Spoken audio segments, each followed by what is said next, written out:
Chapter 33. Disappearance. No one knows precisely when the younger uncle vanished. It was only when my father discovered that the jade he had hidden away was missing that he was struck with profound grief. As if he had aged a decade in an instant, cursing his younger brother for being useless, for being a disgrace, and predicting that he would inevitably meet his demise outside.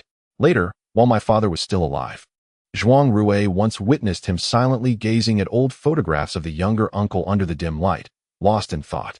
The Zhuang family, vast and prosperous, was rife with internal factions.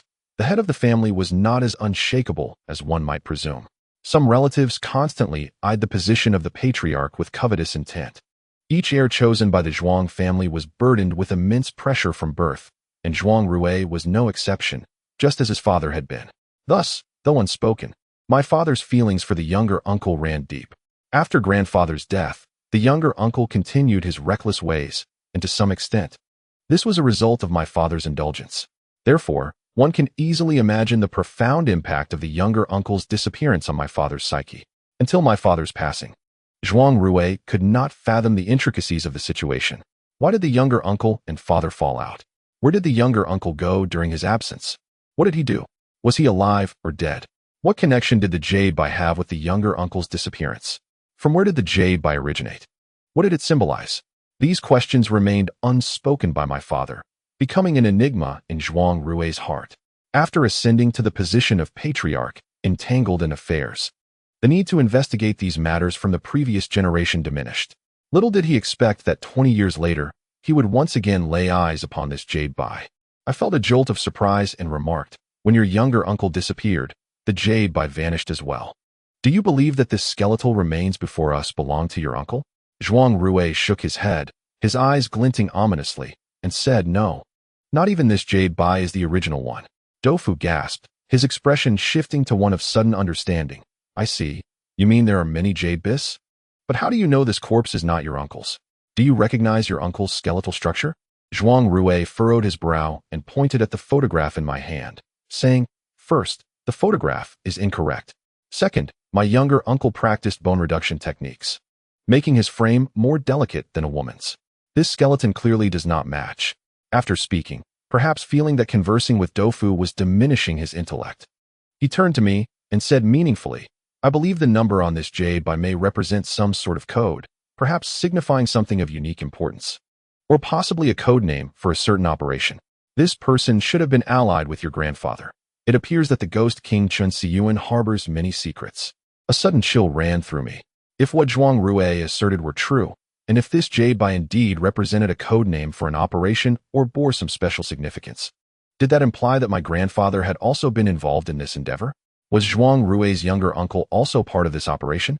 My grandfather's disappearance occurred 14 years ago, while Zhuangrui's younger uncle had vanished 20 years prior, suggesting that the inception of this operation was far more extensive than I had initially imagined. What secrets lie hidden behind the Yashan Treasure Hall? The skeletal remains before us evoke countless questions regarding their identity and purpose. Given the lineage of my grandfather and Uncle Zhuanrui, it is evident that those involved in the Yashan Treasure Hall operation were no ordinary individuals. I firmly believe that the figure before us is equally extraordinary, unlikely to be someone who merely succumbed to fate. It appears that we must reassess the cause of their demise. Wenmin remarked, "It seems that only by locating the other missing individuals can we unravel this enigma." I nodded in agreement, and our gazes returned to the dimly lit chamber, where the area in front of the remains was still shrouded in darkness. We resolved to thoroughly explore this alcove to ascertain the true cause of this person's death. Gathering our lights, we moved forward, but suddenly, Xiao Jing gripped my arm tightly, her voice trembling. "That person is gone." "Who?" I inquired, noticing her distress, as if she had never encountered such circumstances before. In response, she pointed behind us, and as we turned, Zhuanji exclaimed in shock, "Where is Zhonggong?" Zhonggong was not one to be careless. During our examination of the corpse, he had vanished without a trace, and we had failed to notice. Had it not been for Xiao Jing's alert, we might have forgotten him entirely. Now, we could no longer afford to search the alcove. We hurriedly made our way into the corridor. On either side, darkness loomed, and before us, a wild tangle of vegetation thrived menacingly. Looking up, we could see no sky, only a thick shroud of black mist obscuring the light. The ground offered no signs of his whereabouts. Where had Zhonggong gone? Wenmin, with her keen eyes, pointed to the soil across the way. Look. Following her gesture, I noticed a distinct scratch in the damp, dark earth, evidently made by a weapon. At the end of the scratch, a dagger was embedded, seemingly left behind by Zhonggong. Zhuanrui's expression darkened as he stared into the depths of the thicket. Without uttering a word, he signaled to the others. Xiao Jing, visibly anxious, asked, "What are you planning to do? Are you going in there? What if there are snakes in that dark forest?"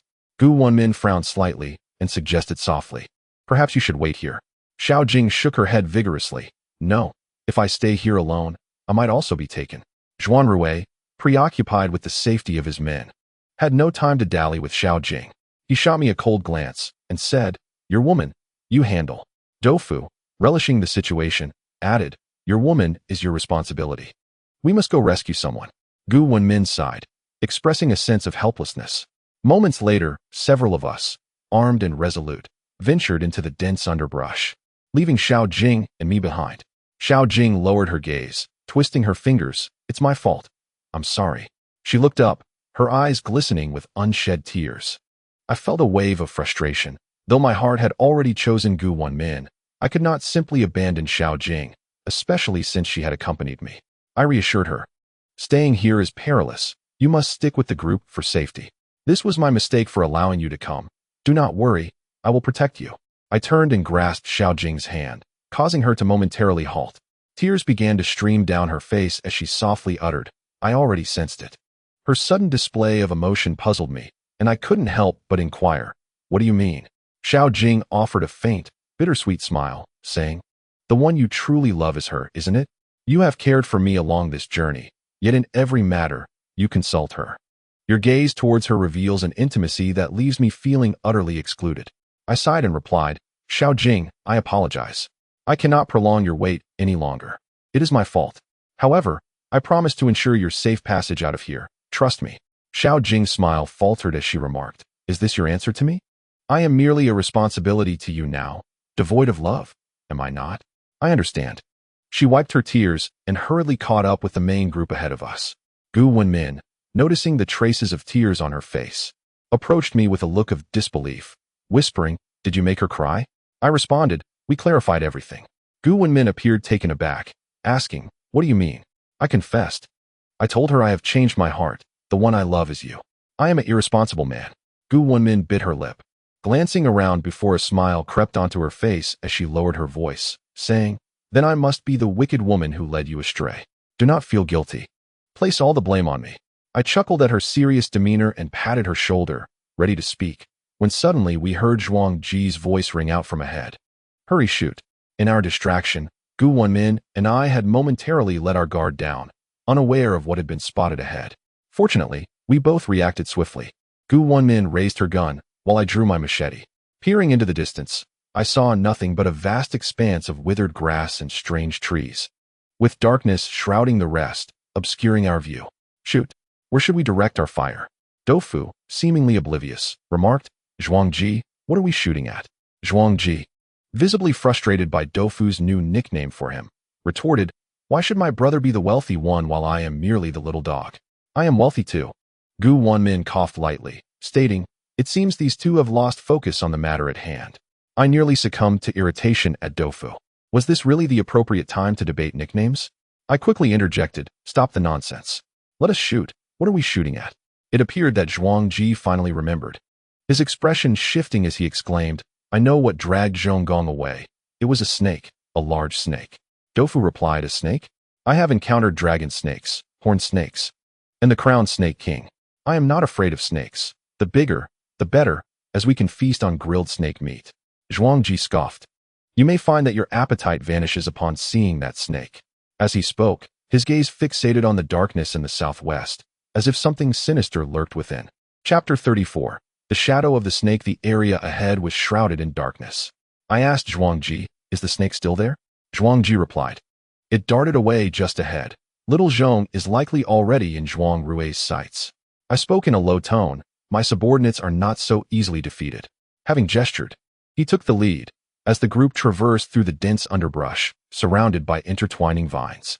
The cold mist weaved between the foliage, rendering everything before them hazy under the dim light. At that moment, a faint yellow glow suddenly emerged from the distant, shadowy thicket. Could it be Zhonggong? The group unconsciously quickened their pace, only to discover upon closer inspection that it was a solitary wooden cabin standing amidst the greenery. Its wide-open door creaking ominously in the chilling wind that seemed to arise from nowhere. Inside lay an impenetrable darkness, while the light they had observed emanated from a dilapidated lantern before the cabin. The lantern, having fallen to the ground, should have long extinguished, yet it continued to flicker. Tofu peered into the lantern and drew a sharp breath, exclaiming, "Old Chun, this lantern has a wick, but no oil. How can a lamp without oil still burn?" I glanced into the lantern and, indeed, found only a solitary, charred wick flickering defiantly. As we drew nearer, a potent, fishy odor wafted towards us, seemingly originating from within the cabin. All seasoned veterans, we exchanged glances and simultaneously aimed our weapons at the open door. I switched on my headlamp, a device that consumed considerable power, allowing me to free my hands. Typically, we preferred flashlights, reserving the headlamp for situations where our hands were otherwise occupied. The powerful beam pierced through the thick, black mist, illuminating the interior of the cabin. I had anticipated encountering the serpent described by Zhuanrui. However, to my astonishment, the light revealed a figure lying within, Zhonggong. Zhuanrui, taken aback, rushed forward to assist Zhonggong, checking for a pulse at his neck. "How is he?" Zhuanrui inquired. The rest of us hesitated to approach Zhonggong, for the atmosphere was exceedingly peculiar, while Zhuanrui attended to him. We diverted our focus to the strange cabin. "He's alive, but unconscious. Bring me some water," Zhuanrui instructed. Wenmin tossed a water bag from his gear, and Tofu, Zhuanrui, and I dispersed, quickly searching the modest cabin, which appeared to serve as a temporary resting place. Perhaps the vastness of the Yashan Treasure Hall necessitated such accommodations for rest, though it was evident that ordinary individuals were unlikely to have the privilege to enter. Likely, only overseers were granted such access. The cabin was thick with cobwebs and heavy dust. As Tofu brushed away the webs, he was seized by a fit of coughing from the dust. Suddenly, his coughing halted, and he hissed, "Old Chun, who was responsible for supervising the repairs of the Yashan Treasure Hall back then." I replied. His name was Master Wu Yan, a renowned geomancer from the Ming Dynasty, skilled in feng shui and divination. "Why do you ask?" At that moment, I noticed Tofu's gaze fixated intently on a dusty table against the wall, as if something lay atop it.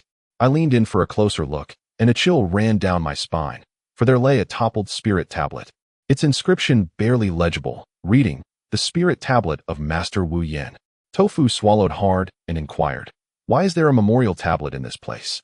Wasn't Master Wu Yan responsible for supervising the construction of the Yashan Treasure Hall?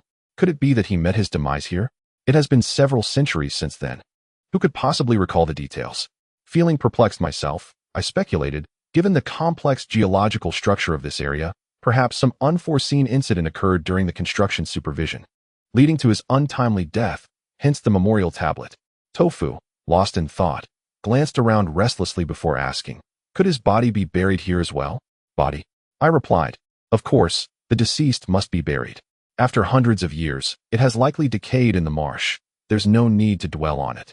Although I intended to comfort Tofu with my words, I too felt a twinge of unease. Even if an accident had indeed transpired, someone of Master Wu Yan's caliber would surely have sheltered in a safe haven, resulting in a minimal chance of death. Could it be that he succumbed to some illness? As I pondered this, a sudden scream from Xiao Jing startled everyone, who had been cautiously navigating the surroundings. When we turned to investigate, Xiao Jing was nowhere to be found. At that moment, Wenmin, with keen eyes, pointed out, "There's a door behind. She must have gone through there." Without hesitation, she drew her firearm and rushed toward an ajar door in the right corner. Tofu and I followed closely behind.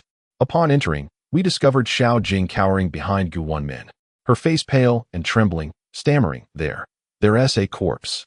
Before us lay a sleeping chamber, furnished with a wooden bed, its canopy long since faded. Strangely, rather than bedding, there rested a dark, ominous coffin atop the bed. It seemed that Xiao Jing, distressed by my earlier remarks, had wandered alone into this room and was startled by the sight of the coffin. Wenmin, lowering her firearm, surveyed the wooden bed with curiosity, asking, "Why is there a coffin here?" A thought struck me.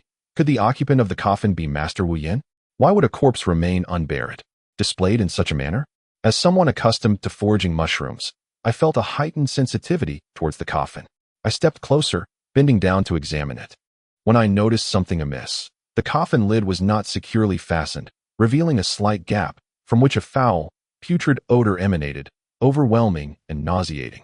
While we scrutinized the coffin, Zhuanrui entered, supporting Zhong Gong, with Zhuanrui trailing behind, inquiring about the commotion. I gestured toward the coffin, and Zhuanrui, being astute, immediately grasped the situation. Tofu, noticing Zhong Gong had regained consciousness, was drawn to him, remarking, "Brother, you usually appear so formidable. What has rendered you incapacitated?" Zhong Gong, typically stern and unyielding, could not help but let out a wry smile, replying, "Brother Tofu, please refrain from jesting. Even the best of us may falter." Wenmin pressed for clarity. "What exactly happened?" Zhong Gong pursed his lips, pondering before shaking his head. "I am uncertain." I stood at the entrance, gripped by a peculiar sensation, as if something lurked in the shadows, observing. Then, while you spoke in the hall about the previous family head, I found my thoughts drifting. He frowned, seemingly regretting his momentary distraction. And then, Tofu pressed on. Zhong Gong shook his head and said, just as I turned my head, I caught a whiff of a peculiar scent, which left me utterly dazed. Then something dragged me away, and after that, I remember nothing. Tofu immediately interjected. What took you away must surely be the large snake that the Chihuahua saw. Zhuangji, too weary to correct Tofu's nickname, remarked, that may be so. But if the snake had indeed captured Xiao Jing, why would it leave him unharmed? Tofu stroked his chin in contemplation and suggested. Perhaps the snake felt the need to wash its hands before dining, so it went off to cleanse itself. This is bad. It will surely return soon. Wenmin, caught between laughter and tears, replied, Xiao, first of all, snakes do not have hands. Secondly, I doubt that it was a snake that took Xiao Jing. Don't you recall that he mentioned being fainted by a certain scent? Tofu turned to Zhong Gong and quipped, did the snake let out a fart that knocked you out? Zhong Gong's lips twitched in irritation, ignoring Tofu, and instead addressing me. I truly begin to admire you for being able to associate with such individuals. I was momentarily speechless. And after a brief pause, I cleared my throat and shifted the topic. Wenmin is right. There are many uncertainties surrounding this matter. However, one thing is certain, that entity will return. Regardless, we must remain vigilant. Now that the person has been rescued, we should not linger any longer. Let us depart from this place. No sooner had I spoken than a sudden sound echoed through the silent wooden cabin. Resembling the noise of a fish being tossed onto the shore, its tail slapping against the ground. The heightened alertness of the group caused us to hold our breath at the unexpected noise. Tofu's eyes widened as he pointed at the coffin before us, clearly indicating that the sound originated from within it. Following that, Tofu formed a silent question with his lips, asking what we should do, as if something ominous lurked inside. In that moment, another noise emanated from the coffin, followed by a stronger stench, as if something within was fermenting. I gestured for everyone to retreat, suggesting that it was wiser to avoid further complications. No one opposed this, and we all began to exit the room containing the coffin. Just as we were about to leave, we turned around to discover that the door, which had been creaking in the wind, was suddenly slammed shut by a powerful gust of foul air, sealing off our escape. In that instant, I caught sight of the lantern that had fallen to the ground outside, slowly floating in midair, with long strands of black hair trailing behind it. Tofu gasped, "Why does the lantern have hair?" At that moment, the door was closed, and the lantern, now resembling a head with hair, was no longer visible to us. However, a shadow, thick as a barrel and with a triangular head, was cast upon the wooden door, its upper body poised as if ready to burst through. Zhuanrui clicked his tongue and said to Tofu, "It has washed its hands and returned." Tofu, with a mournful expression, replied, "Wealthy man, can we not joke at a time like this? It is far from amusing." Chapter 35. Toxic smoke. At this moment, a colossal serpent loomed outside the door, while the sound of clapping echoed increasingly from the room behind us. We found ourselves caught between a wolf and a tiger, and the expressions on everyone's faces were nothing short of grim. Though we held our weapons tightly, we could not dispel the overwhelming discomfort that enveloped us. Indeed, it was a profound sense of unease. The great serpent blocked the entrance, seemingly intent on trapping us within the confines of the room. I recalled a series of preceding events and suddenly realized that Zhong Gong's abduction appeared to be part of this serpent-esque scheme, designed to lure us here.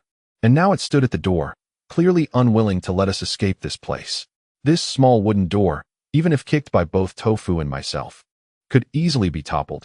Yet, the serpent outside remained motionless, merely obstructing our path, which felt decidedly amiss. I shared my thoughts with the group, and Xiao Jing trembled as she spoke. Are you suggesting that it deliberately brought us here? Could it be for what lies within the coffin? What could possibly be inside that coffin? If it were indeed a zongzi, I would feel less apprehensive. Upon this realization, I proposed to the group, why not confront whatever resides in the coffin first? It must be connected to the great serpent outside. Zhonggong's expression darkened. He was evidently displeased after being ambushed earlier and was eager to regain his footing. Without hesitation, he strode toward the room where the coffin lay. Just then, Zhuanrui interjected, do not act impulsively. He then turned to me and inquired, when we were in the main hall, why didn't the serpent attack us? I was momentarily taken aback, pondering. Indeed, under those circumstances, after the serpent had toppled Zhonggong, it was fully capable of launching an assault on us. With its formidable head, it was a daunting adversary, yet it refrained from engaging us. What could be the reason for such restraint? Suddenly, I recalled the corpse in the side hall, and a thought struck me. Could there be something in that side hall which the great serpent feared? The individual had sought refuge from the serpent's pursuit within the side hall, closing the door behind him, yet ultimately perished there, trapped by the serpent's vigil outside. I contemplated this further but found it flawed. If I were in such a predicament, I would not resign myself to inaction. Perhaps there existed another lurking danger? My mind drifted to the floating lanterns resembling human heads outside, sending a chill down my spine. At that moment, the others had already entered the room, and the sounds emanating from the coffin intensified, as if something were about to burst forth. Zhuanrui and I exchanged glances, remaining composed as we positioned ourselves at either end of the coffin, while the others readied their weapons and tools, on high alert. I silently counted to 3, and then, in unison with Zhuanrui, we exerted all our strength to forcefully lift the coffin lid. As the lid struck the ground, a surge of black mist erupted from within the coffin. Fortunately, we had anticipated this. As the lid was removed, we both swiftly retreated, narrowly avoiding the onslaught of that ominous vapor. Tofu remarked, such a dense stench of corpse energy. I wonder what kind of zongzi it could be. The crowd stood on high alert, yet no sign of the zongzi emerged. After a brief moment, the dark mist dissipated, leaving me perplexed. I cautiously stepped forward and peered inside, only to be rendered speechless. It turned out that the coffin contained not a century-old zongzi, but a mere set of white bones, surrounded by a multitude of dark green eggs. From these eggs, a writhing mass of serpents erupted forth. Ah, exclaimed Zhuanrui, it appears to be a snake's nest. It seems the large snakes outside intend for us to serve as a delightful snack for these hatchlings. I glanced at the squirming serpents within the coffin. Their tails occasionally struck against the coffin or each other, producing a disconcerting sound. The mass of snakes moved together, resembling a dark, pulsating entity, slowly crawling out as the coffin lid was lifted, causing chills to run down the spine of onlookers. Tofu, who had previously displayed considerable courage, was now visibly distressed. Upon seeing such a throng of serpents, he instantly retreated, backing up to the doorway, and with a sudden thud, he collapsed to the ground. I couldn't help but cover my face in embarrassment, wondering how I had come to know such a coward. Just a horde of snakes, and he had fainted. Zhuanrui couldn't suppress a smile as he turned to me, his usual indifferent demeanor now tinged with mockery. You handle your own, he remarked, with a rueful smile. I began to pull Tofu back to his feet, thinking to myself that there were 2 women in our group, and even Xiao Jing remained standing while he had succumbed to fear. If I were in his position, I would have promptly taken drastic measures to redeem my pride. These serpents, though frightening in appearance, were merely small and not particularly formidable. Armed with solid fuel, we could easily incinerate this nest of snakes. Yet, I found it quite vexing that Tofu had fainted.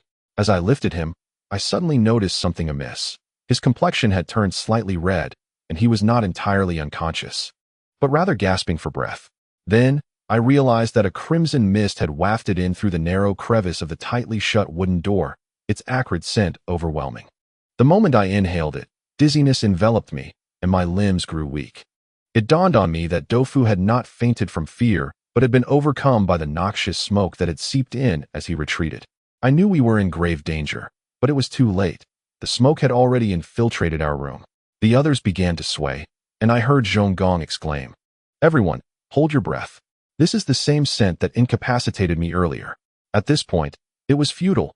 The smoke had already filled the room. I felt lightheaded and soon collapsed to the ground, unfortunately landing at Doufu's feet, where the stench was unbearable. As I fell, the rest of the group followed suit, unable to hold their breath in time. At this moment, even the dimmest among us understood that this toxic smoke was likely emitted by the snakes, suggesting that they were no ordinary serpents, but rather a malevolent breed, intent on rendering us unconscious to serve as a feast for their progeny. At this moment, it was too late for any realization to dawn upon me. As I collapsed to the ground, I witnessed the black serpents surging forth from the coffin, scattering and slithering toward us. The others, being turned away from us, concealed their expressions, but I could only surmise their state was no better than ours. Upon our fall, the noxious smoke ceased its assault. In that instant, I heard Doufu, his voice hoarse and weak, utter, "Gu, beautiful lady, can you still move? If so, please shoot me quickly. I dread the thought of dying from a snake bite." To this, Wenmin, panting, replied, "If I could move, I would surely take my own life first." Suddenly, I noticed a peculiar phenomenon. While all of us lay prostrate on the ground, only Xiao Jing remained upright, albeit in a state of shock, having collapsed to the ground in terror, appearing utterly helpless. A wave of alarm washed over me as I pondered. What could this mean? Could it be that the toxic smoke had no effect on Xiao Jing? At this moment, as the serpents emerged from their lair, Xiao Jing, clearly frightened, approached me with tears brimming in her eyes, shaking my arm, imploring, "Xian, hurry and get up. They are coming for us." I managed a bitter smile and replied, "Can't you see? We've succumbed to the poison and are unable to move." Doufu interjected, "Xiao Beauty, why are you unscathed?" Flustered and frightened, Xiao Jing stammered, I have no idea. What should we do now?" As she spoke, tears streamed down her face, her anxiety surpassing that of those of us who were immobilized. In the blink of an eye, the little serpents had drawn near, and in the next moment, they would be upon us. At this point, I could no longer contemplate why Xiao Jing had not fainted. I urgently commanded, "Quickly, ignite the solid fuel in our backpacks." Under my direction, Xiao Jing hastily rummaged through the equipment bag. Her panic rendered her hands clumsy, and the more frantic she became, the slower her movements. In no time, several small serpents had already crawled onto our bodies, some slithering up our pant legs. Fortunately, we offered no resistance, and the snakes did not rush to bite us. At that moment, Doufu suddenly let out a sound of distress. I quickly inquired, "What's wrong? Did you get bitten?" "Little Dou, hold on." Doufu replied, "I wasn't bitten. They crawled into my underwear." I reassured him, "Fear not. Sima Qian, despite his physical shortcomings, still authored the records of the grand historian." Zhuangji added, "Physical imperfections do not equate to a frail spirit. Yet, why are these serpents not crawling into our undergarments, but rather yours?" I jested. The seller of the underwear was a girl. She bought a larger size for the sake of appearances. Doufu retorted angrily, "You heartless lot, should I become a ghost, the first thing I would do is strangle you all. Damn it, they haven't bitten me, yet they are wriggling around in my underwear, and if they continue, I might just lose my composure." Upon hearing this, Xiao Jing, likely provoked by Doufu's unreliable remarks, dropped the solid fuel she had just retrieved. I exclaimed in frustration, "If you dare to lose control, I swear I'll take care of you." Xiao Jing, ignore his nonsense and ignite it quickly. In a flurry of motion, Xiao Jing broke apart the solid fuel and ignited it, tossing the largest piece into the coffin. Moments later, the entire room was ablaze with a brilliant light. Some of the serpents hissed as they were consumed by the flames, while others retreated to the dark corners, ominously flicking their tongues at us. Chapter 36. Sacrifice in an instant. The air was rife with the acrid stench of toxic smoke, intermingled with the nauseating aroma of charred serpents, creating a repugnant atmosphere. After igniting the fire, Xiao Jing, overwhelmed and at a loss, turned to me and asked, "What comes next?"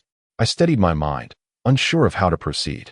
The toxic fumes had previously incapacitated Zhonggong, yet he regained his mobility shortly thereafter, suggesting that the effects were not enduring. The only viable strategy was to buy time until we could regain our strength and devise an escape plan. Unfortunately, this notion was swiftly dashed, for at that moment, a colossal serpent outside seemed to sense the threat posed by the flames. or perhaps heard the anguished hisses of its offspring. With a resounding crash, a massive serpent's head burst through the tightly shut wooden door, intruding into our sanctuary. Though the cabin allowed for entry and exit, its dimensions were confined. Tofu and I lay near the central door, and the serpent's head was now merely 10 meters away, its formidable triangular shape reflecting the dim light with its dark, glistening scales. Its yellow eyes fixated on us with an unsettling intensity. At that moment, I finally comprehended why Zhuanrui had described this serpent as repulsive. Atop its head were numerous black, swollen tumors that quivered grotesquely, akin to water-filled sacs, as it moved. As the serpent's head invaded our space, the stench intensified, nearly overwhelming me. Tofu, rendered utterly useless, lay on the ground, lamenting, "Brother Snake, I have little flesh and haven't washed my feet in 3 days. You should feast upon my larger companion instead." I rolled my eyes in exasperation, retorting, "For heaven's sake. You gained 10 pounds in the last few days. Why should you be the first to be devoured? At a time like this, are you two still quarreling? Quickly hide. The serpent is entering," urged Wenmin anxiously. In the blink of an eye, the massive snake began to advance towards Tofu and me. Its sheer size rendered its movements sluggish within the cramped space, yet it had already penetrated 3 to 5 meters. Even from this distance, we could detect the pungent odor emanating from its maw, presumably the source of the prior toxic smoke. In my youth, I often heard the elders recount tales of ancient serpents dwelling in secluded mountains, which developed poisonous tumors and exhaled toxic mists. The longer they lived, the more potent the toxins became, some even causing fainting spells, while others inflicted excruciating pain or resulted in instant death. This serpent, adorned with black tumors, was likely not the most formidable, yet it was certainly beyond our capacity to confront. Had I foreseen this, I would have prepared protective masks. Alas, we had been presumptuous, believing we were not in dire peril and, with limited personnel, had simplified our arsenal. Now, it was too late for regrets. The serpent drew closer, and within mere feet, it could easily consume me. Xiao Jing, terrified, collapsed to the ground, beads of cold sweat dotting her forehead. My heart raced, despite my usual quick wit. In this moment of immobilization, I could conjure no solutions. At that moment, Wenmin suddenly spoke, her voice remarkably calm, a calmness that took me by surprise. She said, "Xiao Jing, at this moment, you are the only one who can act. Only you can save us." Xiao Jing, trembling in fear, stuttered, "What do you mean? How can I save her?" Wenmin replied with unwavering composure, "You need to draw it away, buy us some time. I promise you, I will not appear before you again." My heart raced at her words, and I interjected, "Wenmin, please stop." Wenmin interrupted me, stating, "The greater good is at stake. I cannot bear to watch you and Xiao Do perish before my eyes." Xiao Jing, provoked by her words, regained a flicker of courage. Gritting her teeth, her tone laced with anger and an indescribable sentiment, she began to smirk, saying, all right. In this dire moment, you still resort to the theatrics of sacrifice." Wenmin was taken aback and attempted to clarify. "No, I am." Xiao Jing abruptly stood up, declaring, "Very well, Officer Gu, remember your words. I will come back alive. I promise. And when I do, you had better stay far away from me. Do you know how disgusting it is to see you in this self-sacrificial demeanor?" After casting a glance at me, she suddenly seized Wenmin's gun at her waist, gripping it with both hands, trembling as she fired several shots at the colossal serpent. Her aim was poor.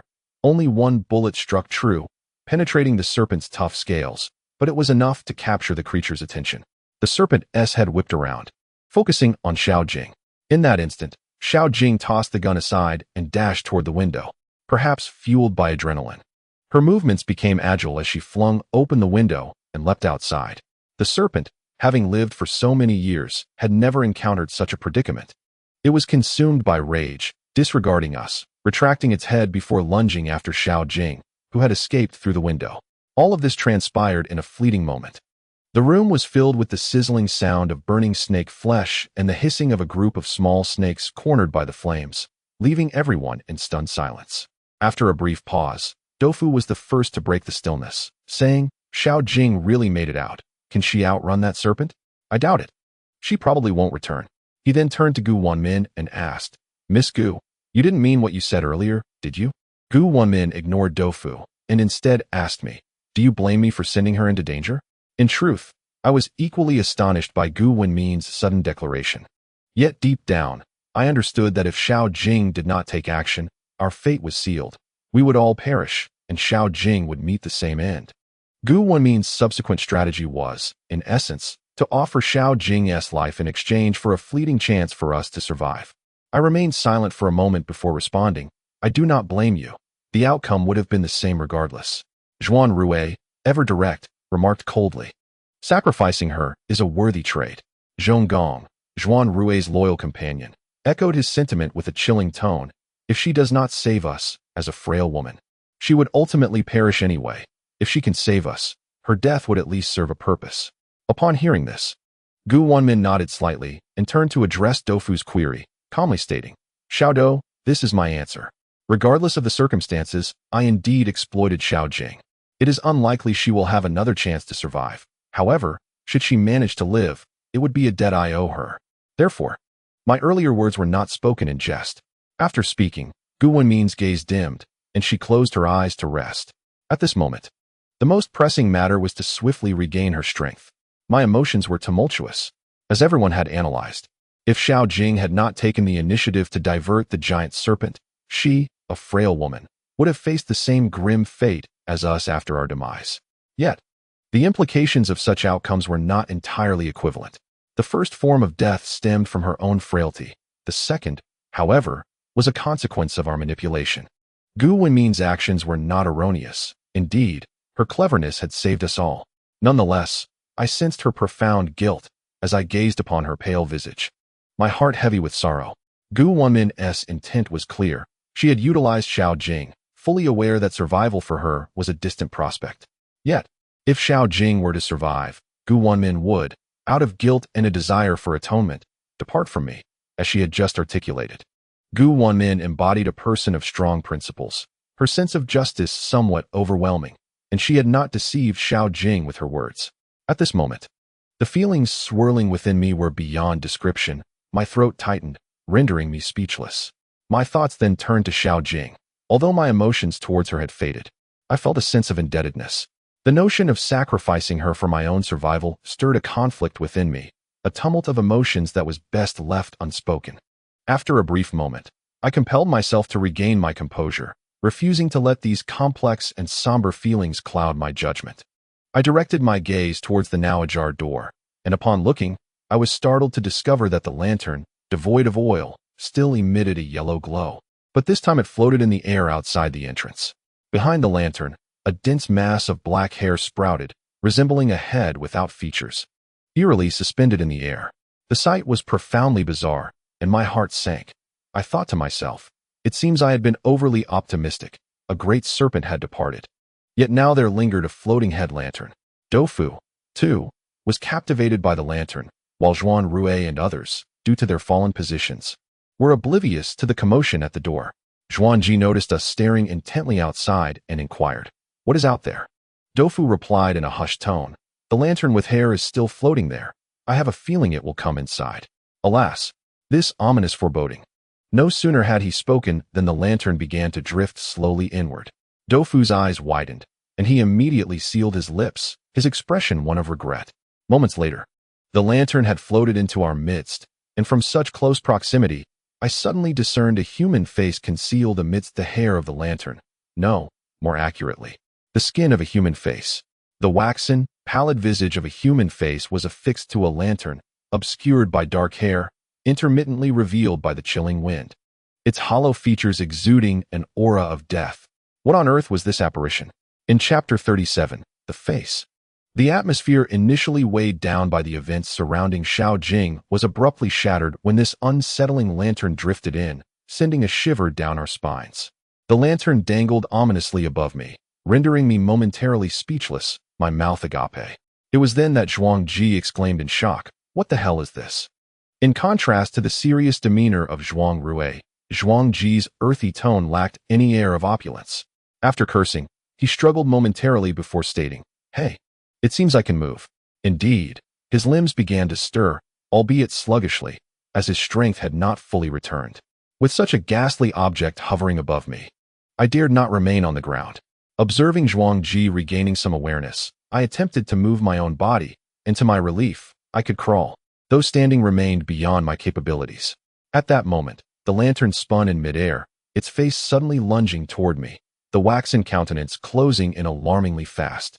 This transpired in an instant. Instinctively, I shut my eyes and screamed, flailing my hand in defense. But to no avail. I found nothing but empty air when I opened my eyes. Where had the lantern gone? Bewildered, I scanned my surroundings, only to find the others staring at me, their faces a tableau of shock. Doufu trembled, pointing a quaking finger in my direction, and cried, "A ghost." He attempted to flee, but with his strength still sapped, he could only crawl a few steps before retreating, resembling a frightened maiden cornered by foes. I was engulfed in confusion. A ghost? Where? What had happened to the human face lantern? I surveyed the room, noting the varying expressions on the faces around me. Yet they all shared one common reaction, distancing themselves from me. Even Wenmin recoiled in fright. My heart sank as I recalled the moment the lantern lunged at me, a chill of dread creeping in. I quickly examined myself, finding no evident abnormalities, and exclaimed, "What on earth is going on?" Upon hearing my voice, Wenmin regained a semblance of composure, though her usually melodious voice emerged hoarse as she asked, "Are you Qin Xian?" This inquiry struck me as peculiar, further unsettling my nerves. "Of course I am Qin Xian. What is wrong with you all? What has happened?" I merely closed my eyes for a moment, and upon opening them, everything has changed. Just then, Doufu interjected, "I don't believe you. What is the code? What is your bank card password?" I replied, "I'll tell you. I'm just an idiot." Doufu nodded and turned to Wenmin, saying, "This one is genuine." At this, Wenmin's expression shifted as she reached into her pocket, pulling out a small mirror which she tossed to me, her voice taut with anxiety. "Take a look." An uneasy feeling washed over me as I accepted the mirror. Upon gazing into it, I finally understood their alarming reactions. In the mirror, a strange face stared back at me, ghastly and pallid. The image of that lantern-like visage suddenly flashed in my mind, sending a chill down my spine and causing goosebumps to rise on my skin. A thought flickered through my consciousness. Could it be that the human skin from the lantern had adhered itself to my face? I immediately reached up to touch my face, feeling the icy sensation beneath my fingertips, and sensed a narrow slit near my ear. Indeed, that skin had attached itself to my visage. Panic surged within me as I hastily followed the line of the slit, intent on tearing it away. However, it clung to my face as if it were part of me, resisting all my efforts. Despite my usual boldness, the situation left me feeling unnerved, and as I struggled to pry it off, I found myself jumping in frustration, only to realize that my mobility had significantly improved. I no longer needed to crawl and could stand upright. The others soon noticed my recovery and hurried over. Doufu, peering at my face, reached out to tug at the skin, exclaiming in dismay that it seemed to have melded with my very being. "Good body, what a pity. Such a beautiful face has been reduced to this. How will you ever kiss again?" His words filled me with anger, and I kicked Doufu in retaliation, lacking even the strength to curse him. The thought of that other layer of skin draped over my face was utterly repulsive and horrifying. At that moment, I resembled a monkey, and rather than being terrified of the grotesque lantern visage from before, the crowd was now consumed by curiosity regarding this new layer of skin on my face. Wenmin, visibly anxious, reached out to touch my face. Under normal circumstances, such an act would have seemed tender.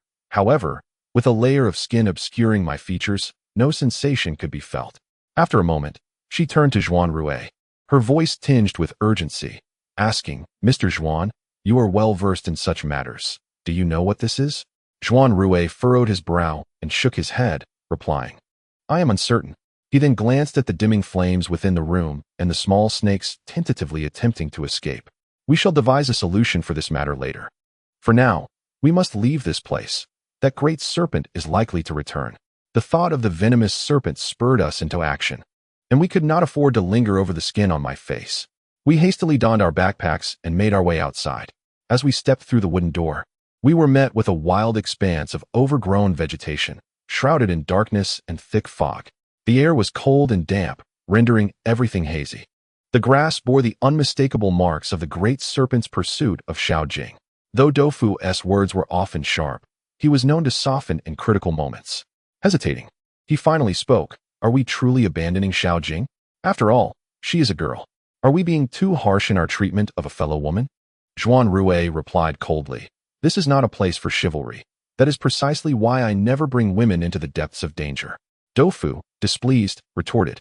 Though I am a steadfast man, I must speak out for the sake of my female companions. Your stance is nothing short of blatant discrimination. Zhuanrui shot him a glance, asserting, indeed, it is discrimination. What will you do about it? Doufu was momentarily left speechless, his mouth agape.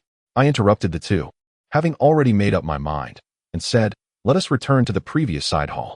Surely, there lies something that the great serpent abhors. We must reach a safe place before devising our strategy. At this juncture, we find ourselves with but one avenue of retreat. Just then, I suddenly felt a tightening in the muscles of my face, as though they were being forcibly kneaded by an unseen hand, rendering my facial expressions somewhat uncontrollable. The nearest individual, Doufu, abruptly recoiled, hiding behind Zhonggong, and stared at me, saying, Old Chun, what kind of expression is that? You look as if you're about to devour someone. The others regarded me with a similar expression of alarm, as if they had encountered a monster. Realizing something was amiss, I quickly produced the mirror that Wenmin had previously tossed to me. Upon glancing into it, I was taken aback, gasping in horror. There, reflected in the glass, was my face, or rather, an unfamiliar, waxy visage that bore a grotesque smile, grinning malevolently. I prided myself on maintaining a respectable appearance. I would never allow my mouth to contort in such a manner. Aside from Doufu, the carefree fool who laughed incessantly, I had never witnessed anyone capable of such a smile. The combination of that grin and the pallid face evoked an unsettling, eerie sensation, causing me to avert my gaze in fright. What on earth was happening? How could it manipulate my expressions? What was its intention? My heart raced in terror, and a thought suddenly struck me. Was it mocking the words I had just spoken? Damn it! I felt a surge of anger and unease. However, aside from controlling my expression, there were no other symptoms manifesting. To prevent further anomalies, I addressed the group. I cannot control my face. Pay no mind to my expressions. Quickly, let us return to the side hall. I have an ominous premonition. Faced with this bizarre occurrence, the others were equally disinclined to linger in the thicket. They promptly illuminated their flashlights and raced back along the path we had come. Before long, we burst forth from the underbrush, returning to the dark corridor. The entrance to the side hall stood before us, just as we had left it, wide open. It was only upon reaching this point that the group exhaled in relief. And without further ado, they entered the hall, collapsing onto the floor, gasping for breath. In a moment, Zhuanji gazed at my face, exclaiming, "Your face has returned to normal." Doufu looked up and joyfully remarked, "Indeed, the skin is gone. This face is much more pleasing, although still not quite as handsome as mine." At his words, I hastily retrieved the mirror once more, and to my astonishment, the visage of human skin had vanished entirely. What could this mean? I surveyed the pitch-black hall, reflecting on the earlier events, pondering, could it be that within this hall lies something that not only counters the great serpent, but also dispels the human skin lantern? Thus, upon entering the hall, the skin vanished? No wonder that individual had perished here. If we were to leave the hall, would the serpent and the lantern not come after us? The others evidently grasped this notion as well, and for a moment, we exchanged apprehensive glances, rendered speechless. A heavy silence enveloped us. What should we do? Burst forth? Could we contend with that great serpent? Could we confront the eerie human skin lantern? Or should we remain confined within? Shall we then follow in the footsteps of the desiccated bones within the hall? Long ago, a mark was etched upon the door, indicating that my grandfather's cohort had also dared to abandon this grand hall. Yet, it is evident that they ultimately failed to escape the treasures of Yashan, perhaps meeting their demise at the hands of that serpent or the lantern made of human skin. The expressions of the onlookers mirrored this sentiment, growing increasingly grim. Just as we were lost in thought, a chilling wind swept through the entrance, rustling the foliage across the corridor. In the dim light, a dark object glimmered amidst the vegetation. Could it be the venomous snake? It had stealthily approached, concealing itself among the plants, this time refraining from recklessly charging in, clearly deterred by something unseen. Doufu sighed and remarked, "The great serpent has come, yet there is no sign of Xiao Jing. It seems she has, although I hold no affection for her. The thought of her absence is troubling." Chapter 38. The mural of dismemberment. Doufu's words ring true. Xiao Jing ventured forth to save us. If we were to feel no guilt whatsoever, we would be devoid of compassion. The serpent lurked among the overgrown flora, its dark form merging seamlessly with the surrounding shadows, hard to discern without careful scrutiny. It evidently harbored a fear of us and did not attack. We stood at the doorway, observing. An idea struck me, and I leaned towards Wenmin and the others, whispering my plan for them to remain inside the hall and fire upon the serpent.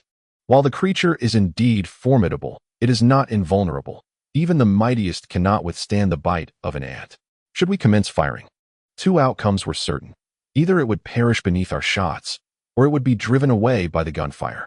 Of course, there existed a third possibility, that it might charge in frenziedly. However, upon weighing our options, I concluded that it would be better to take a risk than to await our fate passively. Upon sharing my thoughts, Zhuanrui and the others readily concurred. In this group, apart from Doufu and myself, the others were skilled marksmen. Zhuanrui and Zhuanji had undergone family training, their shooting prowess undisputed. Zhonggong, as Zhuanrui's right-hand man, was also quite adept. As for Gu, the beauty of the group, her father had once been a high-ranking official in the police force, and she had wielded a firearm from a young age. Her skills were exceptional. As for Doufu and me, while my accuracy might not be flawless, I could manage to hit 4 or 5 out of 10 shots. Doufu, on the other hand, was a wild card. I feared he might inadvertently injure a teammate. With the plan established, Doufu and I retreated to the rear, while Zhuanrui and the others raised their weapons to fire.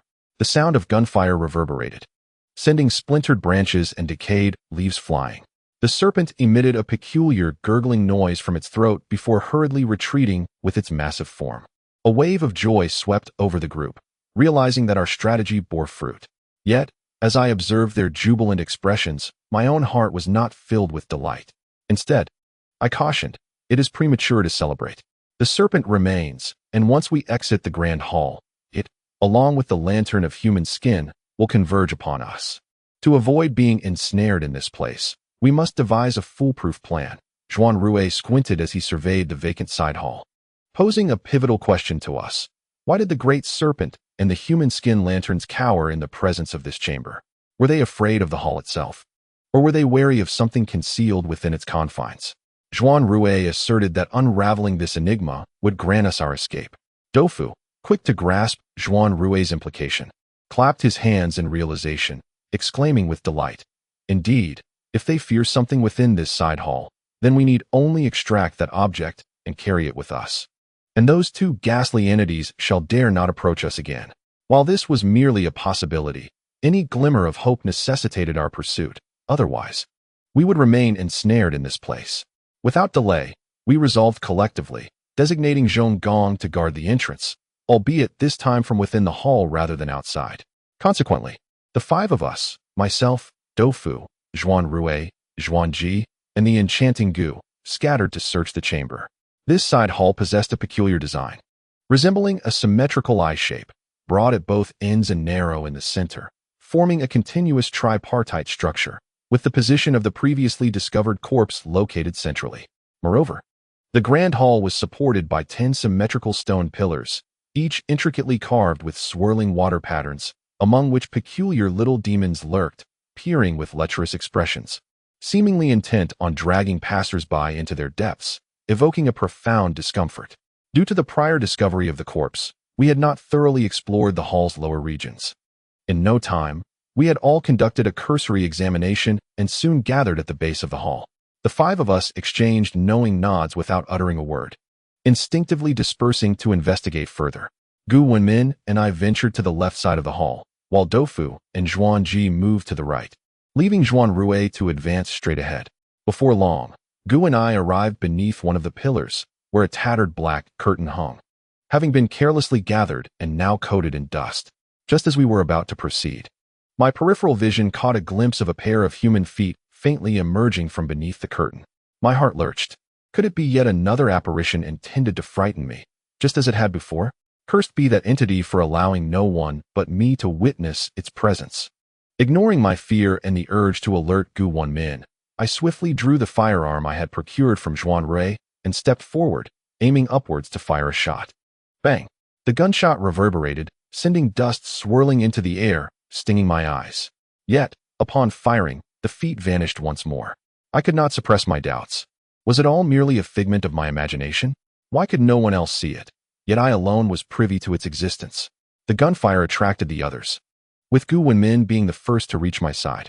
She gazed upwards, presumably seeing nothing amiss, and inquired cautiously, "What did you find?" "Feet," I replied.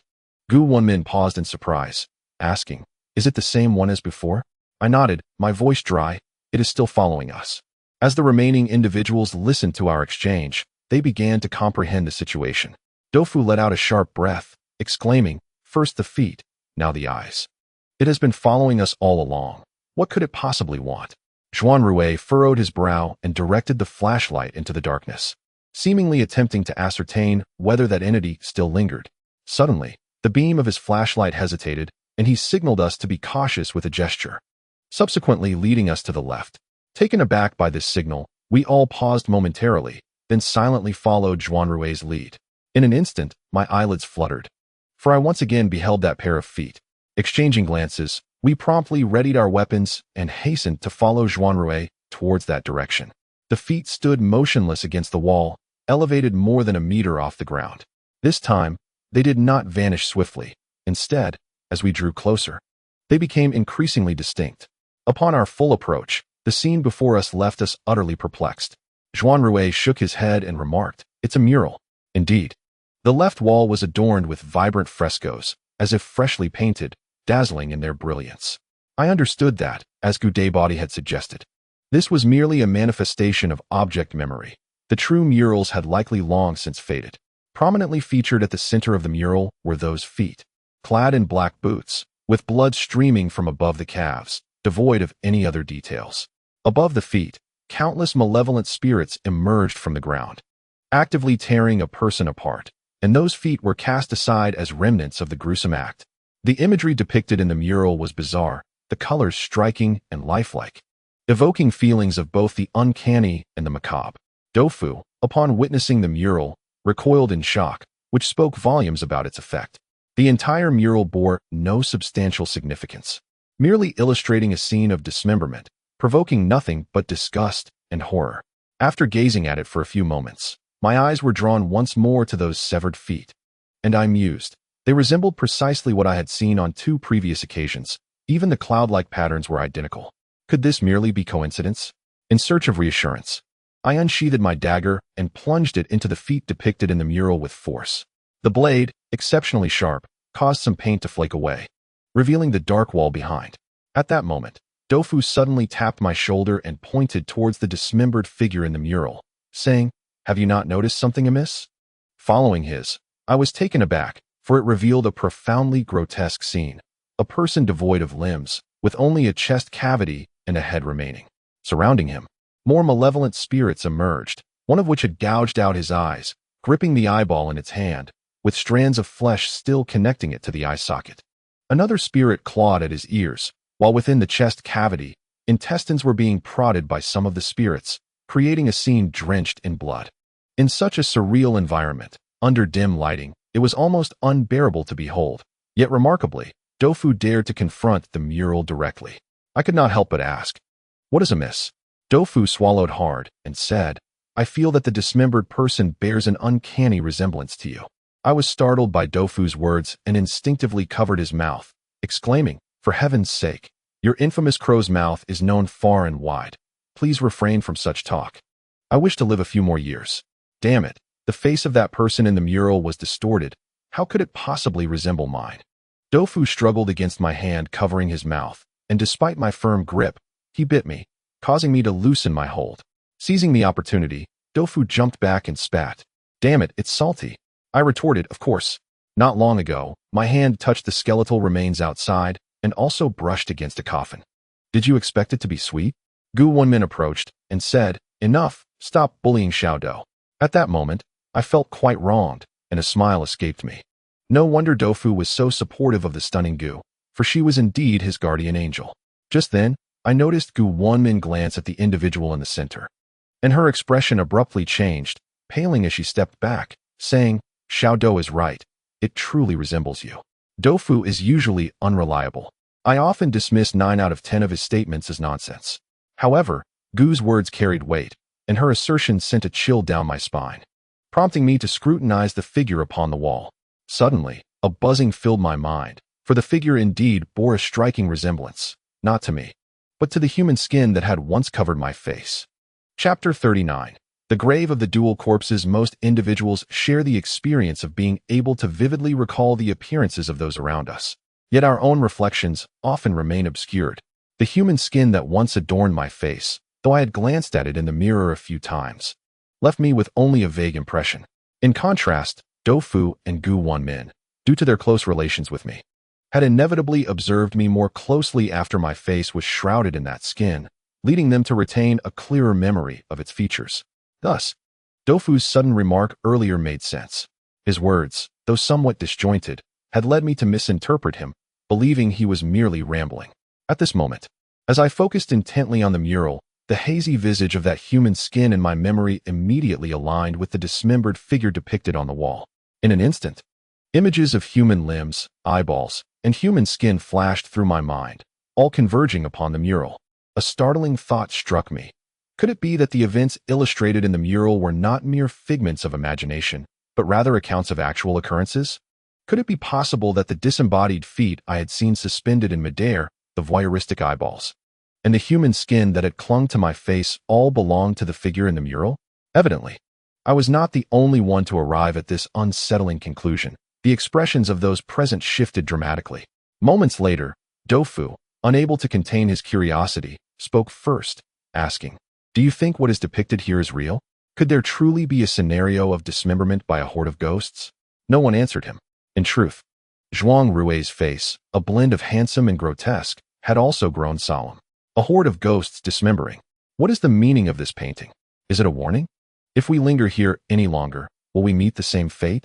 Wenmin shook her head and remarked, "This is too cruel.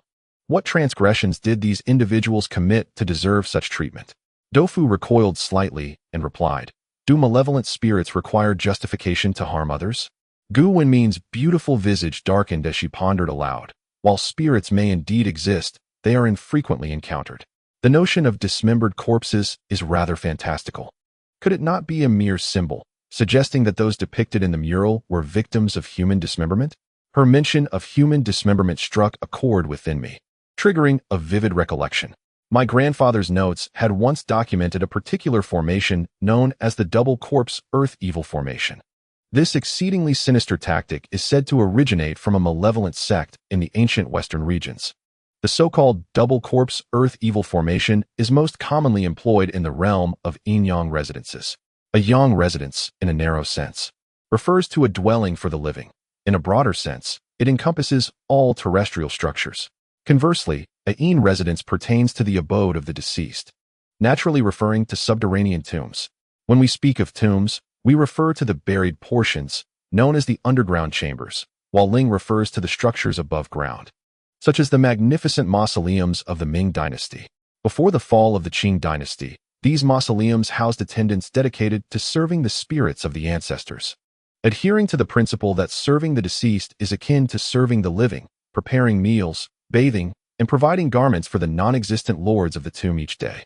The double corpse earth evil formation is a particularly malevolent stratagem involving the dismemberment of a man and a woman, with each severed part buried within the 5 cardinal directions of a structure, subsequently nurtured through secretive practices to establish a double corpse earth evil formation, thereby guarding the tomb owner. Those ensnared by this formation, it is said, are doomed to suffer the agonies of dismemberment for eternity. Should this formation be applied to a yang residence, it becomes a lethal art. The living occupants of such a dwelling are destined for calamity, and even a mere visit could result in a fatal outcome. Wenmin's earlier remarks piqued my curiosity, and I mused. Could this possibly be a double corpse earth evil formation? I shared my thoughts with the group, and I noticed Doufu wore a sympathetic expression as he commented, "How tragic for that couple. Yet, there is only a man depicted in this mural." I replied, "Traditionally, the left side is for men and the right for women, with the left being esteemed and the right regarded as lesser. Thus, the man portrayed here likely has a counterpart on the opposite wall." To validate this hypothesis, we promptly proceeded to the opposing wall, and indeed, we discovered a dismembered woman depicted there. Zhuanrui glanced at the mural and then turned to me, stating, "Knowing oneself and one's adversary ensures victory in 100 battles. We have finally made some progress. Since you grasp the intricacies of this matter, we shall follow your lead on what to do next."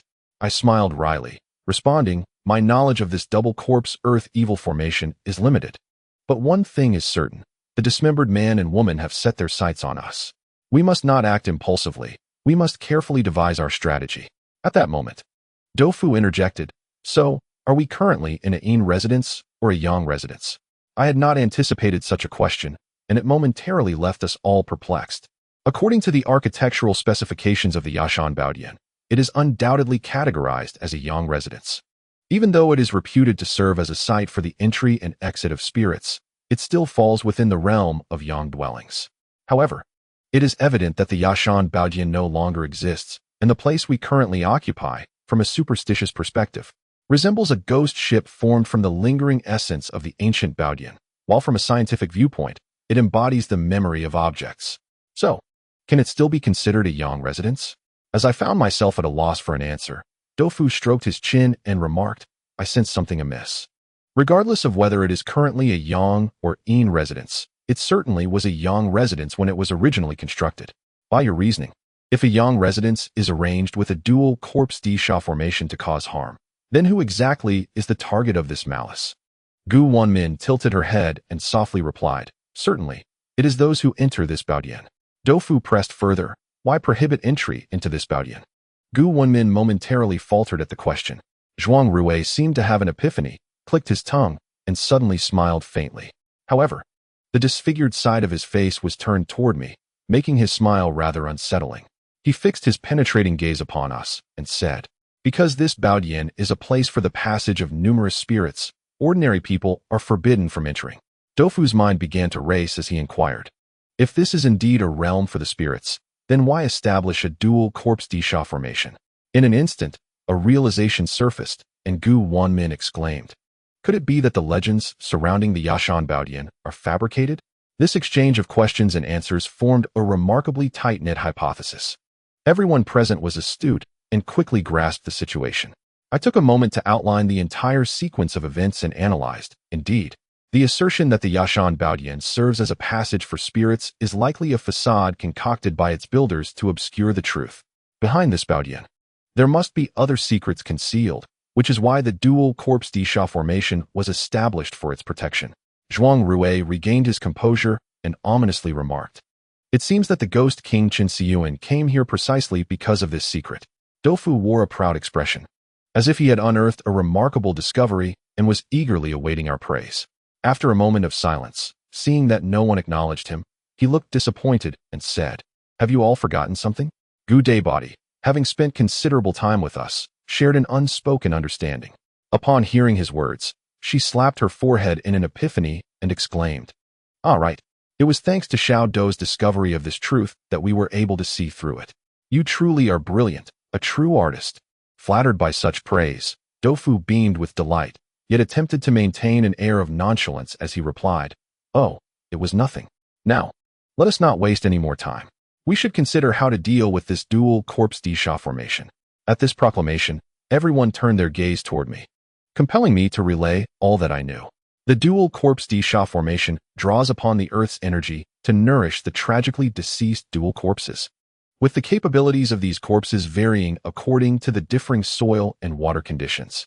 To unravel this formation, it is imperative to excavate the scattered remains of the corpses from various locations, gather them, and incinerate them to break the de-sha formation. Dofu inquired, "Once the dual corpse-de-sha formation is dissolved, can the male and female corpses then attain rebirth?" I shook my head, thinking to myself that this old man had not specified, and replied, "In theory, that is the case. Whether we can achieve rebirth is beyond our consideration." Dofu glanced at the dismembered woman on the wall and immediately exclaimed, "We must break the dual corpse's malevolent influence for our safety and to honor the tragic fates of these two individuals. Lao Chen, what do you propose we do next?" I responded, "We need to locate the scattered bodies." Zhuanji inquired, "Where shall we search?" The layout of the building or tomb varies, resulting in different burial positions. We must first understand the entire configuration of the Yashan Treasure Hall to determine our search direction. Upon hearing this, everyone fell silent, and I could not help but smile wryly, as I was acutely aware that this suggestion was somewhat absurd. We could not even exit this grand hall, let alone ascertain the specifications of the Yashan Treasure Hall. I feared that upon leaving this grand hall, we would be ensnared by that venomous serpent or the dual corpses. Previously, I had a human skin covering my face. What else could possibly await? No one could fathom. In a moment, the situation reached an impasse, reverting to square one. To proceed with our actions, we needed to uncover the reason behind the serpent and the human skin lantern's fear of this side hall. There is an old saying that even the mightiest of spirits share a common vulnerability, a fear of confronting their own mortality. For instance, a person who has died by jumping from a height may transform into a formless entity. Though formidable, should it witness someone leaping from a height, that scene might evoke its memories of death, instilling a sense of dread even in such an intangible being. Of course, this is merely folklore. The truth remains elusive. Chapter 40. The woman returning to the origin of our predicament. After some discussion, we agreed that we must first identify the source of the serpent's fear. Soon enough, we thoroughly explored the side hall, yet found nothing. Could it be that the situation had truly deteriorated to its worst? Was it the side hall itself that instilled fear in the serpent and the human skin, rather than any object within?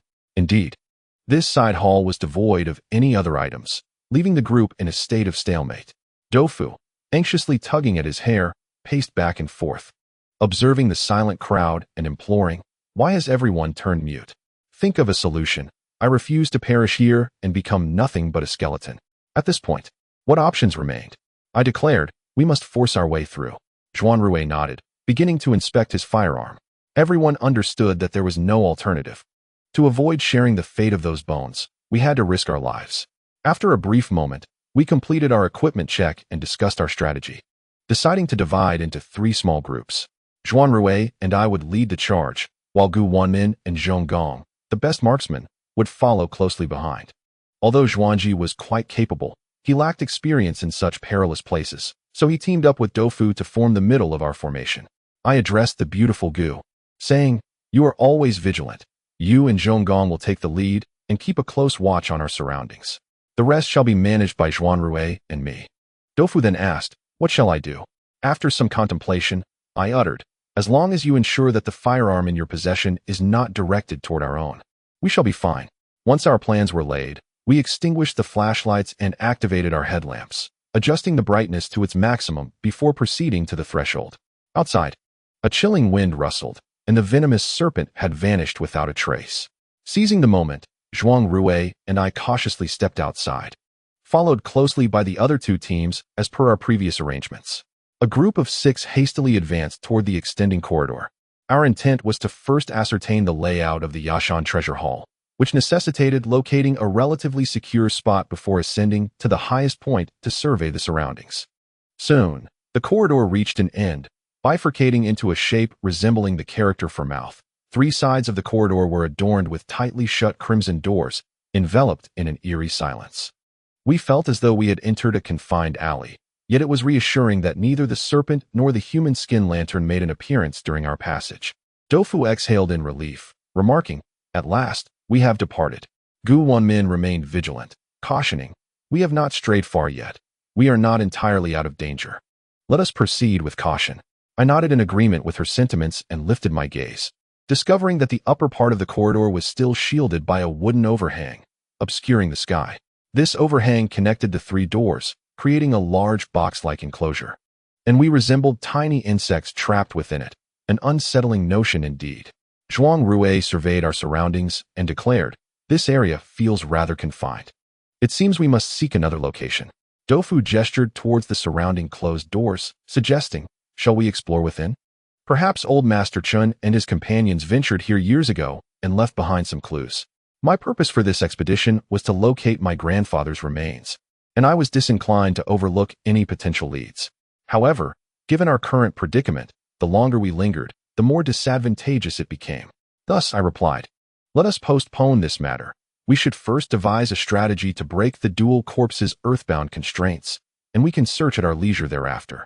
Resolute in our decision, we continued onward, seeking a vantage point to assess the situation. Uncertain of the treasure hall's layout, we randomly selected a path and advanced in our original formation. The corridor was flanked by crimson wooden doors, and its narrow confines felt dark and oppressive.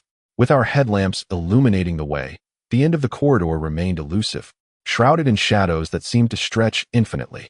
At that moment, My gaze fell upon a familiar mark on a wooden door to my right, a cross formed by a dagger, beneath which was a distorted character. I couldn't help but gasp, pondering, could it be that my grandfather and his companions ventured into this room as well? There was a cross in the previous side hall, alongside a corpse. What does this cross signify? Is there yet another body within? These thoughts flashed through my mind in an instant, and before I could fully grasp their implications, a hauntingly ethereal melody emanated from within the room.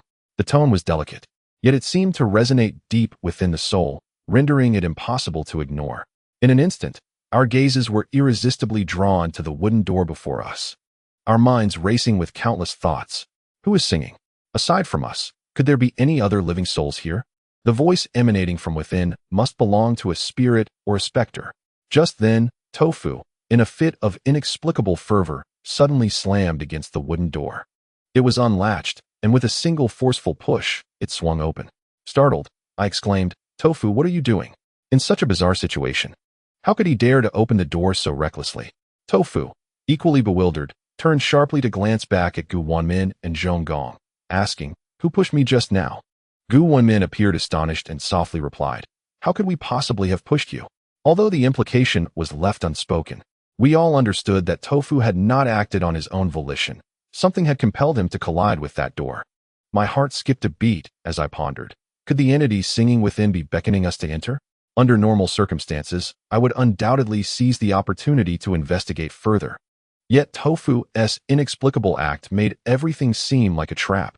We were not foolish enough to leap into one we recognized. We exchanged glances, surrounded by a profound darkness, and the faint melody that had accompanied us ceased almost the moment the door fell open. Silence enveloped us once more, and we were taken aback by the interior of the room. The Yashan Treasure Hall, as legend has it, serves as a passage for spirits, thus it held few objects, adorned instead with intricate carvings and murals of the supernatural. However, in this chamber, illuminated by flickering lights, we discerned several dusty trinkets, suggesting a space once inhabited by the living. This peculiarity piqued our curiosity, leading us to peer around instinctively. As the beams from our headlamps danced, hidden items emerged from the shadows, and then something peculiar caught our attention. It was a charred mass, lying on the ground, something we recognized well, the residue left after solid fuel combustion. Typically, solid fuels are composed of 99% combustible material, thus generating minimal waste. The sheer volume of this debris indicated that someone must have lingered here for an extended period. Who could that individual be? What purpose brought them to this room? No longer concerned with traps, I immediately approached the pile of refuse. As I drew closer, more items came into view. A portable iron pan, a collection of food wrappers, some cheap cigarette butts, a few towels, and an assortment of clothing for both genders. Among the garments, I spotted a yellowed white tank top. The moment I laid eyes on it, my vision blurred with heat, for I recognized this piece of clothing. It belonged to my grandfather, who wore it often during the summer. The right bottom corner bore a stubborn stain, a remnant of an incident when an oil lamp had tipped over.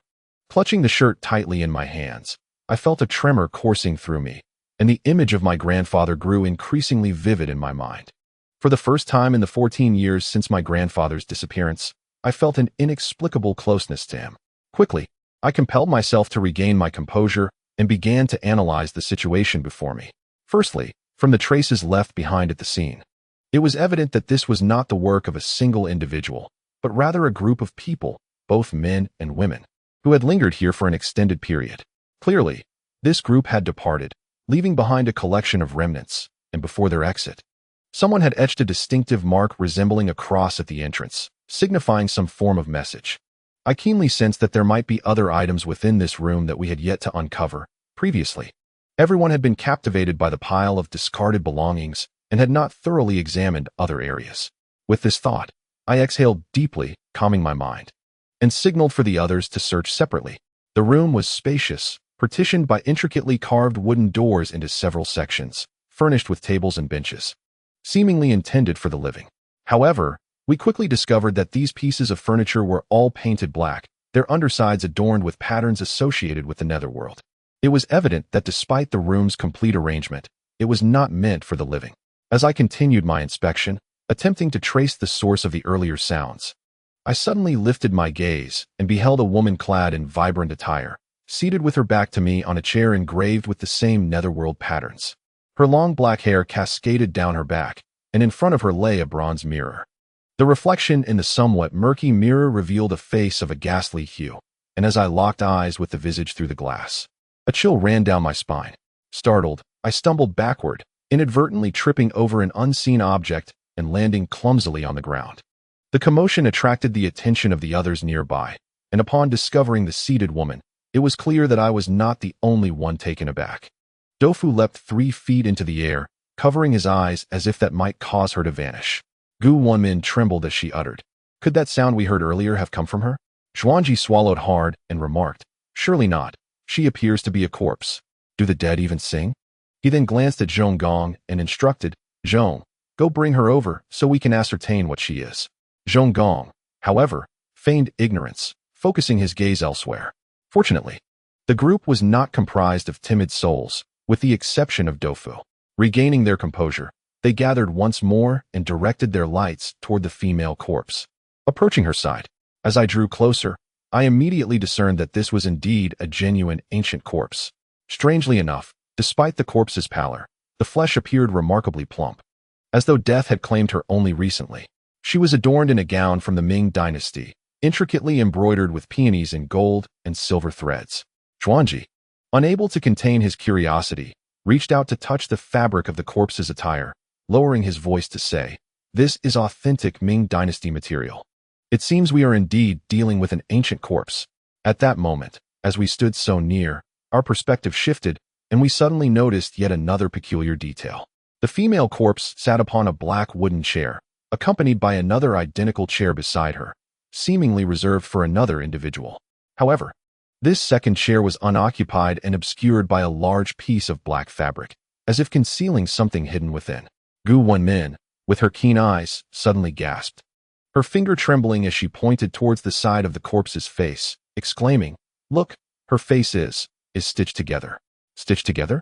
The chilling nature of her words caused me to avert my gaze momentarily, but upon focusing on the side of the corpse's face, I indeed discerned a seam running along her forehead, hairline, ear, and jaw, encircling her visage as if someone's skin had been sewn onto her. This revelation sparked a thought within me, compelling me to verify it immediately. I boldly seized the corpse's hand and began to roll up her sleeve. This audacious action puzzled Zhuanrui, who questioned my intentions. I replied, while continuing my task, "If I am not mistaken, this should be one of the 2 corpses." The others gasped in astonishment and followed my lead, only to discover, as the sleeve was pulled back, that the corpse's hands too were sewn together, with broken bones affixed by fine iron nails.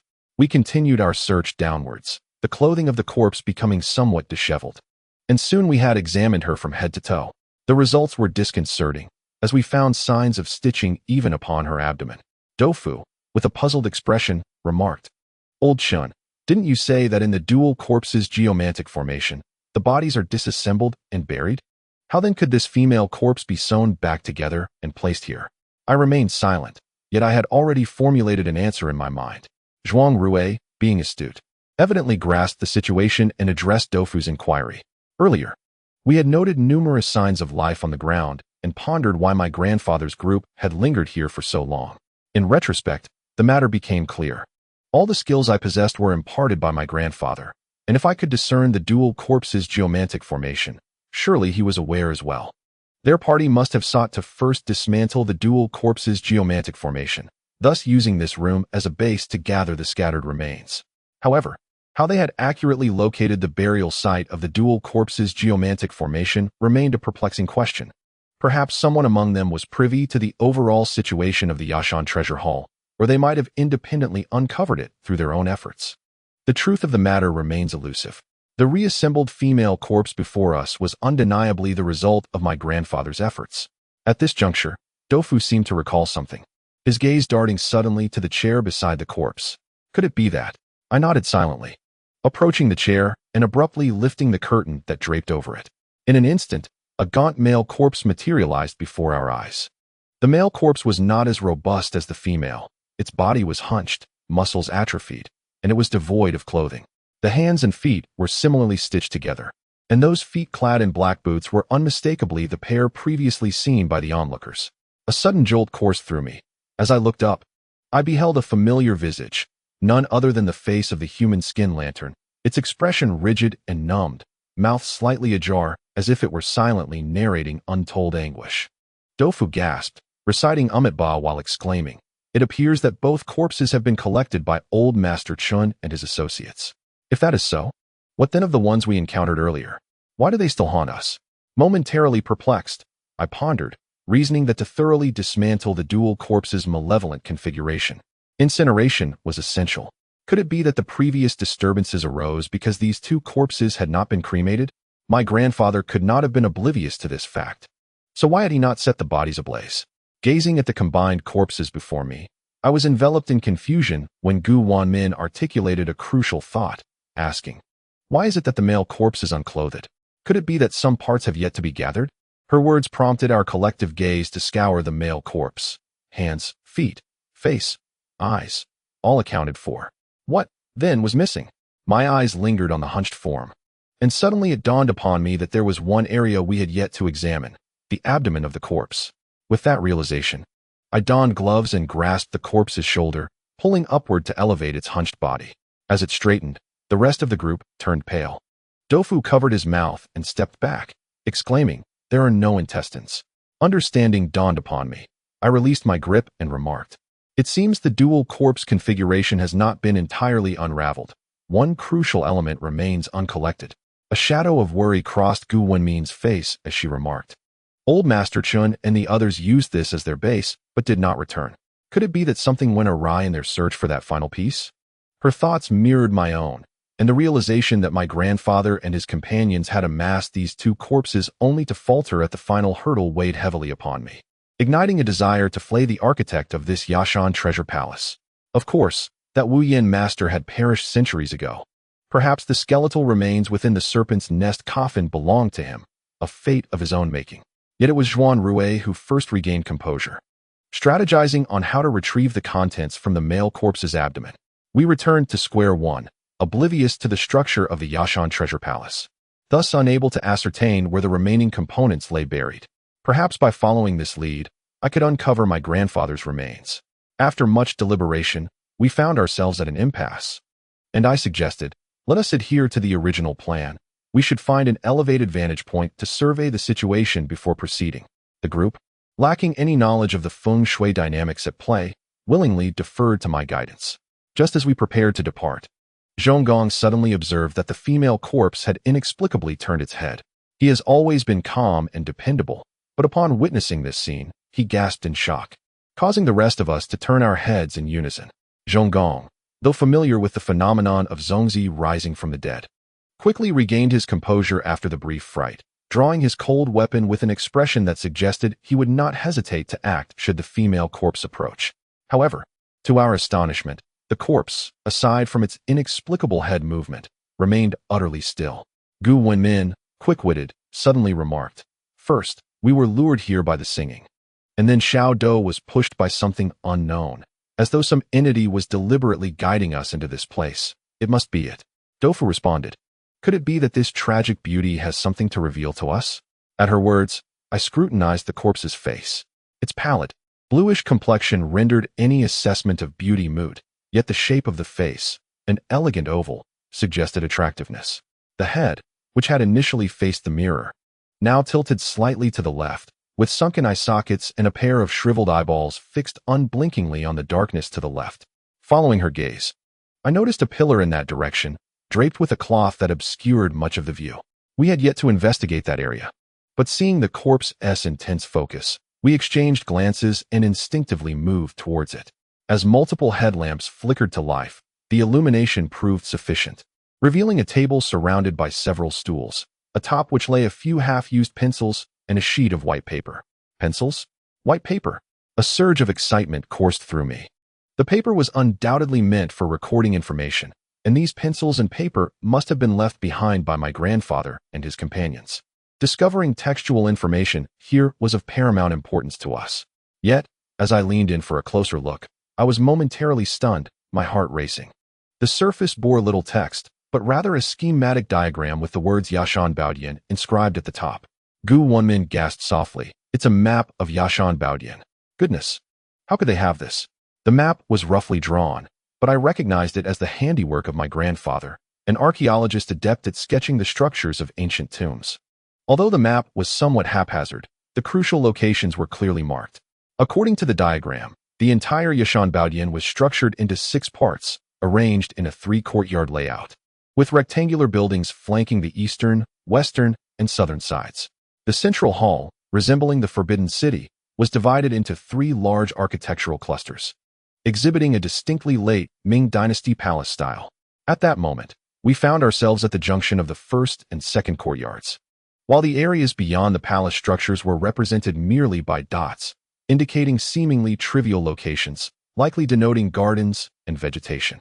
As I examined the map more closely, I noticed numerous markings made by my grandfather and his associates. Among them, 10 locations were circled within the confines of the first and second courtyards, annotated with terms relating to hands and feet. What captivated our attention was the 10th location, situated within the main hall of the second palace, where a letter was inscribed in pencil. Doufu furrowed his brow and pointed to that spot, inquiring, "What does this mean?" Zhuanrui replied in a nonchalant manner, "It can mean many things. Internationally, it is commonly associated with signals for distress or danger." Distress? My grandfather and his companions had not marked anything in the second palace, so this symbol could not possibly signify a call for help. Could it represent danger instead? Additionally, there was a dashed line extending from the position of the second palace toward the third, ultimately stopping at a location in the third palace, which was marked with an emphasized pentagram symbol. A thought flickered in my mind. Could there be something of significance within the third palace? Might it be the very objective pursued by my grandfather and his group? Was the true secret behind the Yashan Treasure Hall concealed within? With this map in hand, we felt invigorated, as many of our challenges seemed to dissolve. One thing was certain. The female corpse bore us no malice. It was guiding us, perhaps hoping we could uncover the final piece needed to grant peace to the 2 souls. The earlier pair of legs, the prying eye, and even the piece of human skin had not inflicted any tangible harm upon us. In retrospect, they had lured us here. Contemplating this, I glanced at the 2 corpses seated on the chair and remarked, "There is no time to lose. Now that we have the map, everything will be much easier." No one voiced any dissent, and armed with our weapons, we hastened our pace. A complex emotion stirred within me, for I understood that my search extended beyond the missing object within the male corpse. This path might also lead to my grandfather's remains. This intricate blend of feelings weighed heavily upon my heart, creating a profound discomfort. With the map in hand, our journey proceeded relatively smoothly, and we soon emerged from the first palace. At the junction of the 2 palaces lay a broad avenue paved with grayish-white stones. Exiting the wooden and stone structure of the palace and ascending a short flight of steps, we found ourselves upon this avenue. Logically, we should have seen the daylight above us, yet upon lifting my gaze, I was met with a dense fog that obscured the sky entirely. The avenue stretched infinitely on both sides, the end shrouded in mystery. However, according to the map, both sides led to the Grand Hall, which bore little significance for our expedition. Thus, we pressed onward, guided solely by the map. In the far distance, the second palace intermittently revealed itself through the mist, positioned at a considerable elevation, appearing as though it were suspended in midair. As we continued along the avenue, the terrain ascended, quickly transforming into stone steps that seemed to rise for hundreds of layers. Doufu, laboring up the stone steps, gasped for breath and exclaimed, "This is extravagant. It is utterly ridiculous to construct such a grand palace in the depths of the mountains, with no one to inhabit it, truly the pinnacle of opulence." Since entering the Yashan Treasure Hall, we had endured considerable exertion, and fatigue was evident. Gazing at the ascending steps, I felt a sense of trepidation, thinking to myself that if we were to ascend to the top in one go, it would indeed be exhausting. After reflecting on our time spent within the Yashan Treasure Palace, it seems we have lingered for approximately 5 or 6 hours. Outside, the night is likely descending. If we do not take a moment to rest, our energy may dwindle, which could prove disadvantageous should we encounter something formidable in the second palace. Though the esteemed beauty Gu possesses commendable physical stamina, she is, after all, a woman and cannot withstand such fatigue indefinitely. Her face glistens with sweat, breathless and unable to utter a word. Observing this, I propose that we take a 20-minute respite to replenish our strength with some sustenance. Zhuanrui had no objections, and soon we witnessed Zhonggong producing provisions, distributing them to our esteemed companions. Doufu extracted his own rations to nibble on, casting an envious glance at Zhuanrui as he remarked, "Look at you, being catered to while out and about. The life of a wealthy individual is indeed enviable." As the group settled, Zhuangji chuckled and replied, "Is that envy I detect? Look at you, so navi. The emperors of ancient times lived lives that truly merit admiration, 3,000 beauties in their harem. It is said that during the reign of Qianlong, the number of women he consorted with, both openly and discreetly, reached as many as 50,000. Doufu's jaw dropped in astonishment. What? 50,000? He began to calculate with his fingers. 365 days in a year, not counting leap years. 50,000 divided by 365. My goodness. That means he would have to spend a night with one every day for 136 years. Come on, you must be pulling my leg. With a smile, Zhuangji narrowed his eyes. People in ancient times matured early. They began procreating by the age of 13 or 14. Moreover, emperors were permitted to visit the palace maidens. Do you know why the emperors of the Qing dynasty were so keen on building retreat palaces? Just recently, we were discussing matters concerning the second palace. And now the conversation has veered in this direction. Men often become animated when discussing such topics. Although Doufu was somewhat timid, he was still a genuine man. And he momentarily forgot his exhaustion, eagerly listening as Zhuangji regaled him with tales of royal secrets. In truth, these were not particularly secretive tales. It is said that Emperor Xiao Jing of the Ming dynasty, after surviving an assassination attempt by a palace maid, developed a wariness toward the women in his bed, and no longer dared to indulge throughout the night. After intimate encounters with his consorts, he would promptly exclaim, "Send the guests away," and the maidens would be escorted back to their respective quarters by the eunuchs. After the Manchus entered the pass, they adopted Han culture, and the emperors learned from history, recognizing the need to avoid indulgence in pleasures that could lead to moral decay. Thus, Emperor Kangxi established the Jing Shifang, a set of regulations that subsequent emperors were required to adhere to. The rules of the Jing Shifang were quite stringent. For instance, excessive indulgence was prohibited. Should the emperor and his consorts linger too long in bed, the eunuchs waiting outside would sound a signal, reminding the emperor to remember the ancestors' teachings and practice moderation, lest he succumb to the allure of female company. Later emperors likely found this regulation rather vexing, as even their intimate affairs were subject to oversight. Fortunately, once an emperor departed the Forbidden City for a retreat palace, he was no longer bound by the regulations of the Jing Shifang. This led subsequent emperors to revel in the construction of retreat palaces such as the Summer Palace and the Old Summer Palace, with some residing in the latter for an entire year, free from the constraints of the Jing Shifang, allowing for a more varied and indulgent experience, with the possibility of entertaining multiple guests in a single night. Thus, whether or not the figure of 50,000 holds any truth, the calculations reveal that one need not spend 136 years to achieve such a number.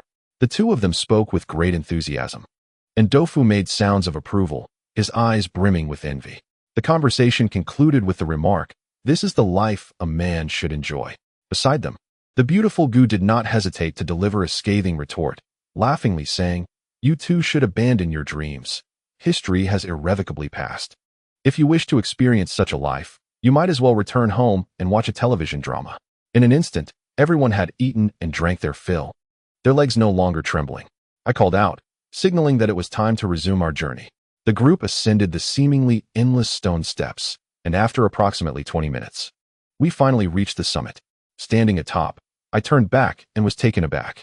Previously, while within the first palace, we had felt little, but now, from our elevated position, we gazed down to find the entire treasure hall obscured in thick mist, with an oddly shaped beast faintly visible atop the pinnacle. Upon closer inspection, it was the legendary three-headed hound that guards the realm of the living. Its 3 heads were fearsome, baring their teeth, one of which was glaring directly at us. The sinister visage, shrouded in fog, sent chills down my spine, and an ominous feeling settled in my heart. I was acutely aware that my grandfather and the others might meet their demise here. Thus, we could not afford to be careless and should gather information as soon as possible. At that moment, the group ceased to linger and turned towards the depths of the second palace. This palace was the highest in the entire complex, circular in shape.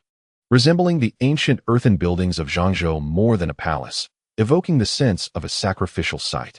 Its unique architecture evidently heightened everyone's alertness, and the atmosphere fell into an immediate silence. In the center of the palace, several grand doors stood wide open, and we proceeded straight ahead, uninterested in investigating the contents of the rooms, merely following the map's guidance towards the designated shape. As we walked, we occasionally stumbled upon remnants left behind by my grandfather and the others, cigarette butts, and some small lost items. This shape was conveniently located at the center of the circular structure. However, with each step forward, the sense of foreboding intensified. Even Doufu, usually slow to react, remarked in a lowered voice, "Why does it feel increasingly dark here?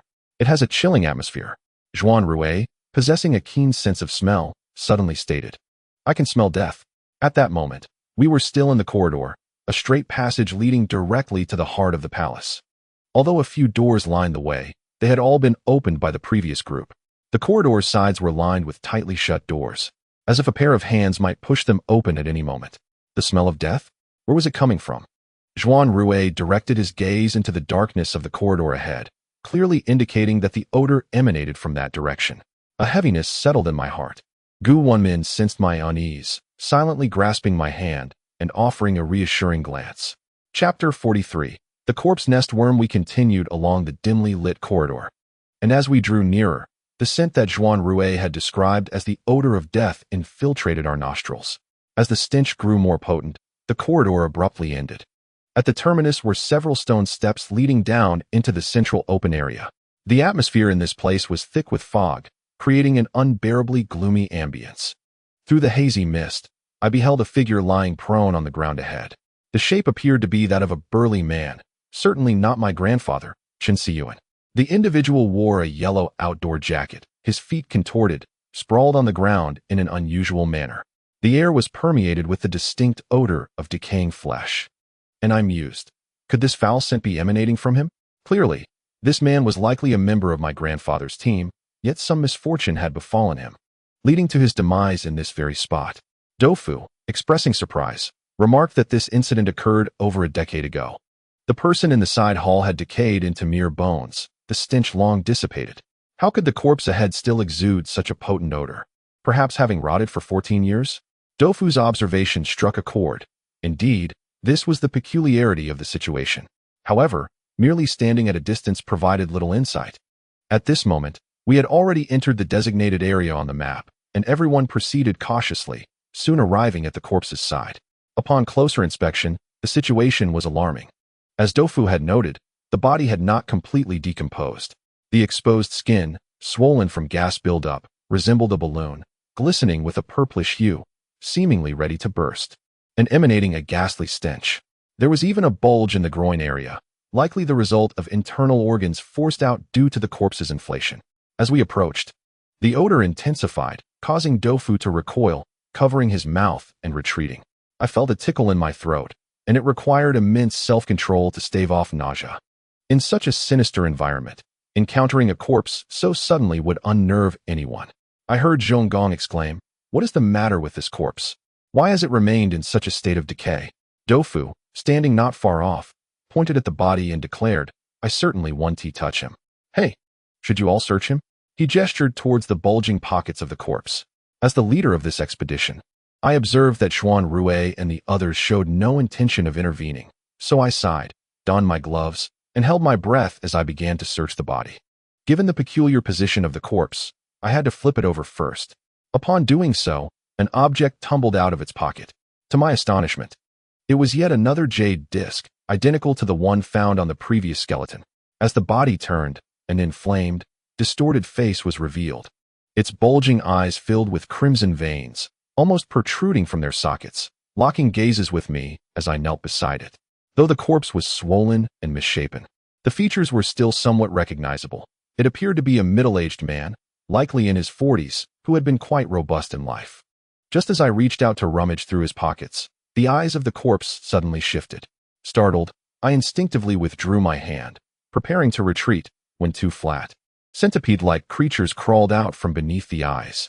I exhaled in relief. It seemed the movement of the insects had merely caused the eyeballs to shift, and it was not, after all, a case of resurrection. After the two worms emerged, they swiftly crawled towards me. They were no longer than my fingers, and although they appeared harmless, they had just wriggled out from a corpse, and the thought of them crawling onto me was utterly revolting. I hastily stepped back and crushed both worms underfoot, stomping down fiercely. As I lifted my foot, I estimated that they had been reduced to pulp. However, to my astonishment, I saw two dark shapes scuttling away from beneath my foot, darting off with alarming speed. I was taken aback, pondering what sort of creature these were that could not be crushed. At that moment, Wenmin was closest to me, and the worms zipped past my feet, heading straight for her, accelerating towards her head at an astonishing pace. The realization that these peculiar black worms had emerged from a corpse filled me with dread. In a moment of desperation, I lunged forward with my gloved hand to catch the rapidly moving creature. Unfortunately, the worms had just reached Wenmin's chest, and as I grasped them, she let out a startled cry, flushed with embarrassment and alarm. I quickly reassured her, "I didn't mean to. I was trying to save you." At that instant, I could feel the strange worms writhing in my palm, seeking an opportunity to escape. Their astonishing speed astonished me. I thought to myself that this place was fraught with danger, and if these worms had survived for so long, there must be something unusual about them. If I were to release them, who knew what calamity might ensue? I turned to Doufu and said, "Get me a bottle, since I cannot crush them. Let's contain them for now." Doufu promptly produced a small medicine bottle, and together we secured the worms inside, leaving no gaps. We then observed them through the transparent glass. I finally understood why I had been unable to crush them earlier. Their bodies were remarkably flat, covered in a layer of fine hairs. Experienced individuals know that while it is easy to squash a cockroach on a flat surface, it becomes a formidable challenge on a soft sofa. The flatness and the fine hairs of these worms provided them with a form of pressure resistance.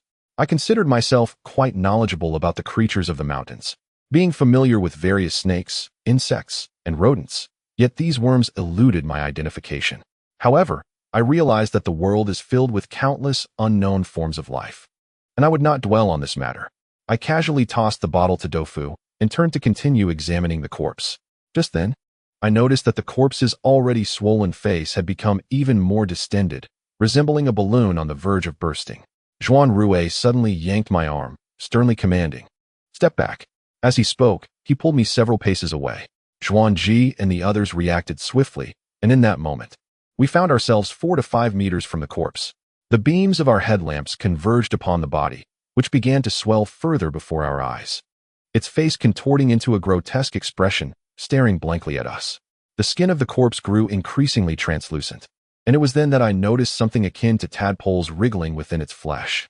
Before I could comprehend what that thing was, a loud bang erupted, and the corpse instantaneously exploded, transforming into a shower of flesh beneath our illumination.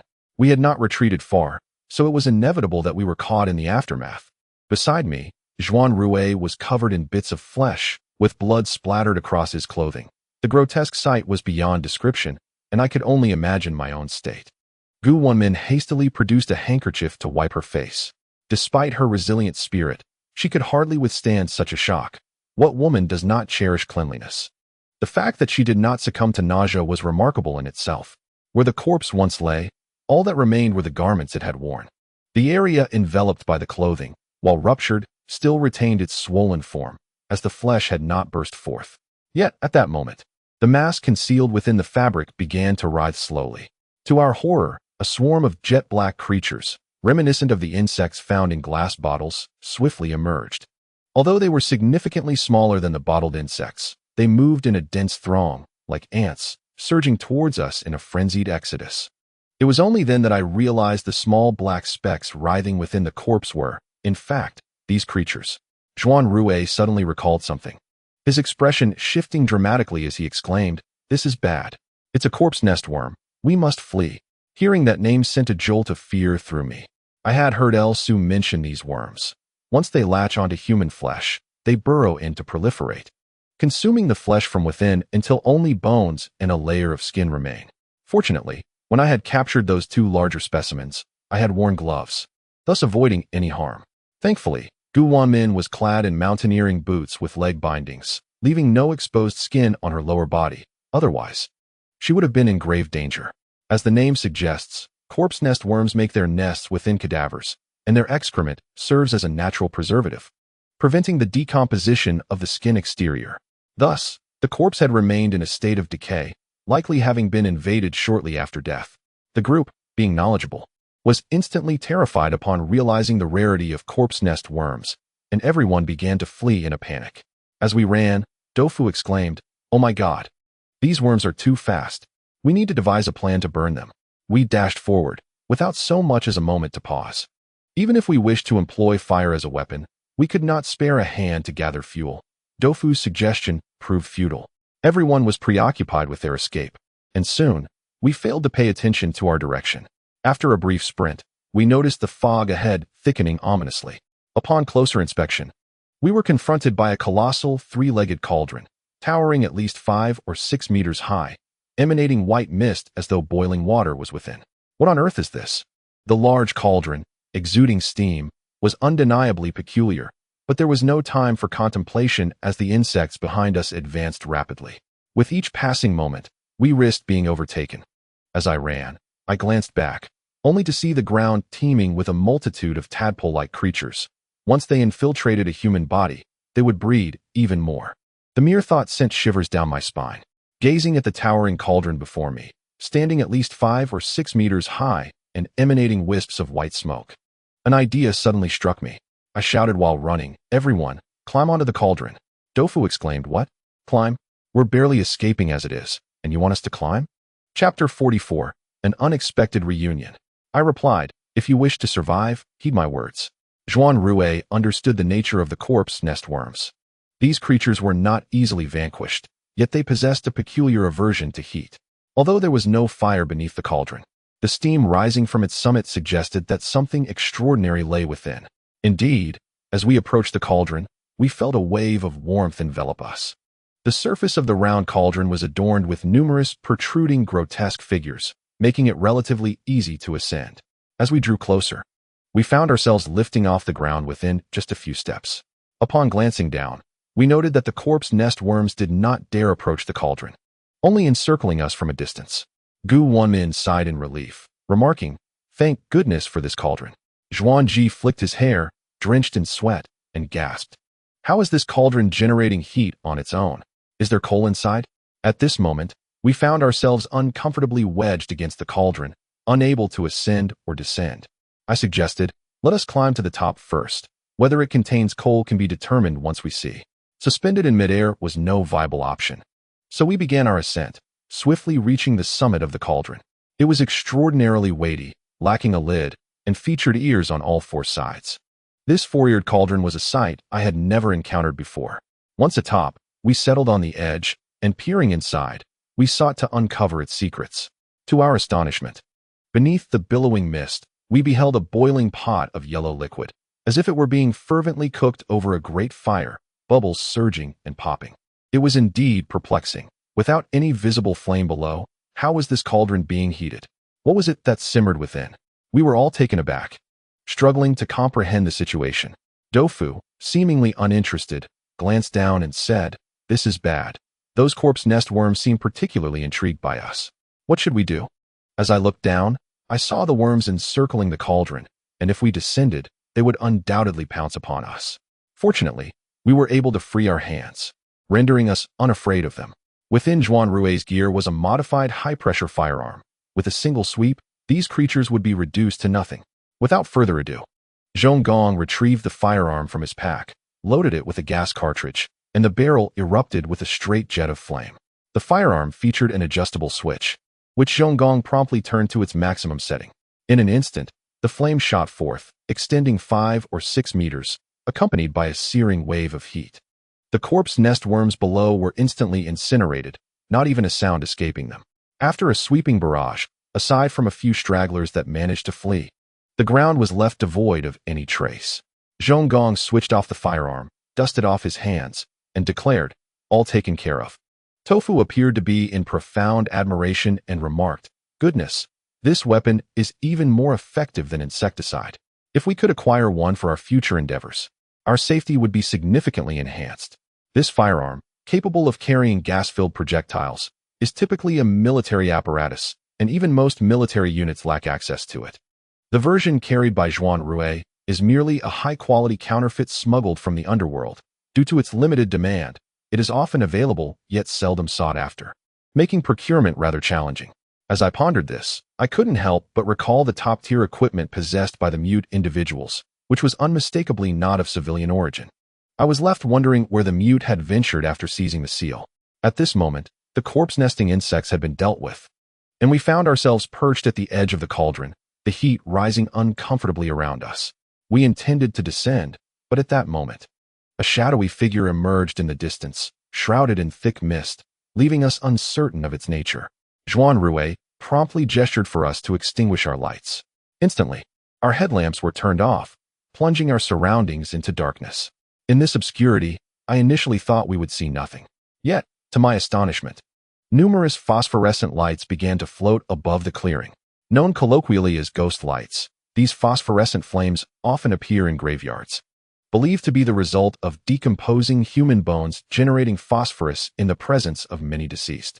Their colors vary. Some are green, others blue, and rare shades of purple. In times past, the common folk mistook them for spirits.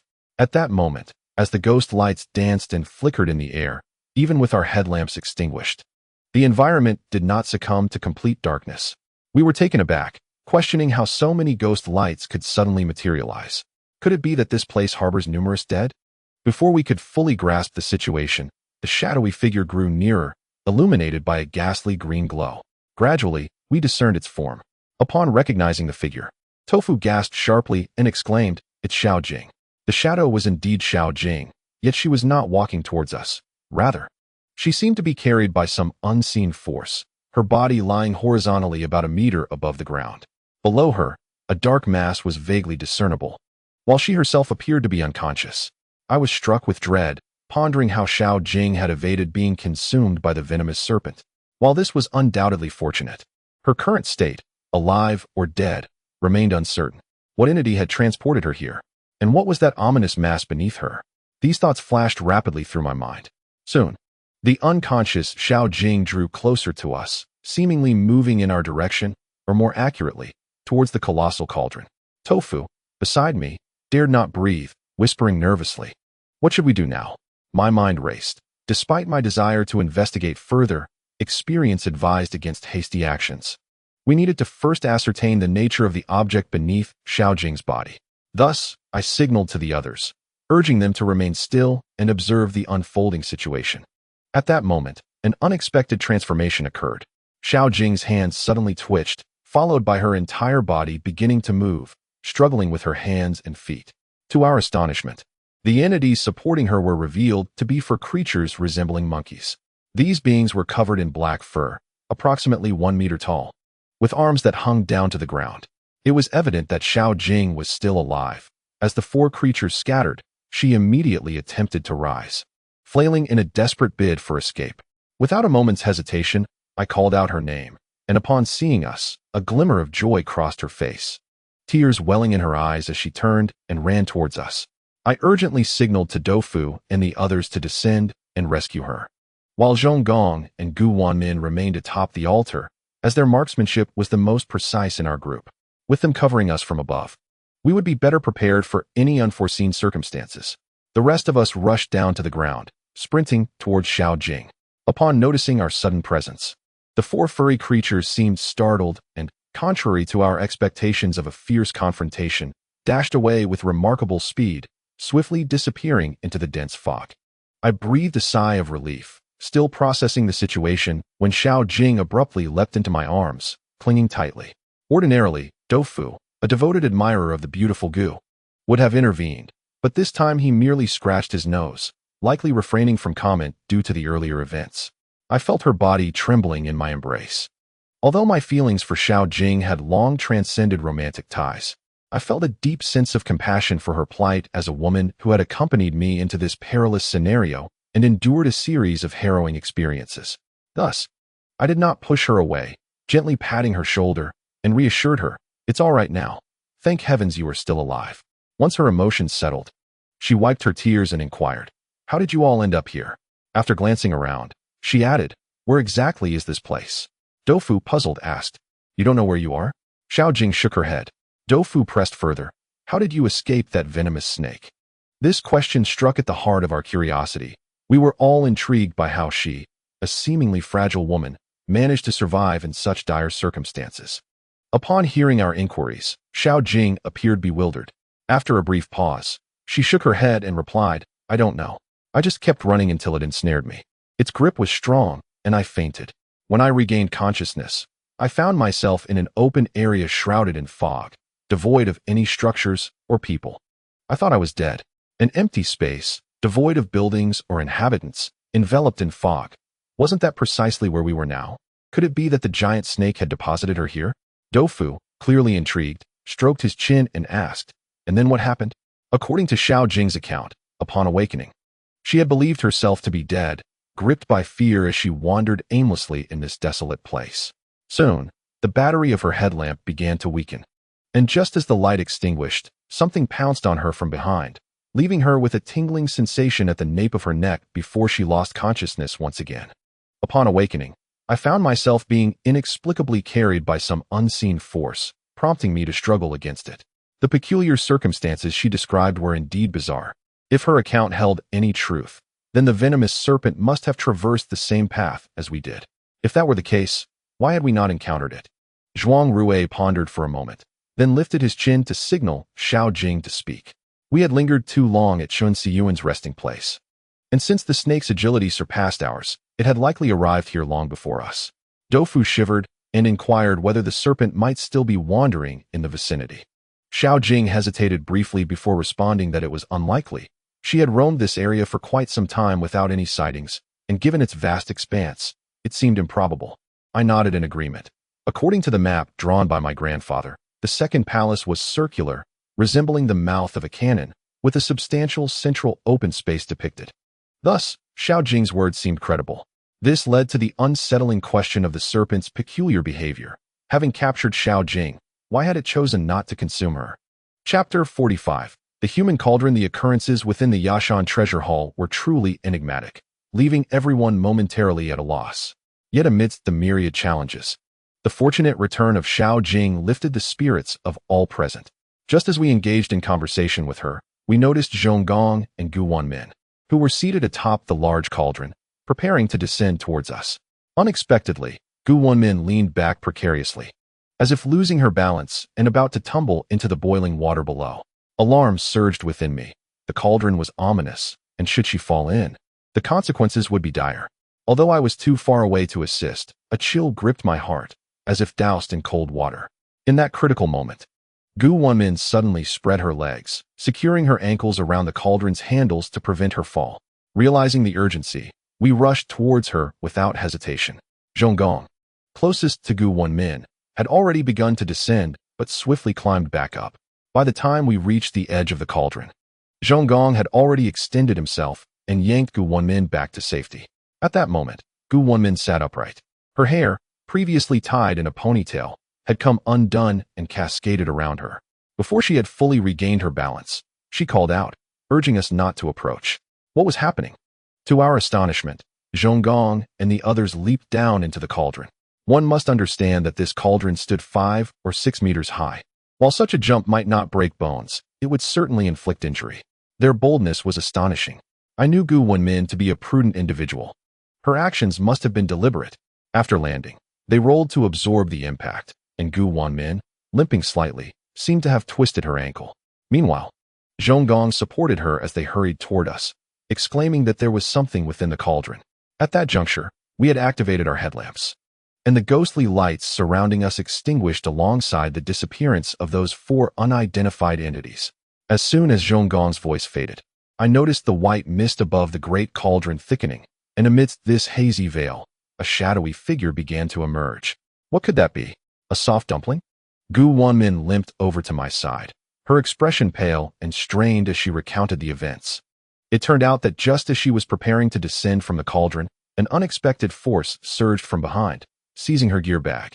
Unlike an ordinary backpack, her gear bag was equipped with numerous hidden clasps designed to prevent it from falling off during vigorous activities. Thus it clung closely to her back, serving as a protective armor in critical moments. When the bag was yanked backward, Wenmin inevitably toppled over the edge of the cauldron, but with remarkable reflexes. She managed to hook her ankle around the cauldron's ear, narrowly avoiding a plunge into the boiling depths below. In that precarious moment, her face was mere inches from the roiling, scalding water, the heat rising to sear her skin. It was then that she caught sight of something round bobbing within the bubbling yellow liquid, which, upon closer inspection, revealed itself to be a human head. Wenmin gasped in horror, realizing that the immense cauldron was, in fact, boiling the remains of the deceased. With a surge of strength, she attempted to rise, but the force still gripping her gear bag relentlessly pulled her down. Turning her head, she discovered the source of this force, a hand emerging from the boiling water. This entire sequence transpired in an instant, and the struggle between the two opposing forces rendered Wenmin incapable of rising. Fortunately, Zhonggong was nearby and rushed to her aid, pulling her to safety. Startled by the grotesque spectacle within the cauldron, they witnessed severed heads and limbs rolling as if animated, prompting them to leap away without a second thought. At that moment, the white mist around the cauldron swirled violently, the shadow now appearing at the center, as if it had just crawled out. Resolute, I declared, strike first to gain the advantage. We must eliminate it. Regardless of what it is, we could hardly expect any camaraderie from whatever emerged from that cauldron. As I spoke, the others, without hesitation, opened fire. A cacophony of gunshots erupted, all aimed at the shadow above the cauldron. Our volley prompted the creature to retreat swiftly back into the depths, causing the mist to thin once more. We exchanged bewildered glances, momentarily perplexed. After a brief silence, Doufu inquired, "What now, Laochen?" I addressed the group, suggesting that it was prudent to avoid unnecessary trouble. As long as whatever lurked within the cauldron did not disturb us, we should remain focused on our original purpose. What was our original objective? Naturally, the objective was to locate my grandfather's remains and unveil the secrets of the Yashan Treasure Hall. However, prior to that, we first needed to dismantle the dual corpses' malevolent formation. At this moment, the male and female corpses had not emerged to create chaos, presumably hoping we would assist them in their escape. If we failed in this endeavor, the journey ahead would undoubtedly be fraught with peril. Consequently, we resolved to disregard the great cauldron for the time being. I retrieved a compass from my pocket, intending to ascertain our bearings. The area was shrouded in dense fog, dim and disorienting, devoid of any reference points. Wandering aimlessly could easily lead us astray. We needed to establish a coordinate before commencing our search. To my dismay, the moment I produced the compass, I found myself bewildered as the needle spun uncontrollably, rendering it incapable of providing direction. Wenmin exclaimed, "Could it be broken?" Each of us carried a compass, and upon witnessing mine malfunction, the others hastily retrieved theirs. We gathered together to examine them, only to discover that all 6 compasses were equally ineffective. Doufu stared intently at his compass, his eyes darting about, a habitual gesture when he was deep in thought. After a moment, he confidently declared, "This place has magnetic interference." It was improbable that all 6 compasses could fail simultaneously. The only plausible explanation was a disturbance in the local magnetic field. Xiao Jing pondered aloud. What should we do now that we cannot determine our position? As she spoke, she nudged Wenmin aside to stand closer to me. I couldn't help but smile ruefully. Truth be told, after clarifying my feelings, I was reluctant to continue this ambiguous dynamic. I was certain of my affections, yet in this precarious environment, it felt inappropriate to disclose my sentiments to Xiao Jing. She had come to the Yashan Treasure Hall for my sake and had nearly sacrificed herself. It would be unbecoming to reveal my feelings at such a moment. Thus, I chose to feign ignorance. Wenmin, likely recalling our previous agreement, pursed her lips and silently retreated, tucking her compass back into her pocket. Doufu, perceptive to the awkward atmosphere, attempted to lighten the mood with a laugh, saying, "Never mind, we can manage without the compass. Let us use the great cauldron as our point of reference and search in all directions." As he spoke, he yawned, prompting me to glance at my watch, only to discover that, amidst our exertions, it had become 2 in the morning. We had entered the Yashan Treasure Hall at 10 o'clock in the morning, and now, a full 14 hours had elapsed without rest, all the while enduring heightened tension and physical strain. It is said that yawning is contagious, and indeed, Doufu's yawn spread through us, leaving us feeling weary and fatigued. Yet, resting near the cauldron was unsettling, so we agreed upon a direction, deciding to search westward and rest along the way. As we ventured westward, the fog thickened, obscuring our vision. After walking for approximately 20 minutes, Wenmin halted, rubbing her foot, evidently unable to continue. She had not faltered during our journey, but now, with her ankle injured, she struggled to move. I offered, "Climb on my back. I will carry you." Xiao Jing, displeased, grasped my arm and remarked, "Have you forgotten our previous agreement?" Despite being often described as expressionless like tofu, I now find myself in an awkward situation, my composure slipping. I hurriedly said, "Enough of that. She has injured her leg." Xiao Jing ceased speaking to me, turning her gaze fixedly upon Wenmin. Tofu quickly tugged at my sleeve, pulling me back while lowering her voice. "This is a conflict among women. You should not interfere." After a moment, Tofu, dissatisfied, fixed her gaze on me and declared, "You may be half a centimeter taller, slightly more muscular, a bit more agile, and possess more wealth. But why do all women seem to favor you?" I replied coldly, "Isn't what you've just listed sufficient?" Tofu choked on her words, swearing, "One day, I will surpass you. I shall get a membership and enroll in a boxing class. Henceforth, I will manage the profits of the shop myself." I inquired, "What about your height?" Tofu countered, "In this day and age, men can wear height-increasing shoes." I nodded and replied, "You may catch up in those aspects. Yet you seem to forget one thing that external forces cannot alter." Tofu paused, tilting her head and asking, "What is it?" I pointed to my head and said, "Intelligence." Without giving Tofu a chance to retort, I turned to Zhuanrui and said, "Let us take a break here. It has been over 10 hours, and everyone is exhausted." Zhuanrui raised an eyebrow, showing no objections, though his expression seemed to convey, "Stop making excuses." I feigned ignorance, sitting down to rest my eyes. Though I was aware that this was not truly a time for rest, I had my own concerns. Given Wenmin's current condition, if we did not take a moment to tend to her injuries, she might suffer lasting consequences. The group settled down, igniting a pile of solid fuel, planning to rest for 2 hours. I and Zhonggong would take turns keeping watch. Everyone else could enjoy a full 2-hour sleep, which, under these circumstances, was quite satisfactory. Chapter 46. The Steel. I was on the first watch, while the others, having been weary for nearly 15 hours, fell into a deep slumber the moment they lay down. As they slept, I found myself increasingly drowsy. To divert my attention, I shook my head and took a sip of water to rouse my senses, my mind wandering through a myriad of thoughts. Since the day Laosi and others entered the palace of the 10,000 Demon Empress, everything has unfolded in an eerie direction. Curses, the tomb of the giant-eared king, shamanic inscriptions.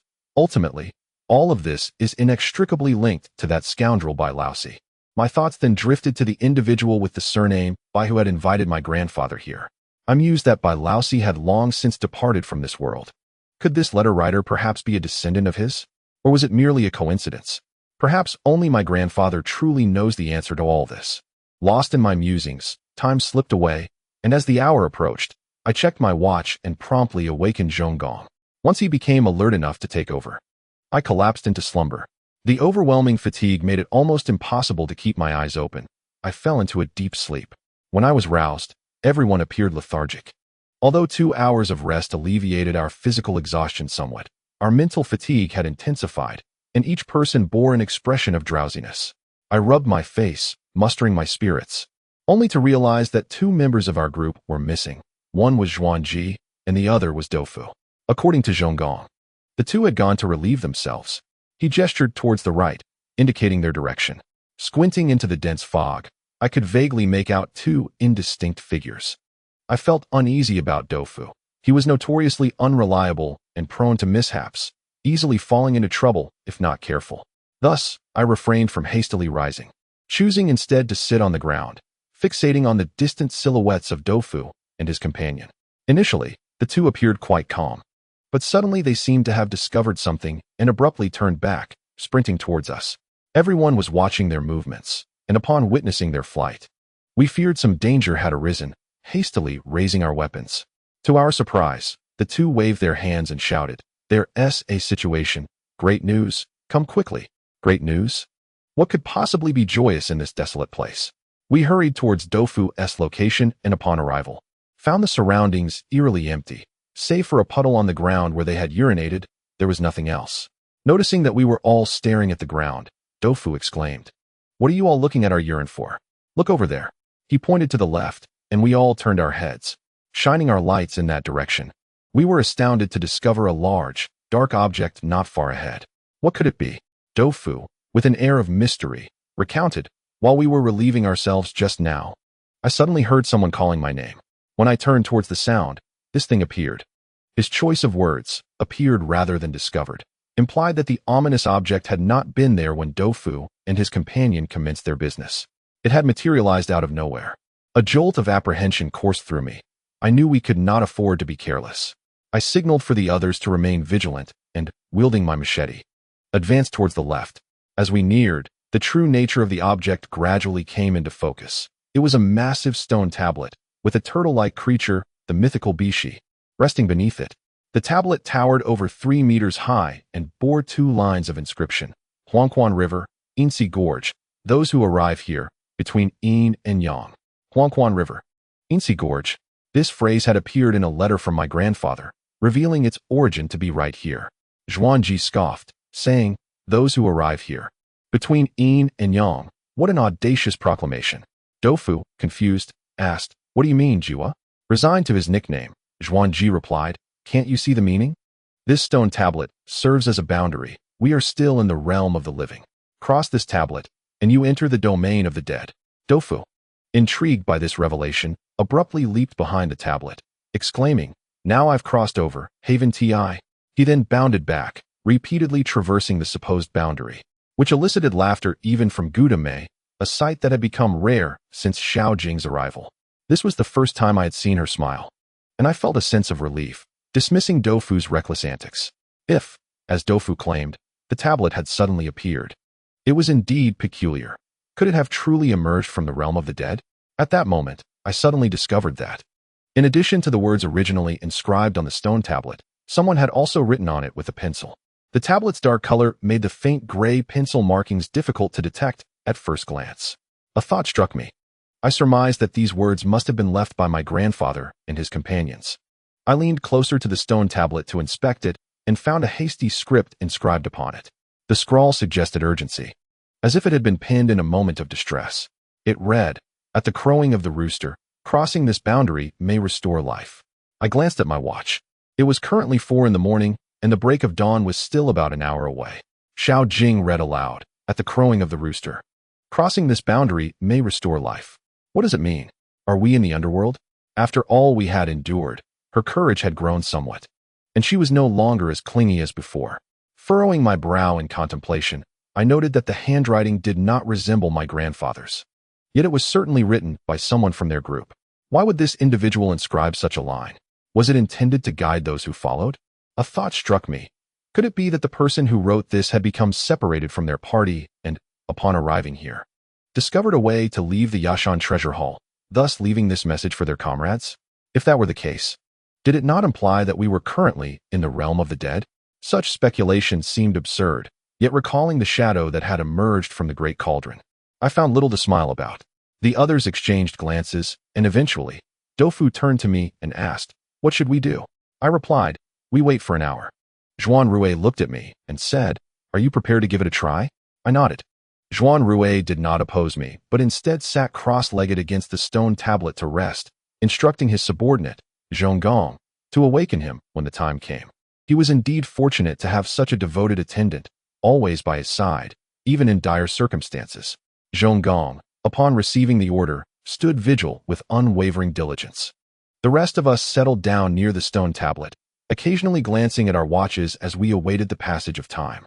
As the hour approached, an unsettling silence enveloped us, and I began to doubt the validity of the inscription. Could it merely be nonsensical ramblings? But as the time had yet to elapse, I resolved to remain patient. Gradually, my eyelids grew heavy, and after about 10 minutes had passed, the hour was at hand, yet the surroundings remained eerily still. I was about to declare it a trick when 5he suddenly pointed at the stone tablet behind me, his expression fraught with confusion, signaling everyone to look back. Zhuanrui, having been awakened by Zhonggong, turned along with the others. To our astonishment, the words on the stone tablet had vanished. The once black surface had transformed into a pale gray, quivering as if rippling with water, revealing faint outlines of small figures within, reminiscent of a broken television screen. What in the world was happening?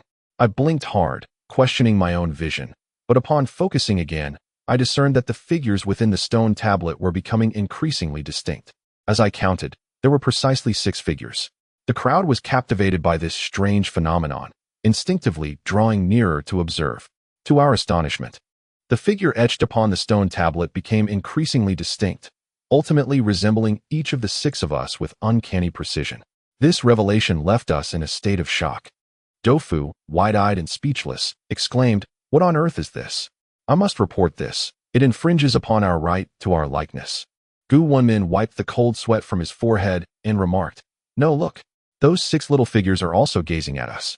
Indeed, the previously animated figures had come to a standstill, mirroring our postures and locking eyes with us from the stone tablet, creating an eerily surreal tableau. A chill ran down my spine, and at that moment, I was startled by the sudden crowing of a rooster. As the sound lingered, I felt a warmth on my wrist and glanced down to discover that one of the peachwood beads, a gift from my grandfather, had shattered.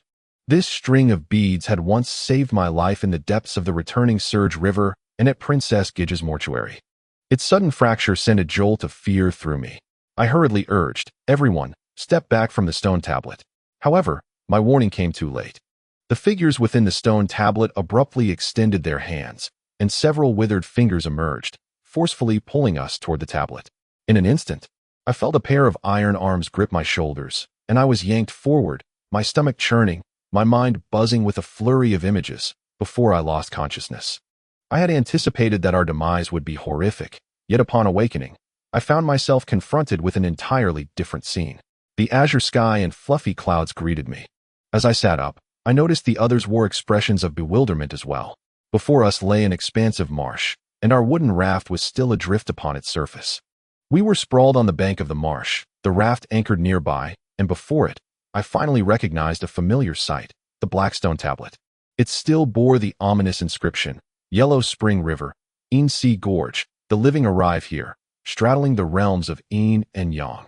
I questioned whether this was merely a dream, closing my eyes to vigorously rub my face, yet when I opened them again, the scene remained unchanged. After a brief silence, Zhuanrui was the first to speak, stating, "The suddenly appearing treasure palace has vanished."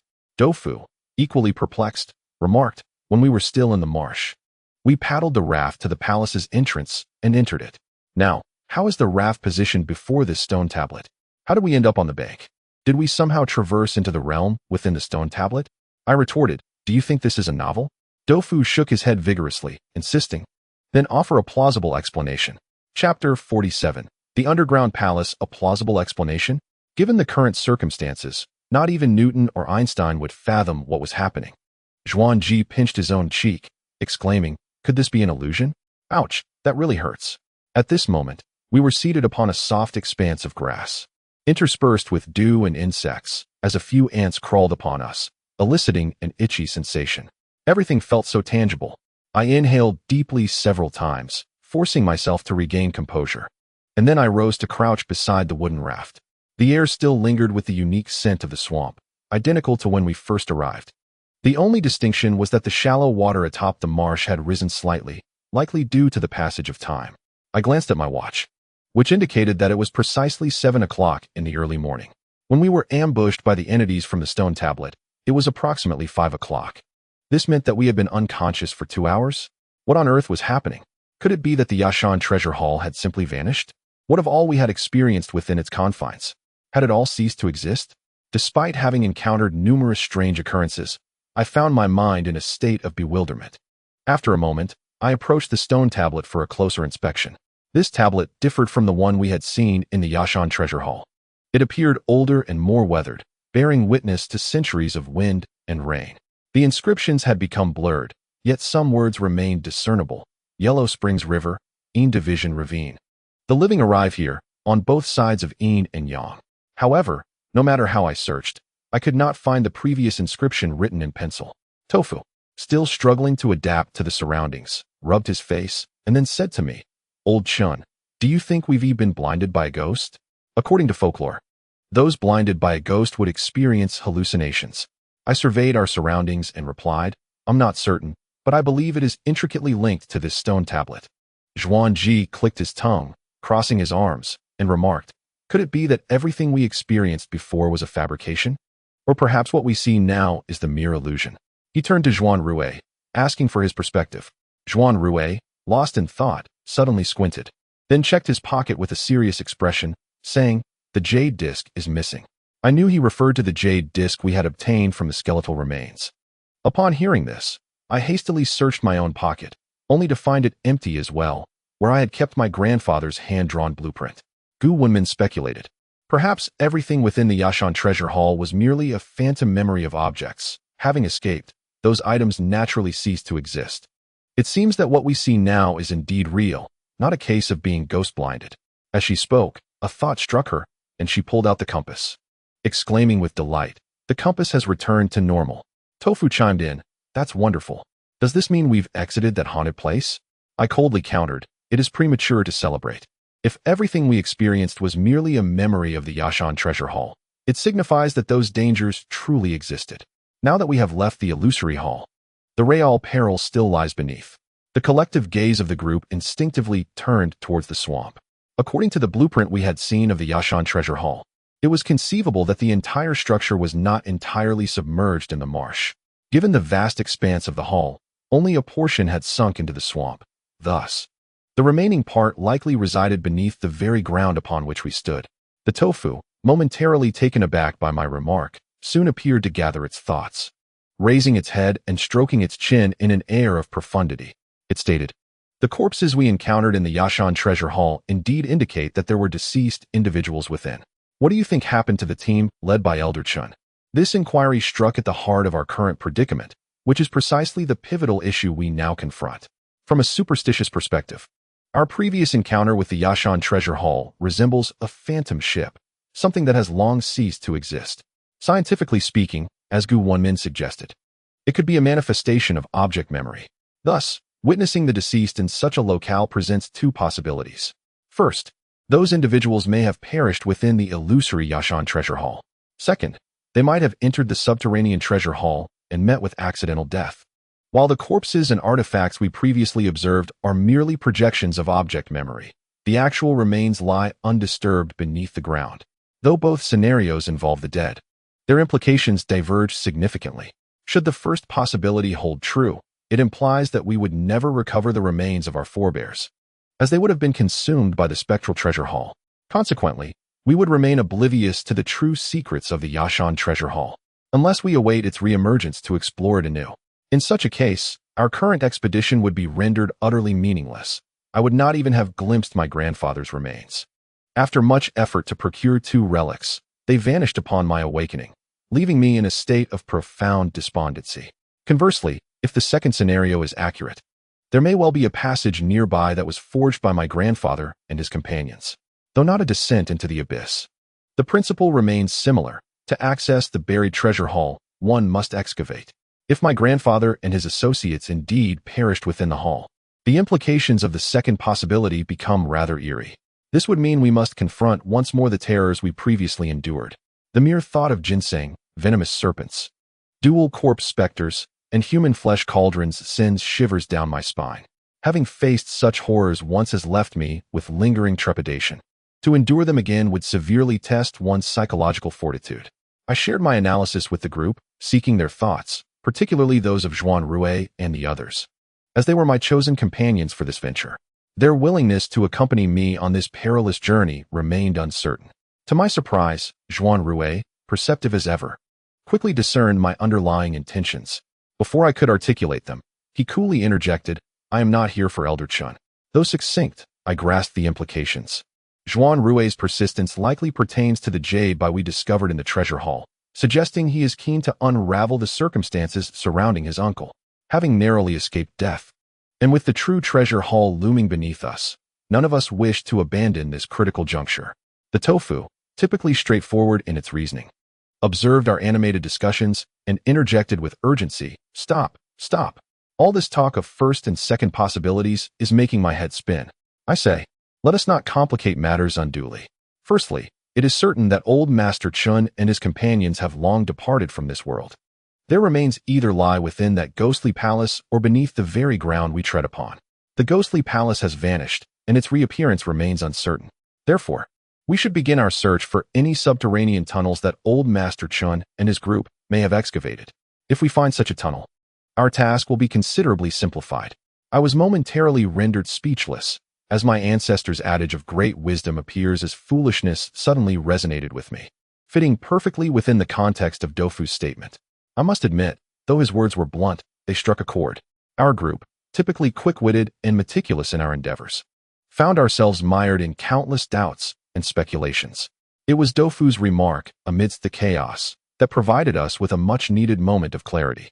Noticing our sudden silence and the intensity of our gazes fixed upon him, Dofu felt a bit uneasy and shrank his neck, murmuring, "Why are you all looking at me like that?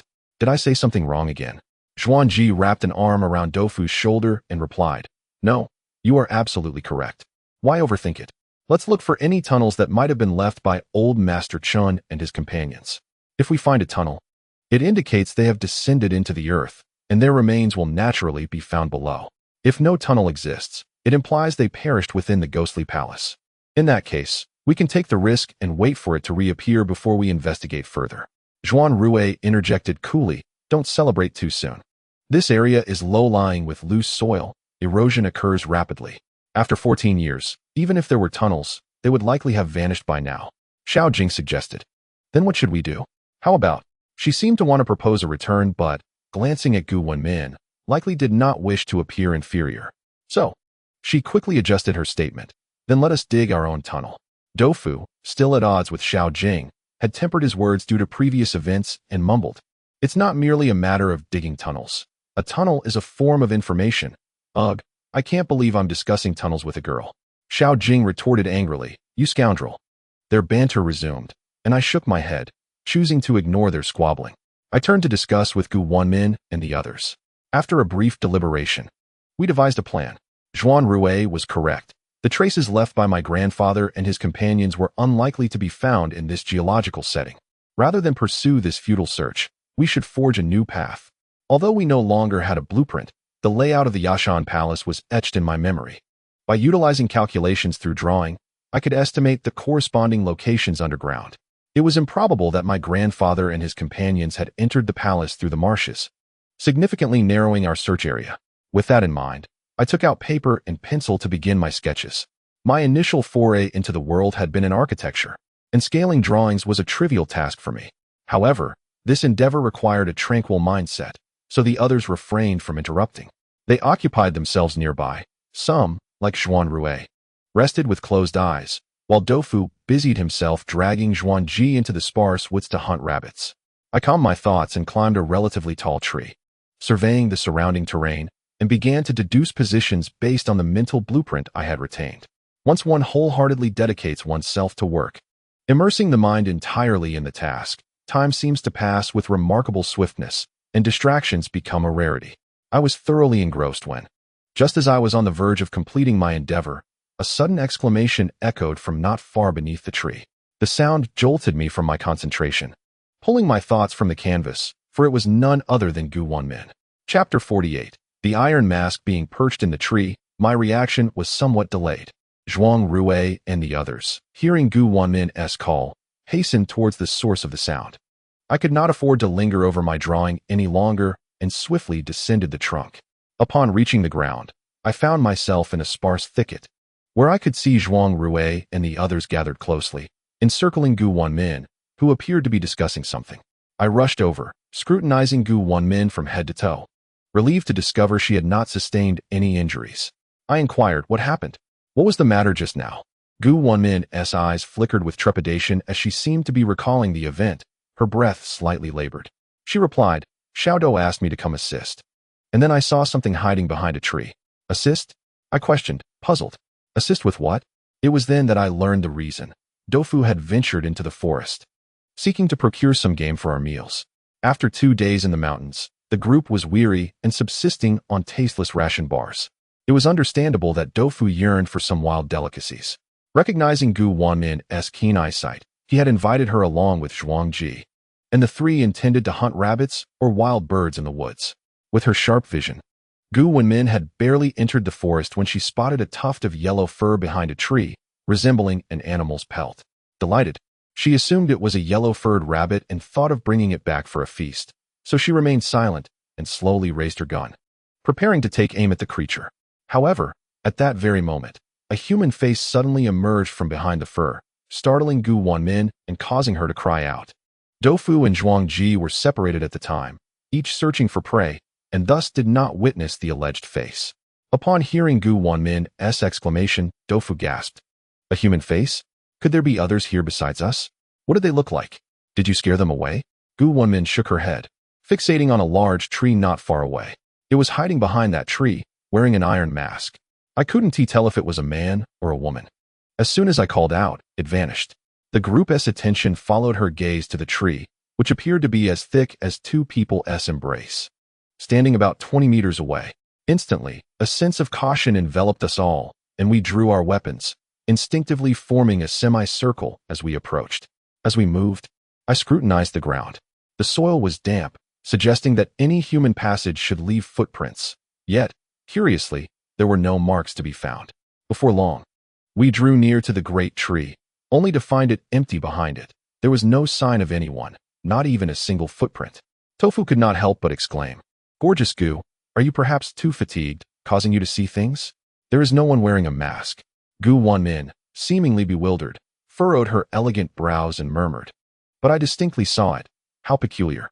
Tofu's eyes flickered, and suddenly he turned to Zhuanrui, inquiring, "Wealthy one, could it be that you are playing tricks?" Upon hearing this, Zhuanrui raised an eyebrow and replied, "Why am I being implicated?" Tofu asserted, "In our group, you are the only one with a mask." At this moment, Wenmin shook her head and clarified, "No, Mr. Zhuang is wearing a silver half mask. The individual I saw donned a black full-face mask, resembling an Iron Man." Seemingly recalling an unpleasant memory, Wenmin pressed her lips together and fell silent. I tend to believe her. She is a police officer with exceptional professional skills and a resilient psychological constitution. Her demeanor is always organized and clear, making it unlikely that she simply misperceived something, as Tofu suggested. Thus, I approached the tree and meticulously scrutinized the surroundings, hoping to uncover some clues. There were no footprints around the tree. So how could that person have concealed themselves behind it? Could they have climbed the tree? With this thought, I instinctively shifted my gaze upwards, and, at that moment, I suddenly noticed a half-broken branch swaying precariously under the gentle morning breeze. Intrigued, I declared, "I shall ascend to investigate." Climbing trees poses no challenge for me. Within moments, I had scaled about 10 meters high. Peering down, I indeed discovered that the branch had evidently been pressed down by something, and faint traces of black mud lingered on it. In an instant, I comprehended that Wenmin had not been mistaken. There was indeed another person nearby, and they were quite adept at climbing trees. Though this area is sparsely wooded, each tree boasts considerable girth and the crowns are exceptionally dense. If there were animals akin to monkeys, they would not need to descend to the ground, as they could effortlessly leap and maneuver through the treetops. Such agility is not limited to primates. Humans can possess it as well. During my years trading mountain goods, I encountered many skilled individuals from rural communities. In the mountainous regions of western Hunan, certain villagers have spent their entire lives hunting or trading forest products. They are slender and nimble, climbing trees with the grace of monkeys. I once met a young man named Zhuang, whose family had lived in the mountains for generations. He was a master at climbing.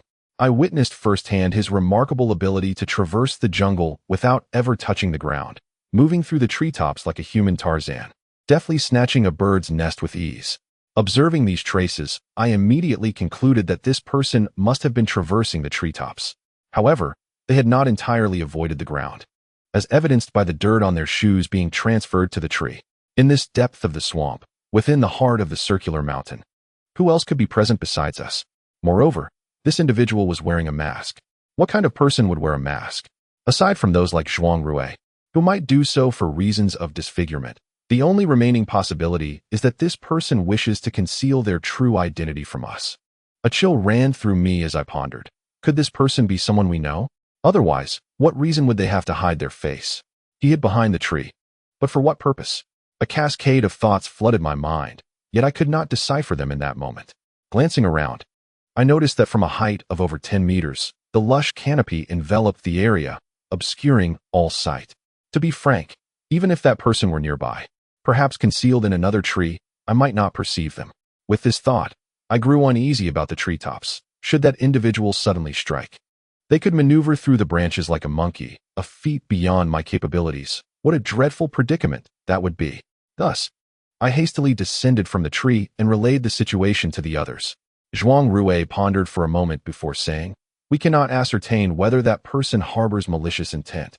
For safety's sake, we ought to leave this place." As he spoke, he gestured for us to return, yet secretly cast a knowing glance at our group. I instantly comprehended that his words were not meant for us, but rather intended for the hidden figure lurking in the shadows. We exchanged glances, all understanding Zhuangrui's meaning. Save for Doufu, who remained oblivious.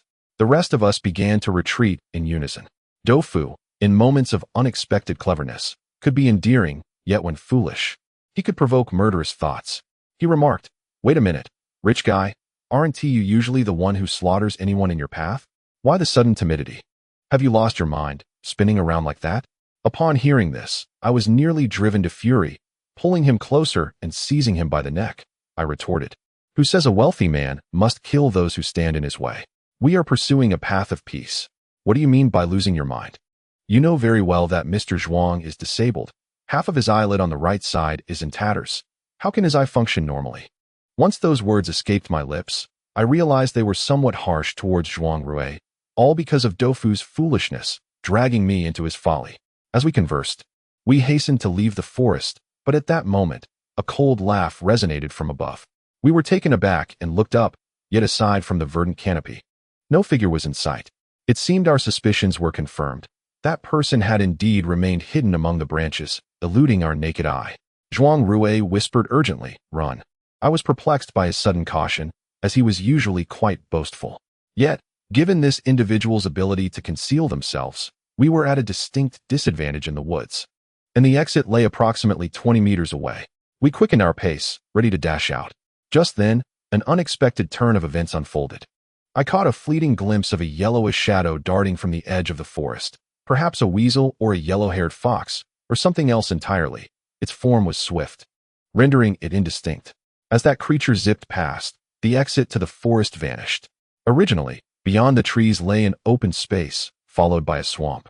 But now both the clearing and the marsh had disappeared, leaving only more trees beyond. My heart sank in dismay, and I felt a sudden chill. We all halted in unison, and in that moment, Doufu's forehead was glistening with sweat as he stammered, "What's happening?" Xiao Jing was nearly in tears, pointing at him and exclaiming, "It's all your fault, you foolishly reckless one. I warned you to steer clear of him. It would only lead to your downfall." Although Doufu and Xiao Jing often bickered, they had never truly quarreled, for he was a man of stature, unlikely to resort to violence against a woman. Yet, Xiao Jing's words seemed to strike a nerve within Doufu, whose face flushed instantly, panting as though consumed by anger. In a fit of rage, he swung his fist, seemingly intent on lashing out. I had never witnessed Doufu resorting to violence, let alone raising his fist against a woman. Taken aback, I quickly intervened, grasping his wrist, and said, "Xiao Dou, calm down. How could you lay a hand on a woman?" My intervention caused Doufu to pause, breathing heavily, silent as he turned away with a disdainful huff, ignoring everyone around him. His behavior was markedly out of character, yet given the peculiar circumstances, I had no desire to inquire further. All eyes were fixed on the unexpected expanse of trees ahead, and no one dared to advance. Chapter 49. Eavesdropping. Xiao Jing had never witnessed Doufu lose his temper to such an extent, leaving her momentarily stunned, wary of mentioning the earlier incident. She timidly clung to my arm, her expression betraying her fear as she whispered, Xian, what is happening? Why are there suddenly so many trees?" Her grip was delicate, and her soft voice caused a wave of embarrassment to wash over me as I attempted to discreetly withdraw my arm. To my surprise, she tightened her hold, and an unsettling realization struck me. Xiao Jing's abdomen appeared to be swelling. She had no excess weight. Her stomach was smooth and flat, her skin as refined as silk. Suddenly, I noticed something furry sticking to her belly. Xiao Jing seemed oblivious, following my gaze downward, and let out a piercing scream. At the sound of her cry, the yellow creature lifted its face, and in that moment, an eerie familiarity washed over me. Its face was elongated and more pointed than a fox's, its eyes narrow and glowing green. The fleeting recognition flashed in my mind, prompting memories of a drawing that Wenmin had given me, depicting the very face of a surviving member of the archaeological team. These thoughts were but a fleeting moment. The creature raised its visage, and my gaze inadvertently met its chilling eyes. Though it was daylight, The moment our eyes locked, an icy sensation enveloped me, a visceral sense of danger creeping in. In an instant, the creature detached itself from Xiao Jing's abdomen and darted up a nearby tree, swiftly climbing the trunk. Realizing the gravity of the situation, I shouted, "Quick! Fire your weapons!" The others reacted promptly, and in a heartbeat, several guns were raised in unison. Despite the creature's agility, it was not unscathed by our concentrated fire, leaving a trail of blood on the tree as it vanished from sight, evidently hit. Xiao Jing, pale with fright, clutched her abdomen and asked, "What was that thing?" I remarked, resembling a fox yet akin to a weasel, who knows what it truly is.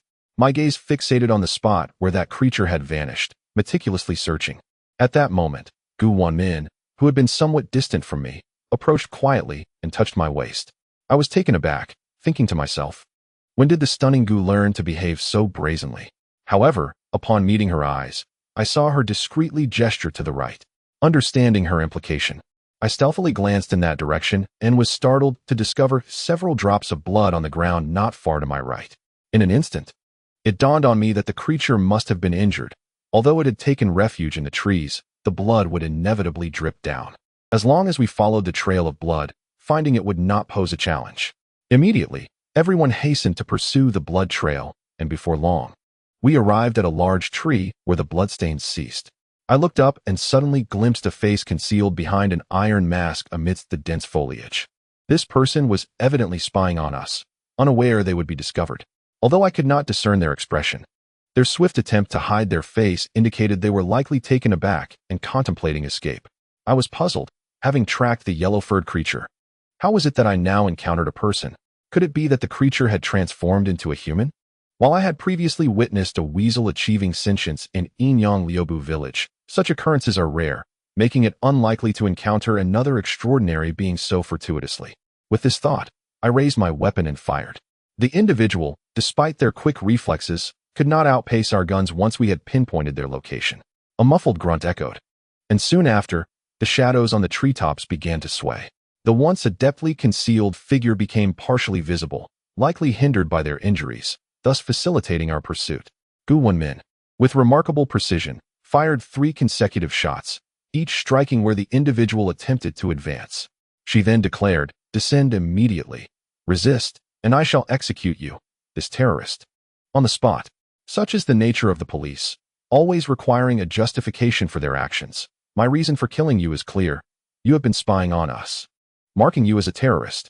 The individual, upon witnessing her impeccable marksmanship, seemed to be taken aback, pausing abruptly and remaining motionless in the tree canopy, yet did not descend. We refrained from recklessly firing, as this person's presence in such a location must have significance, likely connected to the treasures of Yashan. We needed to apprehend them for thorough interrogation. After Wenmin spoke, the individual remained silent, only letting out a cold snort before suddenly tossing something down. Doufu, startled, shouted, "This is bad, it's a bomb." Panic ensued as everyone scattered. I sprinted a few steps before realizing, damn it, who carries a bomb around casually? Besides, the object just thrown appeared quite large and did not resemble a bomb at all. Realizing Doufu was merely speaking out of fear, I felt a surge of frustration. Turning to look, I discovered that what had been thrown down was, in fact, the previously mentioned creature, now riddled with several wounds and clearly lifeless. A thought flickered in my mind. Could this creature have been a pet of the person above? In that moment, amidst the chaos, the individual had already vanished without a trace. Given his injuries, the bloodstains were impossible to conceal. We followed the trail, observing the crimson marks glistening among the leaves, gradually delving deeper into the forest.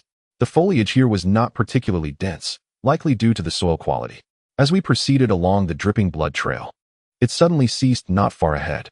The spot where the blood disappeared was marked by a peculiar, gnarled tree, its crown low and trunk twisted, with branches sprawling outwards, resembling a tangle of serpents entwined. Curiously, nestled within the branches was a rudimentary treehouse. Doufu exclaimed, "So there is a house here. Could it be that he resides within?" He was about to rush forward when I quickly grasped his arm, cautioning, "Do not act impulsively, be wary of traps." My nature is inherently cautious. Having halted Doufu, I scanned the surroundings and unearthed a stone roughly the size of a basketball from the earth, rolling it ahead. Observing my actions, Doufu scoffed, "Look at you, so timid." His temper flared quickly but faded just as swiftly, indicating that any previous discord with Xiao Jing had evaporated. Though I found Tofu's reaction perplexing, everyone harbors secrets. If he chose not to divulge, I felt no compulsion to pry. Returning to the matter at hand, I noted that the stone, while jagged, rolled some distance under my influence. Suddenly, a sharp sound echoed through the woods as the ground beneath the stone gave way, revealing a massive circular pit. Tofu gaped in astonishment, gasping, "I take back what I said, Lao Chun. You are not at all timid. Truly a modern-day Zhuge Liang." The sudden emergence of the treehouse, coupled with the disappearance of the blood trail before it, would raise suspicions in any rational mind. It was only Tofu's impulsive nature that compelled him to advance without caution. I shook my head, disregarding Tofu's flattery, and approached the pit. To my horror, I discovered it was filled with numerous sharp bamboo spikes. Had we ventured here, we would have surely fallen into the pit and been impaled. Zhuanrui, incensed, drew his firearm, declaring, "I will ascend and see what else he is up to." Youthful impatience sparked within him. Without waiting for our consent, he began to climb the tree. The tree's contorted trunk facilitated his ascent, and in less than 2 minutes, he reached the top, gun in hand, half his body disappearing into the treehouse. In the next instant, he abruptly emerged, shouting, "I found him. He is unconscious from his injuries." Tofu immediately responded, "What are you waiting for? Bring him down and interrogate him about his intentions." Zhuanrui retorted, "No, there is something else inside, aside from him." Both Tofu and I felt a surge of urgency. Zhuanrui's half-finished sentences only served to heighten our anxiety. Tofu exclaimed, "What is it? Can you not speak clearly?" Zhuanrui replied, "It is identical to that creature we encountered earlier, lying right beside him." A sudden jolt ran through me. To the average person, that creature might seem inconsequential, but having encountered it up close, I sensed its peculiar and sinister nature. Here, Tofu remarked that Zhuanrui was akin to a timid mouse, terrified even of a mere fox. Zhuanrui's face flushed crimson, unable to voice his distress. I understood his fear, likely rooted in the eerie presence that had unsettled him. Provoked by Tofu's taunt, Zhuanrui, in a bid to salvage his pride, plunged back into the fray. Before long, we heard a strange sound, reminiscent of conversation. Had the unconscious individual regained consciousness? Was Zhuanrui engaged in dialogue with him? We exchanged puzzled glances, momentarily baffled. Zhuanrui strained to listen, and his handsome face paled as he gravely stated, "He is conversing with himself." No sooner had he spoken than a raucous laughter erupted from the treehouse, followed by a hoarse voice declaring, "This lad is already in my grasp. If you wish for him to live, lay down your weapons." My immediate reaction was disbelief. Although Zhuanrui was young and impulsive, he was a scion of the Zhuan family, having undergone rigorous training from a young age, rendering him far from ordinary. How could he have been so easily subdued? Tofu gasped, lowering his voice to say, could it be that the man was feigning unconsciousness to lure Zhuanrui in? It was a rather obvious deduction to make at this juncture. I focused intently on the voice, discerning that the speaker had deliberately lowered his tone, rendering it coarse and indistinct. Connecting this to his mask, along with the distorted voice, I became increasingly convinced of my earlier suspicion. The masked individual was undoubtedly someone we recognized. In that moment, the figure suddenly aimed a gun at Zhuanrui's head at the edge of the woods. The sight of that firearm sent a chill through me, for it was a police-issued handgun. Chapter 50. So it was him. Wenmin's expression shifted, and she exclaimed, "How does he possess a police gun?" Tofu interjected, "Could it be that this masked man is a police officer? Gu, you must reveal your identity and intervene." Before Wenmin could respond, the person above scoffed coldly, his raspy voice cutting through the tension. "Enough with the idle chatter. If you do not lay down your weapons, I shall first cripple one of his hands." We stood beneath the tree, engulfed in frustration. What to do now? If we did not relinquish our weapons, Zhuanrui would suffer. Yet, if we complied, we would become mere playthings in their hands. Tofu's face contorted with disappointment as he glared up at Zhuanrui, saying, "Zhuanrui, you truly disappoint. You often boast of the prowess of your Zhuan lineage. How is it that you were so easily captured?" Zhuanrui, equally perplexed by the masked man's tactics, retorted, "Can you blame me? The moment I entered, I found myself paralyzed. Who could have foreseen such a fate? Unable to move?" A memory flickered in my mind of the moment I locked eyes with that yellow creature. In that instant, I too had felt immobilized. A troubling thought arose. Could it be connected to that yellow beast? What manner of creature was it that possessed such formidable power?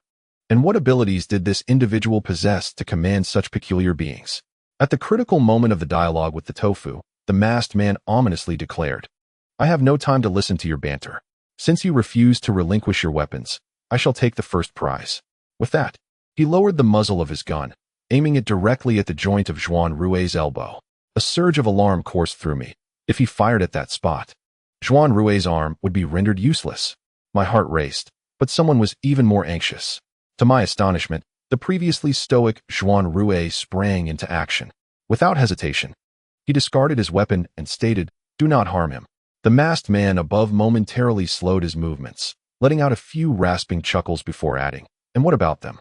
Zhuanrui turned to us, commanding, "Put down your weapons."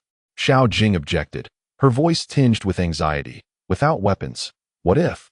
Zhuanrui interrupted her, asserting, "If anything happens to my people, even if he does not target you, I will hold you accountable." Xiao Jing fell silent. Tofu and I exchanged glances, and without further discussion, we relinquished our weapons. It was not fear of Zhuanrui's words that compelled us, but rather the shared understanding that we could not stand by and allow Zhuangji to become incapacitated or worse. With the master discarding his gun, Zhonggong, of course, followed suit. As the four of us discarded our firearms, Wenmin hesitated briefly before also casting aside her handgun. Meanwhile, she leaned closer to me, whispering with concern, "The man wields an outdated police firearm. I suspect that the police who went missing during the archaeological team's investigation were likely victims of him." Though her words trailed off, I felt a sense of clarity, realizing that the eerie occurrences surrounding the Yashan Treasure Hall were undoubtedly connected to the figure in the tree. How should we confront him? At this moment, devoid of weapons, the man did not underestimate us. He surveyed us with a penetrating gaze before finally pointing at Xiao Jing and commanding, "You, find them all." Xiao Jing was at a loss, her panic evident as she stammered, I can't." The figure in the tree retorted, "If you cannot even tie them up, what can you do?" Xiao Jing, clearly overwhelmed, responded meekly, I can do makeup, play golf, and..." Tofu, listening from the side, turned pale and quickly interjected, addressing me, "Old Shun, can you rein in your woman? She has embarrassed our team." I shot back coldly, "On the matter of embarrassment, do you hold the right to judge her?" Tofu shrank back, lowering his head, and said to Xiao Jing, "I'll lie still. Please be gentle when binding me." Reluctantly, Xiao Jing began to tie us up, her voice trembling as she lamented, "Oh no, I'm so beautiful. What if he assaults me?" I felt a headache coming on and chose to ignore her worries. The man in the tree scrutinized our every movement, and moments later, we found ourselves tied together like a large dumpling. Suddenly, he brought the gun down upon Zhuangji's head, rendering him unconscious, and promptly descended from the tree, encircling us as he cryptically remarked, quite plump. Tofu shuddered in fear, stammering, Are you going to eat us?" The masked man let out a strange laugh, replying, "It is not I who will feast upon you. Something else will come to devour you." With that, a yellow creature suddenly leapt from the tree, landing on his shoulder. Upon closer inspection, this creature bore a striking resemblance to a fox, its form quite exquisite. Yet that sharp, elongated visage exuded an unsettling aura. As its gaze swept over us, a chilling sensation gripped me. It felt as though we were not merely being scrutinized by an animal, but rather by some malevolent entity. My heart raced, and I thought, could it be that it intends to devour us? It is so diminutive that it could scarcely consume anything. After a brief pause, I spoke up, "Brother, even if we are to perish, let us at least understand our transgression against you." The man, terse in his responses, turned his iron-masked face toward me and sneered. "Among this group, you possess the keenest insight. Speak another word, and I shall end you. You outsiders, do not mistake me for a fool." Outsiders? Could he be a denizen of the mountain? His attire, though unremarkable, did not suggest a prolonged habitation in the wilderness, and he seemed to possess considerable knowledge about us. Who could he possibly be? As my thoughts circled, a sudden realization dawned upon me, and I intoned gravely, "Jian, it is you." Upon my revelation of his identity, the man visibly faltered. Moments later, he removed his mask, revealing a gaunt, sallow face adorned with a goat-like beard, none other than Jian, the fortune-teller from Shangyao village. Dofu, taken aback, turned to me and asked, "Old Shun, how did you know it was him?" I cast a glance at Dofu and replied nonchalantly, "He referred to us as outsiders. indicating he himself hails from the mountains. There is but one village nearby, Shangyao. Moreover, his masked face suggests that we are acquainted. Reflecting on our previous encounter in Shangyao, Jian had exhibited an unusual eagerness to share local legends. In hindsight, his enthusiasm seemed excessive. As these thoughts coalesced, Jian's culpability became increasingly apparent, leading me to firmly ascertain the identity of the man before us. Unsurprisingly, none anticipated that the assailant would be the affable villager Jian from Shangyao, leaving us momentarily dumbfounded. Jian regarded us, his goat beard quivering, and his voice returned to its original timbre as he fixed his gaze upon me, declaring, "Kid, for your cleverness, I shall deal with you first."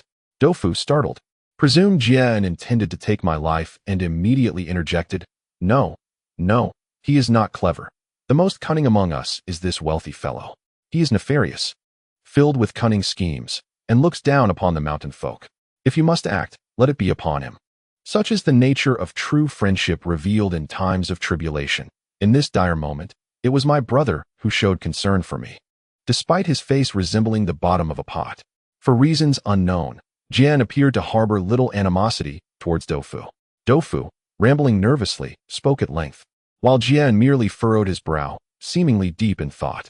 After a brief pause, he surprisingly severed Doufu's bonds, brandishing his firearm at him, and commanded, "Close your eyes and walk straight ahead. Leave this place, and I shall spare you." Doufu, taken aback, hesitated and asked why. Internally, I cursed, wondering why he would inquire at such a moment. I gestured to Doufu, signaling him to seize the opportunity to flee. There was no need for all of us to meet our demise here.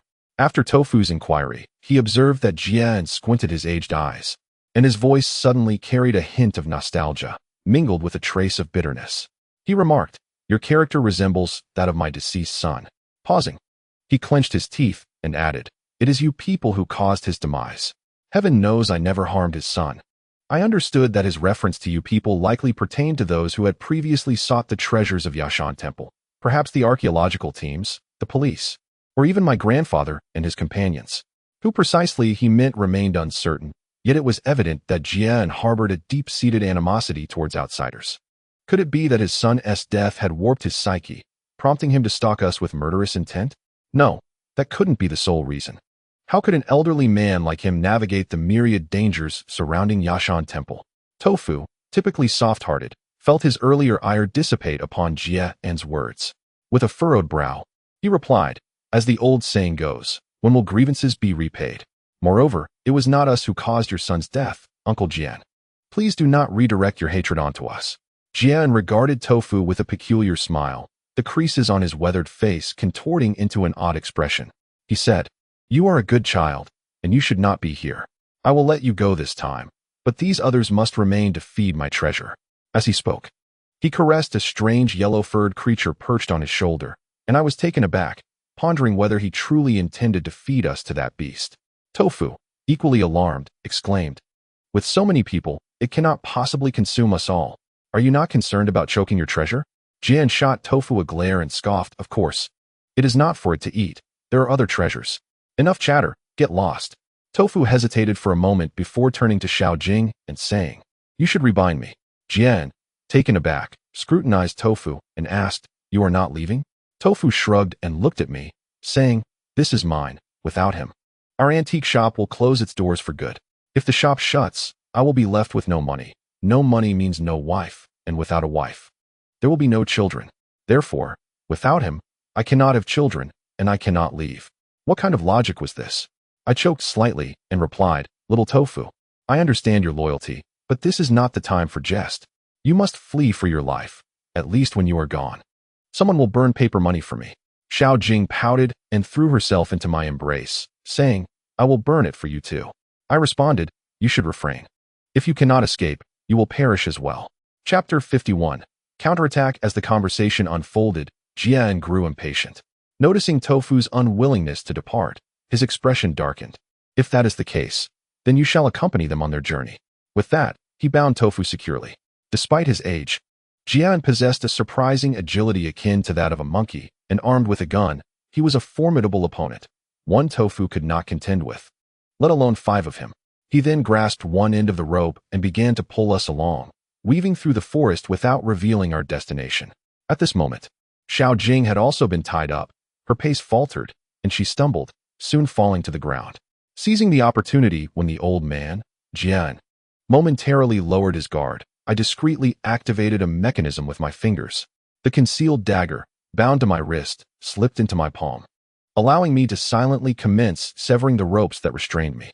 Although my practice with the dagger has been brief and my precision lacking, Jian was not far off and was facing away from us, only occasionally turning around. Thus, he remained oblivious to my subtle movements. The dagger, remarkably sharp, swiftly cut through the bindings. Upon noticing, Doufu's expression brightened, and he cleverly shifted in front of me to offer some cover. Naturally, Jian wielded a firearm, and a reckless advance would be futile.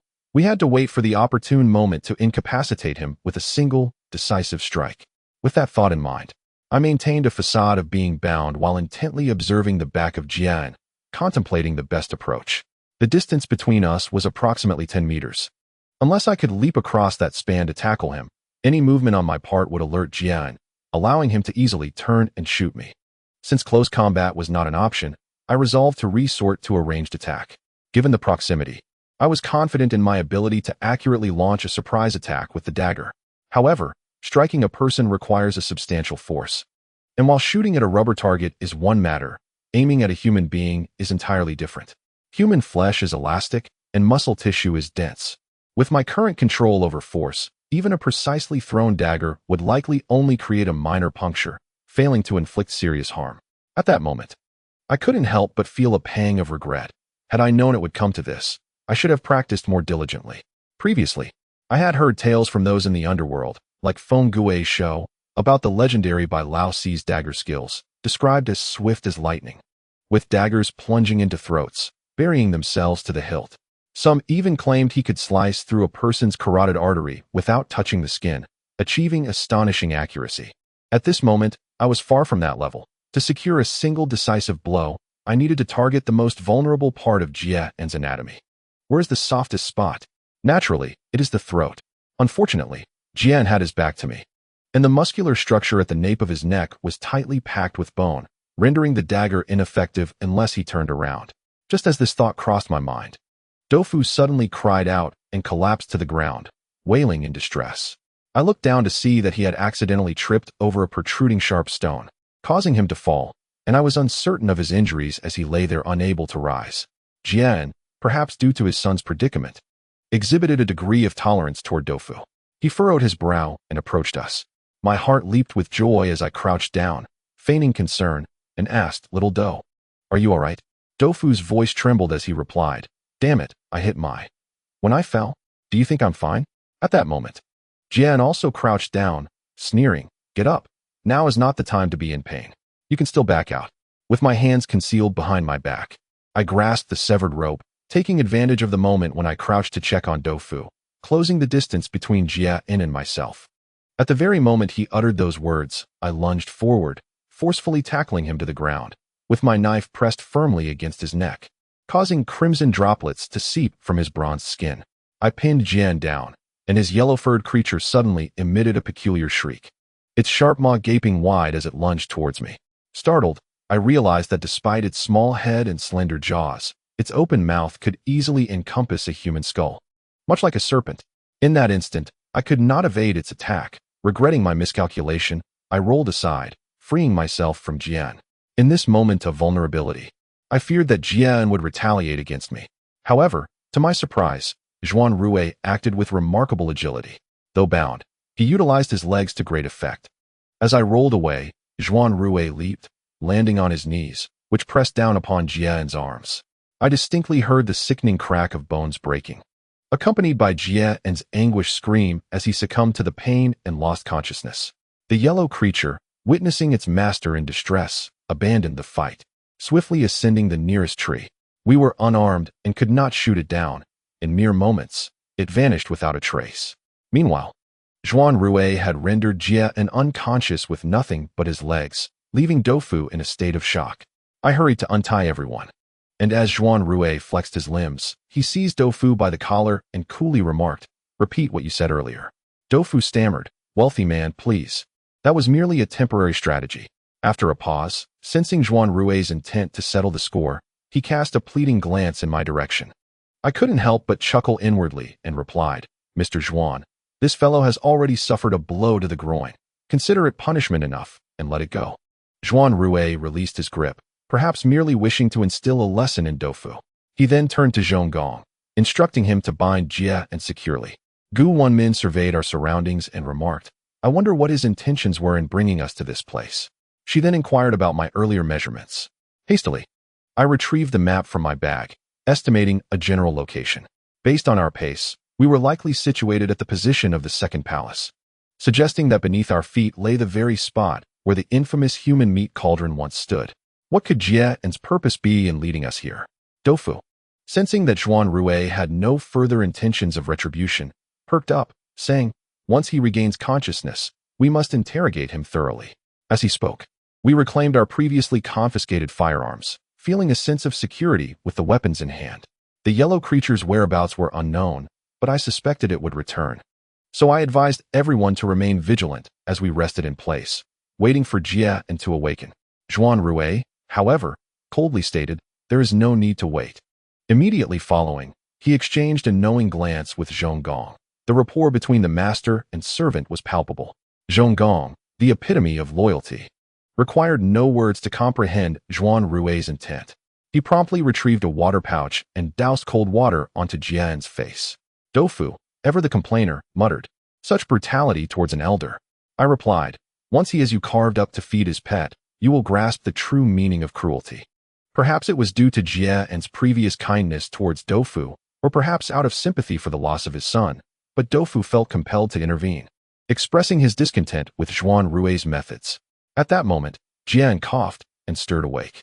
He glanced at Zhonggong, who was pouring water over him, and then at Doufu, who was shielding himself from the water pouch. Suddenly, he shut his eyes again, uttering not a word, seemingly lifeless. Oh, it appeared this old fellow was determined to confront us. Zhuanrui was not one to be trifled with.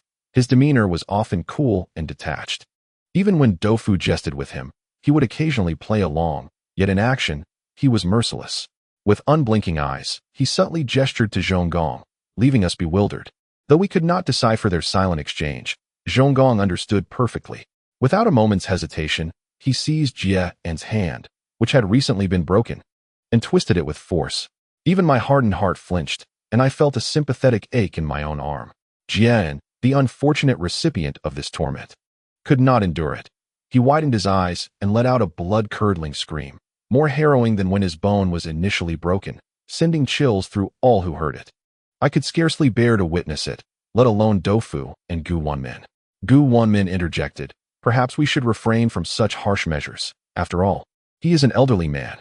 Before she could finish her thought, Zhuanrui raised an eyebrow and said, "He possesses a service weapon.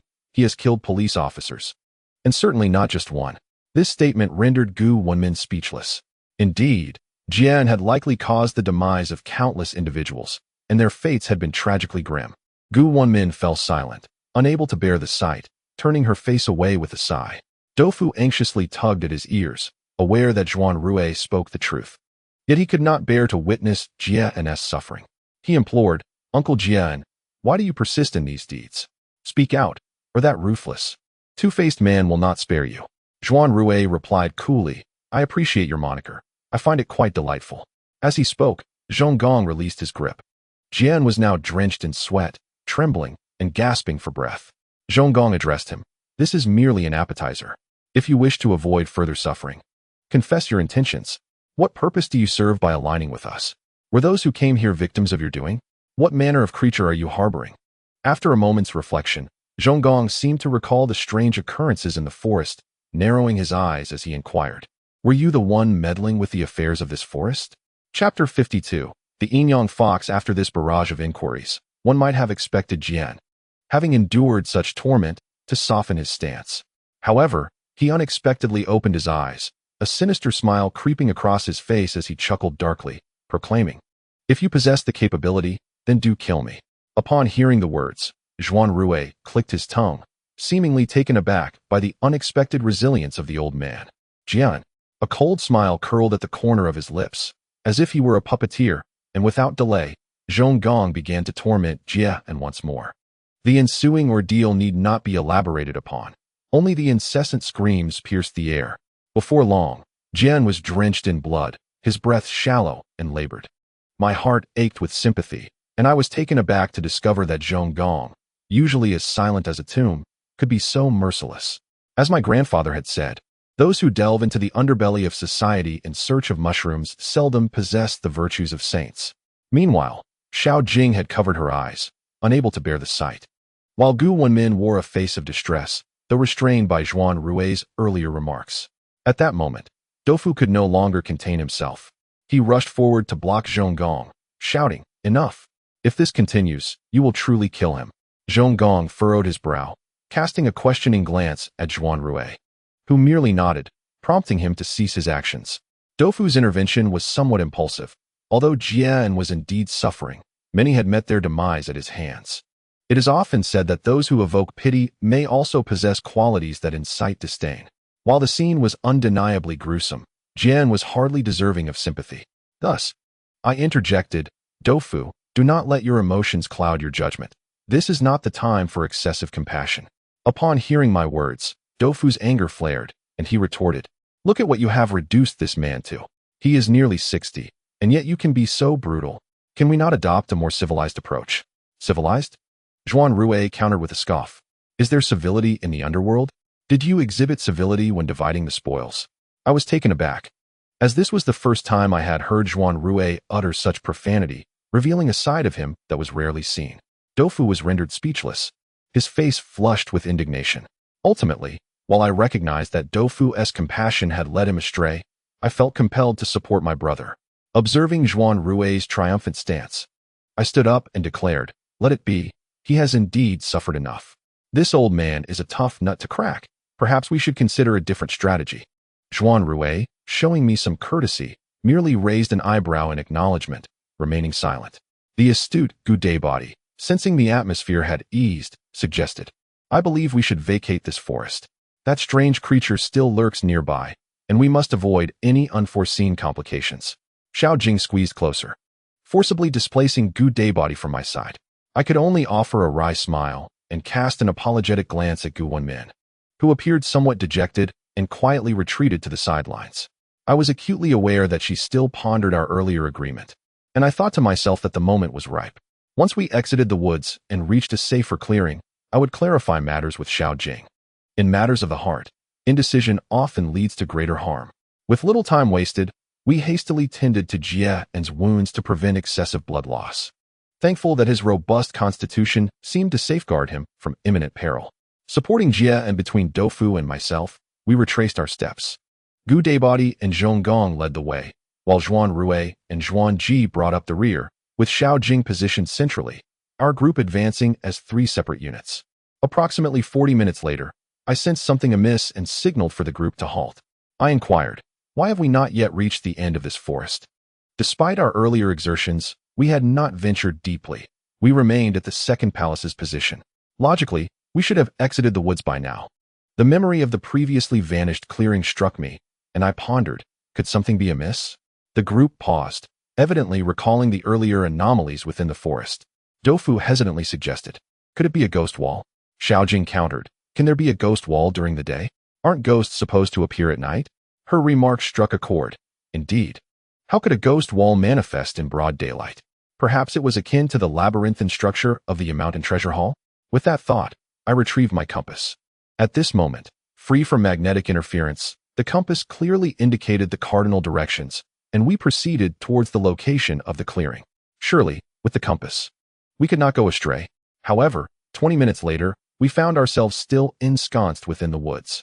Suddenly, Wenmin, who had maintained a distance from me, exclaimed softly, "Look, there are footprints."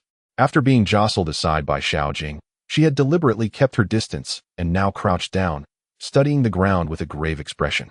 The group gathered around, and indeed, a series of disordered footprints were visible on the soft earth, revealing a significant number of individuals. Upon closer inspection, my eyelids flickered. Something was amiss.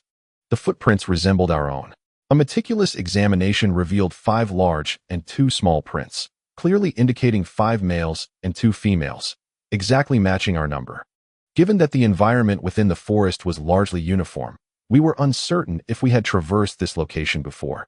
Yet the footprints unmistakably suggested that we had passed through here. With no magnetic interference, we wielded the compass and should have been incapable of losing our way. So, why had we returned to the same spot? The group exchanged perplexed glances, momentarily at a loss, yet standing idle was not an option. Zhuanrui narrowed his eyes, observing the unconscious Jian, and remarked coolly, "He must know something. Being able to navigate the forest freely, we should wake him." Zhonggong doused Jia and with a bag of cold water, and this time, Doufu could not intervene. After coughing a few times, Jian regained consciousness. He seemed to have anticipated the current predicament, chuckling hoarsely, "Can't find a way out?" Zhuanrui smirked nonchalantly, his voice steady. "It would be best if you cooperate and guide us out of here, otherwise." Jian interjected, scoffing, "What more can you do? Go ahead and try." A glimmer of anger flashed in Zhuangrui's eyes, evidently provoked by Jian's taunts. This individual was known for his ruthless methods and adeptness in interrogation, and it seemed he was experiencing a rare setback. This time, he refrained from allowing Zhonggong to act. With a swift motion, he drew a dagger and advanced towards Jian, his speed leaving us no time to intervene. Coincidentally, Doufu, supporting Jian, was taken aback and quickly stepped back, stammering, "T-Tycoon, let's talk this over. There's no need for violence." He turned his gaze towards Jian and said, "I say, old man, we have no grudges from the past nor enmity in the present. Why must you oppose us? At your age, wouldn't it be better to enjoy a peaceful life? Why subject yourself to this ordeal? If you know anything, please speak up. I assure you, if you cooperate, they will not dare to harm you." Unexpectedly, Jian, who had maintained a stern demeanor, softened slightly and mockingly replied, "You think you can make decisions?" To this, Doufu candidly responded, "I may not be in a position of authority, but I am a man of my word. Once I promise something, I shall not go back on it. If they dare to lay a hand on you, I will risk my life to intervene." Jian scoffed, "You alone against their group? Don't be foolish."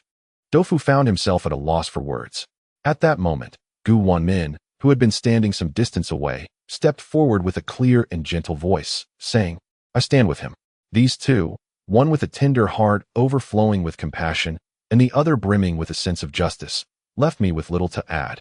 I took a step forward and declared, "Old man, you have me as well." Upon hearing this, Jian fell silent, contemplating for a long while.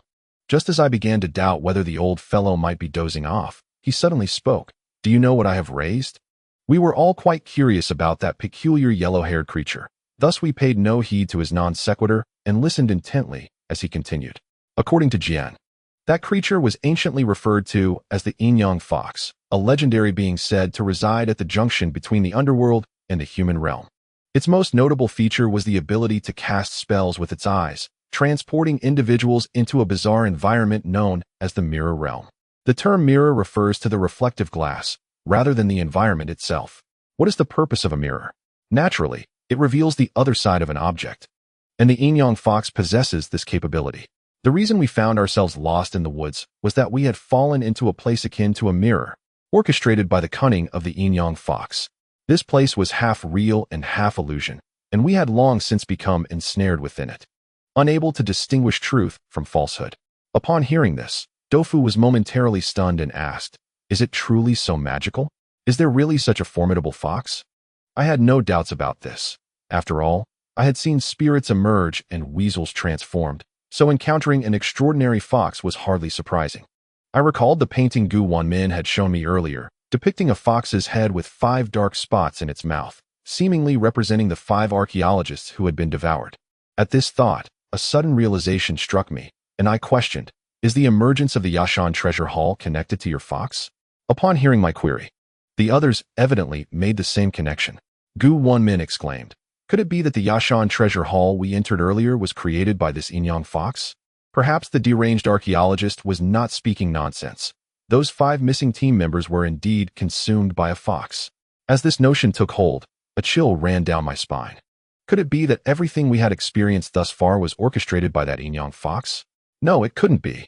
Since that is the case, why are the messages left by the deceased, the jade discs, and even my grandfather so vivid? The more I pondered, the more I felt something was amiss.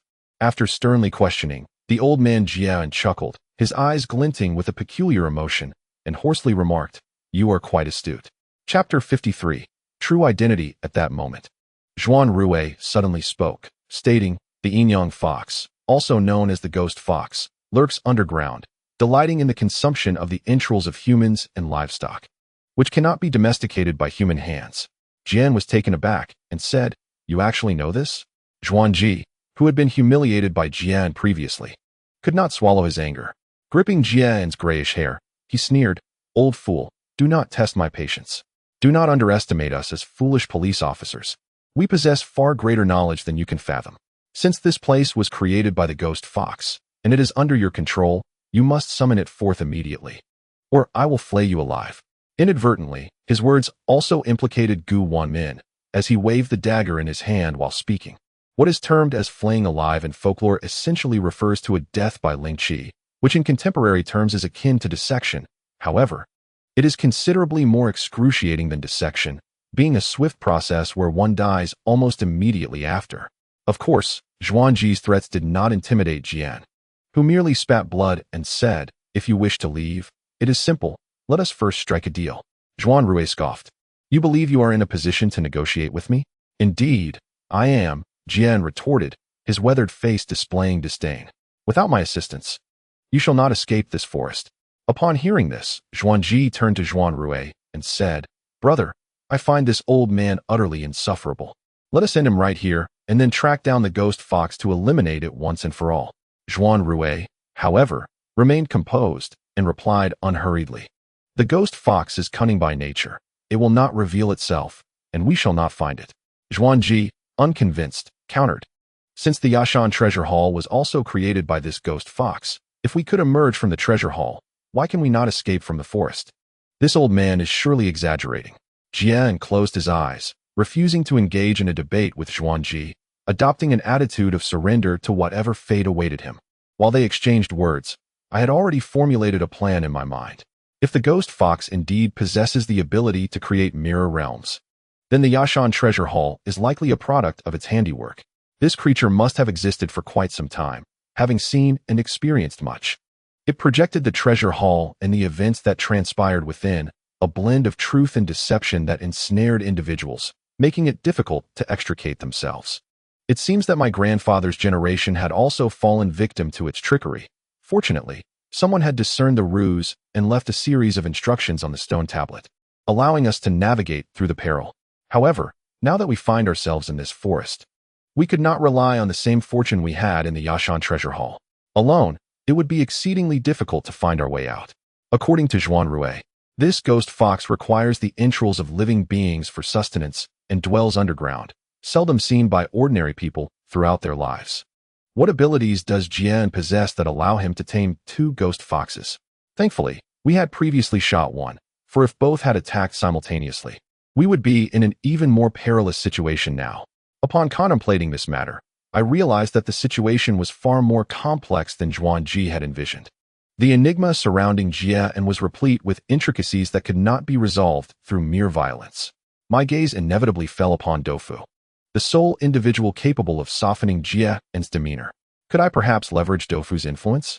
Seizing the moment while Zhuangji was in a fit of rage, I discreetly pulled Doufu aside and shared my intentions with him. Doufu appeared skeptical, inquiring, "Is this truly feasible? What role should I play?" After a moment of contemplation, I devised a plan and whispered my thoughts to Doufu. He nodded in understanding and promptly approached Jian, saying, "Old sir, pay no heed to that lad. Consider his words as mere folly. We were just having a cordial conversation. Please, reveal the truth to us. I, along with Old Chun and Officer Gu, shall ensure your safety. Those from the Zhuan family are utterly disconnected from reality. Let us disregard them and continue. How did you come to possess the Inyang fox? Such a treasure is not meant for ordinary folk." Jian's expression softened considerably in response to Doufu's flattery, his previously closed eyes now opening as he began to recount the events. It remained uncertain how much of his tale was truth and how much was fabrication. According to Jian, the villagers of Shangyao were, in fact, the guardians of the Yashan Baodian. Previously, we had only been aware that the residents of Shangyao possessed some aptitude for fortune-telling and divination, without considering the origins of such skills. Historically, The transmission of Taoist teachings has been through masters and apprentices or within families. Outsiders, even if they stumbled upon misguided texts, could not grasp the essence of the teachings. We had assumed that the locals' engagement with metaphysics stemmed merely from their adherence to Taoism, failing to recognize the deeper lineage. The villagers' expertise in divination was, in fact, a legacy passed down through generations. But who were these ancestors? None other than the revered Wu-yen-shi, the overseer of the Yashan Baodian. Doufu exclaimed, "You are descendants of Wu-yen-shi? I have seen your ancestors' tablet within the Yashan Baodian, alongside a coffin. Does that belong to your forebear?" Jian, interrupted by Doufu, expressed his dissatisfaction, stating, "If you wish to cease listening, you may leave at any time." Doufu, startled, quickly covered his mouth, adopting an attentive demeanor, prompting Jian to continue his narrative. At this juncture, I found myself plagued by a lingering question. What secrets lay within the Yashan Baodian that warranted such vigilant guardianship? However, as Jian had only just begun to divulge information, I refrained from voicing my curiosity, choosing instead to remain patient for a more opportune moment to seek clarity. Jian recounted the tale of Wu-yen-shi, a master of feng shui during the Ming dynasty. When the reigning emperor commissioned the construction of a golden statue of the earth god and sought minerals from various locations, Wu-yen-shi was summoned to oversee the excavation of a nearby vein. Unexpectedly, during the mining process, an extraordinary and malevolent artifact was unearthed. What could this object possibly be? We all leaned in, captivated, only for the old man to abruptly shift the conversation, asking Doufu, "Are you familiar with the Kunlun divine tree?" Both Doufu and I were taken aback. Not only had we heard of it, but we had also encountered it ourselves. The coffin of Princess Gijir is undoubtedly crafted from the mythical Kunlun divine wood. The origins of this revered wood were imparted to us by Zhuanrui, who recounted that it is a tree that grows in reverse, nestled within the millennia-old ice layers of the Kunlun Mountains, with its roots upward and its trunk downward. It grows merely an inch every century, absorbing the ancient chill of Kunlun, rendering its timber akin to crystalline ice. This wood is utilized to preserve the deceased, ensuring that they remain uncorrupted for eons. They emerge from the coffin in the same state as they passed away. The lifelike appearance of Princess Gijir's remains is attributed to her resting within a coffin made from this Kunlun divine wood. Why does Jian bring this up? Could it be that Wu-yen-shi unearthed Kunlun wood? This seems implausible for two reasons. First, this location is not Kunlun Mountain. Thus, it is impossible for any Kunlun wood to exist here. Second, even if it did exist, there would be no necessity to construct a palace for such a tree. Jian's words must carry deeper significance. At this moment, Doufu, displaying considerable acumen, promptly inquired further, "What is the connection to Kunlun divine wood?" Jian smiled enigmatically and replied, "Because he also excavated a colossal tree that grows in reverse, yet it is not Kunlun wood. Rather, it is a tree that has penetrated the underworld. Upon excavation, it unleashed yellow spring water, awakening a host of spirits. Hence, the Yashan Treasure Hall was erected to suppress it. This hall employs the method of dual corpses and the earthly fiend formation, establishing 10 locations of extreme essence to serve as the focal points, thereby containing the underworld tree beneath the treasure hall. We have vigilantly guarded this place for generations, preventing outsiders from approaching. Should these 10 focal points be compromised, the consequences would be unimaginable." Doufu, bewildered, exclaimed, "No way, are you just spinning a tale to amuse me?" Jian replied nonchalantly, "Whether I am fabricating a story or not, those behind you are well aware. Our companions? Surely, they refer to Zhuanrui and the others?" A sudden pang of realization struck me, and I turned to see Zhuanrui's demeanor was somewhat uncharacteristic, lacking his usual calmness. A sense of dread washed over me. Could it be that Zhuan had concealed something? Evidently, even Zhuangji was unaware, as his expression shifted, directing his gaze toward Zhuanrui, and whispered, "Brother, what is truly happening?" Zhuanrui remained silent, narrowing his eyes at Jian, stating, "It appears you know more than I had anticipated." Jian chuckled and said, "Then you should be aware that threats hold no sway over me. If we are to coexist peacefully, we might discuss a transaction." Uncertain of what Zhuanrui was concealing, his demeanor shifted slightly, and he inquired meaningfully, "What transaction?" Jian straightforwardly stated, "I will accompany you." The implication was clear. He intended not to obstruct us, but rather to enter the Yashan Treasure Hall alongside us. What could this old rascal mean by that? Despite our confusion, Zhuanrui evidently grasped Jian's intentions, squinting slightly before responding. I agree to your terms. He then signaled to Zhonggong, who promptly retrieved medical supplies from his pack. Upon witnessing this, Jian sighed in relief and uttered, I shall rest for a moment. We can discuss matters upon my awakening.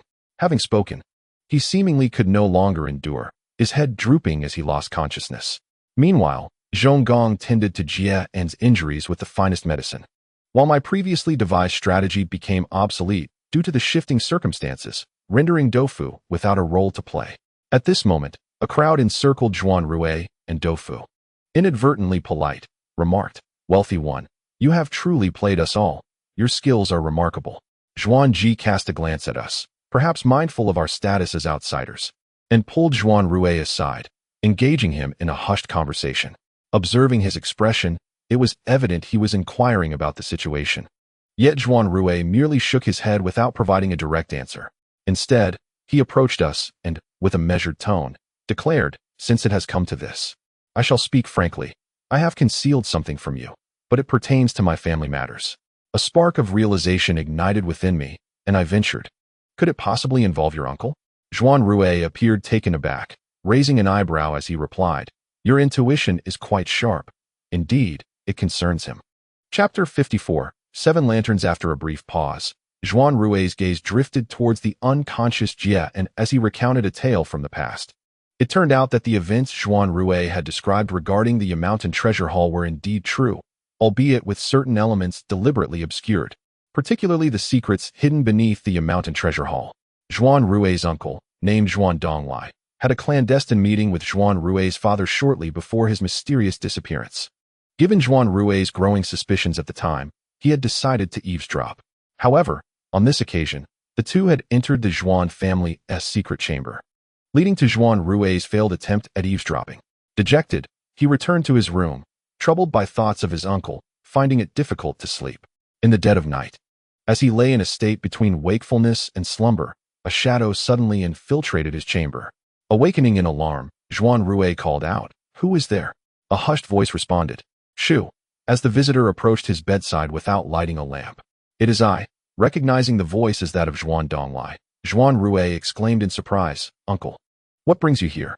Zhuanrui chuckled. Did you not manage to sleep after eavesdropping this afternoon? Zhuanrui, precociously aware of his actions being exposed, quickly devised a plan and inquired, Uncle, you and father speak so mysteriously. Might you share what it is about? In the darkness, Zhuanrui's expression remained obscured. Yet his voice carried an unusual tone, tinged with excitement and perhaps calculation, an observation that went unnoticed by the young Zhuanrui. Zhuanrui stated, Listen carefully. I do not know if I shall return from this journey. That place does not belong to the realm of mortals. Enough of this. Let me give you something. Do not tell your father. In 10 years, when you are 22, if I have not returned, you may open it. With that, he handed Zhuanrui a small wooden box. Shortly thereafter, Zhuanrui vanished under mysterious circumstances. During that time, Zhuanrui grappled with the decision of whether to open the gift from his uncle. Eventually, witnessing his father's distress over Zhuanrui's fate, he set aside the agreement. One night, with the lamp lit, he cautiously opened the small wooden box. What lay within? Only a single item, a letter. As he unfolded the letter and read its contents, Zhuanrui gradually unraveled the truth behind the circumstances. It revealed that Zhuanrui had become involved with a mysterious group. Forming alliances is quite common in the realm of mushroom foraging. Yet the Zhuang family, a prestigious lineage with a history spanning a century, boasts a wealth and stature that renders them selective in their partnerships. The individual who allied with Zhuangdong is surnamed Bai, though his full name remains undisclosed. This Bai orchestrated a unique operation, enlisting the finest talents of that era, including the formidable Ghost King, Chen Siyuan. Upon hearing this, I couldn't help but gasp in astonishment and interrupted Zhuanrui, asking, Wait, when did this occur? Zhuanrui replied, 20 years ago. 20 years ago? At that time, my grandfather had yet to vanish. I was merely 8 years old, living under my grandfather's care, blissfully innocent and wandering the mountains. How could my grandfather have joined such an organization back then? The leader of this organization is surnamed Bai. Could he be the same person who wrote to my grandfather 14 years ago? What connection might he have with Bai Laosi? And what transpired in the intervening 6 years? A flurry of questions swirled in my mind as Zhuanrui spoke. Meanwhile, Doufu, seemingly missing the point, calculated the time and concluded, "So, you're 32 this year, rich man." Zhuanrui shot him a glance and retorted, "What does my age have to do with you?" "It does," Doufu boldly proclaimed, patting my shoulder. "When we turn 32, we'll surely surpass you." Zhuanrui raised an eyebrow, a smirk playing on his lips as he replied, "There are still 4 years left. Best of luck to you." I intervened, preventing Doufu from making a further spectacle of himself, and steered the conversation back, urging Zhuanrui to continue. This team comprised the elite of that period. What were they intending to accomplish? With so many notable individuals, why would they willingly follow someone named Bai? What capabilities did he possess to command such a group of top-tier talents? The letter mentioned that this team was part of a vast organization involving numerous individuals, and Zhuang Dong served as the liaison with the Zhuang family. Regrettably, Zhuangrui's father was not swayed by this, leading to a rift between the brothers regarding the matter. What exactly did this team aspire to achieve? This question lies at the heart of the letter. Guangxi has historically been home to a multitude of ethnic minorities, predominantly the Zhuang people.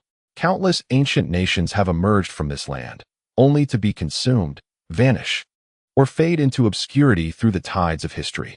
Among these was a group known as the Demise tribe, which abruptly rose to prominence over 1,500 years ago, founding the enigmatic Ximu kingdom, a nation so obscure that historical records barely acknowledge its existence, lasting merely 60 years before disappearing without a trace. The origins of the Demise people remain shrouded in mystery, perhaps akin to their legends. They are a race that emerged from the depths of the earth, transformed from the malevolent spirits imprisoned in the underworld. It is said that members of the Demise tribe wear unique masks from birth until death. Yet one day, for reasons unknown, this tribe, along with their kingdom, vanished overnight. Indeed, at least from the remnants of history and the fragmented local legends, this nation seemingly vanished overnight, along with its cities. What, then, is the connection between this exceptional task force and the enigmatic Demise tribe? To speak frankly, the civilization of Huaxia spans thousands of years, marked by an uncountable succession of dynasties. We can name a few: Xia, Shang, Zhou, warring states, Qin, Han, Sui, Tang, Song, Yuan, Ming, Qing, yet countless others remain unspoken, lost to time. The Demise tribe has left no written records for over 15 centuries. Only a handful of rural legends that are likely to have become distorted, much like many ancient kingdoms that vanished without a trace, exhibiting no extraordinary characteristics. Why, then, does it intertwine with this task force? This brings us to the king of the Ximu kingdom, who is said to be descended from those who emerged from the earth. He is referred to as the Demise Wang, or the king of the earth ghosts. Legend has it that this king possesses 7 heads and 7 hands, each face bearing a different expression: joy, anger, sorrow, happiness, love, malice, and desire, symbolizing the 7 emotions of humanity. The Ximu kingdom is remarkably discreet, residing in a secluded corner, detached from worldly affairs. More precisely, they do not engage with the outside realm, nor can the outside world reach them. Between the Ximu kingdom and the external world lies a peculiar space. In ancient times, the concept of space was not well understood. Hence, people preferred to describe it with mythological terminology, such as barrier. In modern parlance, this barrier resembles the notion of spatial folding described in A Brief History of Time, where within a line lies another universe. Crossing this boundary would lead one into an alternate realm. Those of the time were astonished, believing it to be the work of deities. However, later investigations revealed that this so-called barrier was, in fact, a mirror realm, an illusion created by the Ximu people through the domestication of ghostly foxes. As previously mentioned, these ghostly foxes subsist on the innards of humans and livestock, leading to widespread rumors of Ximu's grotesque sacrificial practices. Perhaps it was the extensive reliance on human and animal sacrifices that ultimately led to the kingdom's demise. Of course, this remains mere speculation. The precise circumstances of its disappearance await further scholarly examination. Within this unique team, aside from my grandfather, who can barely be considered an archaeologist, the others are professional mushroom pickers, showing no interest in investigating the fall of the Ximu kingdom.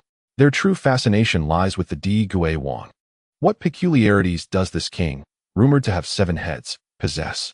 According to legend, The Digui Wang is colossal and remains motionless all day, emerging from the earth with each head bearing a lamp, totaling 7. These lamps correspond to life, aging, illness, death, corpse, spirit, and deity. Life, aging, illness, death, corpse, spirit, deity? Dofu exclaimed in disbelief, questioning if a person could indeed have 7 heads and remain stationary for a lifetime, balancing 7 lamps. What could this mean? His remark struck a chord, for the tales recounted by Zhuanrui are indeed bewildering. After Tofu inquired, I heard Zhuanrui say, these 7 lamps correspond to 7 abilities. Possessing the first lamp grants eternal life, the second, everlasting youth, the third, immunity from ailments, the fourth allows one to transcend life and death, escaping the cycle of reincarnation. After a pause, Zhuanrui narrowed his eyes and continued, the first 4 lamps are desires of the world, but the 5th lamp is truly irresistible. I asked, the corpse lamp? Zhuanrui nodded, stating, the 5th lamp, the corpse lamp, can bring the dead back to life. My heart raced. A person might resist the allure of eternal life, yet as emotional beings, it is exceedingly difficult to deny the desire to revive those we cherish. If I possessed this 5th lamp, could I resurrect my grandfather? Could I bring Qin Ci back to life? Could I restore Tofu's deceased parents? Tofu pressed on. What do the ghost lamp and the divine lamp signify? He was clearly listening as if to a tale, his skepticism evident. Chapter 55. An astonishing company. Zhuanrui explained. The 6th lamp, the ghost lamp, does not refer to actual ghosts but to the strange, symbolizing peculiar powers. Akin to what we now call extraordinary abilities, like Superman or Spider-Man. Considering Tofu's intellect, he provided a simple analogy. This ghost lamp essentially grants one some non-human, strange powers. The 7th lamp, the divine lamp, can only function when the first 6 are gathered. It is said that this lamp can elevate one to immortality or divinity. Upon hearing this, a realization dawned on me. Could this group be seeking these 7 lamps? Zhuanrui did not respond directly, instead offering a significant smile. A blend of handsome and grotesque features creating an eerie impression. He remarked, the most widely circulated explanation for the mysterious disappearance of the Ximu kingdom is that it was obliterated by an earthquake, burying the city and its people, while the 7 lamps were likewise entombed beneath the earth. However, there are also claims that this group, originating from the underworld, returned to their subterranean realm, or perhaps descended into hell. The truth of history remains untraceable, yet this assembly of exceptional individuals is undoubtedly headed towards these 7 lamps. I recalled what Jian had mentioned earlier, a thought stirring within me. Did Master Wu Yin unearth an upside-down tree, perhaps linked to the Ximu kingdom? Just then, Jian fortuitously awoke, seemingly having overheard my words. He cleared his throat twice and stated, you are currently standing on the very land that once belonged to the Ximu kingdom. I glanced at Zhuanrui, who nodded in affirmation. The letter contained substantial information. According to its contents, the peculiar tree was called the Yellow Spring Ghost Tree, serving as a passage between the Ximu people and the mortal realm. Wu Yin inadvertently unearthed the Yellow Spring Ghost Tree, yet what transpired at that moment, prompting him to advise the emperor to construct the Yashan Baodian to pacify the spirits, remains a mystery. In any case, the individual with the surname Bai accumulated the information we possess today through considerable effort. Even identifying the whereabouts of the Ximu kingdom's ruins proved to be a daunting task. Perhaps the time discrepancy between my grandfather and Zhuan Dong, the missing 6 years, was when this group was investigating the affairs of the ghostly tribe. After 6 years, upon confirming the existence of the Ximu kingdom in this location, that individual finally penned a letter to my grandfather. Upon hearing this, 2 thoughts swirled in my mind. First, could it be that my grandfather sought the lamp? What lamp could he possibly desire? Perhaps he wished to resurrect his son, or to attain immortality, or to acquire power. Secondly, the tale sounded utterly preposterous. To be candid, I found it hard to believe that 7 lamps possessed such miraculous abilities. This was not Aladdin's lamp, after all. Given my grandfather's temperament, how could he possibly subscribe to such fanciful notions? Once Zhuanrui concluded his recounting, I began to form a rough outline of events in my mind. Everything stemmed from the legendary 7 lamps of the King of Ghosts.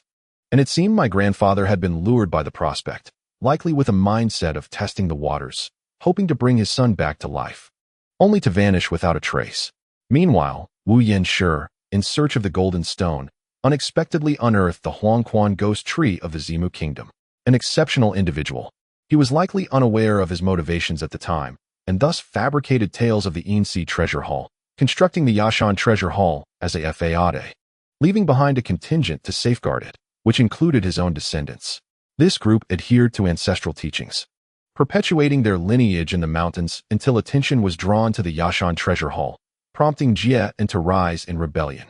It was perhaps during this conflict that Jie and Sun met with misfortune, intensifying Jie's animosity towards us outsiders. The crux of the matter lay with that enigmatic individual with the surname Bai. Clearly, this person must possess considerable renown or skill, otherwise they could not amass such a formidable assembly. Hence, I inquired of Zhuanrui if he knew the identity of this Bai. Zhuanrui replied that historically, in the realm of the Bai surname, the esteemed figure was Bai Laosi, the master of the ghost king Chen Siyuan. However, Bai Laosi had passed away over 20 years ago, and at that time, no factions of renown bore the Bai name. It was Gu Wenmin, with her astute mind, who had been quietly listening, and upon hearing our discourse about the identity of the Bai, she softly interjected, "In truth, Jie has certainly encountered that person." I was taken aback, realizing I had overlooked this detail. We all turned our gazes towards Jie, whose pale, waxy complexion had taken on a slight hue of blue due to excessive blood loss. Zhonggong had already provided him with food and water, and the finest medicinal salves from our supplies had been applied to his wounds, fulfilling Zhuanrui's earlier promise. As I contemplated the likelihood that my grandfather and his companions had fallen into the same trap, a surge of anger welled within me. Yet, I swiftly quelled this fury and inquired about the fate of my grandfather's group. Although Jie had not explicitly mentioned the transaction before, I now comprehended the implications.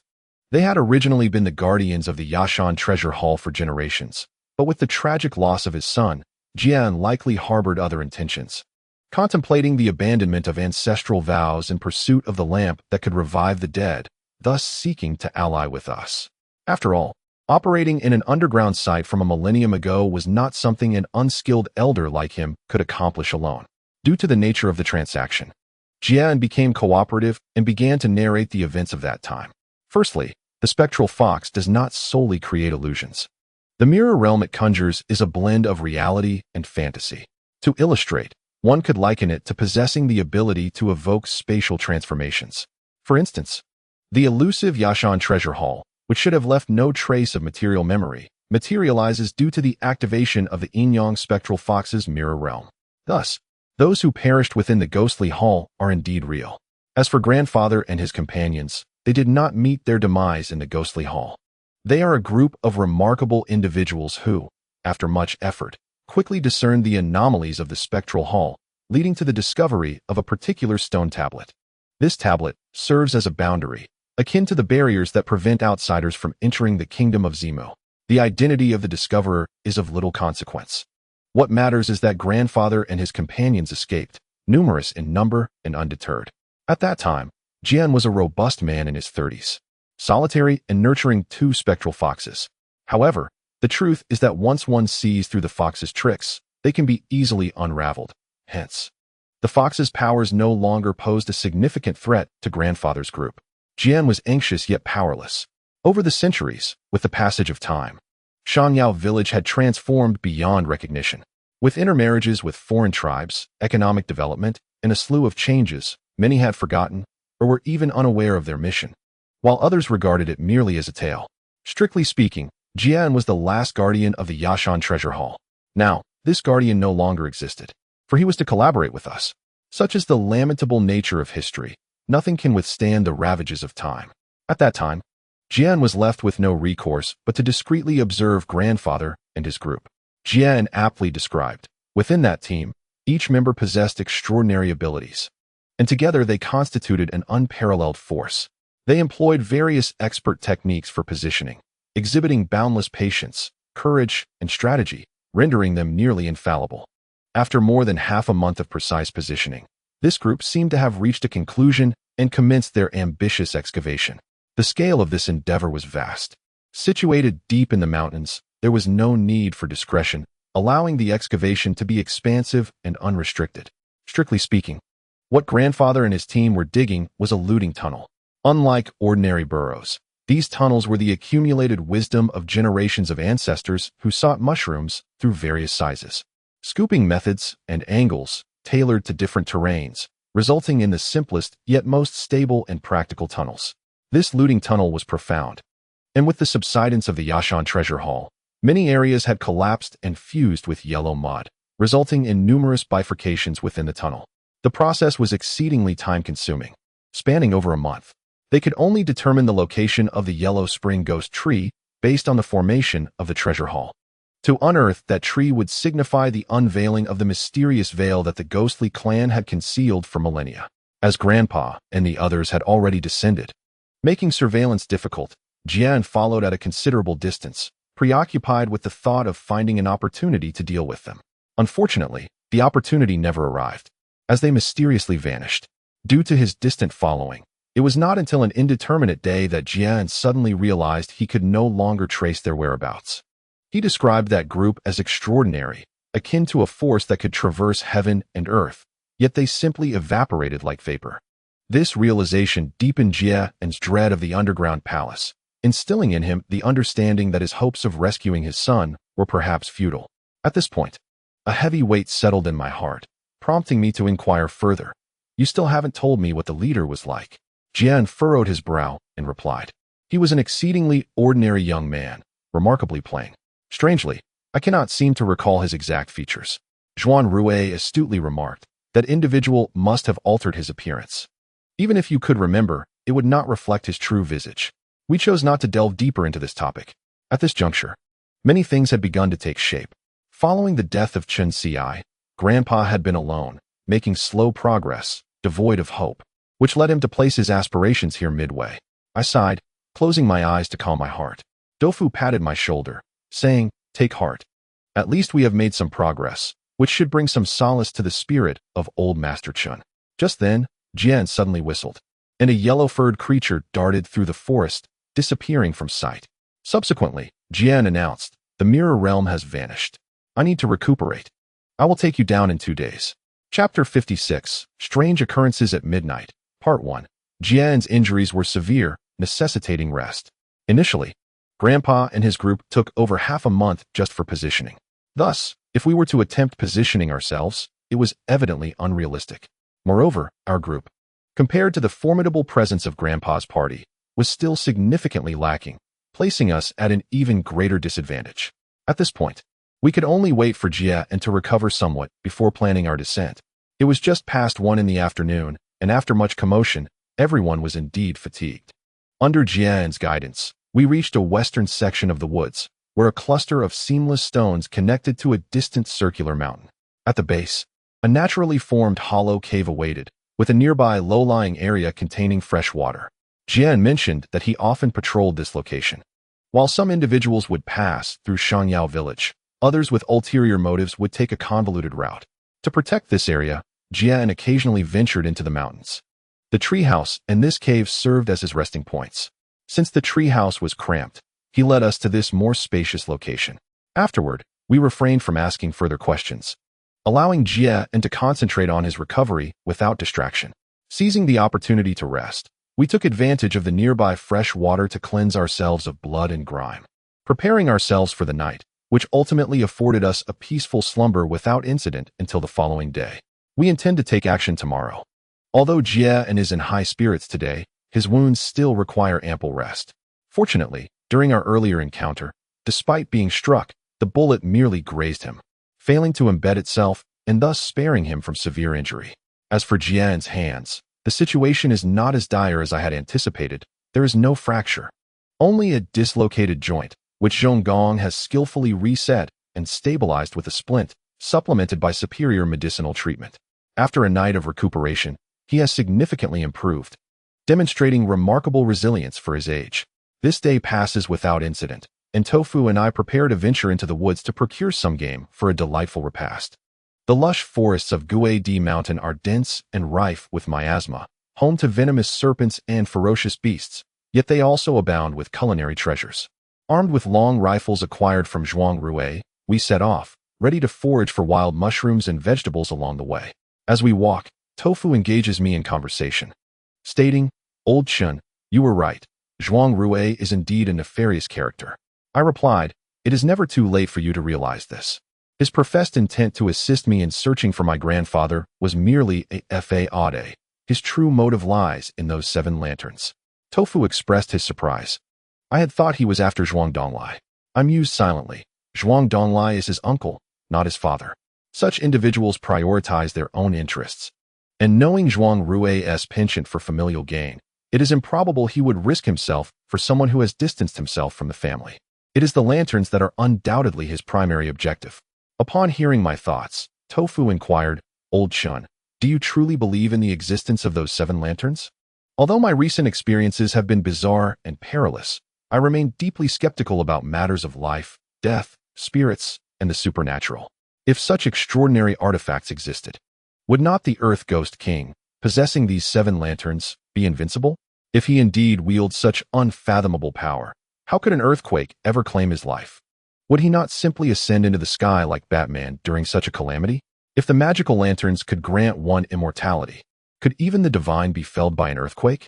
Thus, I conclude that the tale of the 7 heads and 7 lanterns is nothing more than a ruse. Tofu pondered. Yet, there are no legends stating that the Earth Ghost King has perished. Perhaps he still lives? I countered, if he is alive, that would render our efforts futile.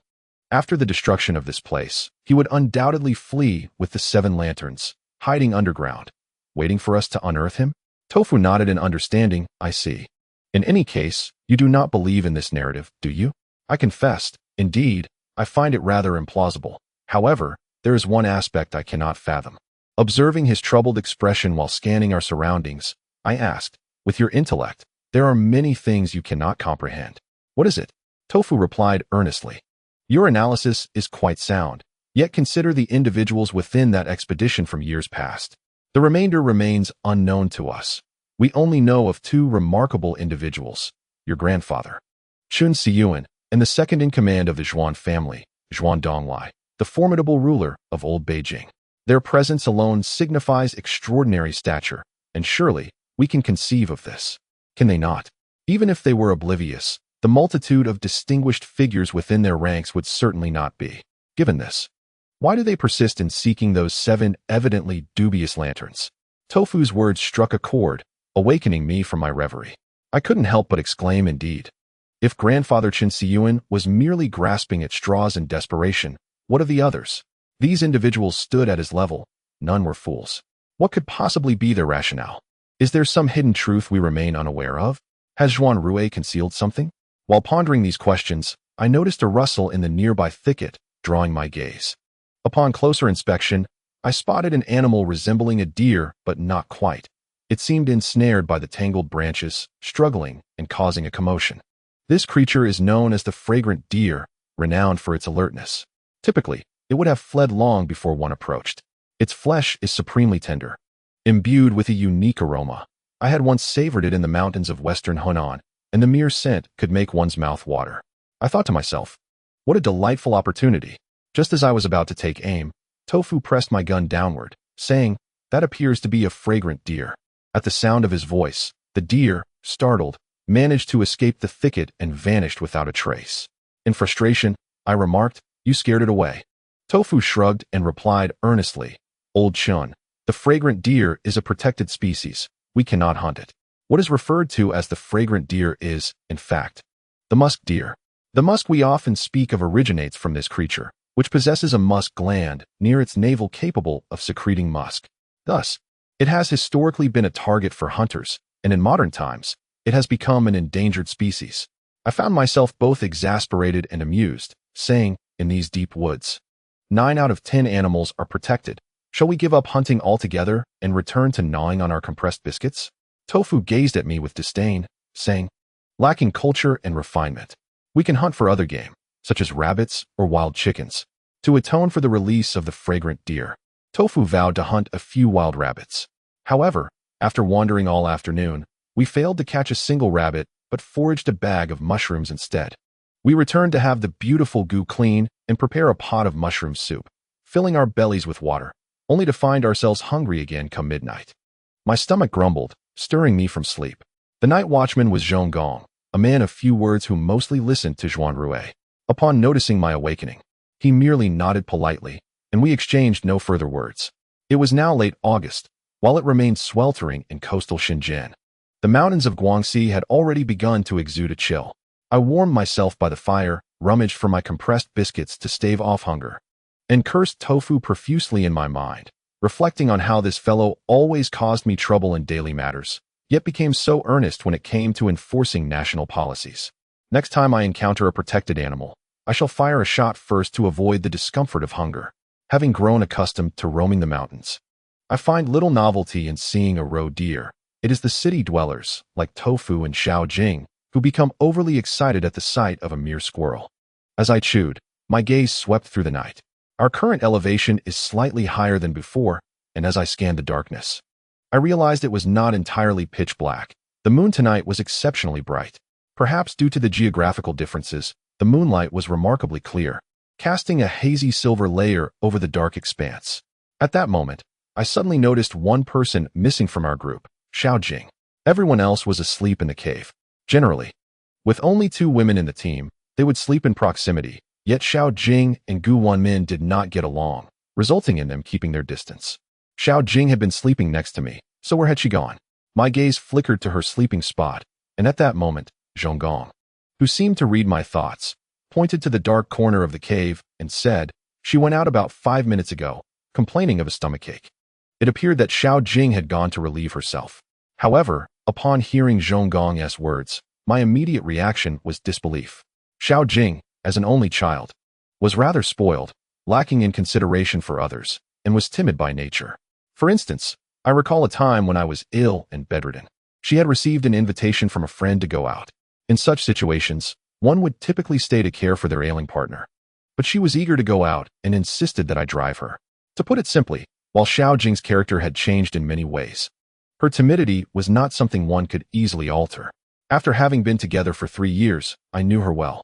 In these deep mountains, having already encountered so many strange occurrences, if she truly needed to go to the restroom at this hour, she would undoubtedly have roused me to accompany her.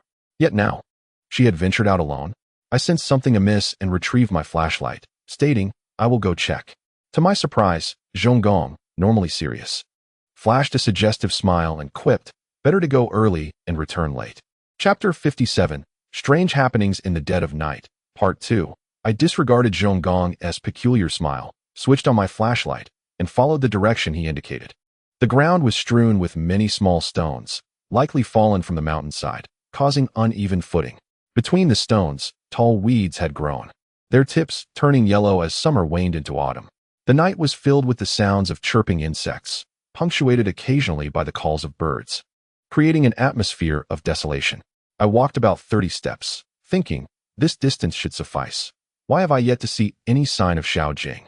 In the darkness, I called her name, but there was no response. Just then, something suddenly emerged from the underbrush. I focused my gaze and was met with the sight of a plump, thumb-thick worm, its muddy yellow hue writhing on the stones. The shock of encountering such a creature in the dead of night was utterly revolting. I wondered what kind of worm could grow so large, resembling a grotesque version of a maggot, and I quickly prepared to steer clear. However, upon further observation, I felt an unsettling sense that something was not quite right. This is no ordinary insect. It is a corpse fly, the kind that arises from decaying human remains. It resembles a typical maggot, but is generally more corpulent. Observing its form, it is clearly an aged creature that has been thriving for several days. A chill ran down my spine as I pondered. Could there be a corpse nearby? Corpse flies are not exclusive to human decay. They also manifest during the decomposition of animals. Typically, if there were a rotting body, a pungent stench would permeate the surroundings. Yet, as I stood there, I took a deep breath, but detected no such odor. While I was lost in thought, a sudden splash echoed not far ahead, like something having fallen into the water. I recalled that behind the rocky outcrop lay a stream of flowing water. Could something have plunged in? I instinctively moved towards the source, and within a few paces, the clear, shallow stream came into view. Bathed in the hazy moonlight, I saw a figure with long, flowing hair playing in the water. Though she faced away from me, I could tell without a doubt that this exquisite silhouette belonged to none other than Xiao Jing. Furrowing my brow, I questioned her decision to bathe in this frigid water at such an hour, especially since it was not summer. Had she not already washed earlier in the day? Was she not concerned about catching a chill? Falling ill in this desolate wilderness would be dire indeed. Having shared intimate moments with her in the past, I felt no embarrassment at the sight of her partly bare form. As the saying goes, one who is upright fears not the shadows. I opened my mouth, intending to call out to Xiao Jing to come ashore and avoid catching a cold. However, before I could utter a word, she performed an action that bewildered me.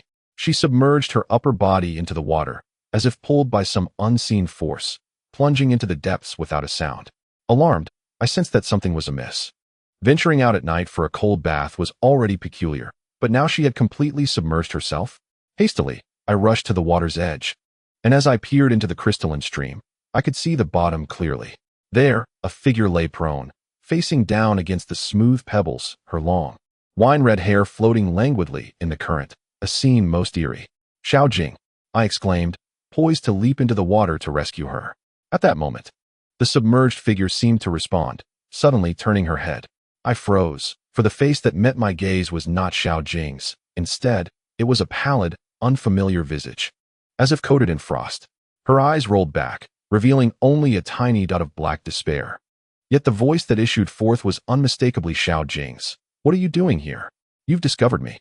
Her voice echoed like a crumbling windbag, rasping as if her throat could no longer contain the breath.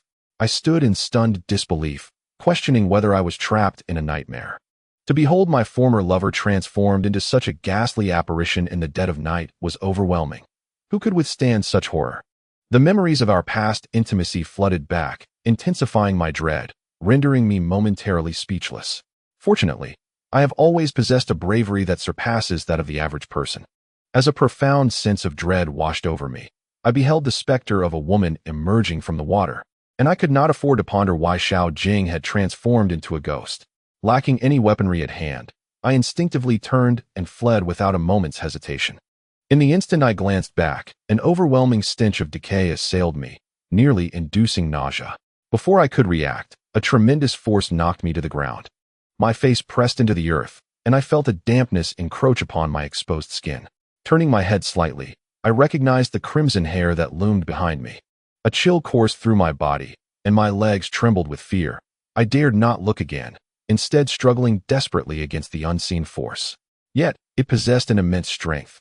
Whispering in my ear with a voice reminiscent of a rustling wind, "You have uncovered my secret. Forgive me." I could not discern what she intended to say next, for her words remained unfinished. Suddenly, a cold sensation enveloped my neck, and in the next moment, my consciousness faded into a dull hum. In the darkness, I grappled with a sense of suffocation, as if I were on the brink of asphyxiation. Was I to perish in such a manner? I fought to draw in air, and after a brief struggle, my eyes fluttered open to an overwhelming beam of sunlight piercing through. Sunlight, a cavern, and beside me, Tofu, who was pinching my nose. He abruptly released his hold, grinning as he exclaimed, "What were you dreaming about?" No matter how much I called, "You wouldn't wake up." Haha. I had to resort to this. Dreaming? Was I truly lost in a dream? My consciousness felt hazy as I surveyed my surroundings. Zhuanrui and the others were all preoccupied with their own tasks, and the daylight was bright. The watch indicated it was 10 in the morning. The beautiful Gu had prepared some food, and as my gaze swept the area, I inquired, "Where's Xiao Jing?" Tofu gestured towards the entrance of the cave, stating, "She's applying makeup." No sooner had he spoken than Xiao Jing returned, though clad in a loose outdoor outfit. Her exquisite makeup rendered her stunningly beautiful. Upon catching sight of me, her eyes sparkled like crescent moons as she asked, "Huan, do I look pretty?" Initially, I intended to maintain some distance from Xiao Jing, yet the memory of being tackled by the ghost lingered in my mind, leaving me somewhat dazed. Instinctively, I replied yes. "Beautiful." Xiao Jing chuckled, pointing to her red lips, and said, "Strawberry-flavored, give me a kiss." As she spoke, she cast a triumphant glance at Wenmin, who was near the fire preparing mushroom soup.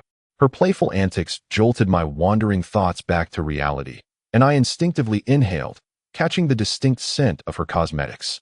The person before me was vividly alive. She was no ghost at all. Could it truly have been a dream?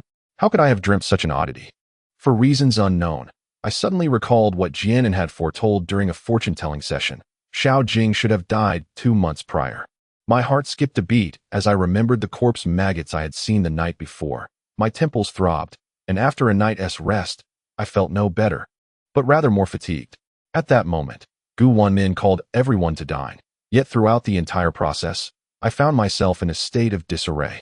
Despite mentally urging myself to refrain from dwelling on that dream, my mind was utterly beyond my control, incessantly replaying the scene that felt as though it had truly transpired. After 2 days of recuperation, Jian's injuries had significantly improved, allowing him to move, and thus we resolved to embark on our journey post-meal. While gathering our gear, I called Zhonggong aside and inquired, "Why did you not wake me for the night watch?" Zhonggong, casting me an odd glance, replied, "You were on watch for the first half of the night.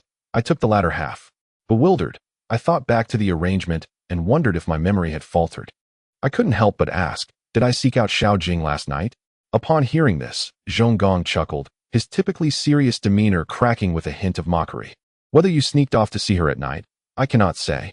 He then added, "Brother Chun, exercise restraint. Now, let us set forth." With backpacks secured, the group, under Jian's guidance, proceeded towards the eastern side of the circular mountain, where it was said that my grandfather and his companions had left behind a tunnel. The excavation was substantial, and remnants of it still lingered to this day, perhaps due to the dream from the previous night. I found it exceedingly difficult to face Xiao Jing today, as an inexplicable feeling enveloped me. Doufu noticed my unease and quietly inquired about my troubles. This matter was not one that could be succinctly explained in a few words. I glanced at Xiao Jing, who seemed to be incessantly clinging to me, and whispered to Doufu, "Find a way to divert her.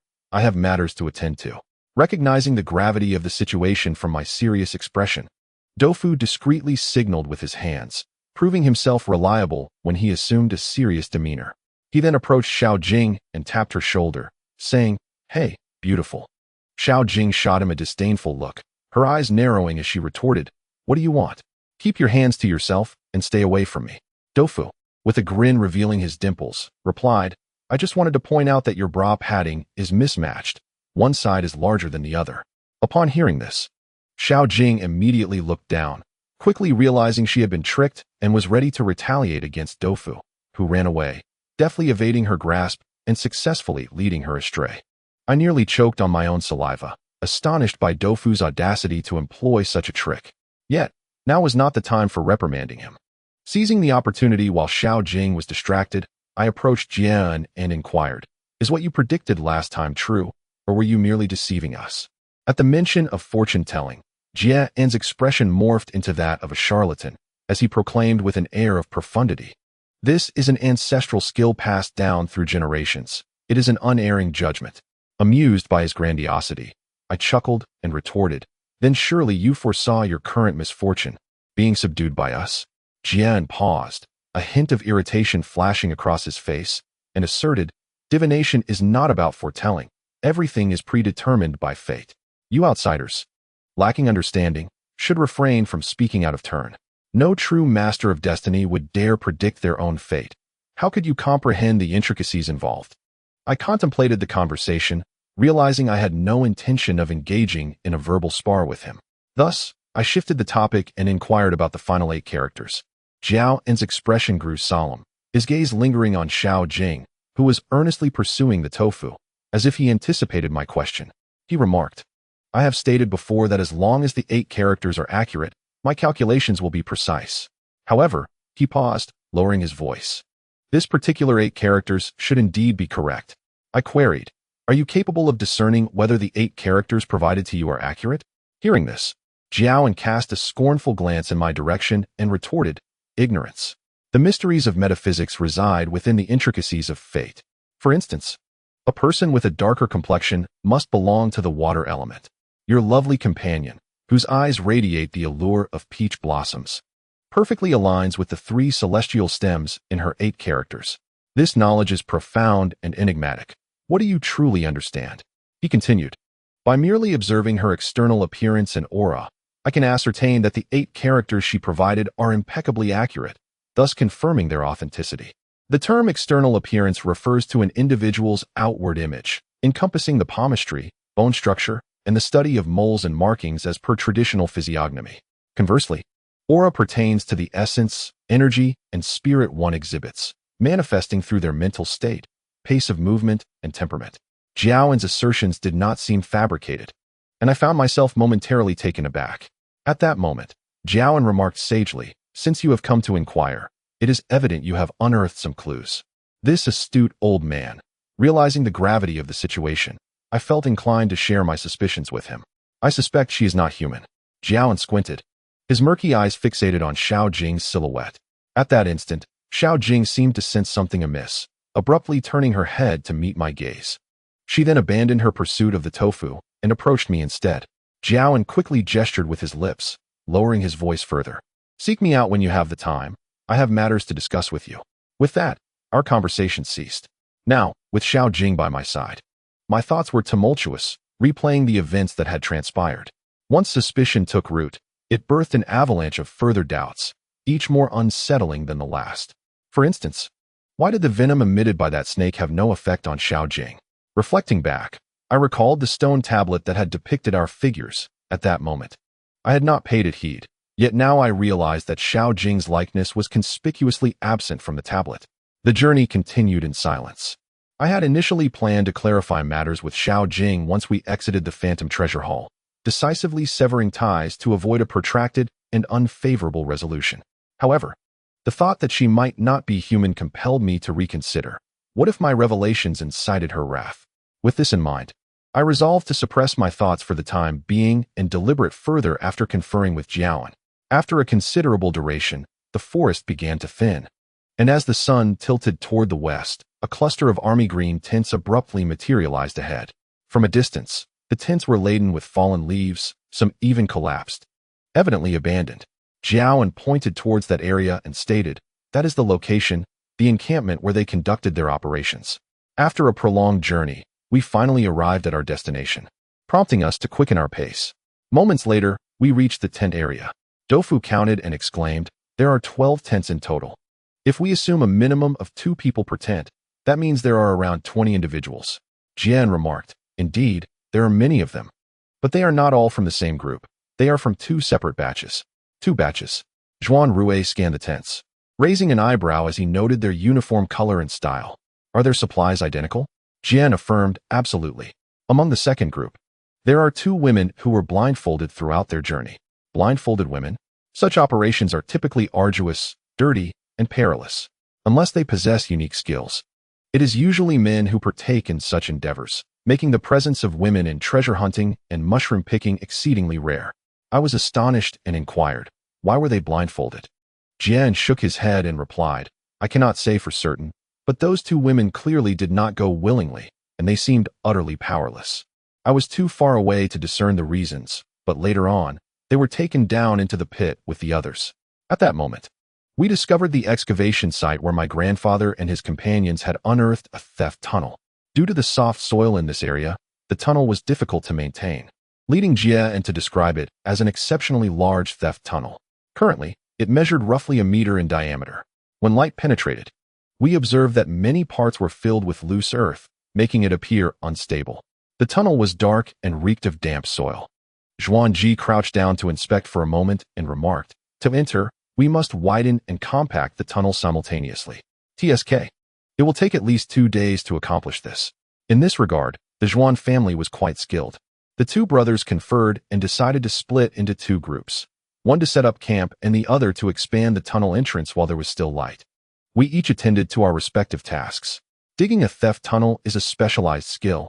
It is not simply a matter of digging a hole. Different soil types require different techniques, and there are numerous subtleties involved. Fortunately, both Dofu and I had experience. The 5 of us men took turns at the task, while Body and Xiao Jing managed the camp setup. After much effort, as the sun sank below the horizon and darkness enveloped the scene, we gathered around the campfire, our bodies coated in black mud and mingled with sweat, to share in our meal. Body, an adept shot, managed to catch 2 rabbits in the woods. As we prepared the rabbits, Jian casually tossed their entrails aside, prompting a flash of yellow from the trees as a creature swooped down and snatched them away. 2 rabbits were insufficient for our needs, so we supplemented our meal with biscuits, all the while contemplating our timeline. At our current pace, it indeed seemed as Zhuanji had suggested. It would take at least 2 days to reach the end of the tunnel, which led to the ruins of the Yashan Treasure Hall. What lay within remained uncertain. After our meal, Dofu and I explored the tents, most of which had become animal nests, empty and desolate.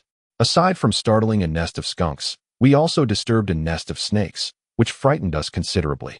Fortunately, there were not many, and with the fire burning bright, they quickly dispersed.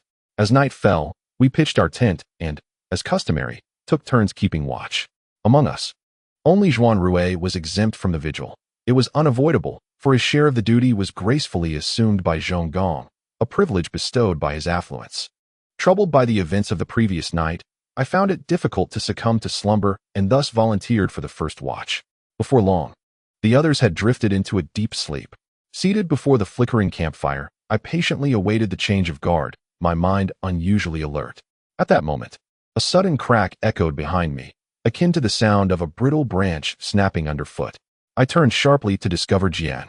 Our eyes met, a silent understanding passing between us. A moment later, we moved to a spot slightly removed from the tent, halting at the threshold of light and shadow.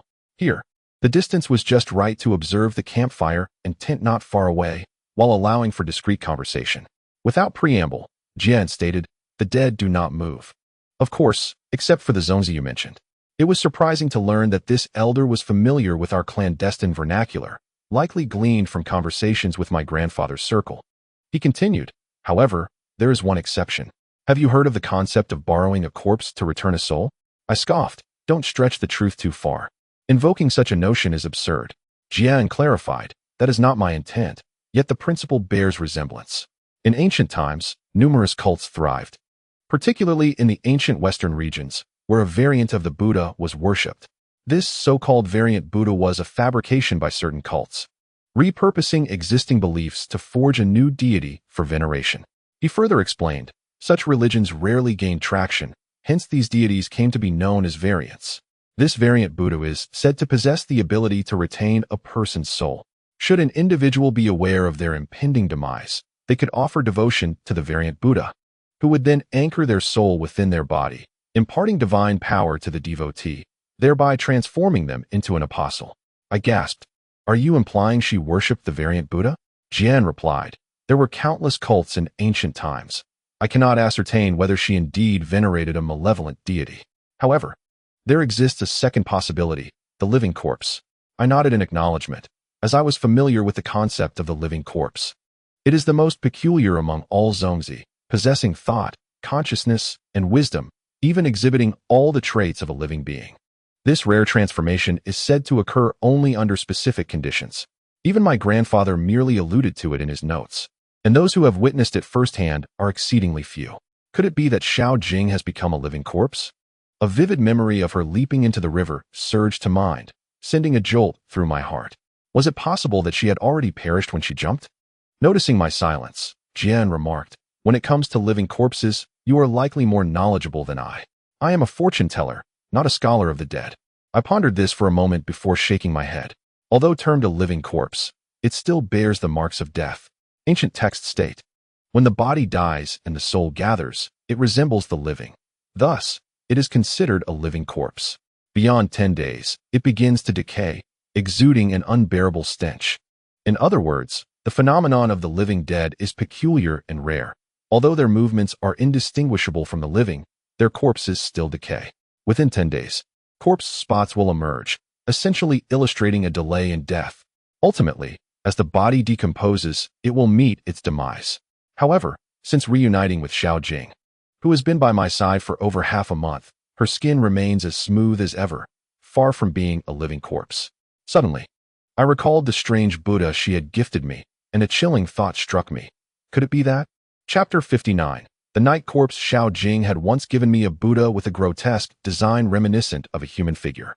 Initially, I merely regarded it as an exotic artifact, without giving it much thought. Yet, upon Jiran's mention, the image of that idol resurfaced vividly in my mind, its elongated form, wide-open mouth, and bizarre appearance, all exuding an air of the extraordinary. Could that be the malevolent deity Xiao Jing worshipped? Was it possible that she had truly become a corpse? As the night descended and the winds howled, a shiver ran down my spine at this notion. I recalled the impulsive kiss shared with Xiao Jing in the hospital, a memory now intertwined with the ghostly apparition from last night, creating a tumult of anxiety within me. Jiran, wise beyond his years, noticed my pallor and said, "It seems you've recalled something significant." I have a piece of advice. The dead do not haunt without reason. This woman is devotedly following you for a purpose.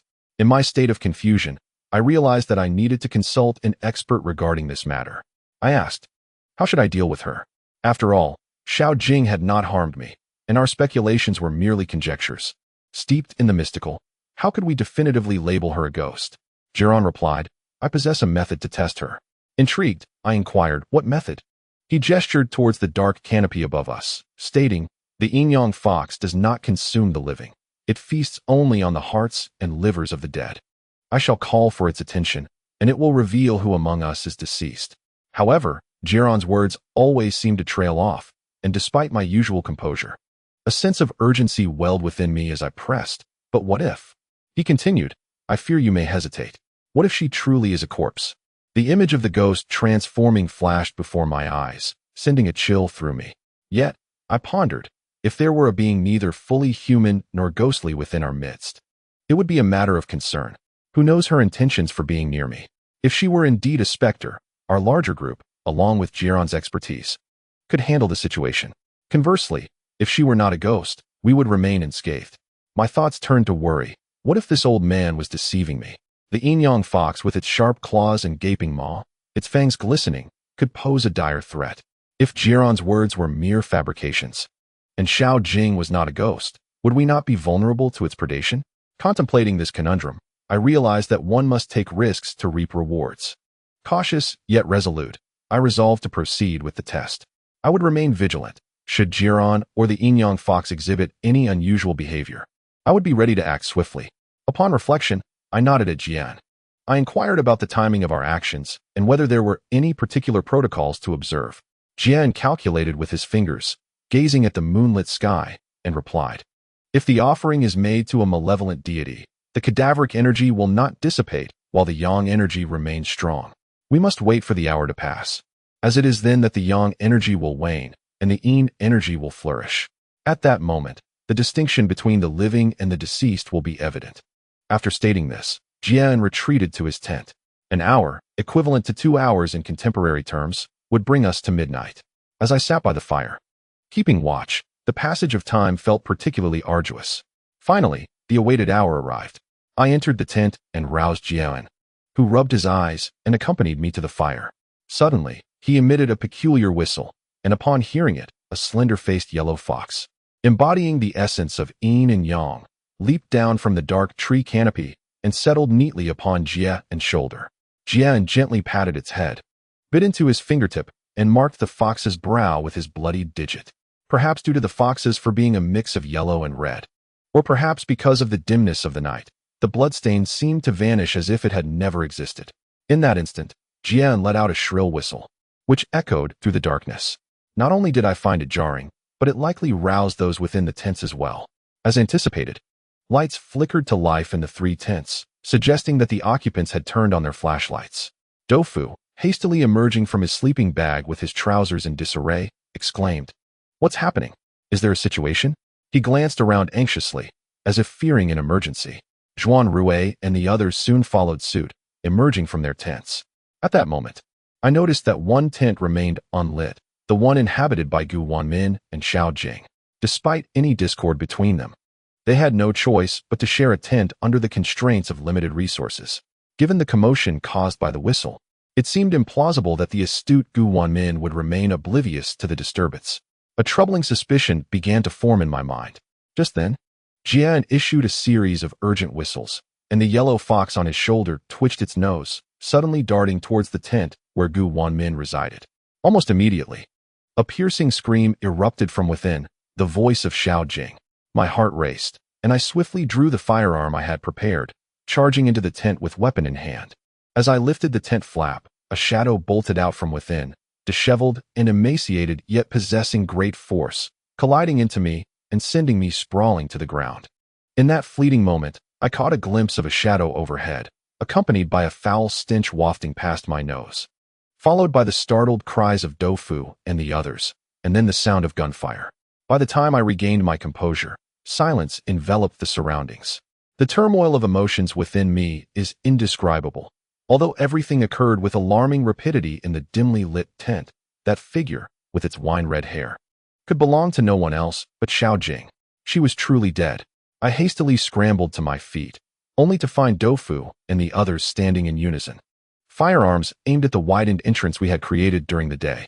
Upon spotting me, Tofu exclaimed, "Old Shun, what on earth is that?" In a swift motion, it darted into a hole. "We will keep watch here. You should quickly check if anything has happened to your main residence and concubine." At that moment, I could not afford to correct Tofu's terminology. His reminder jolted me back from the shock inflicted by Xiao Jing, and I suddenly recalled the silence of Wenmin. A pang of alarm struck my heart, compelling me to dash into the tent. As I switched on my flashlight, my gaze fell upon a swollen mark beneath Wenmin's neck. Her eyes were tightly shut, and her chest heaved without the sound of breath. A wave of dread washed over me as I realized she had been choked, and at this point, she was on the verge of asphyxiation. In layman's terms, this state is akin to a near respiratory shock, typically seen in individuals who have been submerged or strangled. In such circumstances, immediate artificial respiration is paramount. I hurriedly began cardiac compressions on the stunningly beautiful Wenmin. After several attempts yielded no results, I inhaled deeply and commenced mouth-to-mouth resuscitation. After a brief moment, my timely intervention bore fruit.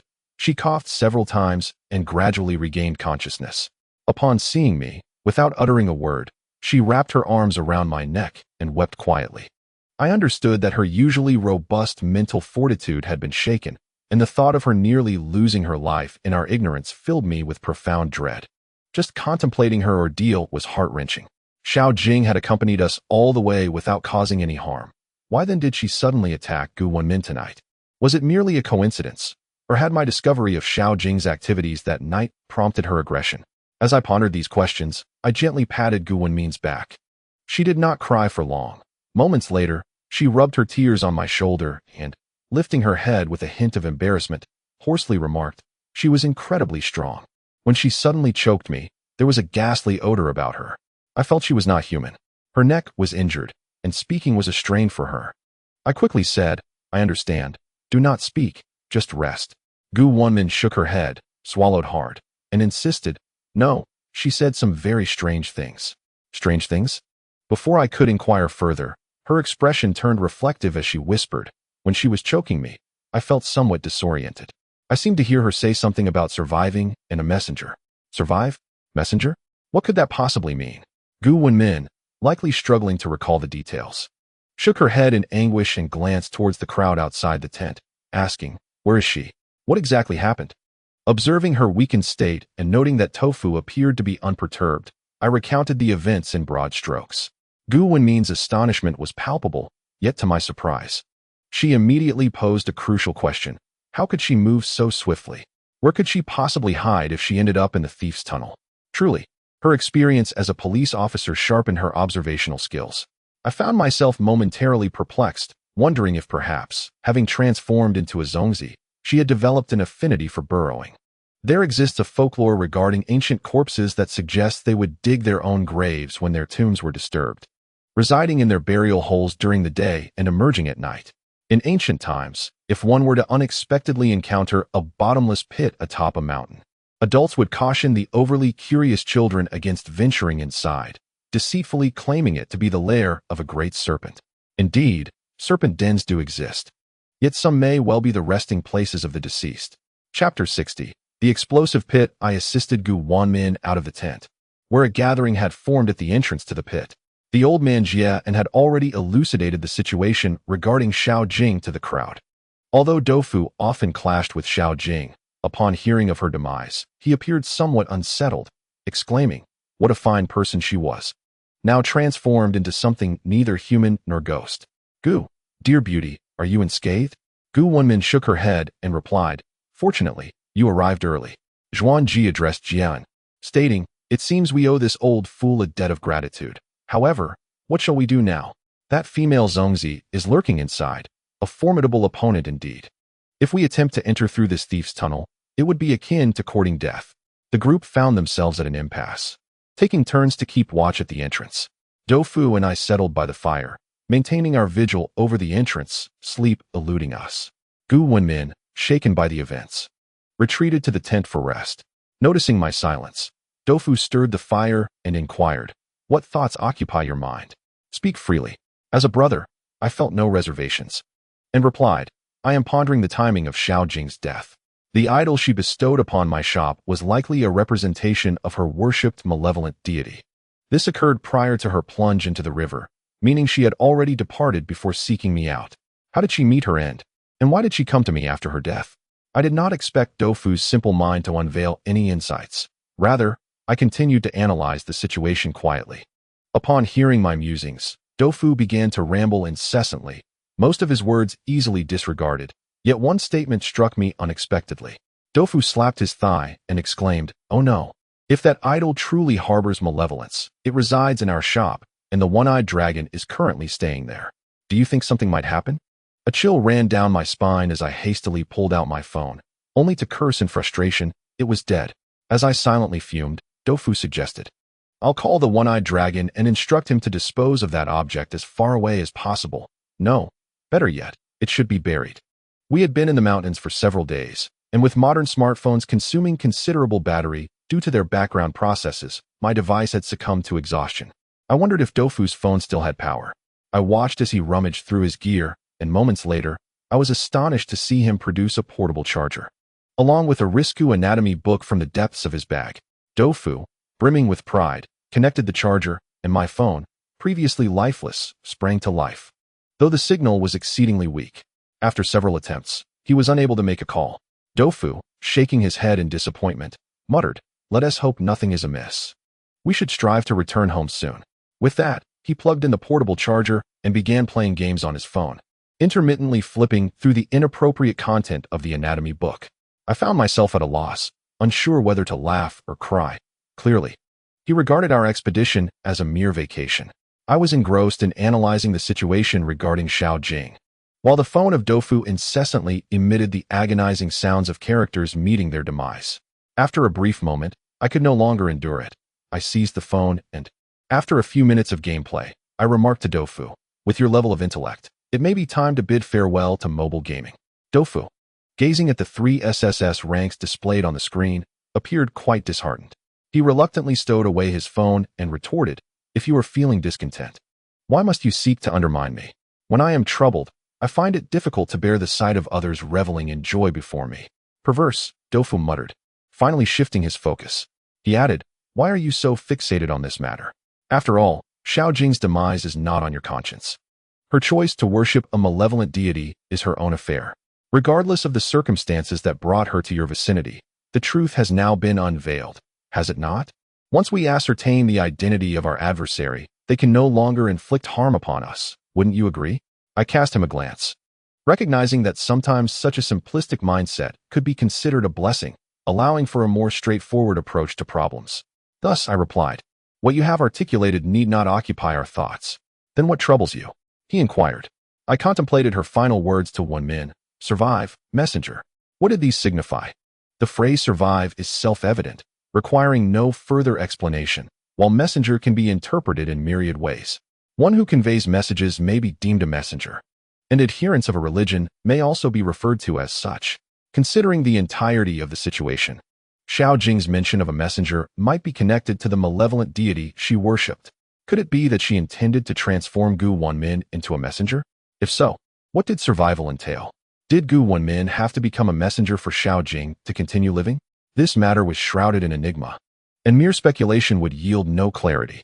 Thus, I chose to set it aside for the time being. At this juncture, Xiao Jing's fate had been sealed, and further distress over it was futile. As Doufu stated, once we know who the enemy is, everything becomes considerably more manageable. In a brief moment, we changed shifts, and the night passed in tranquility. The following morning, we gathered at the cave's entrance, forming 2 factions. The first faction, led by Doufu, comprised the conservatives who believed that Xiao Jing was trapped inside the stolen cave, and that we could not enter through the tunnel excavated by our grandfather. To do so would be akin to lambs entering a wolf's den. They advocated for forging a new path, supported by Gu Wenmin and Jian. The second faction, led by Zhuanrui, represented the aggressors who argued that creating a new passage was a waste of time and that we should not be intimidated by a female zombie. His supporters included Zhonggong. Neither I nor Zhuanrui aligned ourselves with either faction, as both possessed their own advantages and disadvantages. Our methods were somewhat akin. though Zhuanrui, influenced by his family background, approached matters with a more inscrutable demeanor, akin to a leopard lurking high above, observing its prey. Suddenly, Zhuanrui spoke. "Let us use explosives." Doufu, taken aback, responded, "If we are to detonate something, we must first approach her. The space is so confined that detonating it would likely result in our own demise as well." Zhuanrui narrowed his eyes, a slight smile gracing his lips, and calmly replied, "Did I ever suggest sending anyone inside to plant explosives?" In an instant, the crowd grasped his intention, and Doufu exclaimed in astonishment, "You mean to blow up the cave? Goodness, are you really going to bury her alive in there? The soil here is quite loose, and the deeper we go, the narrower the tunnels left by my grandfather become.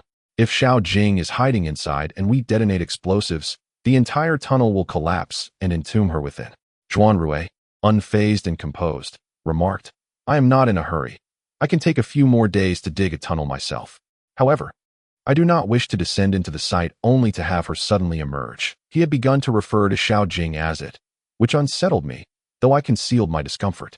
Doufu, rather direct, retorted, "You are the it. Your entire family is it." I understood Zhuanrui's concerns were not unfounded. If we did not seal this tunnel, even if we excavated another, we would constantly worry about Xiao Jing emerging to launch a surprise attack, even if she remained hidden. What if she followed us into the site through the tunnel left by my grandfather and his companions? Even without tools, the legends of the dead digging tunnels are ancient. And she is, after all, a corpse endowed with wit and thought. Zhuanrui's contemplation was meticulous, while Doufu, known for his soft heart, seemed to linger on past affections. Believing this course of action to be rather extreme, I interjected, "Let us detonate the explosives. It's a sound idea." Doufu's eyes widened as he gazed at me, exclaiming, "Old Chun." I responded, "She is no longer human. She nearly killed Wenmin. She poses a threat to us. Xiaodou, do not let emotions cloud your judgment." Doufu regarded me for a moment, then raked his fingers through his hair, exclaiming, "Damn it. She's your ex-girlfriend, not mine. Why should I care? Blast it. This is not something we need to handle ourselves. Zhonggong can take care of it entirely. He is the epitome of loyalty and diligence, steadfast and hardworking."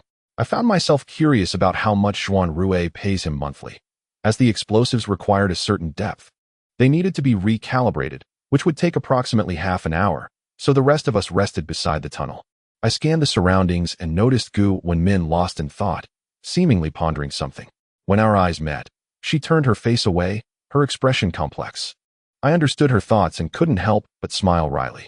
Looking back at Doufu, he too wore a troubled expression, his usual carefree demeanor replaced with gravity and dismay. After a moment of contemplation, I sat beside Doufu.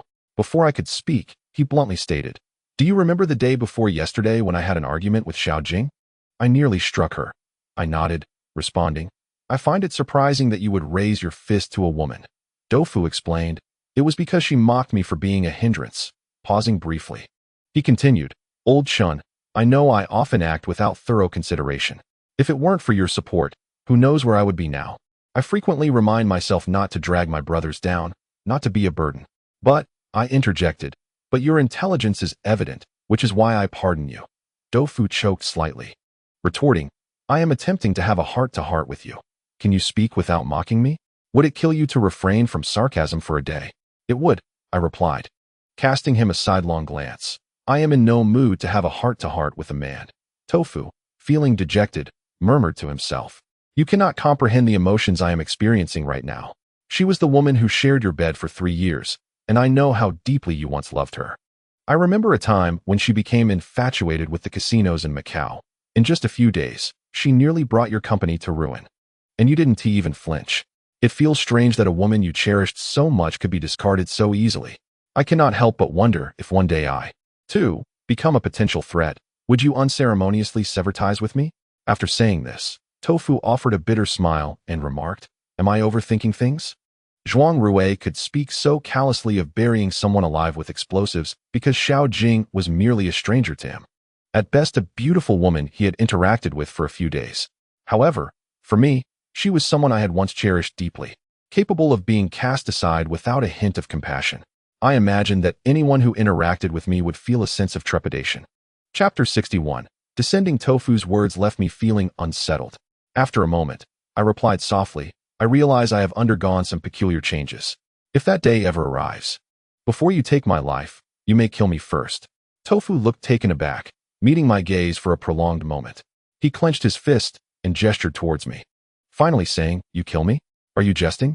You could take on 10, while I am but a defenseless artist. How could I possibly stand against you?" I responded, "Enough. Do not tarnish the term artist. Aside from teaching young children to paint crows, trees, blue skies, and white clouds, what else can you do? Is there anyone like you who can truly call themselves an artist?" After a pause, I gently patted Tofu on the shoulder and said, "What I just said came from the heart. However, as of now, such a day is unlikely to come." No sooner had I finished speaking than a muffled explosion reverberated, sending shockwaves through the ground beneath us. It was Zhonggong detonating the explosives. Instantly, dust swirled around us, and everyone covered their mouths and squinted their eyes as they stepped back. It took nearly 10 minutes for the dust to settle, revealing that the tunnel left by the grandfather and his companions had completely collapsed. Predictably, Xiao Jing had been buried within. Memories of the 3 years we spent together flashed through my mind, and I felt a heaviness in my heart. It was not a profound sorrow, but rather a weighty emotion, not particularly intense yet impossible to erase. Zhuanrui maintained his usual calm demeanor. Once the dust cleared, he coolly remarked, "Let us locate it." The so-called locating involved assessing the underground environment. Only by pinpointing the exact location could we determine the direction in which to extend the tunnel. This task was relatively straightforward. We retrieved probes and extendable joints, digging layer by layer. The group dispersed, creating a series of exploratory holes. As we engaged in this laborious and repetitive effort, the rest of the concerns faded from my mind, and we worked tirelessly until afternoon, finally completing the location assessment.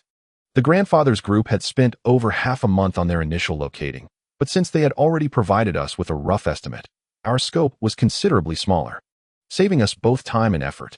After a meal, we plunged into digging the tunnel. For 2 consecutive days, the tunnel grew deeper, and ultimately, when we worked, the light of day was no longer visible. We could only rely on our flashlights. Typically, the task of digging is a collaborative effort between 2 individuals, one wielding a shovel, while the other handles the earth. As for Wenmin, she is responsible for logistical support. After all, despite her frequent encounters with cultural relics, she is a bona fide police officer, not one to engage in illicit excavations. It just so happened that it was my turn alongside Dofu. I was at the front, digging with the shovel, while Dofu fashioned a basket from vines at the back, collecting the excavated soil. As he worked, he remarked, "I can't shake the feeling that we're like miners." To which I replied, "Come now, mining is far more arduous than what we're doing." In truth, ordinary illicit holes can be dug rather swiftly. The protracted duration of our excavation was primarily due to the collapsing structures of the Yashan Treasure beneath the earth. Thus, our tunnel was not a straightforward passage. It meandered considerably until we finally breached an intact chamber. Both Dofu and I emerged from this endeavor covered in grime, our headlamps illuminating our path as we toiled underground. Digging in such conditions is undeniably unpleasant. Few can fathom the reality, for the soil often yields various life forms. The surface may reveal earthworms and insect eggs, while deeper layers are no less teeming with vitality. Those wriggling creatures, when unwittingly disturbed, could easily find their way into our collars or entangle in our hair. A few might be tolerable, yet when their numbers swelled, even I, a grown man, felt a shiver run down my spine, let alone Dofu. Not long into our efforts, Dofu requested a scarf from the lovely Gu, wrapping himself in long sleeves and gloves, leaving only his dark, glistening eyes visible. At a glance, one might mistake him for a mummy emerging from the earth. We labored in the tunnel for over 2 hours, our arms trembling with exhaustion and perspiration soaking our bodies. Estimating that we had nearly finished, we planned to shift the soil and let Zhonggong and the others take over. However, upon striking the ground one final time, a resounding thud reverberated through the air. It seemed our shovel had struck something substantial. I thought, could it be a brick wall? Immediately, I unfastened my short shovel and began to excavate. In just a few strokes, I uncovered a dark blue-black brick wall. Dofu exclaimed with joy, "At last, we found the main structure. This wall is quite sturdy. It appears the space behind it has not collapsed. Let us proceed from here." I swiftly switched to my probing shovel and began to tap the bricks. Since this was not a tomb, there was no concern regarding traps. Had we been in a burial site, Encountering a stone wall would have warranted a more cautious approach. The stone wall had been buried for centuries, and rather than becoming loose, it had become even more compacted under the weight of the earth. After considerable effort, I finally managed to create an opening approximately 1 meter in diameter, at which point an indescribable, peculiar odor wafted forth, an amalgamation of decay and the staleness of air long confined. The moment I inhaled it, I felt dizzy. I quickly covered my mouth and nose, urging, "Step back. We must allow it to air out before entering." We hastily retreated from the tunnel, and once outside, we dared to take deep breaths, the noxious fumes having somewhat cleared my foggy mind. Observing our labored breaths, the lovely Gu inquired, "What happened?" Doufu, panting and stammering, replied, the tunnel. It's open." Though his words were somewhat disjointed, everyone grasped the situation. Zhuanrui squinted his eyes and said, "I'll go down to take a look." I had just intended to stop him, warning him of the impending misfortune below, when Doufu discreetly poked me in the waist, raising his eyebrows and grinning mischievously. Understanding his intent, I felt a mix of amusement and annoyance, shook my head, and said nothing as I moved aside to change my clothes. Zhuanrui ventured into the cave, and moments later emerged, covered in dust and coughing, his countenance a sight to behold, glaring at Doufu with a murderous gaze. It was quite a feat for Doufu to provoke such a composed individual as Zhuanrui into such a state. Oblivious to the tension, he playfully patted Zhuanrui on the shoulder and smirked. "So, wealthy one, what have you discovered?" Zhuanrui's face was as dark as a pot's bottom. He pulled something from his pocket and suddenly smiled, saying, "I found something good down there, a little gift for you." He then stuffed it directly into Doufu's pocket. Confused, Doufu scratched his head and remarked, "Old Shun, has he lost his mind? He is giving me a gift." As he spoke, he reached into his pocket and extracted a large, white, half-hatched insect egg. Doufu, applying too much force, crushed the egg with a loud pop, splattering a colorful mixture all over his face, coincidentally as he was speaking, resulting in a mouthful as well. He promptly clutched a tree and began to vomit. As the old saying goes, one should harbor no ill intentions, yet remain vigilant against others. The group casually ate and drank, waiting for the ominous atmosphere in the cave to dissipate. After a brief 2-hour nap, we awoke to find the malevolence had mostly faded. We gathered our equipment and set off towards the true underground ruins of Yashan Temple. Upon returning to the previously excavated entrance, we found the malevolence had nearly vanished, and the air was free from foul odors. I switched on my headlamp and peered down, where a pile of collapsed beams lay haphazardly below, casting an uneven light, resulting in a dimly lit, shadowy space. Wenmin, being lighter in weight, suggested, "I'll give it a try." The surrounding soil was too loose to secure a rope, so she decided to descend along the beams. Agile in her yellow outdoor attire, she resembled a nimble yellow cat, gracefully crouching on a beam as she made her way down. After a moment, she signaled to us, indicating the structure was stable. We promptly stepped onto the beams and descended along the columns, reaching the bottom in no time. Unfortunately, we discovered ourselves in a sealed space, seemingly another room, with a blocked exit buried beneath a pile of earth. Zhuanji let out a hiss, exclaiming, "What bad luck! It appears we've entered a dead end." Zhuanrui, maintaining his composure, noted the emptiness of the room. The surrounding stone walls bore faded, nearly indistinguishable depictions of grotesque figures. He circled the walls, tapping and probing, and after a while, pointed to the northern stone wall, stating, "There's no collapse behind this. We should break through here." Equipped with adequate tools, we assessed the thick stone wall. As long as there were no traps, it wouldn't pose much difficulty. Destruction is indeed one of humanity's specialties, and before long, we had chiseled out a hole. Before us lay a closed corridor, its entrance flanked by a wooden structure that appeared to be on the verge of collapse under the pressure of the surrounding earth. Above, 2 buildings were interconnected, concealing the ground from view. As we entered the corridor, we consulted a compass, which pointed resolutely to my right. I recalled my grandfather's map. They had ventured forth for the sake of the 7 lanterns, as had my grandfather and his companions. Thus, our intended direction should align. However, the map my grandfather had drawn contained no indication of the Yellow Springs Ghost Tree. If the Yellow Springs Ghost Tree symbolizes the land of Zemo, did my grandfather and his party ever find it? I turned to Jian and inquired, "You followed them closely.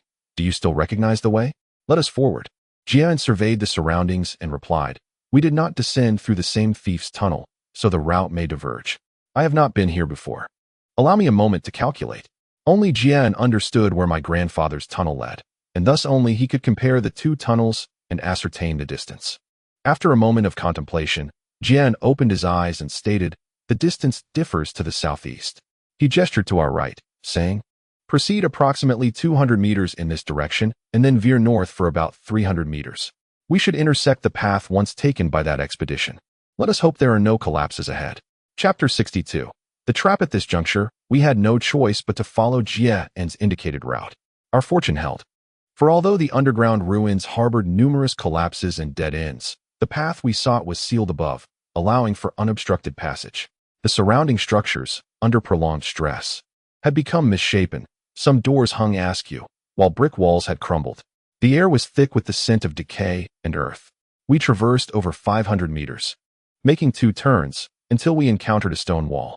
I knocked upon the stone, and a hollow sound echoed back, confirming that Jian's path was indeed correct. Behind this wall lay the territory once traversed by my grandfather's group, thus not belonging to the collapse zone. With swift precision, we created an opening in the stone wall, our actions akin to those of a destructive god. Emerging from the stone wall, we found ourselves in a man-made earthen tunnel. "Here it is," Jian exclaimed, a glimmer of joy illuminating his face. "Many areas below are collapse zones, which is why that group spent so long clearing the ground to establish a passage through the debris. I have been this way before. Follow me." He glanced at the pathways on either side and promptly chose the right-hand path, leading us forward. I observed the tunnel, which was not spacious. One had to stoop to advance. The shovel marks surrounding the tunnel indicated a meticulously constructed passage, likely designed for frequent use or the transport of sizable objects, thus built to be both robust and wide. This tunnel appeared to be a collapse zone that had been artificially opened, and its destination remained a mystery. We formed a line and soon emerged from the tunnel into a vast, pitch-black expanse. As I illuminated the space with my headlamp, I discovered that a substantial portion of it lay buried beneath a landslide of earth, while the remaining area precariously relied on sturdy beams for support, uncertain of when they might collapse. As I swept the light across the darkness ahead, I abruptly caught sight of a shadowy figure flitting through the gloom. This sight startled me considerably, prompting me to quickly redirect my gaze towards the source of the apparition. Upon closer inspection, I realized it was an oddly shaped stone statue standing there. Jian, noticing my fascination, chuckled and remarked, "You were startled, weren't you? It's surprising that after more than a decade, it still stands unyielding. Do not worry, just follow me." Under Jian's guidance, we traversed this unknown grand hall, and as we passed by the stone figure, I couldn't help but steal a few more glances.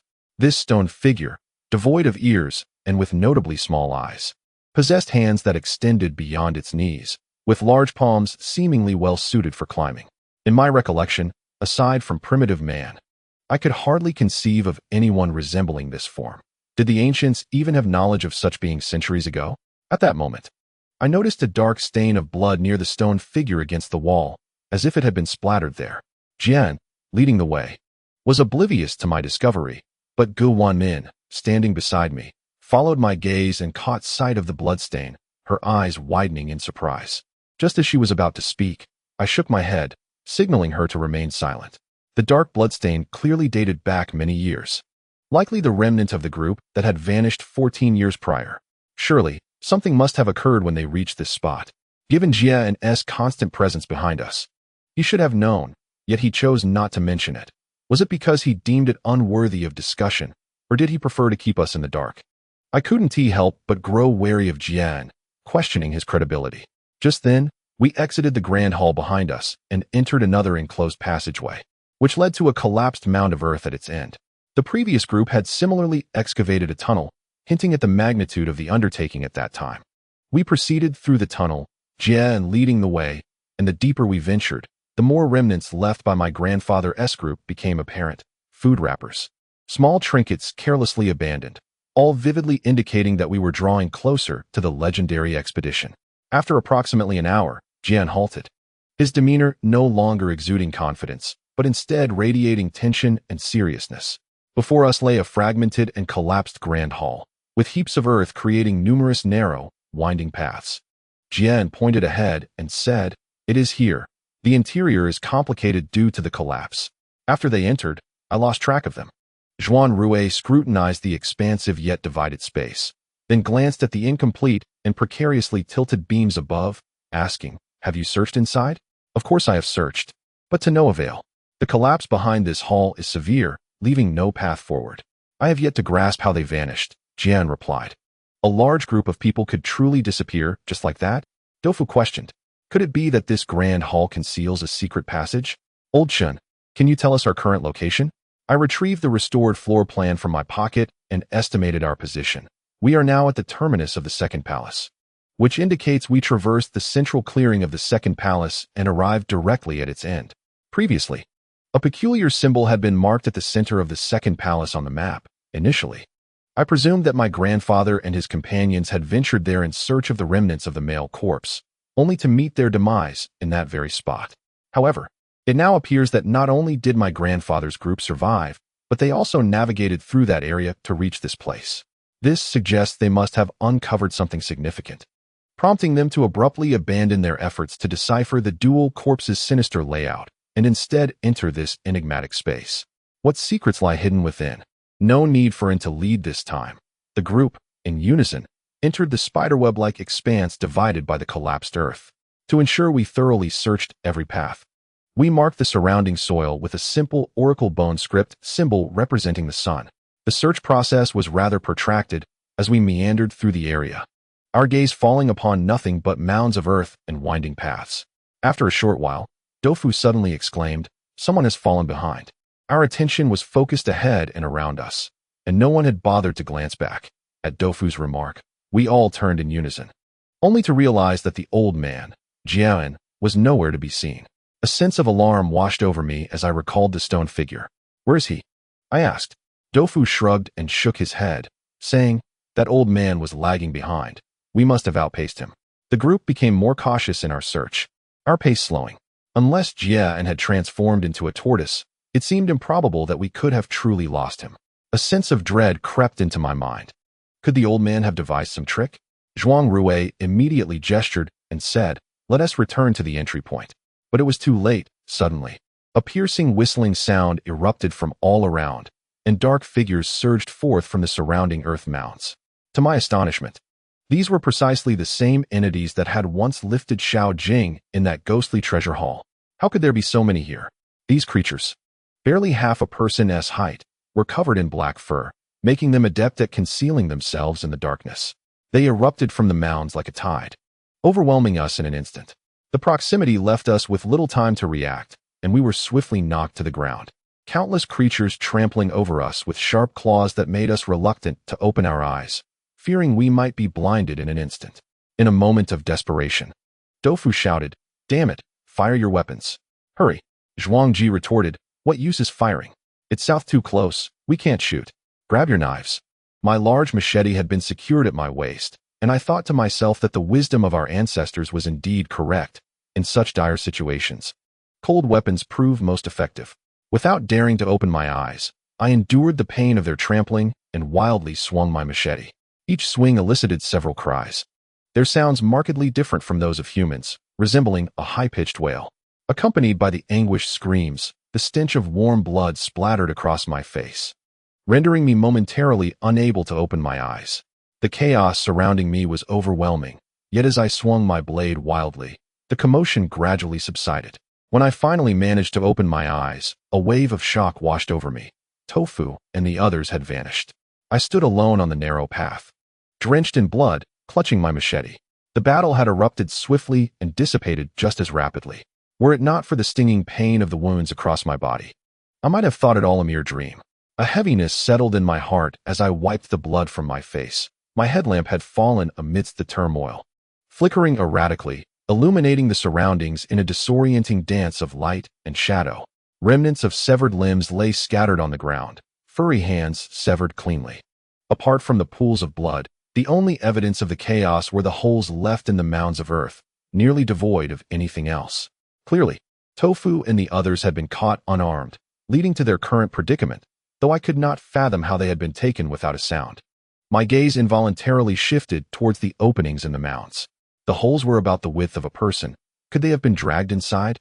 Perhaps my grandfather and his companions had suffered a similar ambush, resulting in their sudden disappearance.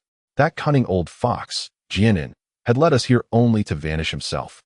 He was likely fleeing, perhaps already aware of the dangers that lurked here, orchestrating a trap to ensnare us under the guise of cooperation. Perhaps it was all part of his nefarious scheme.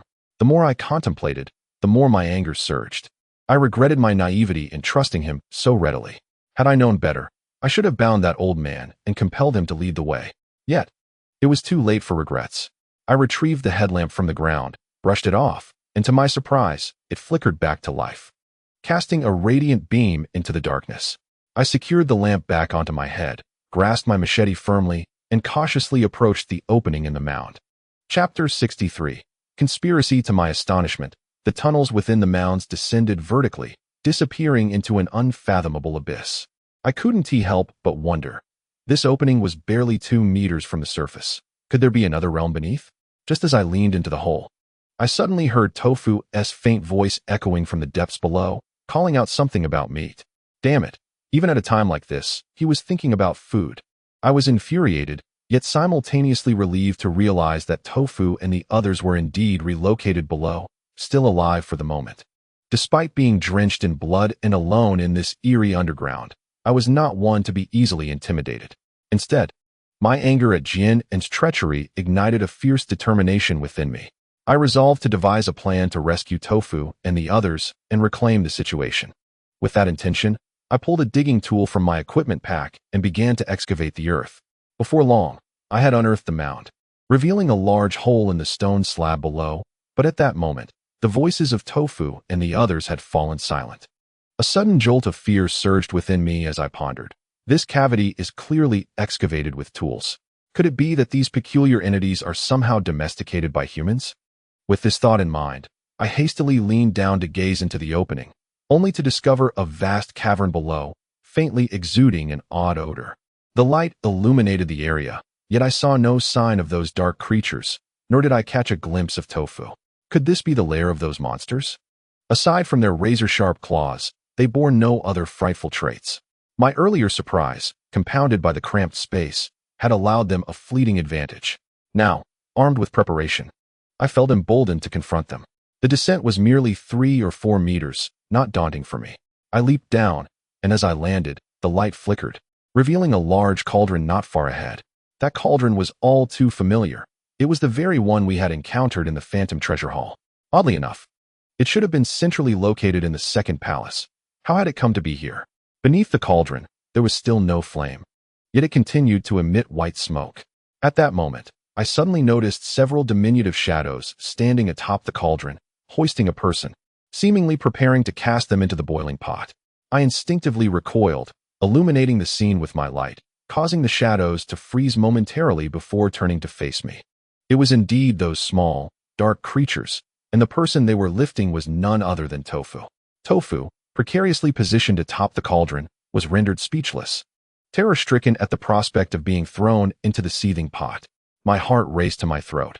Although I witnessed this horrifying scene, I found myself paralyzed, fearing that any sudden movement might provoke those creatures into releasing him. I swallowed hard, rooted to the spot, afraid to budge.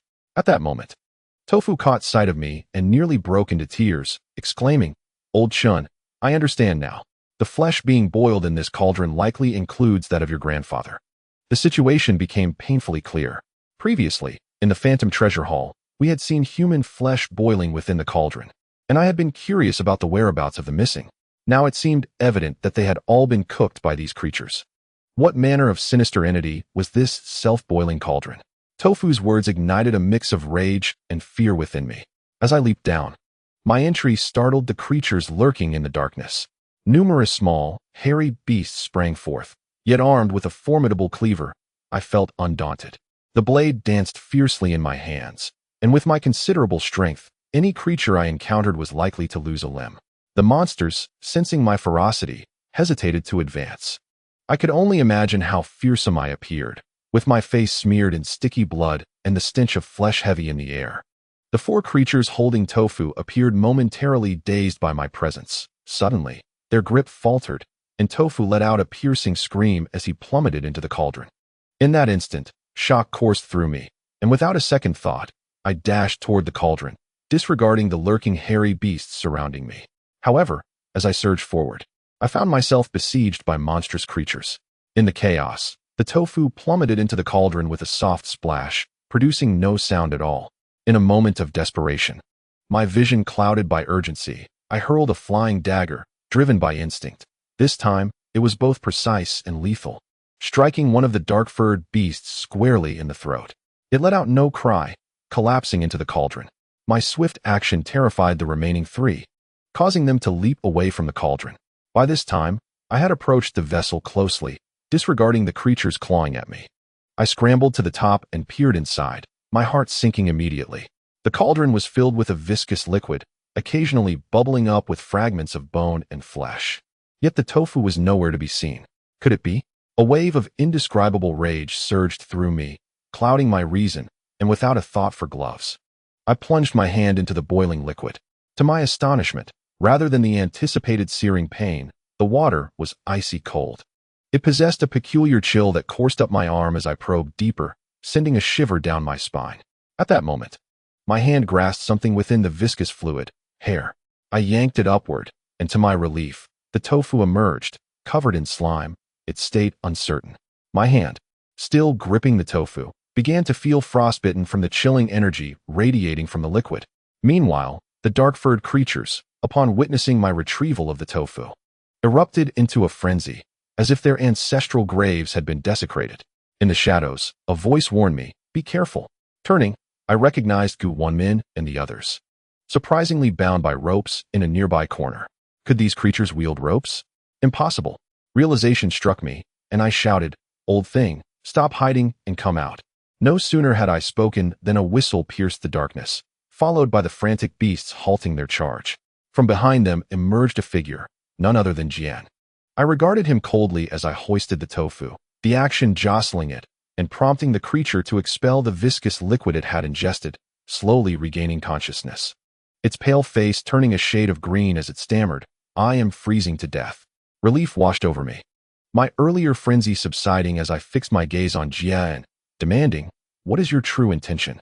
Jian's demeanor remained unchanged, devoid of guilt, as he smirked and replied, "This cauldron has consumed 72 people to date." 72 people? A wave of nausea washed over me as I contemplated the implication. Was the viscous liquid within the cauldron concocted from human flesh? Tofu, feeble and breathless, exclaimed, "Why are you cooking for so many people?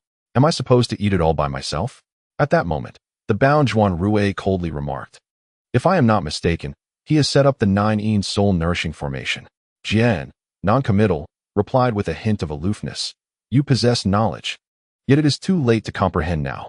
I had never heard of the 9 soul-nourishing formation." Zhuanrui seemed to understand my confusion and elucidated, "This is a foreign malevolent art, said to gather the energy of the wrongfully deceased within a cauldron.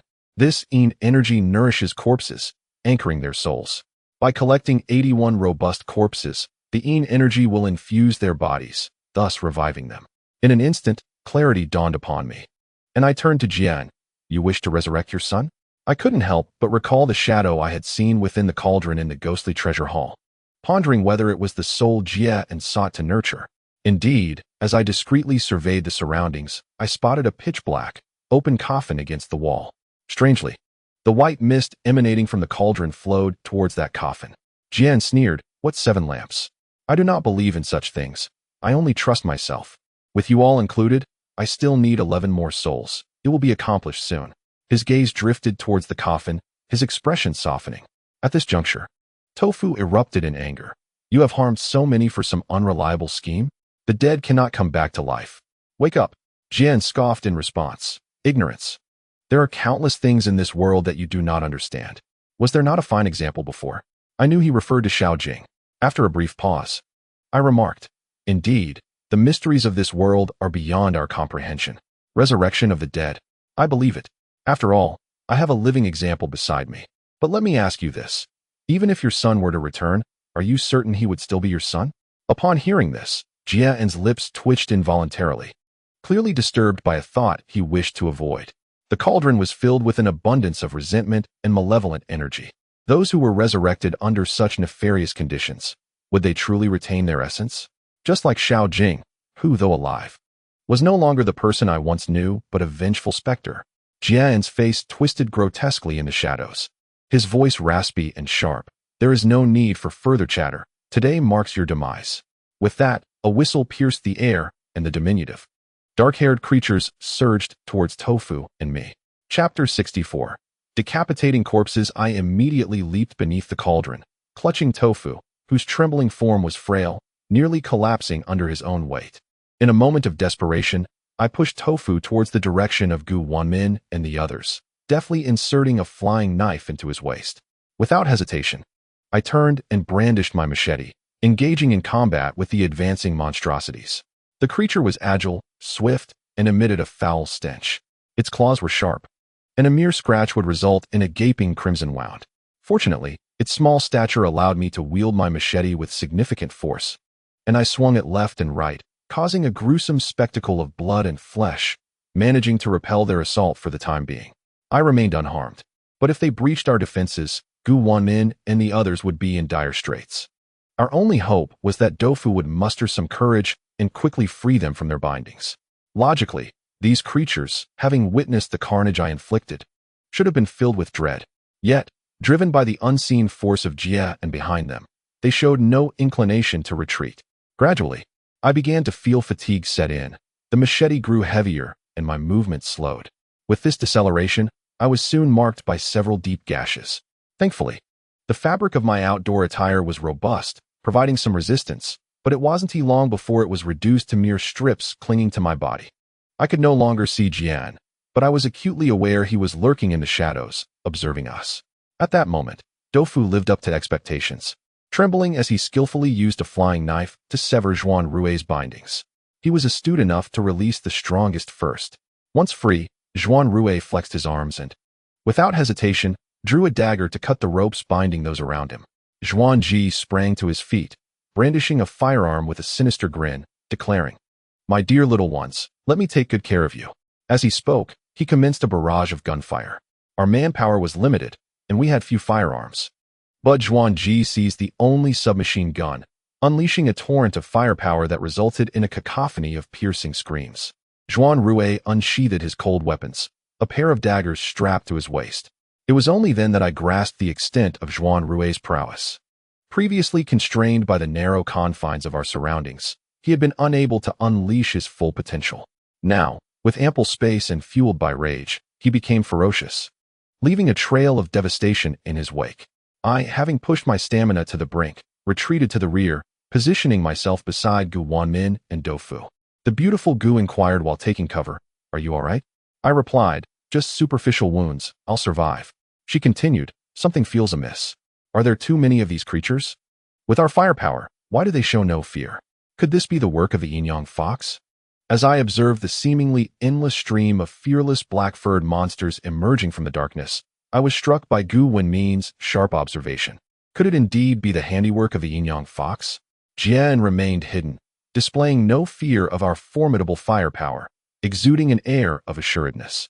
Was there some sinister plot afoot? Tofu, alarmed, exclaimed, "What should we do?" As he spoke, he nervously wiped the viscous slime from his face, accidentally falling into a cauldron filled with human remains and consuming a considerable amount. This time, Tofu was genuinely revolted and, after a few words, turned away to vomit. As I observed Zhuanrui and his companions, they had just engaged in battle, their spirits soaring, temporarily gaining the upper hand. Yet, from the shadows, those entities, undeterred by death and bloodshed, continued to surge forth, resembling a war of attrition. If this persisted, they, like me, would eventually succumb to exhaustion. What should I do now? My gaze shifted, and suddenly I recalled that coffin, a brilliant idea sparking in my mind. I thought to myself, since this old man is so ruthless, I shall not hesitate to target the deceased. I shall first sever your son in two. Let us see if you dare to lurk behind the scenes. With this resolution, I commanded Wenmin to hold the line, instructing her to avoid direct confrontation unless absolutely necessary. I could afford a few more wounds. But what if I marred your delicate features? I then turned to Tofu and said, "You should remain here. Officer Gu will protect you." Tofu weakly protested. "I am a man. I wish to fight." I replied, "Let us speak of this in another life." Just do not create chaos. With that, I grasped my cleaver and dashed towards the spot where the coffin had been.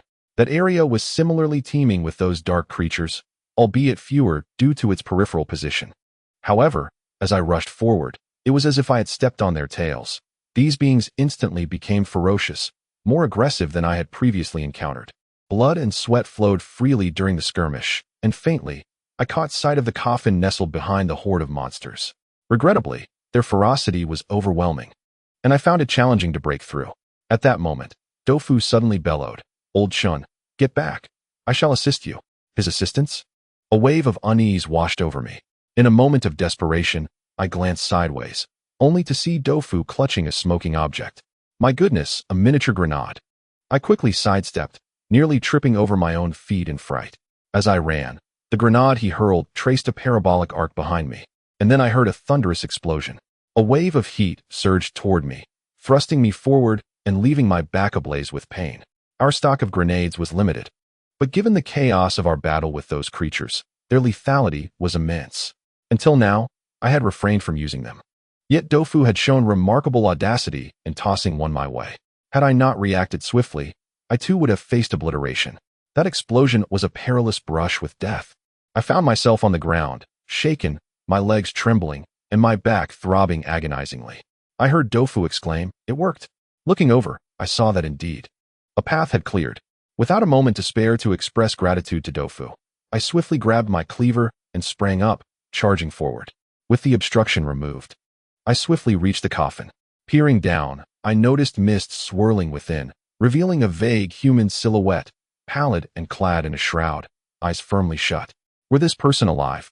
He would indeed be a handsome young man. Yet now, he lay lifeless, exuding an eerie aura that was indescribably unsettling.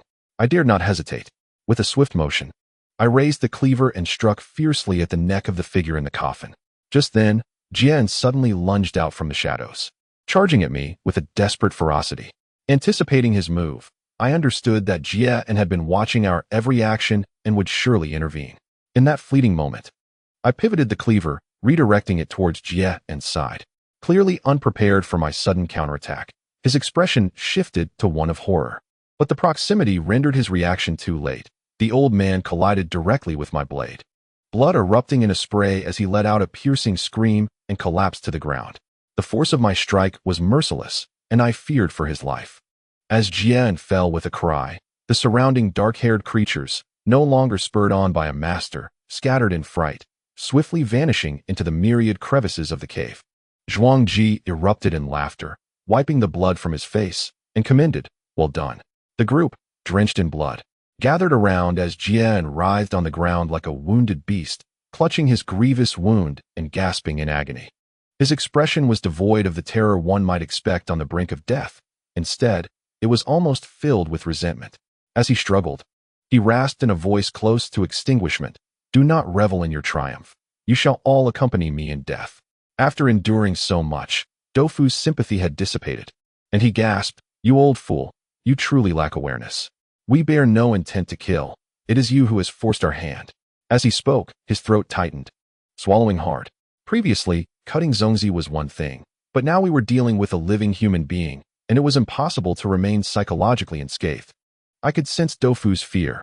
This dread was not born of legal repercussions, for in this place, murder would go unnoticed. Rather, it stemmed from a profound respect for the sanctity of life. I could see that Jian was nearing death, perhaps mere moments from drawing his last breath. I crouched down, gripping his collar and demanding the question that weighed heavily on my mind. "Were you responsible for the deaths of that group 14 years ago? Were they indeed boiled in a soup by you?" Jian regarded me, suddenly turning his face towards the adjacent coffin, as if attempting to peer into its depths. Moments later, blood spewed from his mouth, his eyes widened, and he ceased to breathe, looking at the cleaver stained with his blood. My anger eclipsed the initial trepidation of taking a life.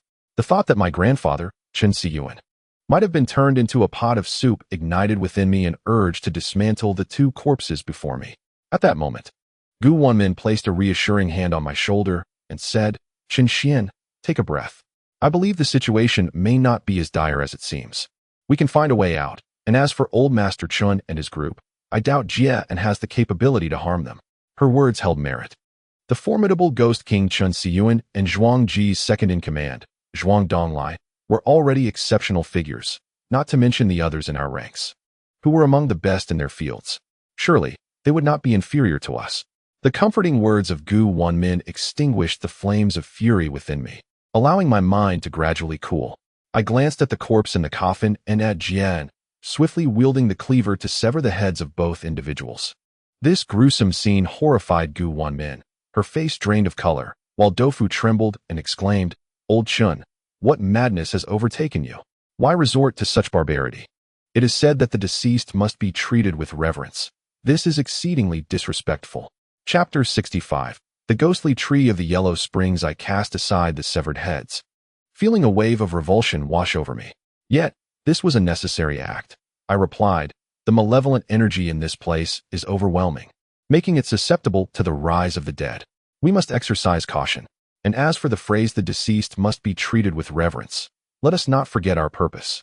Doufu sheepishly rubbed his nose and murmured a prayer for Jia and his son's decapitated bodies. Reluctantly, we decided not to linger in this spot. As everyone was injured and could only tend to their wounds on the spot, the cave offered no water, and after much exertion, we had nearly exhausted our supply of fresh water. My upper body was tightly wrapped in bandages by the lovely goo, almost resembling a mummy. After quenching our thirst, the metallic taste of blood in our mouths diminished considerably.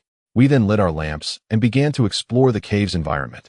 Upon inspection, I discovered that the cavern was rectangular and quite spacious, with azure tiles above us indicating we were beneath the Baodian of Yashan.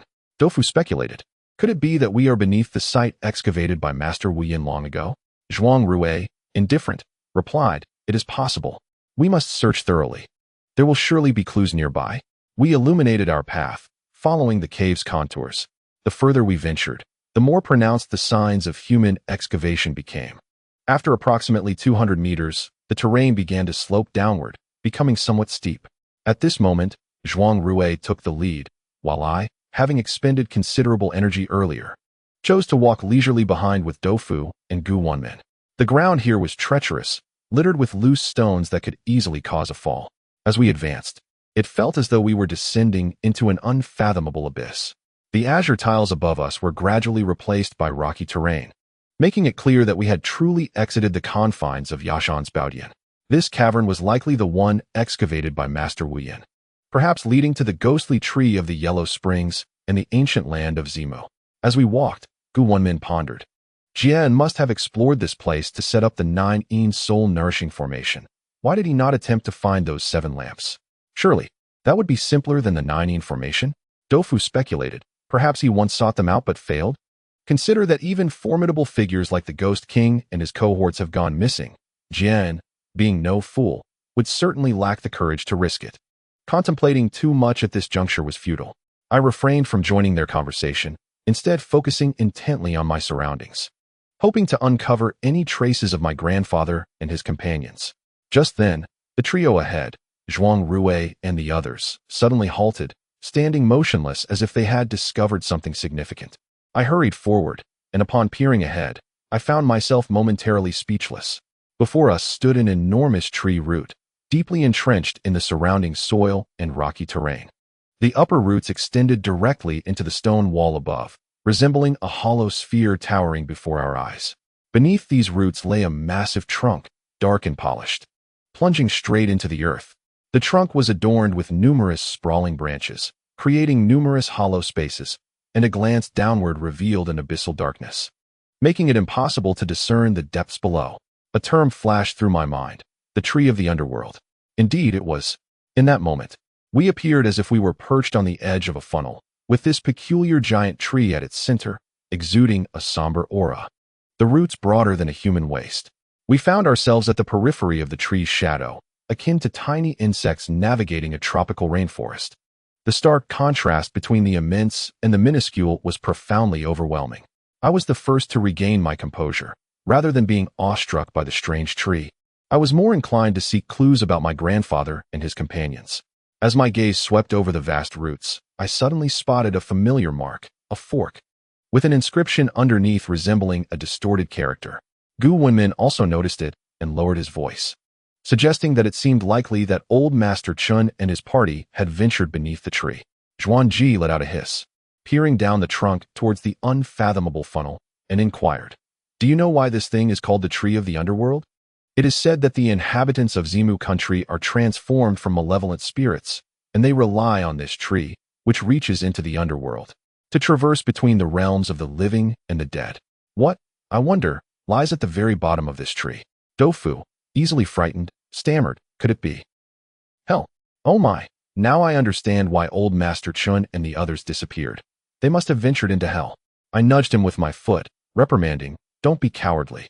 You're embarrassing me. I believe this tree is likely an ancient relic from a bygone era, inverted and buried due to geological shifts. Observe its entirely blackened and well-preserved state. Does it not resemble ebony? Ebony, often referred to as ancient wood in folklore, is formed from trees such as camphor, red ash, and willow that were submerged in mud due to natural disasters. Under conditions of anoxia and high pressure, these trees undergo a carbonization process lasting thousands of years. Throughout history, ebony has been valued as highly as gold and is commonly crafted into furniture and decorative items. Naturally, such precious artifacts would only be within the means of emperors and nobles. Furthermore, ebony serves as an exceptional material for coffins, impervious to insects, moisture, and decay, remaining intact even after millennia submerged in water. This has led to the saying in mushroom foraging, "Life and death are but the Kunlun wood, a millennia-old ebony coffin." I do not subscribe to the notion of the tree of the underworld. Its appearance bears some resemblance to carbonized ebony. Yet, the sheer size and peculiar orientation of this tree, thrusting into the ground, is indeed unprecedented, an extraordinary creation of nature, beyond the scope of human craftsmanship. Zhuanrui nodded slightly in agreement with my assertion. Wenmin maintained a neutral stance towards science and feudalism. Upon hearing the remarks, she observed, "Such a grand ancient tree must be a relic from tens of thousands of years ago. It can no longer be classified as mere sinker wood, but rather belongs to the category of fossils." The ancients, unable to comprehend such peculiar phenomena, might have misconstrued them as manifestations of the supernatural, attributing various fanciful legends to them. I too find the tales of ghostly trees to be unconvincing. Pausing briefly, she looked down and continued, "While ghosts may be absent, this space beneath us likely harbors subterranean creatures that may nest and burrow. It would be prudent for us to prepare some torches to avert any potential troubles." Her quick-wittedness and the innate delicacy characteristic of women led to this thoroughly considered notion, and the group unanimously agreed to construct a few torches. We carried solid fuel on our persons, making the task quite manageable.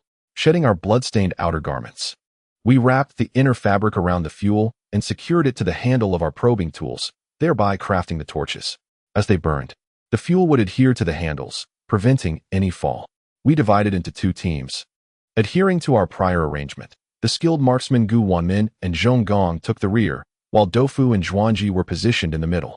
I and Zhuanrui led the charge, each group brandishing a torch, descending along the sprawling branches of the ancient tree, navigating and leaping between the limbs. Before long, we had ventured deep into the funnel. The further we descended, the colder the air became, and in the darkness, fleeting glimmers occasionally flitted by, perhaps the eyes of some subterranean creatures. Yet, upon noticing us, or rather the torches we held, they would swiftly retreat into hiding. Thanks to Wenmin's timely warnings, we were spared considerable trouble. In such an environment, advanced headlamps could not replace the primal efficacy of torches. In the flickering flames, I suddenly caught sight of something shimmering on one of the branches below. This object reflected a crimson light, embedded within the trunk of the ancient tree. Doufu exclaimed, "A flying knife, a red flying knife. It belongs to old Master Chun." Without hesitation, he leapt down to the branch below, reaching out to retrieve the knife. I quickly called out to stop him, warning that the knife was poisonous. Each of us bore minor, unbandaged wounds. The risk of poisoning could prove dire. I descended to the branch, observing that the red flying knife was embedded halfway into the tree, filling me with delight. It seemed our path was indeed correct, as my grandfather and the others must have descended along this ancient tree. What lay below? Remnants of the Zimu kingdom?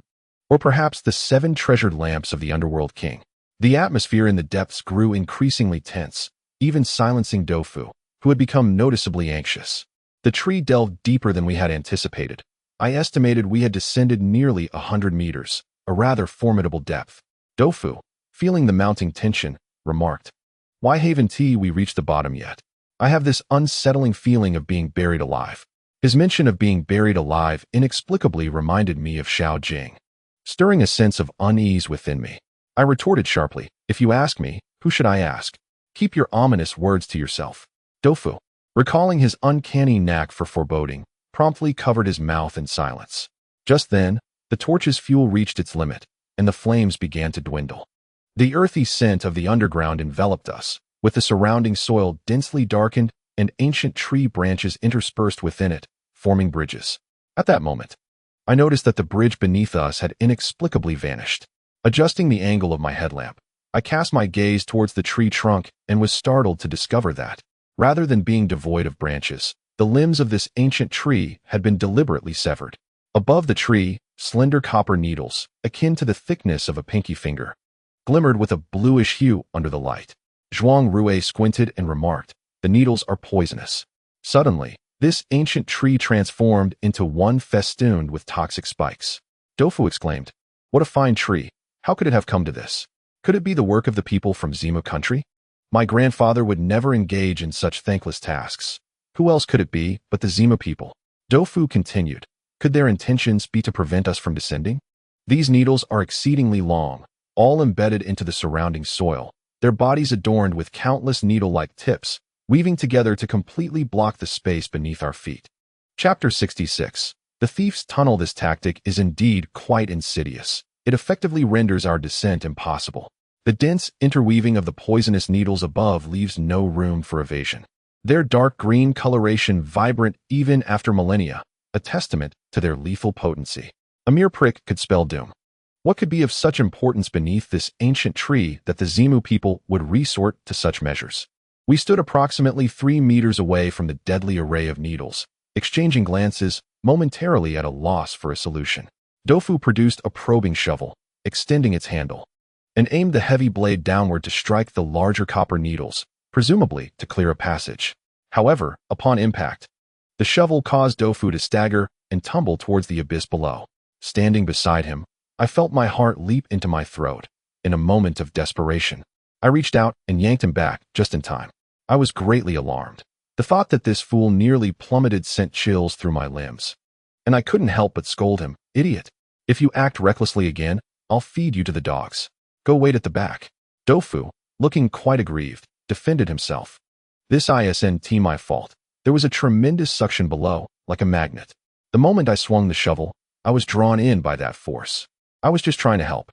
Why do you want to feed me to dogs? Why not a more prestigious meal, like a tiger or a lion? If I must go, let me do so with dignity." I was incensed, realizing this fool had entirely missed the point, veering off into absurdities about dogs and tigers. Moreover, whether fed to a tiger or a dog, the end result would ultimately be the same, merely waste. If it all leads to the same conclusion, what dignity is there to discuss? Knowing that reasoning with someone of such a glaring intellectual deficiency was futile, I chose to ignore him. Looking down, I saw the probing shovel standing upright atop the poisonous needles, trembling slightly, as if something immense below exerted a powerful pull. I glanced at my watch, noticing the hands wildly oscillating. It seemed there might be some magnetic entity lurking beneath the array of needles. Concern breeds chaos.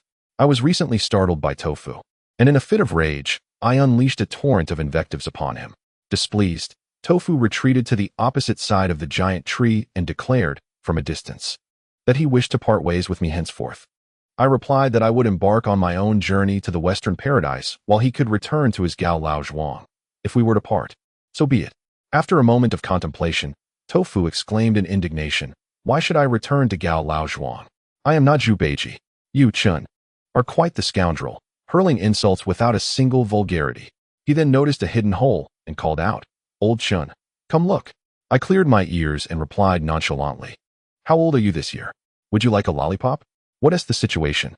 Do not act so childishly. If you are to deceive, at least craft a more convincing narrative. I fear not the wolves as adversaries, but rather the swine among my allies." Once again, I despaired at Doufu's intellect and decided to ignore him, hoping he would reflect on his behavior. At that moment, Doufu, incensed, declared, "If you do not believe me, I shall enter on my own." I merely said, "Go ahead. Tofu lamented, "Why does no one believe me?" Zhuanrui, squatting to examine the poisonous needles below, retorted coolly, "I do not trust the words of the dim-witted." Tofu, on the other side of the giant tree, shouted, "I will count to 3. If no one comes, I shall enter myself. 1, 2, 3. Wenmin chuckled and said to me, all right, listen to the sound. If you are not fooled again." He may not finish his sentence.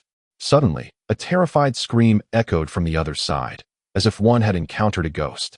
Zhuanrui clicked his tongue and remarked, "That was quite the act." A sudden realization struck me. Tofu's tone did not seem feigned. Given his intellect, he ought not to possess such acting prowess. With that thought, I hastened to navigate the surrounding branches, rounding a corner to find a circular hole in the earthen wall, roughly a meter in diameter, where Tofu had vanished. Wenmin, following closely, gasped, "This is bad. Xiao is not joking." Regret flooded my heart as I swiftly adjusted my headlamp and drew my dagger, declaring, "I shall investigate." The hole was too small. If everyone attempted to crawl inside, it would be akin to a traffic jam, hindering movement. I was unaware of what Tofu had encountered, but it was likely that he had been seized by some entity. Without hesitation, Wenmin unfastened her pistol and handed it to me, saying, "This is compact. Take it quickly, and if anything happens, fire it." Observing her anxious demeanor, I patted her shoulder, unbuckled my bulging gear pack, and without further ado, crawled into the hole. Upon entering, I immediately noticed clear drag marks on the ground, indicating that Tofu had been abruptly pulled away by something. What could it possibly be? The tunnel was constricted, making movement exceedingly difficult, and I nearly bumped my head against the ceiling with each motion. My concern for Tofu's safety overshadowed all else as I crawled with utmost urgency, the friction against my skin causing a searing pain that mingled with my other injuries, nearly rendering me numb. The tunnel sloped downward after approximately 7 or 8 meters. A stirring sensation coursed through my heart as I pondered the trajectory of the tunnel. It appeared to cleverly circumvent the perilous needles outside. Could it be that this passage was conceived by my grandfather and his companions as a means of evading danger? Indeed, as I ventured deeper, the tunnel sloped downward in a zigzag manner. Although navigating it required considerable effort, its structure remained remarkably sturdy. Upon turning the second corner, my gaze was abruptly met by a foot. Judging by the style of the shoe, it belonged to Tofu. Elated, I noted that Tofu stood there awkwardly, and it struck me as peculiar. I thought to myself that whatever had assailed Tofu was likely nearby, so I refrained from making any noise and cautiously advanced. My light evidently startled Tofu, who, unable to turn in the narrow confines of the tunnel, maintained his original stance and inquired, "Is that you, old Shen?" I replied, "Yes." "What attacked you? Is it still there?" Tofu's voice was peculiar, tinged with tremors. He swallowed hard and responded, It's still here. It's staring at me, licking me. I feel as though it wants to assault me." "Assault?" I retorted angrily. "Damn it. Can you be more reliable at a time like this? What exactly is it?" Tofu's voice shattered, on the verge of tears, as he exclaimed, "It's your woman, Xiao Jing." Tofu's words momentarily left me dumbfounded. My first instinct was disbelief. Xiao Jing was buried in the earth. How could she possibly have arrived here before us? Then, a grim realization struck me. Xiao Jing was no longer alive. How could I interpret a ghost's actions with the reasoning of the living? My heart raced as I heard Tofu's voice, nearly in tears. In a panic, I grasped Tofu's feet, attempting to pull him back. At that moment, a powerful force surged from in front of Tofu, igniting a struggle between us. Tofu cried out in agony, "Stop pulling. You'll break my neck." Was Xiao Jing now clutching Tofu's head? How could I possibly prevail in this contest? Even if I succeeded, Tofu would be ruined. In desperation, I called out, "Xiao Jing. Grievances have a source and debts have a master." I was the one who agreed to the explosives. "Take your anger out on me." As soon as I uttered those words, a ghostly voice whispered in my ear, "Then I shall not hold back." Startled, I turned sharply to find a face, pale as if dusted with white powder, mere inches from my own. It was the unfamiliar woman I had encountered by the creek that night. In the darkness of the tunnel, her ghostly visage loomed almost directly before me, her eyes mere black pinpricks glaring into mine, while her lips curled downwards in a macabre smile, reminiscent of the most chilling horror film makeup. Despite my usual bravado, facing such a being at such close range sent a shiver down my spine, as her icy breath penetrated my neck, the scent intensifying. In that moment, a dreadful question pierced my thoughts. The tunnel was too narrow for two people to stand side by side. So how was her face so perilously close to my neck? Glancing down at her visage, I was horrified to discover that she possessed only a head beside me. The situation was utterly terrifying. My soul felt as if it had fled my body, and just as suddenly, a flicker of awareness ignited within me. I realized something was amiss. Xiao Jing was a living corpse possessed by an evil spirit, tangible and substantial, not a mere soft dumpling. How could she possibly remove her own head?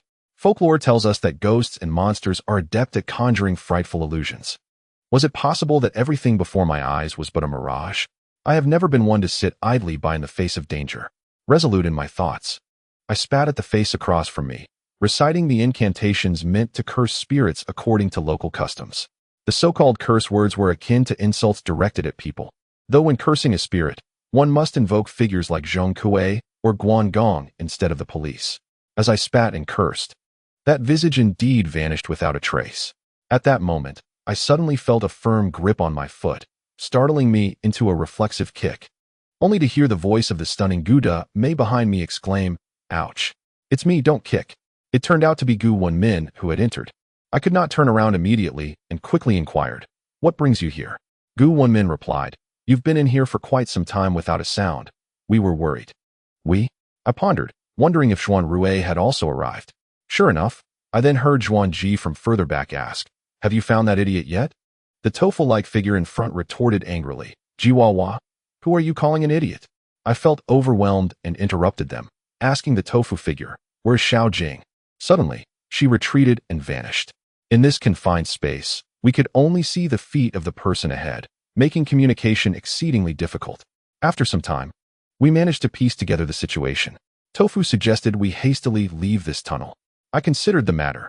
This tunnel had been excavated by my grandfather and his companions, presumably leading directly to the base of the ancient tree.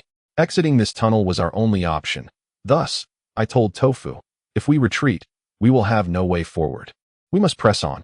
Tofu exclaimed in alarm, "What if Xiao Jing emerges again?"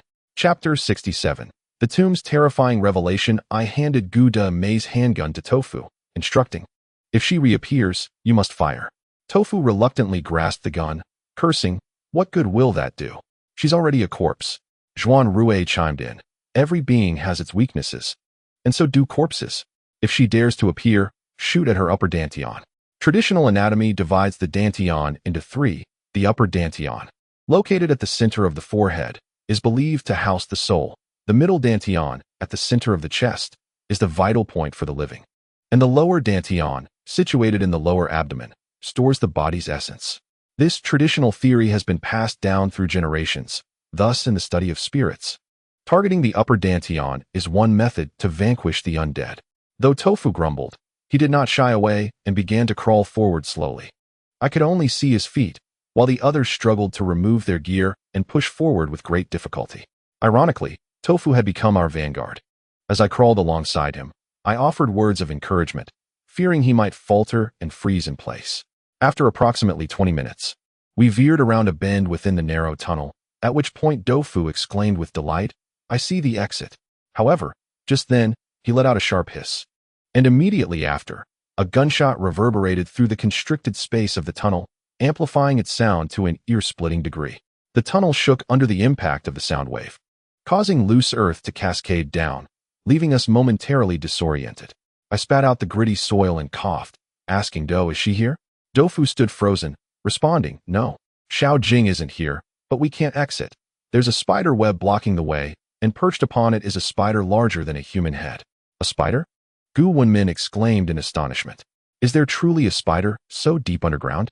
I replied, "I am aware of a species known as the earth spider, believed to be a remnant from the Cretaceous period, adept at burrowing and residing in the depths of the earth, preying upon creatures such as gophers and young pythons." I then inquired of Tofu, "What does the spider look like?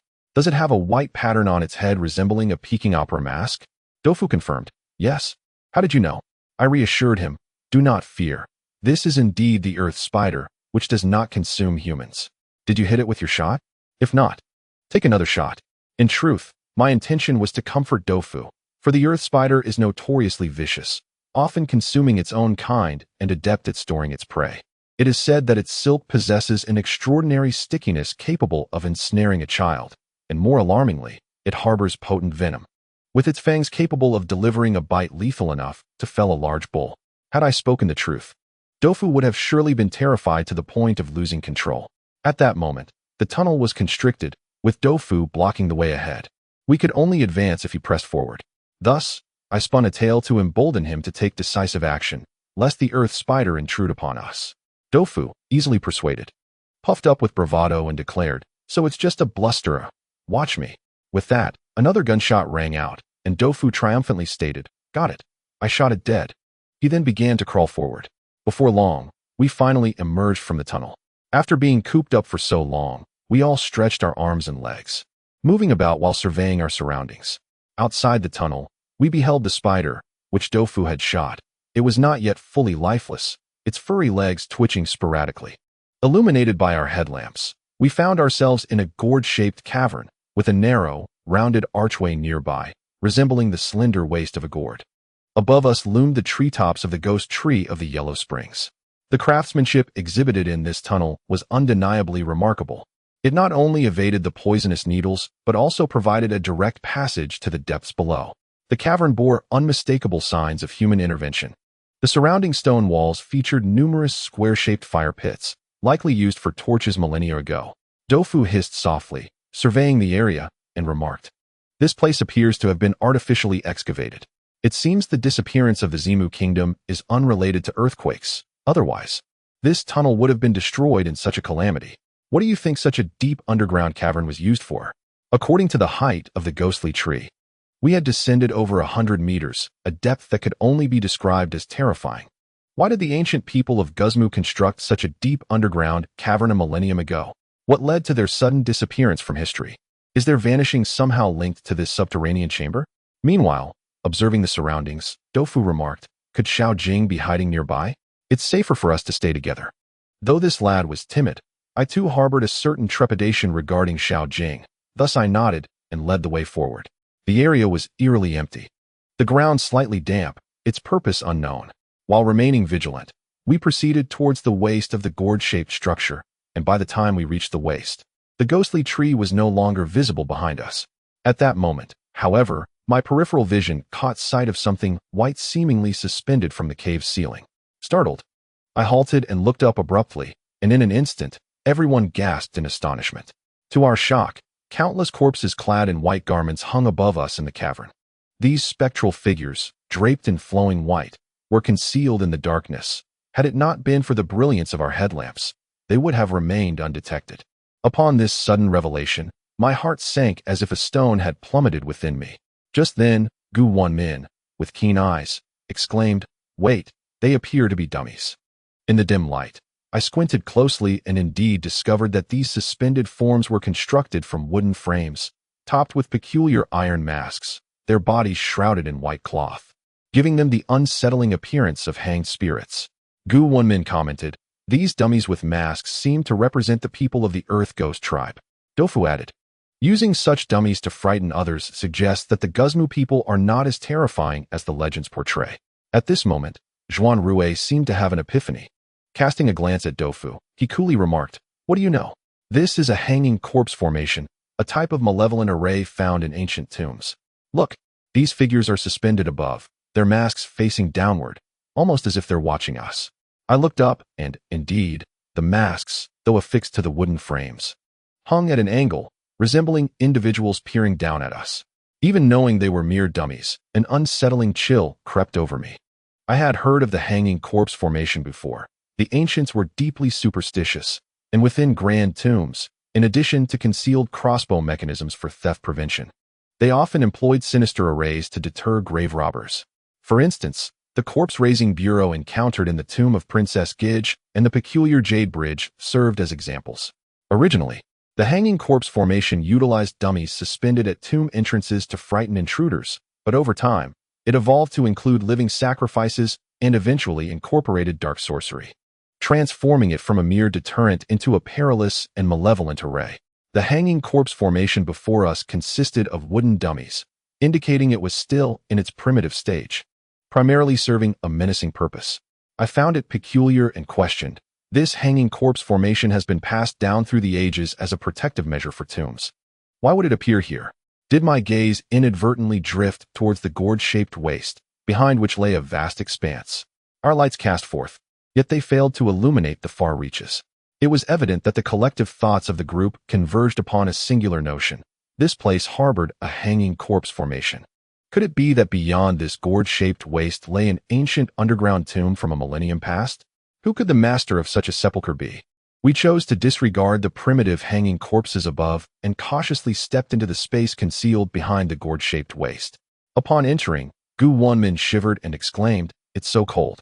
Doufu also recoiled, remarking, "The temperature difference is quite stark." As we surveyed our surroundings, we swiftly discerned the source of the chill. To be precise, it was not merely coldness, but rather a pervasive energy. The cavern presented an irregular rectangular form, with a spacious thoroughfare running through its center. Flanking this avenue were typical ancient sacrificial pits for livestock, filled to the brim with ceramic jars and the remains of sheep and cattle. Yet, upon the cavern's left and right walls, countless square-holed pits were etched. These pits, layered and orderly, resembled the grid-lined notebooks I had used in my childhood. Due to our position, the depths of these pits remained obscured, but from the cave's entrance, it was faintly discernible that they contained a peculiar black matting. During my journey to this locale, I had acquainted myself with the local customs, and I immediately recognized that this black matting was crafted from a plant akin to foxtail grass, known as black matting. Its fragrant aroma and natural insect-repelling properties were renowned. In regions with an abundance of insects and vermin, the ancient inhabitants of this area utilized this grass to weave mats for sleeping, providing respite from mosquito bites during the summer months. Even in modern times, in some remote mountainous areas, people continue to eschew insect repellent and pesticides, relying on these ancient methods to enjoy restful slumber in the summer. The black matting served not only the living. In the event of a death, it was customary for families to first wrap the deceased in black matting before placing them in a coffin, symbolizing a continuity of life even in death. Though lacking the opulence of royal tombs, this tradition has been preserved through the ages. However, with the increasing prevalence of cremation and a diminishing regard for funeral rites, this practice of wrapping the deceased in black matting has become a rarity. A sense of unease washed over me as I pondered. Could it be that the pits contained the wrapped remains of the dead? My gaze fell upon the multitude of square holes, densely packed and unsettling in their number. Chapter 68. Mass Burial. We proceeded along the central thoroughfare, increasingly convinced that we had stumbled upon an underground mausoleum. I knew that during the Qin and Han dynasties, the practice favored deep burial and substantial interment, typically reaching depths of around 30 meters, with the legendary Qin Shi Huang's tomb said to be 100 meters deep, traversing 3 springs. Who, then, was the master of this grand sepulchre, buried beneath 100 meters of earth? Perhaps it was the emanation of deathly energy from the numerous corpses in the square pits that caused the temperature at the gourd's base to plummet several degrees. What should have felt like early autumn now bore an even sharper chill. Doufu rubbed his arms, his skin prickling, regretting having discarded his jacket, and shivered uncontrollably. As I ventured forward, I stumbled upon a peculiar phenomenon. The square holes in the surrounding walls, situated above the sacrificial pits for livestock, led us to instinctively regard the wrapped corpses within as companions for the deceased. However, as I progressed further, this notion began to wane. The square openings gradually expanded, and the black reed mats were supplanted by coffins. Initially, I beheld unvarnished, decaying wooden coffins, followed by lacquered ones, and eventually, an increasing array of brilliantly adorned coffins with red and gold embellishments came into view. This progression suggested that the further back one went, the higher the status of the deceased, and the sheer number of remains indicated that this was not merely a matter of accompanying burial. The bottom of this gourd-shaped tomb was larger than we had anticipated. Strictly speaking, it was not vast, but rather elongated. The walls lined with square holes, serving as a repository for the deceased, stretched infinitely. At this juncture, the advantages of Zhuanrui and his companions' familial training became evident, as Zhuanrui remarked. So that is it. It appeared he had come to a realization. Doufu, who bore no grudges and had long forgotten how Zhuanrui had previously dealt with him, leaned in curiously and inquired, "Rich man, what have you discovered?" Zhuanrui, seemingly uninterested, continued his forward march, while both Wenmin and I shared a curiosity that was hindered by our pride. Instead of gauging Zhuanrui's expression, we opted to remain silent. Doufu, undeterred by being overlooked, clung on like a dog's tail, incessantly repeating, "What have you found? Do share. Curiosity could kill a cat, you know. Wait up, rich man." Zhuanrui, perhaps vexed by Doufu's incessant chatter, clicked his tongue, his half-burned visage appearing particularly fearsome as he retorted, "Are you a dog, by any chance?" Doufu, taken aback, gasped, "How did you know?" Remarkably, Zhuanrui had indeed guessed correctly. Doufu was born in the year of the dog. Initially intended as a verbal jab, Zhuanrui found himself momentarily speechless, then shook his head, likely defeated by Doufu's brazen demeanor. He declared, "We were all mistaken. This is not merely a burial site for companions, but a collective tomb. The people of the ancient Zimu kingdom were interred here according to their status after death." Suddenly, I recalled the legends surrounding the ancient Zimu kingdom, said to be a race that emerged from the earth, utilizing the ghostly Yellow Springs tree to traverse between the underworld and the mortal realm. Could this so-called underworld refer to this very place? The ghostly beings of the earth would inter their deceased kin within this tomb, subsequently ascending through the Yellow Springs tree, remarkably reminiscent of the legends. Furthermore, as time passed and tales were transmitted orally, it was inevitable that the narratives would evolve into the versions we now know.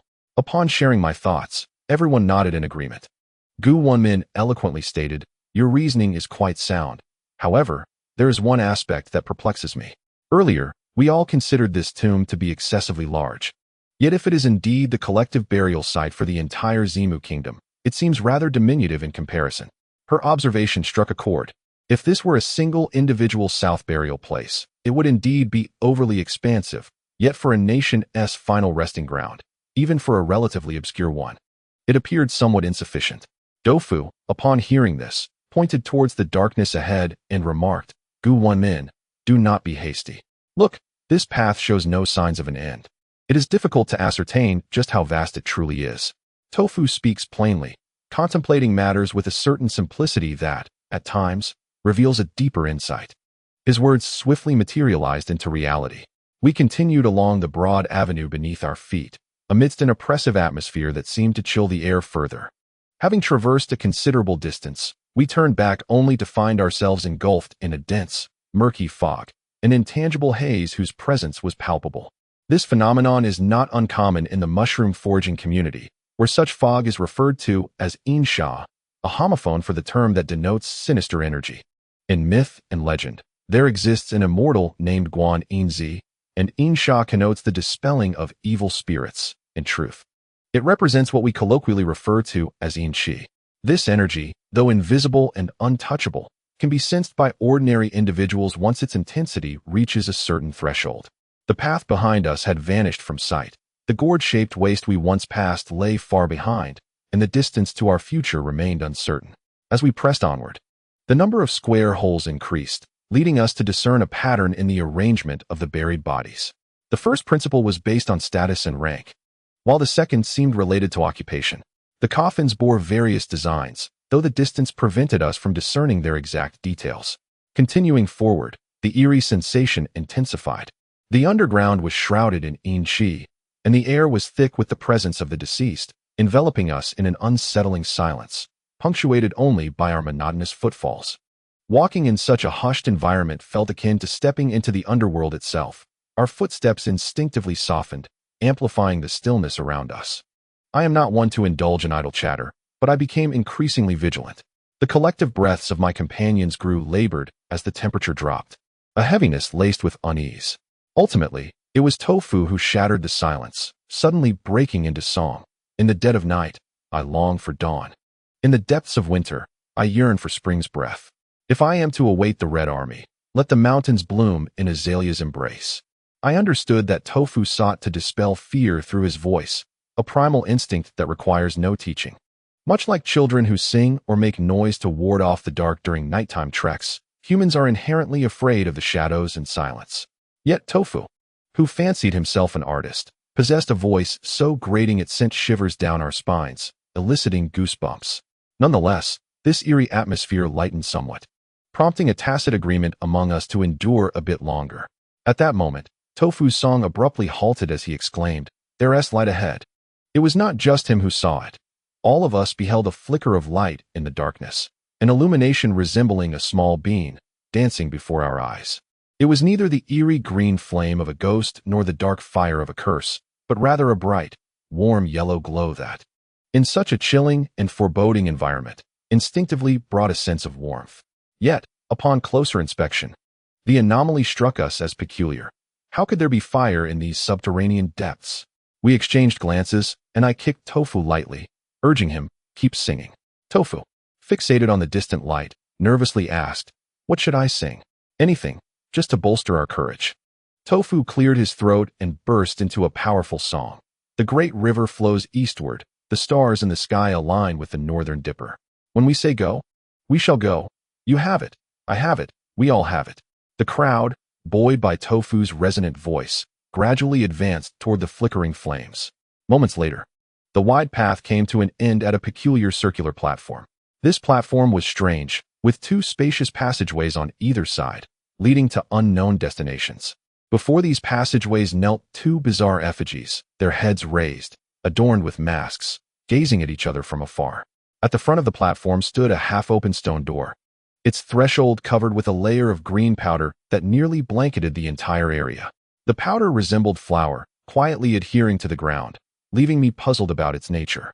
Just as I noticed the powder, Zhuanrui suddenly reached out and covered Tofu's singing mouth with his hand, hushing him. Tofu, quick to comprehend, fell silent. Zhuanrui pointed at the powder, lowering his voice to a whisper.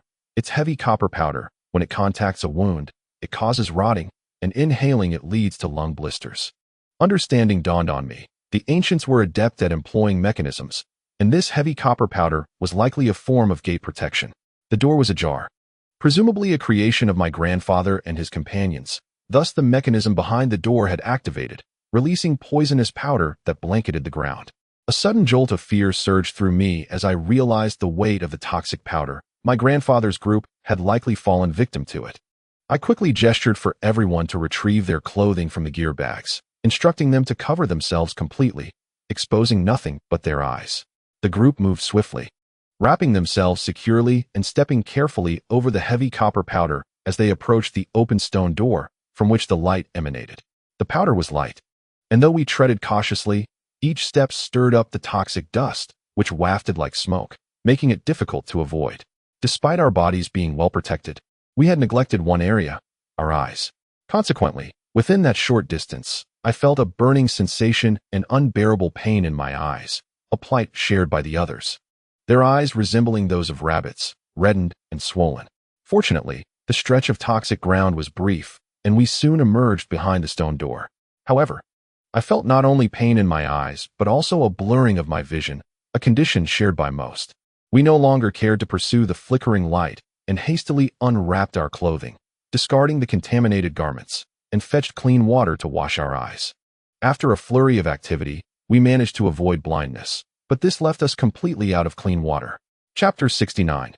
Signal. Having resolved the crisis with our eyes, we exchanged glances behind the stone door, each of us bearing the telltale redness of irritation.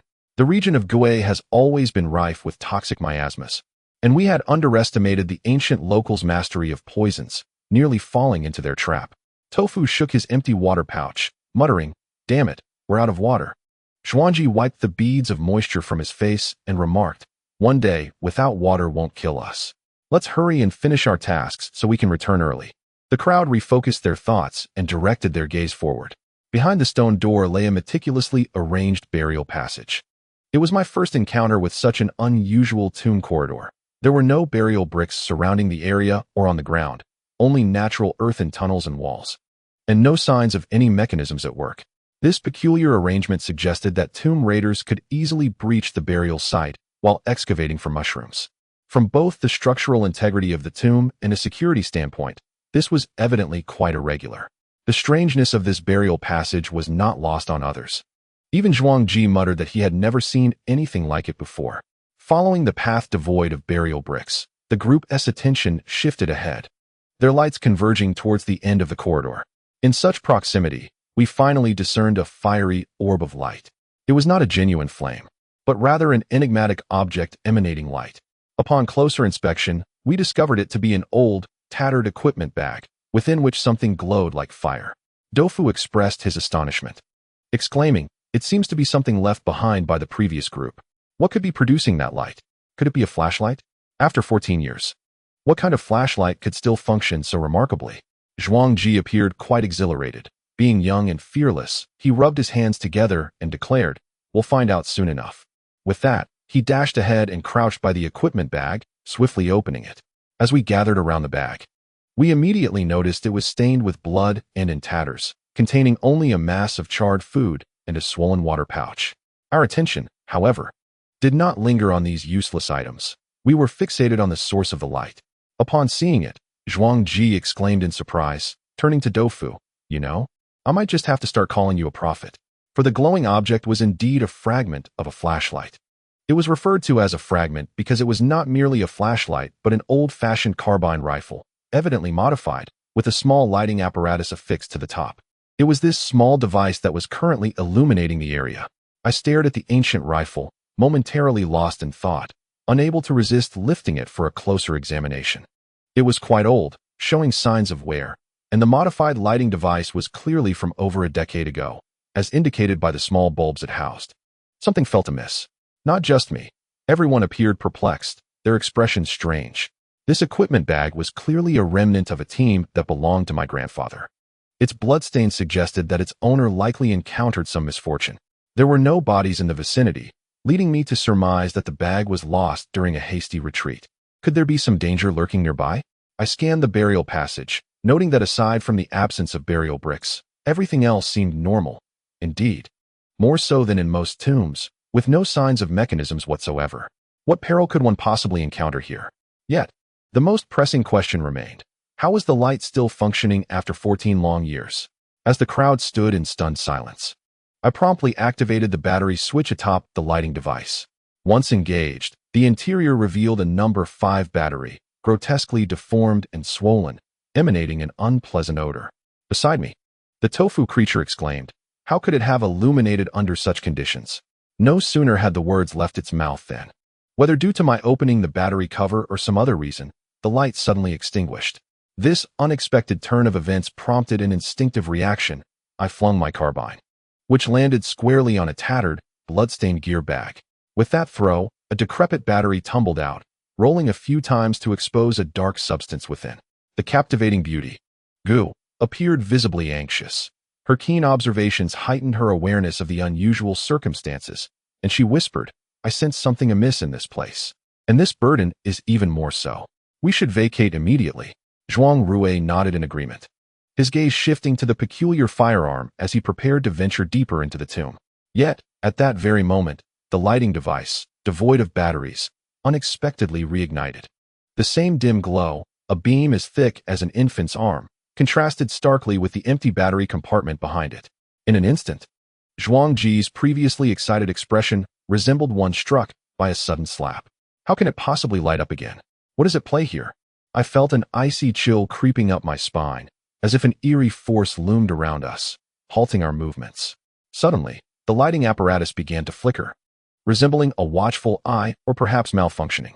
In this bizarre context, any perceived malfunction transcended mere technical issues. Wenmin gasped in shock, murmuring, "This gun." Her usually quick-witted mind struggling to find suitable words. My heart raced, yet after months of encountering the inexplicable, I remained relatively composed. In such a situation, excessive speculation would only serve to unnerve us. Thus, I resolved to disregard this unexplainable phenomenon until a tangible threat emerged, declaring to the group, "Let us depart from this place." Abruptly, the usually silent Zhonggong spoke. "Wait, something is amiss." I had already risen, prepared to lead our departure. But his words puzzled me. Something amiss? Well, of course it is. We all know that. Zhonggong's gaze shifted toward us, and he leaned closer to Zhuanrui, whispering indistinctly. Yet I caught fragments of his words, something about the military and signals. Zhuanrui squinted at him, inquiring, "What does that imply?" Zhonggong pressed his lips together, responding gravely, "It indicates a warning, along with a call for help." The tofu creature, bewildered by their cryptic exchange, shouted, Hey, hey, hey. We're all in this together. Don't split up. Speak plainly. What warning? What military? Why are we suddenly discussing the military?" Zhonggong cast a fleeting glance at Doufu, unwilling to respond. as he had always heeded only Zhuanrui's commands. The moment Doufu posed his question, the lights abruptly extinguished, though not for long. Approximately 10 seconds later, they flickered back to life. During these brief moments of observation, I suddenly discerned a rhythmic pattern in the flickering of the lights, characterized by a sequence of one long flash followed by 3 short ones, and concluding with another long flash. This rhythm struck a familiar chord within me, and it was Zhuanrui who elucidated the mystery. Through his words, I learned that Zhong Gong hailed from a military background. It seemed peculiar that someone with military origins would ultimately serve as a subordinate to a figure entrenched in the underworld of tomb raiding. It is worth noting that veterans are bound by a period of reactivation, wherein they may be summoned back to active duty within 3 years of discharge in the event of warfare or other emergencies. Hence, aside from the principles inherent to military personnel, it is atypical for someone of such a background to remain in close proximity within this line of work. Clearly, there must have been some underlying events between these two individuals. According to Zhuanrui, the current frequency of the flickering illumination corresponded precisely to an internationally recognized military code, a remarkably simple one. If expressed audibly, it consists of a long sound followed by 3 short sounds, serving as a universal distress signal akin to SOS. Upon hearing this, Doufu emitted a sharp intake of breath, turning to Zhuanrui with a contemplative expression, remarking, "As we advance, it suddenly issues a warning. Could it be cautioning us against proceeding?" Wenmin furrowed her brow slightly and replied, "That is not the crux of the matter. The essential question is, who is transmitting this warning signal?" Her statement plunged the group into silence, leaving only the sound of our breaths echoing through the tomb passage. A lighting apparatus devoid of batteries had initiated a warning signal, prompting anyone to ponder ominous implications. Doufu gulped nervously, his demeanor betraying fear as he inched closer to me, murmuring, "Could there be a ghost? A ghost?" His words were indeed subtle. He refrained from directly stating the presence of apparitions. Zhuanrui raised an eyebrow and remarked, "At least, as it stands, this ghost seems disinclined to harm us." Zhuangji nodded in agreement, affirming, "Indeed, otherwise it would not constitute a warning signal, but rather a threat." As the group exchanged thoughts, their gazes involuntarily drifted toward the foreboding darkness ahead, uncertain of where it might lead. Were we being cautioned against further advancement? If there truly existed a ghost, who might it be? I surveyed the surroundings, and apart from us, there was not a specter in sight. At that moment, Wenmin whispered, "Shall we offer incense?" It seemed that after some time spent with our motley crew of tomb raiders, Officer Gu had acquired the practice of lighting incense. A thought crossed my mind. Thus far, we had not encountered a single corpse. To suddenly conjure a ghost seemed somewhat implausible. Ghosts, after all, must have a backstory, mustn't they? Chapter 70. The one within the jade. As these thoughts coursed through my mind, my gaze inadvertently fixed upon the bloodied equipment bag at my feet. I pondered, it seems the owner of this bag has met with a tragic fate. Could it be that his spirit is trying to warn us? What dangers lie at the end of this tomb passage? Suddenly, Zhuanrui let out a derisive snicker, lifted his foot, and stomped down with force. In an instant, the flickering illumination device shattered, the bulb emitting a spark before leaving only shards behind. Following this, he adjusted his clothing at the waist, pulling aside the hem to retrieve an object. It was a water buffalo horn, approximately 13 centimeters in length, hollow, and exquisitely polished. Upon closer inspection, the horn was adorned with intricate carvings of deities and beasts, Zhongkue, Guanyu, Wuzishu, alongside a green bull, a white tiger, and a 5-clawed dragon, all interwoven with cloud patterns and fierce flames. This palm-sized horn encapsulated a vivid array of mythical figures and elements, rendered with breathtaking detail. Clearly, this artifact was a talisman carried by the local sorcerer, yet it bore a level of craftsmanship that nearly left Doufu drooling with envy. With unabashed longing, he exclaimed, "No wonder this fellow is so impressive. It turns out he possesses treasures." Zhuanrui's abrupt action startled everyone, yet it was a decisive move that quelled the myriad apprehensions within us. With that, we resolved to disregard the peculiar signals and ventured deeper into the tomb passage. Before long, we reached the passage's end, where a stone door stood ajar, presumably opened by the previous group. The ground was littered with hidden crossbows, undoubtedly the handiwork of my grandfather and his companions. As we approached the stone door, our lights illuminated the space beyond, revealing a burial chamber of roughly 20 square meters. At first glance, we were drawn to a remarkable object at the chamber's center. It was a circular stone, about the height of a person, more accurately, a piece of jade. Under the glow of several lights, the jade gleamed with a translucent brilliance, resembling a luminescent gem. Wenmin gasped in astonishment, exclaiming, "My goodness! I have never seen jade of such magnitude before." Doufu simply remarked, "鬼5he struck gold." The Zhuan family, accustomed to wealth and worldly wonders, appeared less astonished than the three of us. Only Zhuanji posed a curious question, his expression peculiar. How could such a large piece of jade have been cut? Cut? Doufu was perplexed. Zhuanji cast a disdainful glance at him, saying, "Do you think jade simply emerges from the earth like this? When jade is excavated, it resembles stone. One must carve away the outer material to reveal the jade within. However, due to the precision required, ancient jade cutting was a meticulous craft, and a piece this intact is no simple matter." As he spoke, he approached the jade at the center, and with the lights converging, the jade's transparent texture became increasingly pronounced. At that moment, a chilling sight emerged before us. Within the jade, a shadow began to materialize. A human shadow. How could there be a person within the jade? The crowd was taken aback by this extraordinary sight, hastily stepping forward. As we drew nearer to the illuminated figure, the outline within became increasingly distinct. At this moment, we found ourselves scarcely half a meter away from the jade stone, and we could finally discern the silhouette contained within. It was a man with a crew cut, his physique exhibiting well-defined muscles. Even the details between his legs were unmistakably visible. Doufu, startled, quickly positioned himself in front of Wenmin, exclaiming, "Sister-in-law, do not fear. I shall protect you." In this strange atmosphere, Doufu's words left Wenmin both amused and bewildered. "Xiao, what exactly are you protecting me from?" She replied. Doufu solemnly declared, "The person inside is behaving inappropriately." A smile tugged at Wenmin's lips as she responded, "In the police station, I have encountered countless corpses. I have even performed autopsies." Doufu recoiled slightly, asking, "An autopsy? Does that include down there?" Wenmin nodded, causing Doufu to shudder visibly, glancing at me and then shifting his gaze to my midsection. His expression a blend of sympathy and mourning, as if I were the very corpse being dissected. I felt a surge of irritation, thinking to myself how this fellow's attention always strayed. I kicked him aside, urging him to refrain from being a nuisance. With Doufu dispatched, I redirected my gaze to the jade stone. The crowd had begun to circle around it, eager to uncover how this man had become entangled within. I initially assumed that the jade was a composite, but after a thorough inspection, we were all astounded to discover that it was, in fact, a single, seamless piece. How, then, had this individual entered the jade? It seemed utterly impossible. Observing the man further, I was struck by an odd sensation. It resembled amber more than jade, and the man appeared akin to an insect trapped within amber. His legs were positioned to one side, frozen in a posture of having fallen.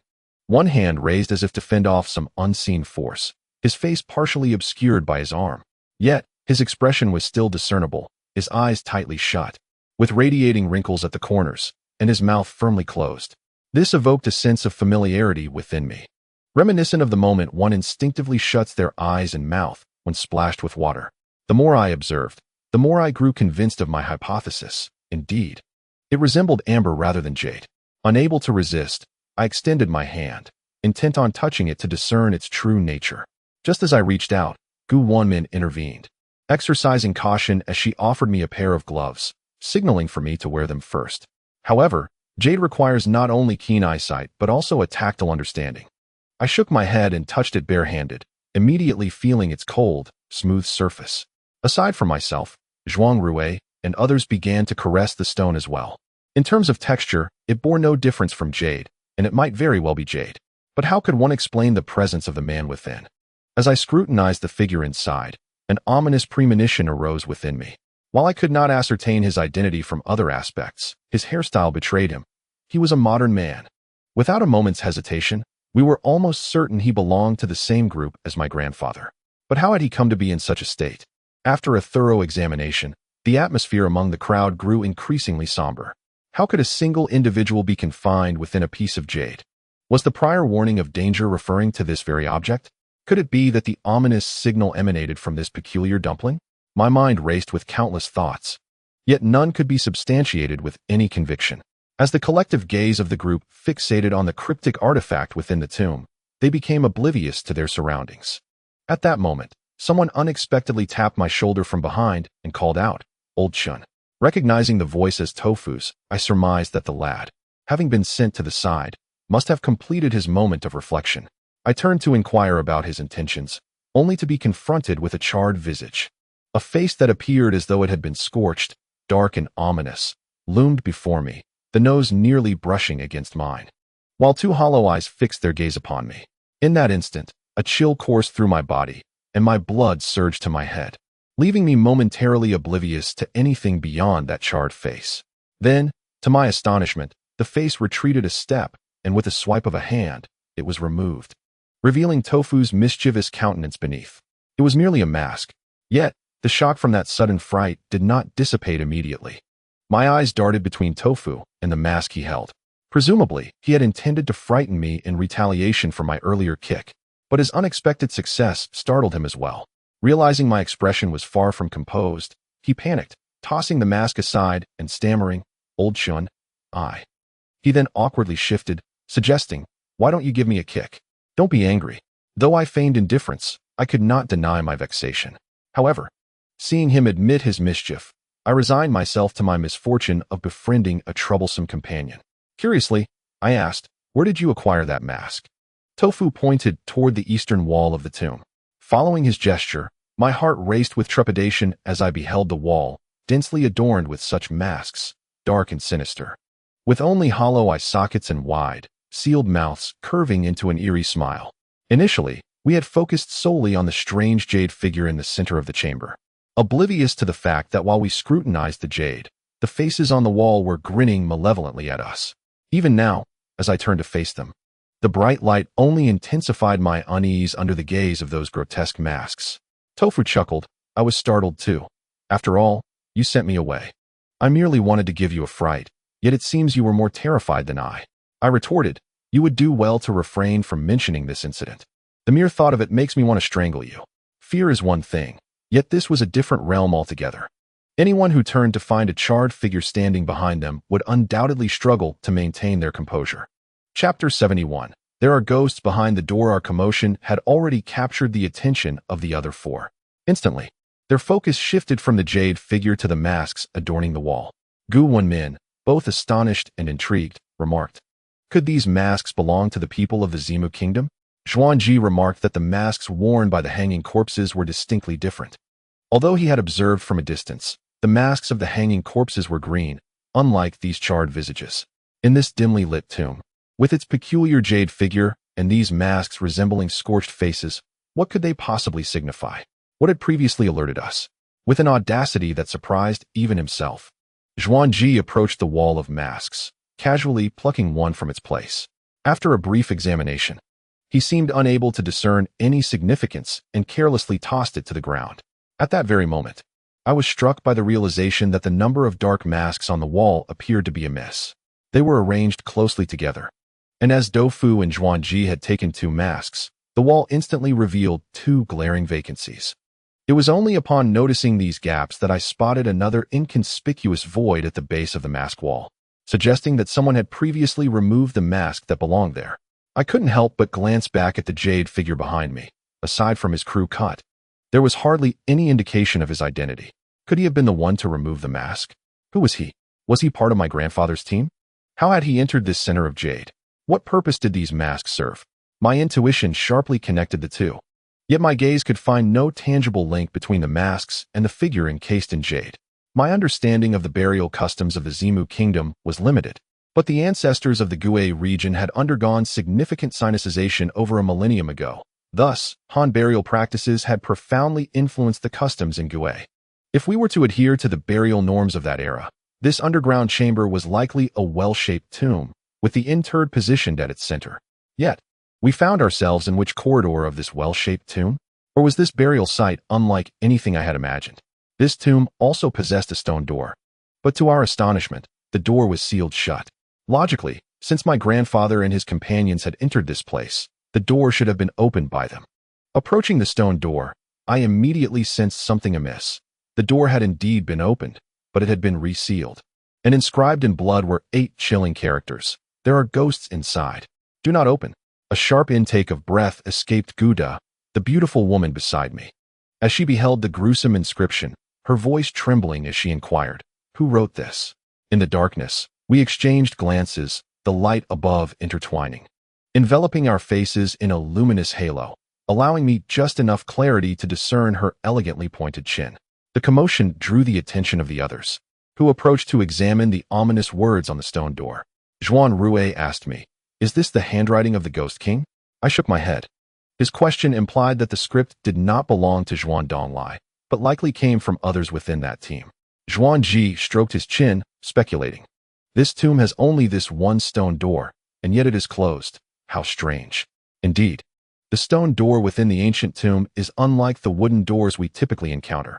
It cannot be simply closed at will by an individual. Generally, it necessitates the assistance of a mechanism, and for more sophisticated doors, the activation of a mechanical device is required. The fact that this stone door can be closed and bears inscriptions on its exterior suggests a singular scenario. I envision the scene in my mind. There must be someone behind the stone door, and undoubtedly more than one individual. For it is only through the reactive force exerted by those behind that the stone door would shut. Simultaneously, there must also be a presence outside, who inscribed a warning in blood upon the door, stating, "There are ghosts inside, do not open." This presents a clear contradiction. If there are indeed ghosts within, then why would anyone be inside to close the door? Would they not be sealing themselves in with the apparitions? Moreover, who is the one that inscribed this sanguine warning? My gaze instinctively shifts to the figure within the jade, sensing a connection between them, yet I find no tangible clues to support this intuition. As I fixate on the bloodied inscription, an unsettling feeling envelopes me, as if a malevolent spirit truly lurked behind the stone door. While I analyze the situation, I relay my thoughts to the group.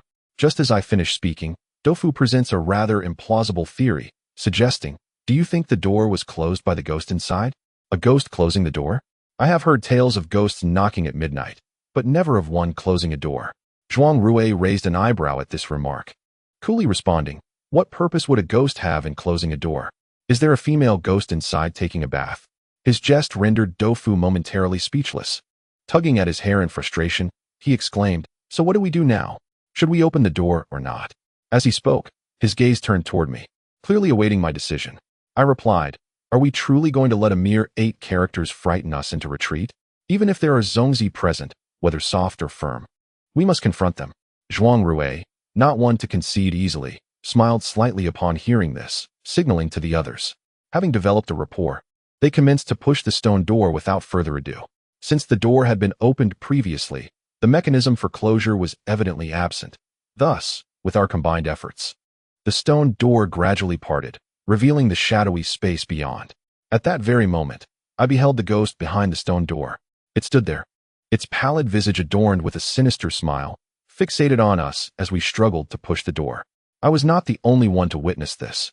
Every individual froze mid-action. I cannot articulate the feelings of the others, but my breath caught in my throat, my focus solely on that ghastly face, and I felt certain that in the next instant, it would lunge at me. Yet it did not. Even though we were somewhat prepared for the encounter, we were still paralyzed by fear until, in the following heartbeat, I realized this was not a ghost, but rather a corpse. As the light fell upon it, its form obscured the illumination, revealing that it was indeed a lifeless body. As I scrutinized it, I glanced around its vicinity and noticed the absence of clothing or scattered equipment. He stood rigidly behind the stone door, the duration of his stillness unknown, his body cloaked in a fine white powder. Thus, when we first pushed open the door, his face, dusted in white, was the first thing to catch our gaze. Undoubtedly, this was the most peculiar corpse I had ever encountered.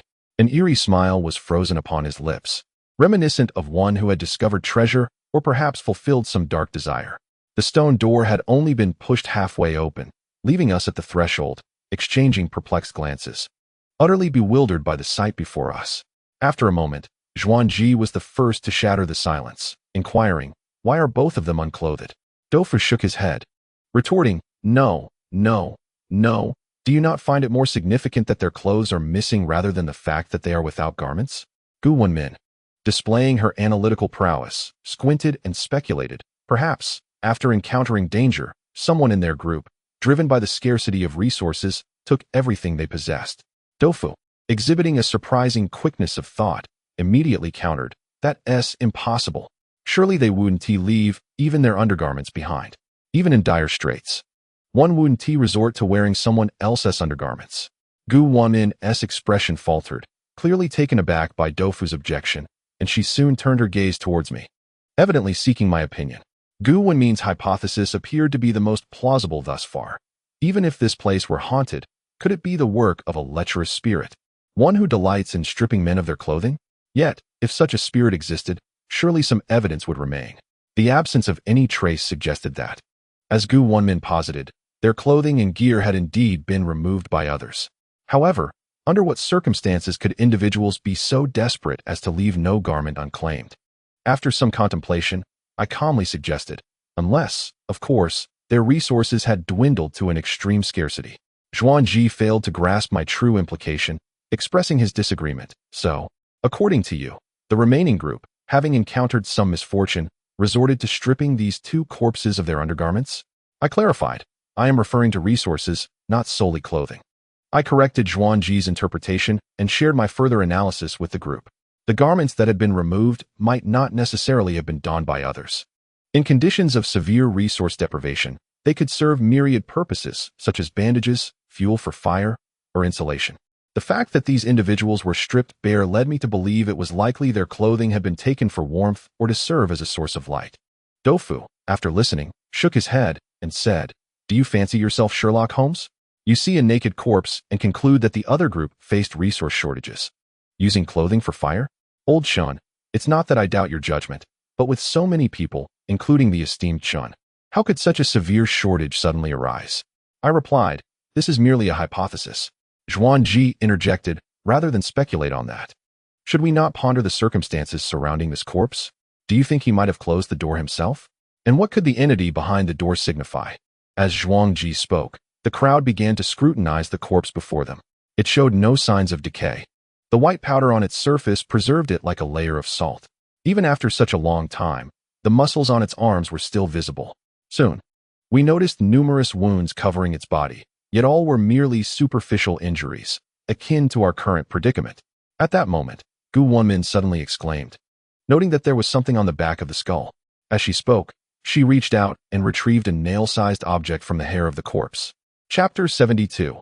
A gruesome death. Wenmin held the object in her palm, and the collective gaze of the group was drawn irresistibly towards it.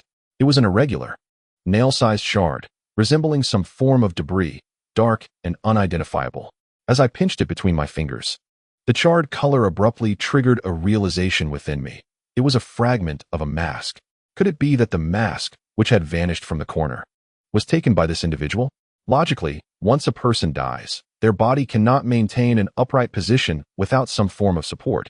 Yet this person stood before us, entirely unsupported. The white powder on its body evoked thoughts of ancient embalming techniques, reminiscent of salted corpses. Wenmin murmured, "The powder on this seems to be salt." Doufu remarked, "It does resemble salt. Why not taste it to see if it's salty?" I replied, "That's a splendid idea. You should try it." Doufu scratched his head and said, "I was contemplating that myself. However, we've been here for quite a while without encountering any ghosts or traps. It's likely that old Master Chun and the others have already cleared the way for us, so I believe we need not be overly cautious." While Doufu's notion was commendable, I differed in my perspective.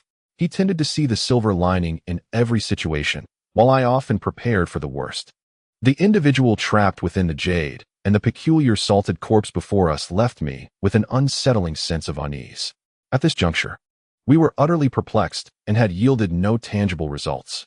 Simply standing there was futile, so after a fruitless search, we decided to bypass the strange salted corpse and proceed forward. The top of the stone door bore evident signs of a mechanical device, but it was a one-time trigger that had already been activated by Grandpa and the others, rendering it no longer a threat to us. Behind the stone door lay a tomb passage devoid of bricks, an oddity within the structure of the underground palace. The passage was compactly packed, significantly narrower than the first one we had traversed. We formed a single-file line and advanced forward, our drinking water having run dry. This necessitated a swift journey, as we could not linger underground for long. With our focus solely on moving ahead, It was unexpected when Zhuanrui behind me suddenly halted, turning sharply to fixate intently on Doufu at the rear. Doufu appeared somewhat bewildered, rubbing his face and asking in confusion, "Why are you staring at me all of a sudden? Have you finally realized I'm more handsome than you?" I was initially leading the way when I heard these words, and turning around, I felt perplexed. Following Zhuanrui's gaze, my heart sank. It was not because of Doufu, but rather the empty space behind him. Our walking order was as follows. I was at the front, Zhuanrui right behind me, Zhonggong third, Wenmin fourth, and Doufu fifth. By this reckoning, Zhuangji should have been behind Doufu. This young man, hailing from a prominent lineage, exuded a fearless and impetuous spirit, often impulsive, which is why Zhuanrui had placed him at the rear.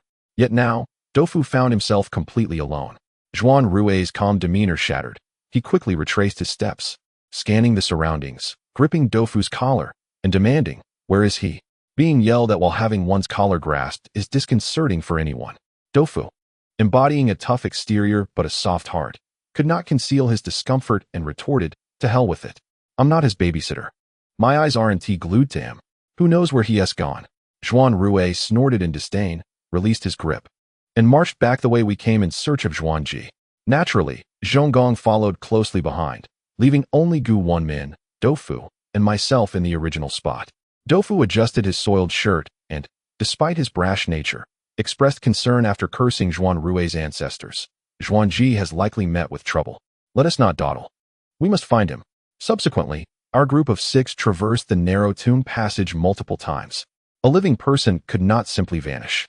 The most plausible explanation might be that there were mechanisms within the tomb. However, this passage lacked burial bricks, making it unlikely for such devices to be set up. After scouring the passage, we shifted our focus back to the previous stone chamber. Could Zhuangji have passed through the tomb door and returned? What was truly happening? For the time being, we had no choice but to re-wrap our skin, cover our eyes, and hastily dash back into the tomb chamber. In the darkness, the masks on the walls still bore their eerie smiles, and at that moment, a terrifying scene suddenly emerged before our eyes. In the center of the chamber, the jade piece had transformed. The figure within had vanished, replaced by another. It was Zhuangji. Though his body was incomplete, his face was obscured by a charred mask. Trapped within the jade in a posture of struggle, my scalp tingled with dread as I pondered the nature of this ghastly phenomenon.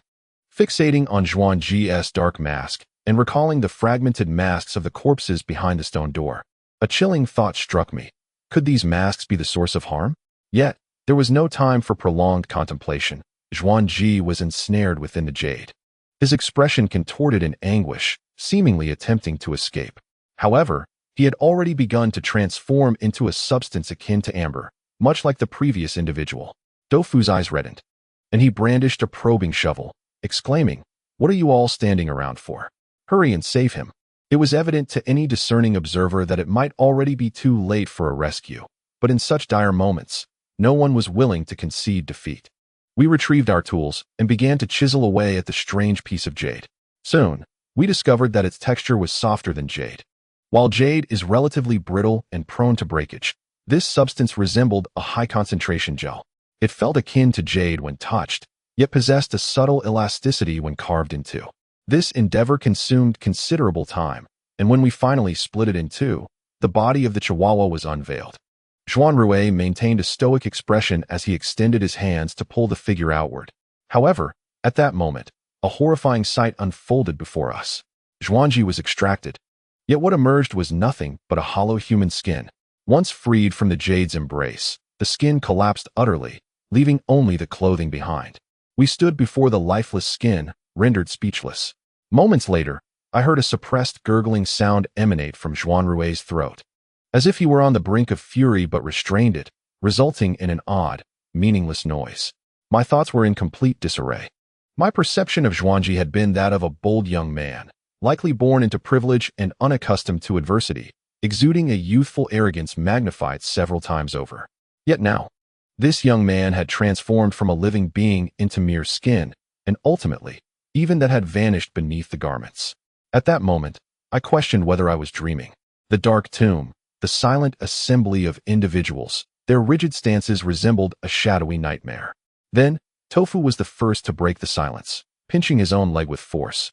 Gasping in pain, his eyes reddening as he muttered, "I must be dreaming." Gu Daybody crouched beside me, her lips slightly parted, speechless. After a moment, her dark gaze turned toward me, the terror within her eyes unmistakable. Despite our reluctance to accept the grim truth, this was no dream. Eventually, we were compelled to confront this reality. My legs felt weak, and I sank to the ground, my mind swirling in chaos. How had Zhuanji come to this? It had been less than half an hour since his disappearance, and not a sound had escaped him. The charred mask rolled down, landing at my feet. Zhuanrui's expression was icy. The disfigured half of his face appeared even more fearsome, while the remaining handsome side twitched slightly. I could see he was struggling to suppress his grief and rage. The mask fell at my feet, and Tofu, in a fit of anger, stomped on it, shattering it into pieces. After a brief moment, Wenmin spoke first, taking a deep breath to regain her composure. "There exists an unknown danger here. What shall we do?" Zhuanrui raised his head, fixating on the shattered jade before him, slowly uttering two words: "Seek vengeance." Against whom should we exact revenge? The entity that caused Zhuanji's demise. We didn't even know what that entity was. If it were merely the jade before us, it had already been reduced to fragments. Perhaps we should seek retribution against the tomb's owner? Once found, would we drag it forth and desecrate its remains? I forced myself to regain my composure and inquired, "Who do you think the tomb owner might be?" Tofu replied, "Who knows?" After a brief pause, he blinked several times, casually wiping his moist eyes twice, and gritted his teeth, saying, "This exterior is a collective burial pit, yet this ancient tomb has been meticulously maintained. Therefore, the tomb's owner must be the most esteemed individual in the kingdom of Zimu." Wenmin immediately inquired, "The king of earthly spirits?" Tofu shook his head and replied, "I am uncertain, but I suspect that whatever caused Zhuanji's demise emerged from behind there." His gaze shifted toward the tomb passage where the salt corpse stood. The stone door slightly ajar, with the salt corpse bearing a peculiar smile, watching us intently. Above the stone door, the 8 blood characters were distinctly visible. Could it be that upon opening the stone door, we unleashed a malevolent spirit, leading to Zhuanji's misfortune? Regarding Zhuanji's death, I felt a profound sense of regret and dread. Regret for the vibrant life lost, and dread for the unseen adversary lurking in the shadows. Zhuanrui, however, appeared to have lost his composure, as witnessing the tragic death of his kin weighed heavily on him, whether out of loyalty or other considerations. The blow he suffered was the most severe among us all. Typically deliberate in his actions, he now seemed reckless, suddenly rising to his feet, his gaze darting between the masks on the wall and the salt corpse, before shifting to the shattered jade ball before him. His strange expression, a mix of a smile and something else, was particularly chilling, and then he uttered, "Explode." Chapter 73. The phantom mask. Zhonggong hesitated for a moment, compared to us. He evidently grasped Zhuanrui's intentions more acutely. Bowing his head slightly, he spoke in a grave tone. "What if their essay collapse?" Zhuanrui pointed toward the tomb passage where the salt corpse resided, indicating that we should take cover within. It was clear he had not completely lost his sanity. His intention was to detonate this chamber, the bizarre jade stones upon the ground, and the masks adorning the walls. However, such an action would inevitably result in our entrapment within this chamber. How would we escape afterward? Even Tofu recognized the haste of Zhuanrui's command and immediately cautioned, "We understand your feelings, but do not act impulsively. If we blow it up, we'd be trapped? Even if we were to counteract with a tunnel, that would take considerable time, and we have no water left to sustain us." Upon hearing this, Zhuanrui narrowed his eyes, seemingly regaining some measure of calm. Seizing the moment, Tofu pointed to the masks on the wall, suggesting, "Why don't we simply set them ablaze? I've never liked those things anyway. Let us destroy the visible enemies since we cannot discern the true adversary." Fortunately, Tofu was astute in this regard. Zhonggong was a typical loyal follower. If Zhuanrui directed him eastward, he would never veer west. If these two were to persist in their decisions, it would inevitably lead to conflict between our two groups. After Tofu spoke, Zhuanrui remained silent, but Zhonggong seemed to understand, immediately signaling us to ignite the fire. At this moment, everyone was filled with a mixture of fury and hatred, feeling both terror and anger.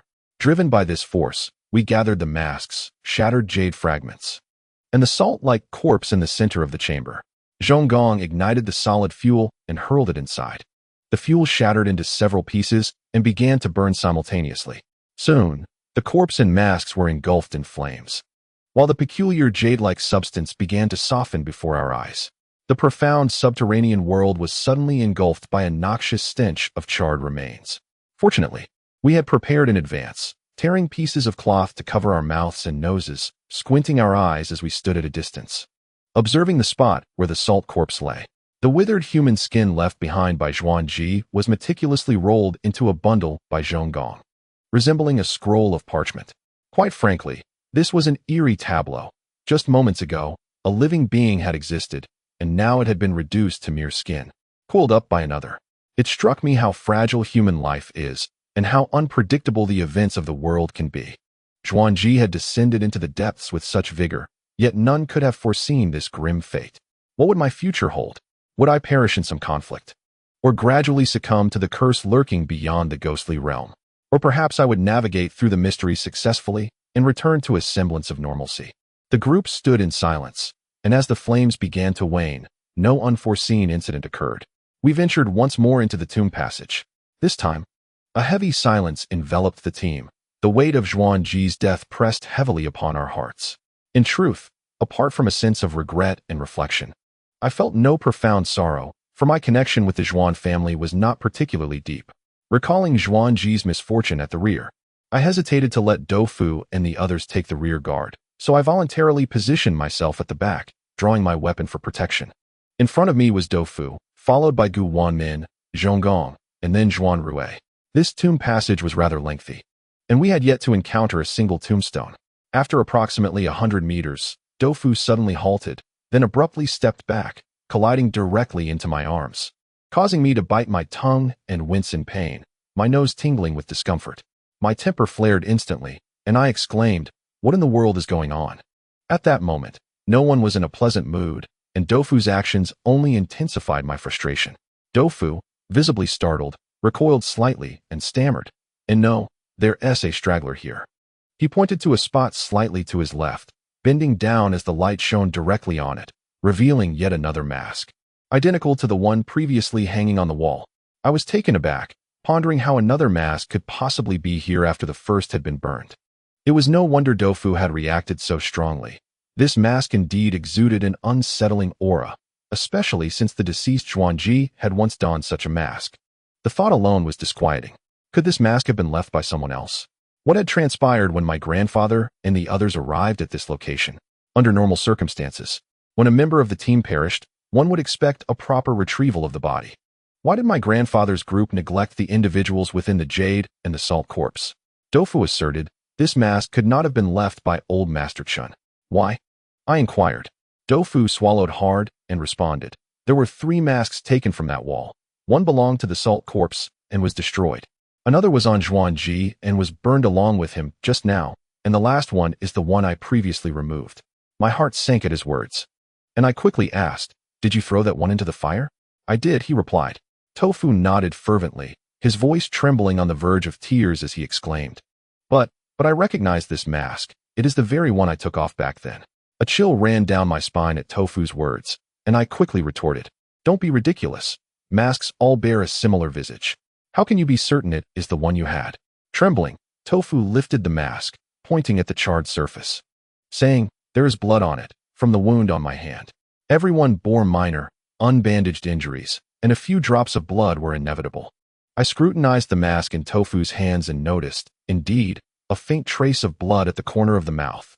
At that moment, a wave of dread washed over me, and I snatched the mask from Doufu's grasp, applying force to snap it in two. The commotion had not escaped the attention of Wenmin and the others, who were already aware of our disturbance. Upon witnessing the mask being split, Wenmin exclaimed, "How is there another mask? Where did it come from?" Her question struck me as odd. The tomb passage was relatively narrow, and our light source was ample.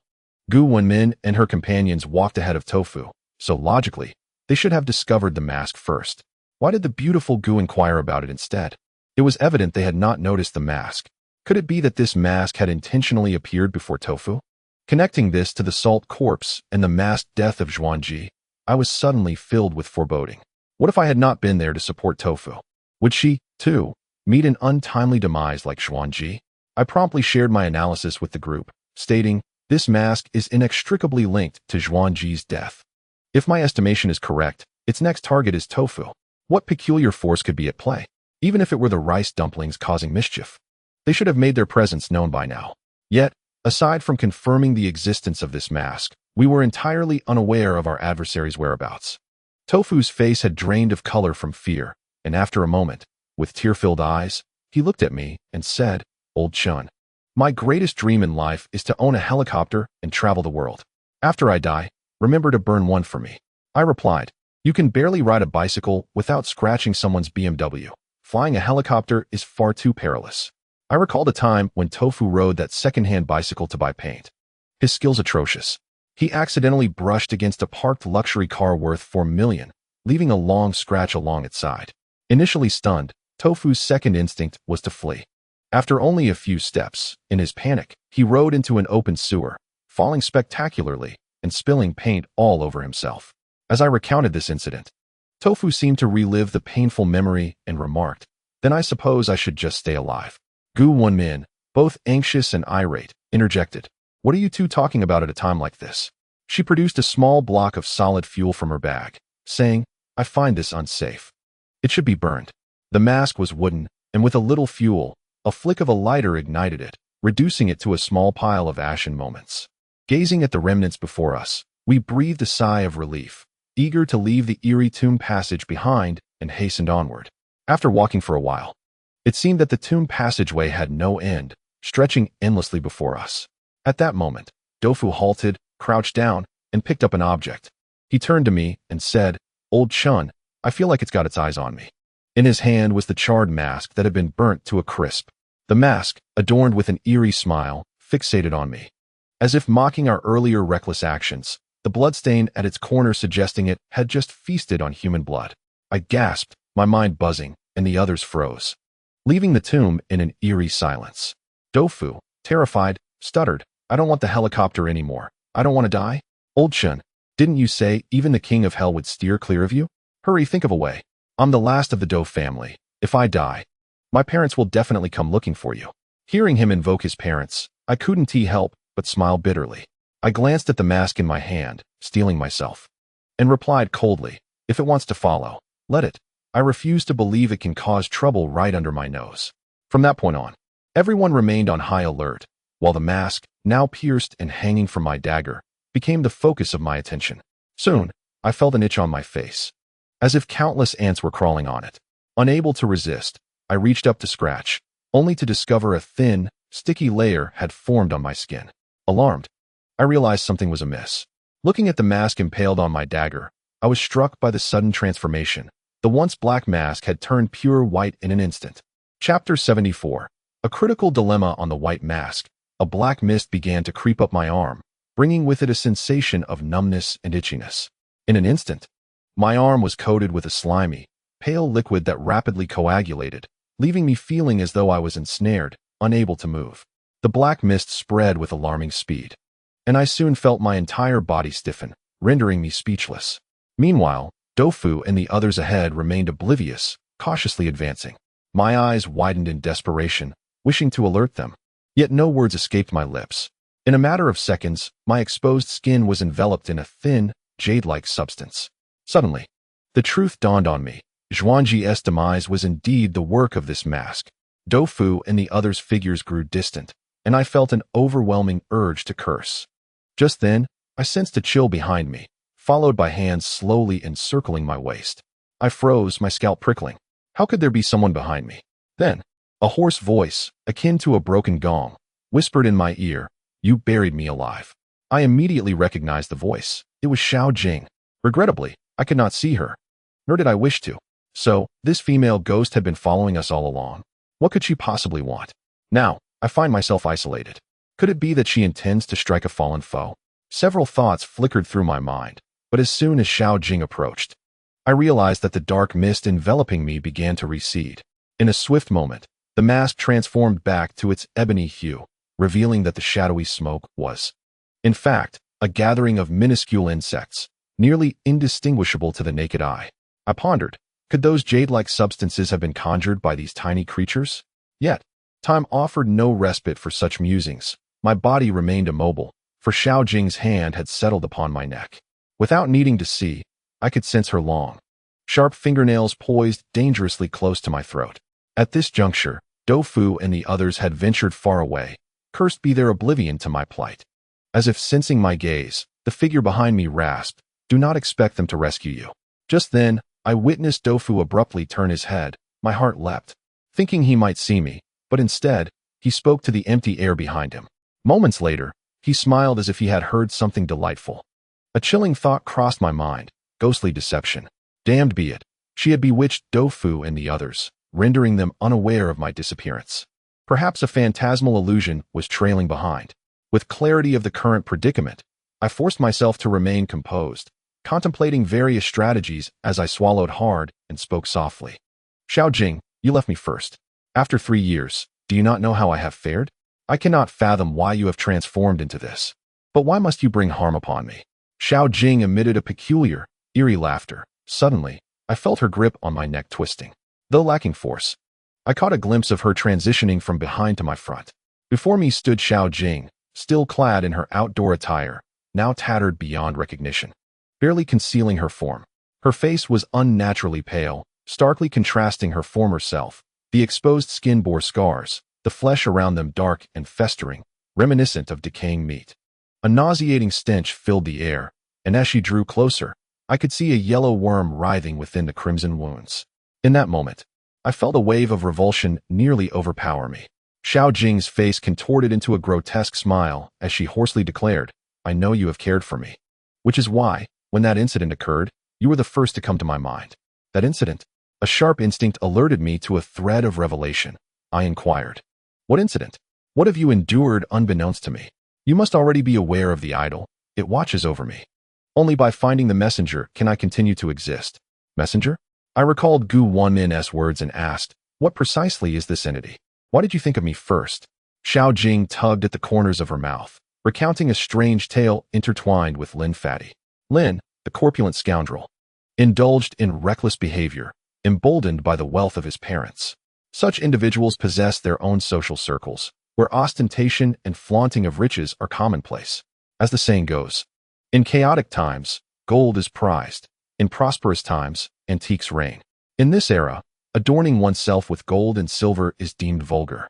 It is the appreciation of antiques that signifies true sophistication. Among Lin's acquaintances, eccentricity was the norm, and he found himself overshadowed, which incited a sense of indignation within him. Consequently, he sought connections to acquire an extraordinary item to restore his reputation. Before long, those beneath him procured an unusual Buddhist statue, rumored to be a rare variant from Xinjiang. It was said that this statue could foretell calamities through dreams. Lacking knowledge of antiques, Lin was easily swayed by their persuasion, believing he had acquired a remarkable treasure, which filled him with pride. His subordinates advised him to begin the worship of the statue, claiming that once imbued with the scent of incense, its value would increase. This transpired a few months ago, at a time when Xiao Jing had already become involved with Lin. One day, however, Lin returned home in a state of utter despondency, retreating under the covers, trembling uncontrollably, and refusing to speak despite Xiao Jing's inquiries. Subsequently, Lin's peculiar behavior raised Xiao Jing's suspicions. During the sweltering summer, he developed an affinity for swimming, even going so far as to immerse himself in ice-cold water to alleviate the heat. While enjoying chilly water is not unheard of in summer, submerging himself in icy depths was indeed peculiar. Even more strangely, he began to excessively apply perfume, once a casual spritzer. He now enveloped himself in a cloud of fragrance so potent that it nearly overwhelmed those who passed by. Then came a day when Lin suddenly asked Xiao Jing, "Do you love me?" "Of course," she replied, internally adding, "I love your money. The thought of you disgusts me." She then contrasted her figure with Lin's in her mind, lamenting her financial ruin, reflecting that someone as attractive and affluent as herself would be hard to find even with a lantern. Upon hearing this, I remarked, "Thank you for the compliment. I had no idea I was held in such high regard." Xiao Jing replied, "That is why I thought of you." Immediately after her statement, Lin pressed further, "How much do you love me? Would you die for me?" Xiao Jing felt a pang of unease at his words, but replied, "Do not utter such ominous phrases. I wish to live well with you, to be together forever. If that day ever comes, I would." Upon hearing her response, Lin's demeanor shifted. He suddenly smiled, his grin stretching to an almost terrifying degree, until his lips cracked open, revealing a yellowing maggot that rolled out. "Ah!" Xiao Jing screamed, the sound marking her last breath, for she was subsequently strangled to death. When she awakened, Xiao Jing found herself transformed into a new messenger, an acolyte, the devotee of that sinister statue. The cost of this existence required her to incessantly seek new believers, with the bonds to them growing ever tighter. Otherwise, her body would gradually decay until true death ensued. At that moment, I grasped the reality of her situation and calmly stated, "So, you sought me out." "Indeed, but I did not anticipate your change of heart," she replied. I responded, "Change of heart? Do not speak so harshly. You are the victor in this scenario. I concede that I have been discarded." Xiao Jing remarked, "Do not blame me. Is it wrong to desire a good life? Which is more important, money or love?" "Clearly, money holds greater significance." I let out a bitter laugh and replied, "So, during those 3 years, you never invested a shred of emotion. Although time has passed, the feelings I once harbored during that period were sincere and profound." Now, confronted with Xiao Jing's candid words, I felt a wave of bitterness wash over me. Unexpectedly, Xiao Jing paused and said, "How could I not have feelings for you? I am not made of stone." Regaining my composure, I responded, "But your feelings for me cannot compare to the value of money, can they?" Xiao Jing remained silent. I inquired, "What do you wish to do now? Have me serve as your next messenger?" "Forgive me, but I do not love you. It would be futile to kill me." Xiao Jing smiled and said, "Who said anything about love? Let us simply maintain a closer relationship." A sudden jolt of alarm coursed through me as I sensed danger and asked, "What are you planning?" Xiao Jing's pallid face gradually regained its color, the signs of decay fading away, her skin becoming smooth once more. In an instant, she transformed back into her captivating self, her tattered garments barely concealing her alluring waist. A thought flashed through my mind, echoing the words often spoken by Doufu. Surely, she does not intend to assault me. Just as this notion crossed my mind, Xiao Jing began to shed her clothing, her supple body leaning closer to mine, the stench of decay replaced by a fragrant allure. A moan escaped my lips as my scalp tingled, my body yearning to move, yet feeling as if ensnared by a spell. Then, Xiao Jing commenced a series of inappropriate actions, and before long, I found myself stripped down to mere undergarments. Despite the enchanting presence before me, my thoughts were consumed by images of decay and maggots, leaving me utterly unmoved. Just then, she knelt and reached for my undergarments. In my heart, I lamented, "Wenmin, I am sorry. Please believe me, though my body may be sullied, my heart still belongs to you." Chapter 75. Spiritual Incense. As Xiao Jing was halfway through removing my undergarments, her expression suddenly shifted, and she swiftly turned her head, glaring towards the direction where Doufu and the others had vanished. Cursing, they ruined my plans. Before I could comprehend the situation, Xiao Jing bared her teeth and darted past me, disappearing without a trace. In her absence, a brilliant light surged before me, and several figures rushed towards me. Who else could they be but Doufu and the others? At that moment, I felt the force that had restrained me dissipate. Doufu dashed over, fixing his gaze upon me, then turned to shield Gu Wenmin, saying, "Oh, beautiful Gu, perhaps it is best if you do not watch. After all, men are only human and prone to err. Mistakes can be forgiven. We must cultivate a spirit of tolerance for a better world." From behind Doufu, I heard Gu Wenmin's anxious voice. What has happened to Qianxian? As a police officer with formidable skills, Gu Wenmin was not to be hindered by Doufu. In her urgency, she disregarded Doufu's masculine pride and roughly pushed him aside. Meanwhile, I hurriedly attempted to dress, managing to get one leg into my trousers when Gu Wenmin let out a startled cry. "Rogue." A heavy object was hurled in my direction, and as I stood on one foot, struggling to balance while putting on my pants, I lost my equilibrium and fell to the ground. The scene was undeniably chaotic. Once I hastily donned my clothing, I swiftly sought to clarify the situation.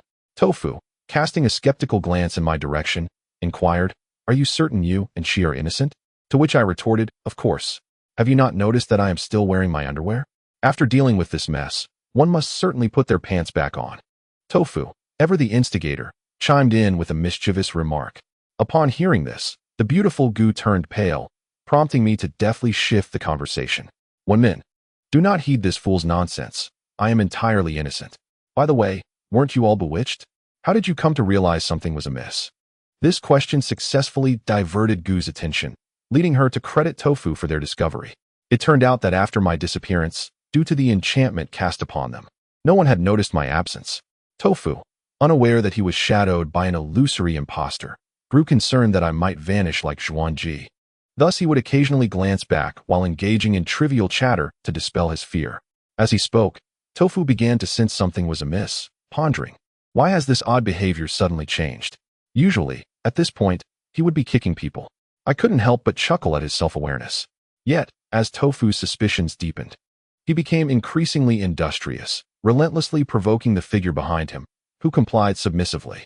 Tofu felt a chill creep up his spine and devised a plan, tentatively asking, "Old Chun, does our prior agreement regarding the shop's profit sharing still hold?" Chun Xian paused momentarily before affirming, "It holds." Tofu pressed, "Do you not feel it is unfair?" Chun Xian smiled slightly, responding, "We are brothers. There is no question of fairness." Tofu inwardly cursed, "To hell with it. This profit sharing is utterly fictitious." He firmly believed there was something amiss with Chun Xian but refrained from revealing his thoughts, secretly contemplating whether he was feigning ignorance or if some misfortune had befallen him. At that moment, none suspected that the figure trailing behind was a mere illusion, nor did they realize they had been bewitched. As Tofu's doubts intensified, he speculated that I had been possessed by some malevolent entity, anxiously pondering how to rescue me. Suddenly, he recalled the entity associated with Zhuanrui and dashed ahead, disrupting the formation, exclaiming, "Rich man, can you sound your horn?" Zhuanrui had just met a tragic end, and Zhuanrui, enveloped in a low aura, was taken aback by Tofu's unreliable presence and his equally absurd question. Zhuanrui seized Tofu by the throat, growling, "If you cause any more trouble, I will end you right now," and cast a glance at Chun Xian, adding, "No one can protect you." In such a moment, I would typically have intervened to defend my companion.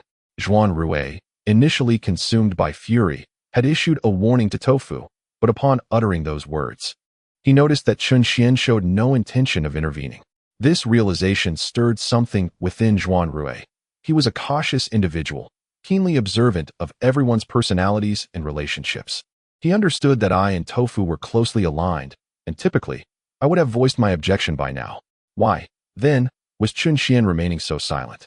At that moment, he noticed Tofu giving him a subtle signal. Zhuanrui squinted his eyes, understanding the implication, and withdrew his hand, stepping cautiously towards the counterfeit Chun Xian. "What are you?" he inquired. Chun Xian's expression shifted abruptly. "What are you talking about?" Zhuanrui had already formulated a plan in his mind. In this world, there cannot exist two identical beings. Thus, there were only two possibilities. Either I have been possessed by some entity, as the old saying goes, or the person before me is a counterfeit. With his extensive experience, he immediately recalled the notion of ghosts obscuring one's sight. This phenomenon is not as extraordinary as it may seem. As the saying goes, one cannot help but encounter spirits when traversing dark paths. Those who delve into the earth for treasures are bound to encounter unusual situations, especially for someone like Zhuanrui from a prominent family, who would disdain to disturb ordinary graves in favor of deep, ancient tombs, thus amplifying his experience in such matters. With suspicion brewing, he chose not to speak further. Suddenly, he drew a talismanic water buffalo horn from his waist, thrusting its pointed end directly towards Chun Xian's brow. It is said that if an evil entity possesses someone, piercing the brow with a buffalo horn can dispel the malevolence. If the figure before him were indeed a counterfeit, it would undoubtedly feel fear. The buffalo horn in Zhuanrui's hand was merely the size of a palm, exquisitely crafted, resembling a piece of art. A treasured heirloom passed down through his family, far superior to the recently acquired buffalo horn. As he thrust forward, Chun Xian's face instantly morphed into that of a pale woman, none other than Xiao Jing. In an instant, the visage dissipated like smoke, leaving no trace of Chun Xian before the astonished onlookers. Wenmin stomped her foot in alarm, exclaiming, "Chun Xian has vanished." The group dared not linger. They immediately turned back, and though Tofu appeared timid when faced with life and death, he was as frantic as an ant on a hot pan, usually slow but now racing ahead.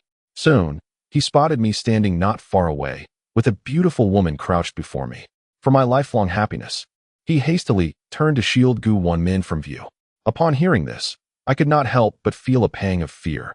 Reflecting on how fortunate I was for Tofu's timely discovery, Had he not acted swiftly, I might have fallen prey to Xiao Jing's treachery. Realizing the gravity of the situation regarding Xiao Jing's fate, I cautioned the group, she will not abandon her pursuit easily. She will undoubtedly follow us. Ghosts are adept at concealing their movements and must be eradicated. Does anyone have a plan? At that moment, Tofu, dismissing my supposed ruthlessness, remarked. I initially thought she had a change of heart, only to realize her affections were feigned. As the saying goes, if one does not offend me, I shall not offend them. Since she has declared war, we can no longer show leniency.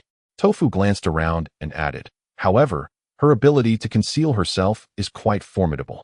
She can easily obscure our sight without us realizing. Tycoon, with your vast experience, please offer us some advice. Zhuanrui pondered briefly before coldly declaring, with her meddling. Our journey is far from peaceful. I will ensure she meets her demise immediately. No matter what malevolent deity she serves, it will be of no consequence. With that, he exchanged a knowing glance with Zhong Gong, who, without any visible communication, seemed to instinctively understand and promptly retrieved an object from his bag. I observed that it was a finger-thick, dark wooden stick, approximately 10 centimeters in length. Immediately afterward, Zhong Gong ignited the substance, which did not reveal any visible flames. Upon ignition, a swirling mist emanated, and in an instant, my nostrils were filled with an enticingly sweet and fragrant aroma. Such a scent was unprecedented in my life. A single inhalation could intoxicate the senses, leaving one yearning for more. Wenmin, enraptured, proclaimed it to be the spirit calling incense. Zhong Gong replied with a smile, acknowledging her insight. However, both Dofu and I were unfamiliar with it. Dofu inquired, spirit calling incense? What is that? Wenmin elaborated.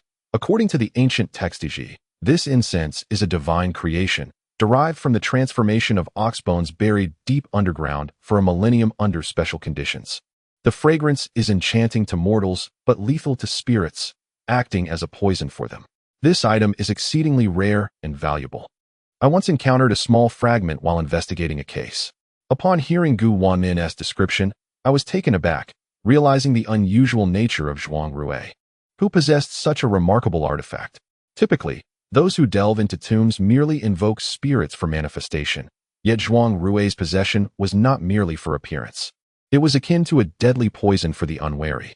Not long after the incense enveloped us, a rustling sound erupted from the tomb passage, seemingly originating from behind me, as if someone were fleeing. The crowd instantly pursued the sound, discovering Xiao Jing stumbling in a state of panic. Dofu, incensed by Xiao Jing's repeated deceptions, shouted, "Don't run." He then sprinted forward, tackling her to the ground. Xiao Jing let out a piercing scream and turned her head sharply, revealing a decayed visage, her malevolence directed at Dofu, who, having never witnessed her true form and caught off guard, recoiled in shock.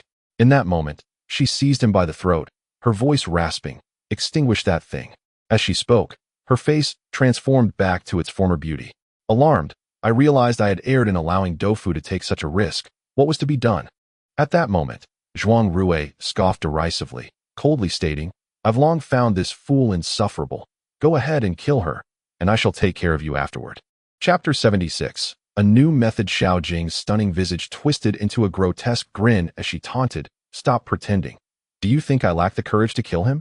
With that, she tightened her grip, her long nails digging into Dofu's neck, drawing forth crimson lines of blood. As she performed this act, she provocatively gazed at me, fully aware of the profound bond between Dofu and myself, exuding a confidence that seemed nearly unassailable. Dofu, filled with both fury and fear, gasped, "Damn it, Lao Chun. Don't worry about me. Just kill her." Hearing this, I drew a machete from my waist and took measured steps toward Xiao Jing. Initially, her expression radiated triumph.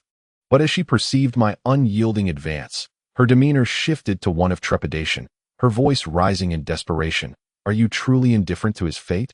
I remained silent, my focus unwavering as I continued to approach. Xiao Jing dragged Dofu backward, shrieking, "Didn't he once claim he had done you a great favor? Are you truly so ungrateful?" I replied, "I have no intention of being ungrateful. Xiao Jing, do you still possess the capacity to feel pain? The living corpse, in certain respects, is indistinguishable from the living. It retains a plethora of human sensations, rendering the agony of its gradual decay all the more unbearable."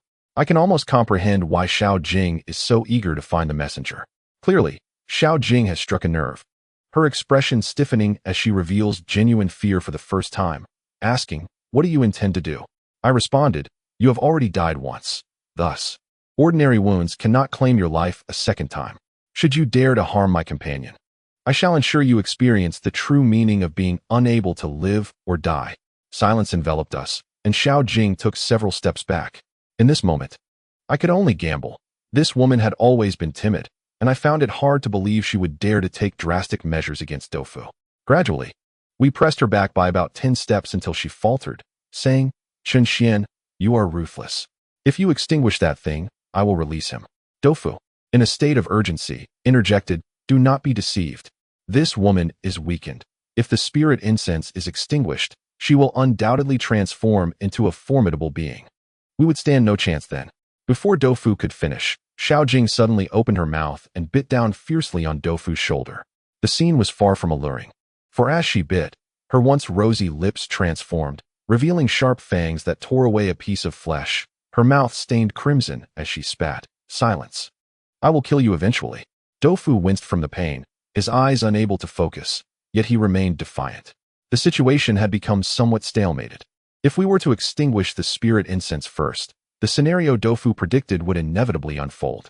Conversely, Xiao Jing was equally reluctant to release him. For under the influence of the burning incense, her powers were significantly diminished. If she let Doufu go, she would be at our mercy, and understandably, she could not afford to be complacent. Stalemate was not a viable option. Narrowing my eyes, I declared, "I will take you as my hostage. Release him."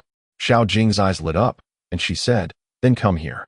Wenmin abruptly grasped my hand, her expression filled with concern, urging, "Don't do this. What if I disrupt her?" I reassured her, "Trust me, I am not so easily defeated." We exchanged glances for a moment, and she reluctantly released my hand, nodding slightly.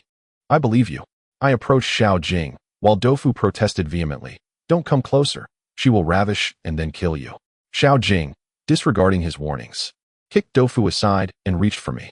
Given the proximity and her current state, far from normal, her speed and strength formidable, I found myself unable to resist. In a flash, she seized my throat. Clearly satisfied, she turned to Zhuanrui and the others, saying, "You are free to leave now." Doufu, clutching his neck and gritting his teeth, and the others remained steadfast, seemingly confident that Xiao Jing would not harm me just yet. Aware that this impasse was fruitless, I addressed the group, "You should leave first. I will find a way to extricate myself." However, the stunning Gu remained calm, stating, "I will not leave." Xiao Jing sneered, fixing her gaze on Wenmin. "If it weren't for you standing in my way, I would have succeeded long ago. I truly regret not having dealt with you that night. You all assume I dare not kill him, do you? My refraining from murder does not imply that I cannot incapacitate him." After speaking, her fingers subtly shifted, the sharp, elongated nails resting momentarily upon my eyelids, with a mere exertion capable of extracting my very eyeballs. Wenmin was momentarily taken aback, stepping back with a countenance both furious and anxious, exclaiming, "Xiao Jing, he once loved you dearly. Why must you be so heartless? Do not speak to me of love." Xiao Jing retorted with venom, "Wait until you find yourself in my shoes, betrayed and abandoned, calling out to the heavens without response, witnessing your body decay day by day, enduring the agony of putrefaction. At such a time, what use is love? The moment my body begins to reek, begins to rot, everyone will forsake me, becoming a pariah, loathed by all. I must survive. I wish to live like a human being." Pausing briefly, Xiao Jing softly continued, "If he truly loves me, then a little sacrifice on his part is only fitting, is it not?" Wenmin was rendered speechless, and Doufu, filled with indignation, retorted, "Your current plight is entirely of your own making. Conscience, search yourself. Has he ever wronged you? You betrayed him for money. That is not a fault. You sought a better life for yourself, which is your right. I have no authority to judge your choices, nor to impose moral standards upon you, compelling you to endure hardship with him. But now, I can openly condemn you. You are a heartless wretch, choosing to harm those who genuinely care for you. Is your heart made of flesh? You wish to survive, and rightly so. No one desires death, and we cannot hinder your will to live. Yet, if I were in your position, no matter how many must suffer, I would never target him. for he is the only one in this world who has ever truly loved you. Can you bear to do this? Doufu, typically unreliable in speech, had managed to strike a chord within me, leaving a bitter taste in my mouth. Those who barely knew me saw only my cold demeanor, unaware of the indescribable turmoil I felt when I had ordered Zhong Gong to detonate the explosives. I could not ascertain Xiao Jing's reaction to Doufu's words, as an oppressive silence enveloped us. Moments later, I noticed Xiao Jing's hand tremble slightly, yet she did not respond to Doufu. Instead, her voice, now hoarse, declared, "I want him. I will not trouble you any further. Leave." Doufu had barely finished speaking when he wished to continue, but I interrupted, saying, "You both should leave. This is my affair to resolve. Do not forget the purpose of our visit." Doufu and Wenmin were reluctant to comply, so I exchanged a glance with Zhuanrui, who understood my silent cue, squinting slightly as he coolly remarked, "I hope you can handle this matter cleanly. We shall meet again if we survive." With that, each took hold of Doufu and Wenmin, forcibly leading them away. The two struggled, with Doufu unleashing a torrent of curses upon Zhuanrui's ancestry, but alas, both were professionally trained and Doufu was no match for their strength. Although Wenmin was skilled, he too was overpowered, and soon, amidst the sounds of resistance and invective, the four vanished from my sight. At that moment, as the incense of spiritual communication faded, Xiao Jing evidently regained her composure, the putrid stench emanating from her being diminished, replaced momentarily by an alluring fragrance. Yet, I knew this was merely an illusion. The enchanting woman grasping my throat was, in truth, a cadaver already infested with maggots. At this moment, the tomb passage lay enveloped in silence. Xiao Jing exhaled a chilling breath beside my ear, making no discernible movement. Suddenly, my vision blurred, and my consciousness momentarily slipped away. When it returned, I found myself in an entirely different scene. Before me stood a tomb chamber, of which I was certain I had never before set foot. The chamber was rectangular, flanked by arched doorways on either side, and adorned with colorful murals that, in the dim light of my headlamp, appeared obscured and indistinct. I turned my head, searching for Xiao Jing, and wondered if she was once again playing tricks on me. Was this merely an illusion conjured by her? Yet, as I pondered, it occurred to me that Xiao Jing must be wary of Doufu and others launching a surprise attack, and had thus relocated me for my safety. That brief moment of dizziness had likely been a result of her enchantment, though it felt like an instant. I feared that much more time had elapsed. At that moment, a figure emerged from the left arched doorway. Who else could it be but Xiao Jing? She donned a large, flowing coat, presumably scavenged from my gear bag. Her crimson hair shimmered ambiguously in the dim light, and her striking features bore an expressionless facade as she approached me step by step. I recalled Doufu's words, "First seduce, then kill." Instinctively, I took a step backward.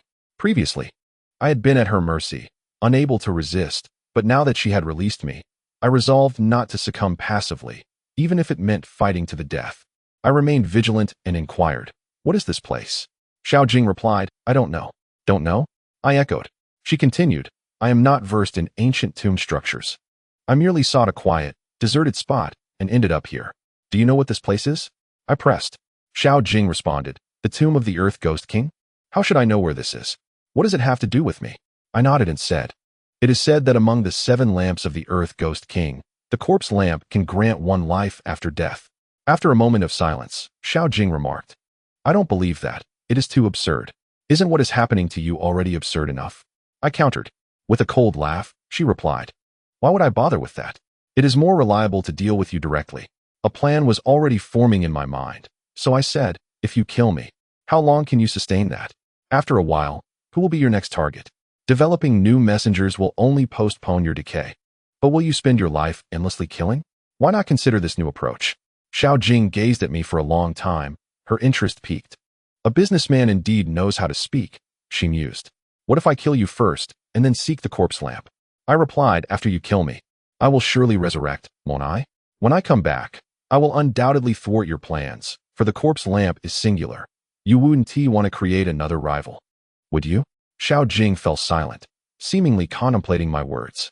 My plan was gradually taking shape, and, in truth, I was not deceiving her. As Doufu had previously stated, she would inevitably harm others again.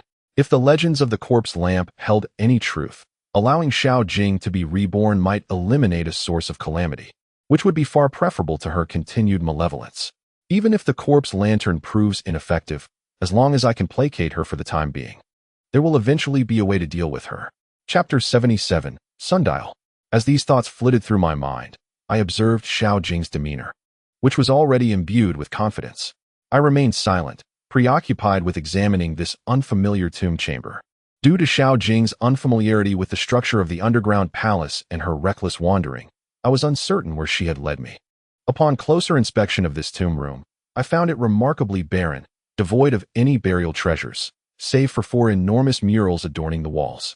The dim lighting rendered it impossible to fully appreciate the murals, so I approached each one for a closer examination.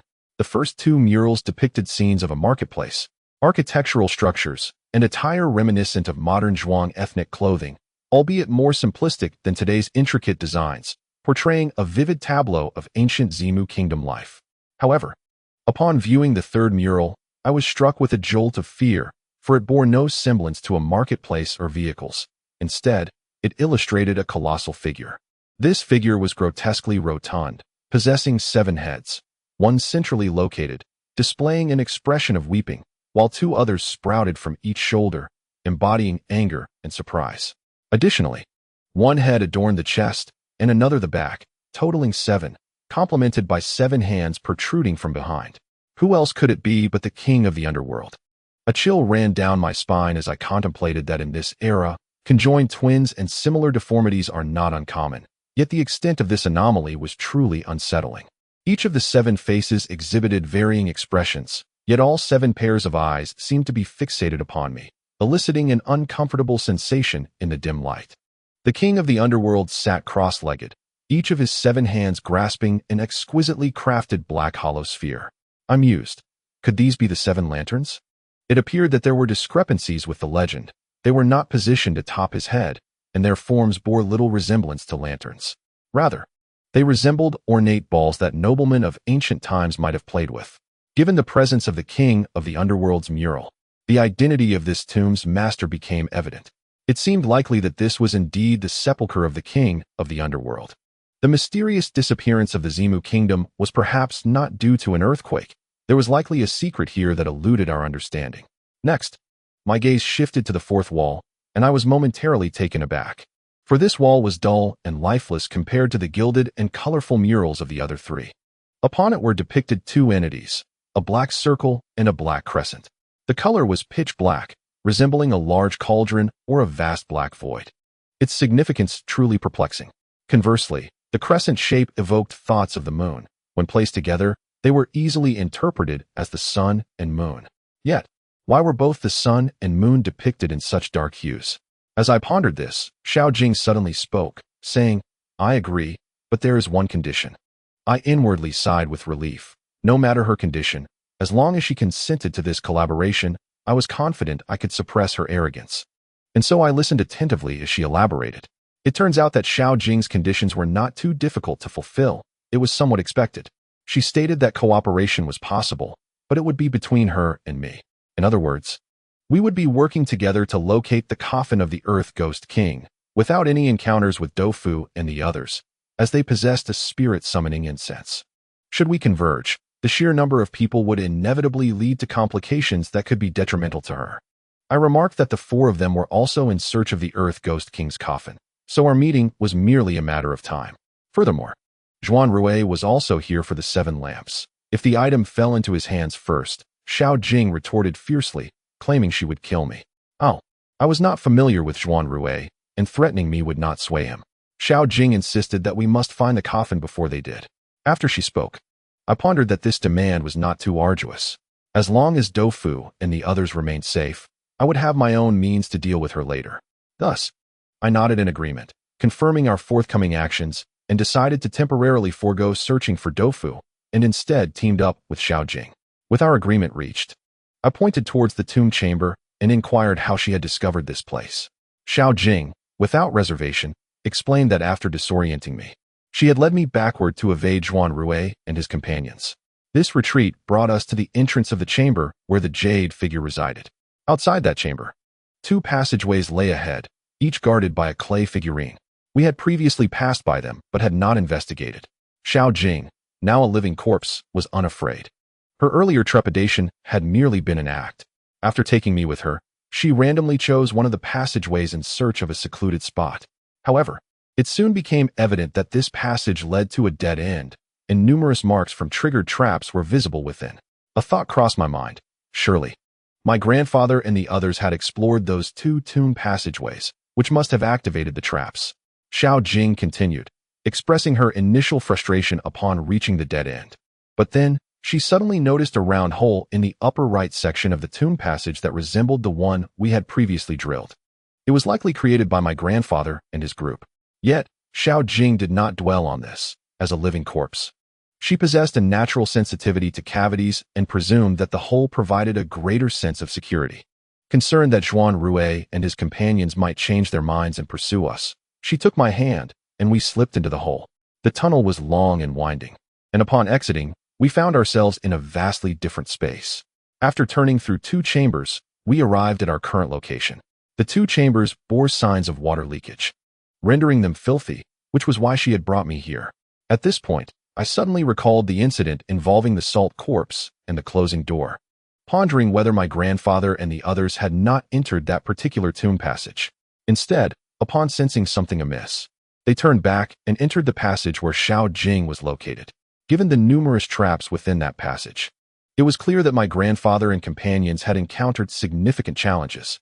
Yet, I wondered why they had discovered another drilled hole within the passage. Could it be that some unforeseen event had occurred, preventing them from retreating, thus compelling them to create a hole in haste?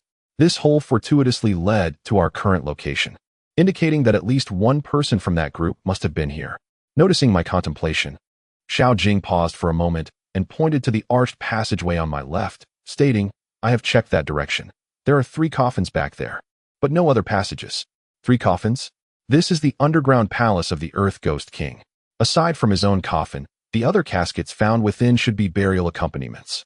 One cannot fathom the reasoning behind the people of the Zimu Kingdom being interred so deeply and lavishly after death. The undertaking is indeed monumental. With this thought, I turned my gaze to the right, to the tomb chamber that Xiao Jing had not yet ventured into. Upon entering, we discovered an object of peculiar design in the chamber. The artifact was crafted from stone, resembling a colossal bowl, through which a stone pillar protruded. Due to the uneven elevation of the angles, the entire bowl was in a state of slow rotation. A rectangular black iron strip cushioned the point where the bowl met the ground.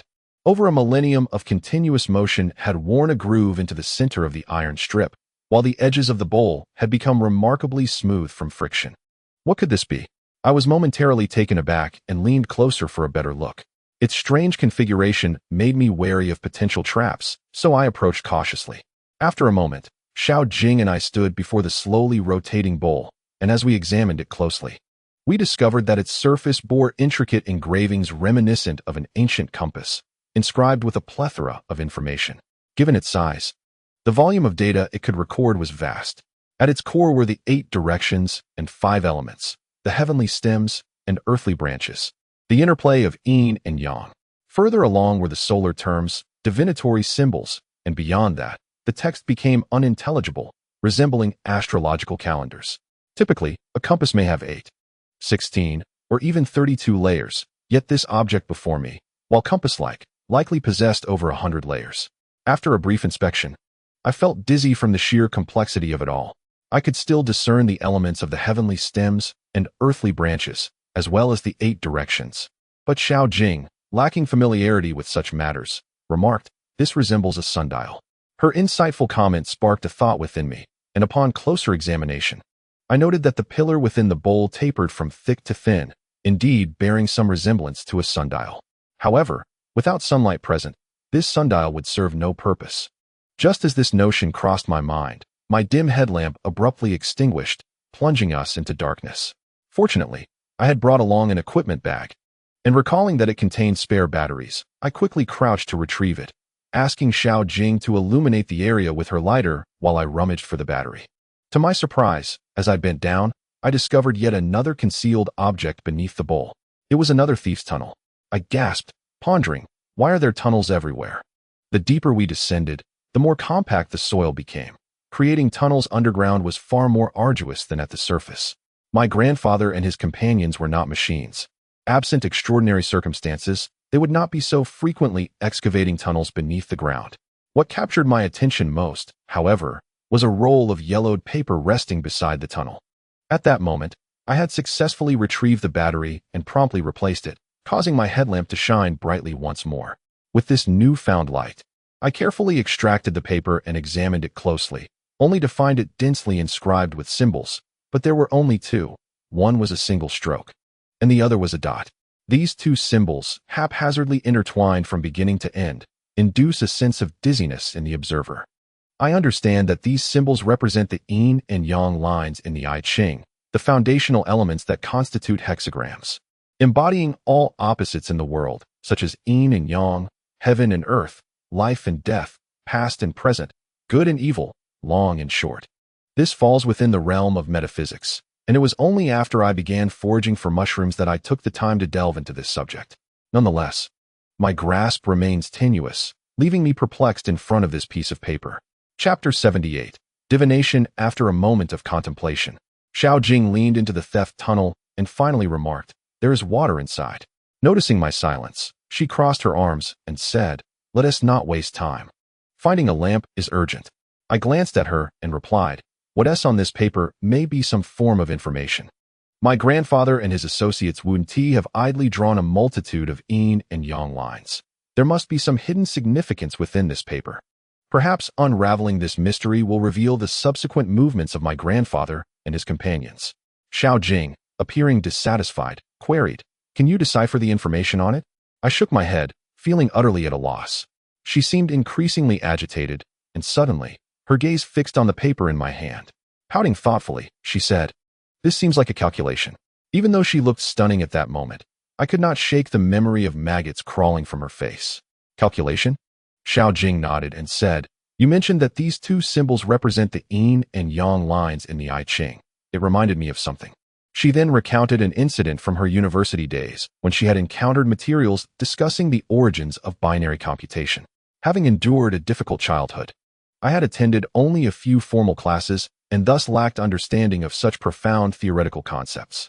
The initial calculations in computer programming were binary operations. Without the advent of binary, computers would be rendered utterly useless. The inventor of binary was the modern mathematician Leibniz, who publicly acknowledged that the birth of binary originated from the Taoist I Ching. It is said that he became intrigued upon receiving a diagram of the 8 trigrams from the Jesuit missionary Johann Adam Schall von Bell, which led him to conduct further research. Binary, utilizing 1 and 0 as codes corresponding to the Taoist yang and yin lines, can be extrapolated to infinite possibilities, thereby granting the ability to predict all things through divination. Only after integrating the principles of the I Ching's derivation did true binary emerge, capable of complex calculations with ones and zeros. Thus, Xiao Jing connected the content of this paper to an artificial derivation. A thought sparked within me. It seemed that among my grandfather's group, there was likely an expert in I Ching. According to Xiao Jing, the yang and yin lines before me essentially represented a divination process. However, to perform divination, one must possess the hexagram text.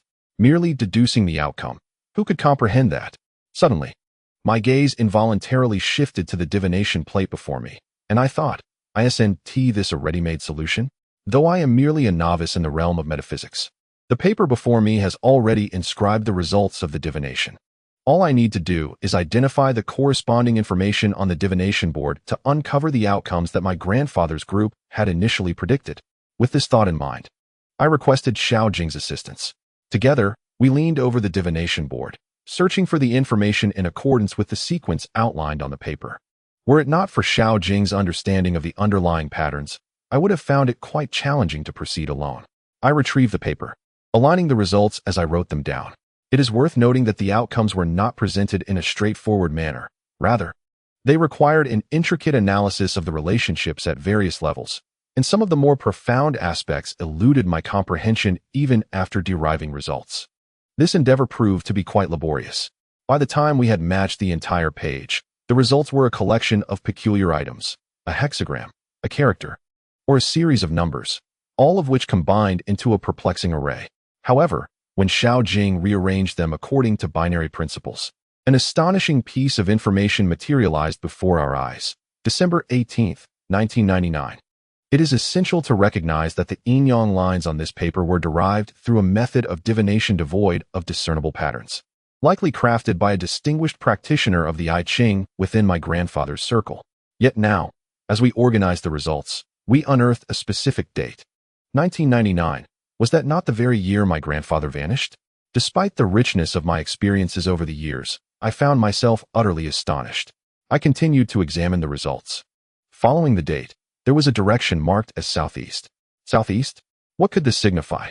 I bypassed it, pressing onward. The third piece of information revealed was the death gate among the 8 gates. In an instant, my heart sank, and I reviewed the previous details once more. December 18th, 1999, southeast. Death? Xiao Jing queried. Could this imply that traveling southeast on this day would lead to death? I had no answers, so I continued my examination. The fourth piece of information indicated winter among the 4 seasons. The fifth revealed the numbers 2 and 4, which combined to form 24. The sixth indicated white among the 5 colors. The seventh signified metal among the 5 elements. The eighth pointed to ghosts in the 10 realms. The information continued to proliferate, becoming increasingly enigmatic, culminating in celestial phenomena and symbols. It was in 1999, on August 23rd, that my grandfather received that fateful letter, shortly before he departed from my life. Now, his associates had divined a date, December 18th, 1999.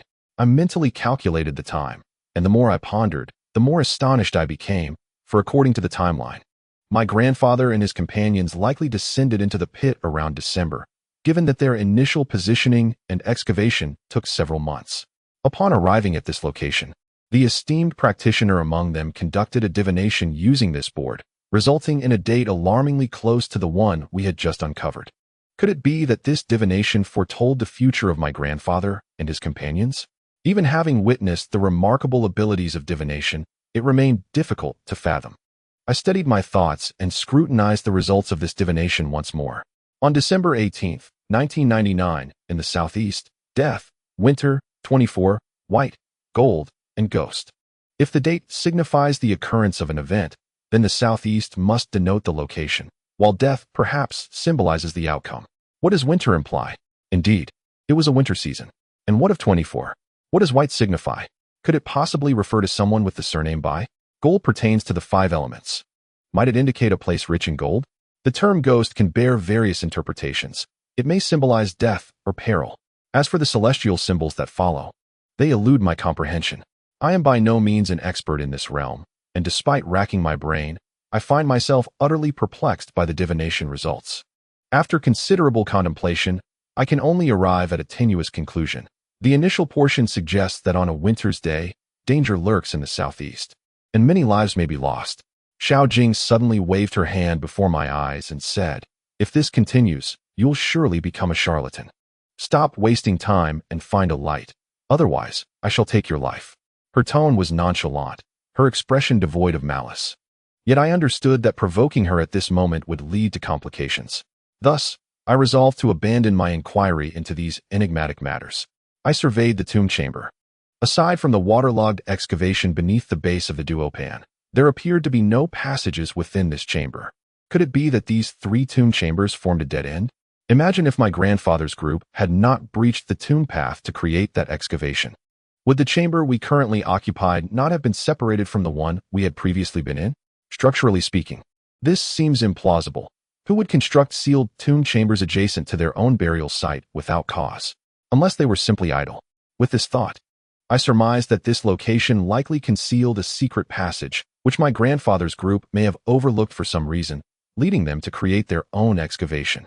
With that in mind, I resolved to explore the opposite tomb chamber containing 3 coffins. Although Xiao Jing claimed there was nothing of interest, I trusted my instincts more than hers.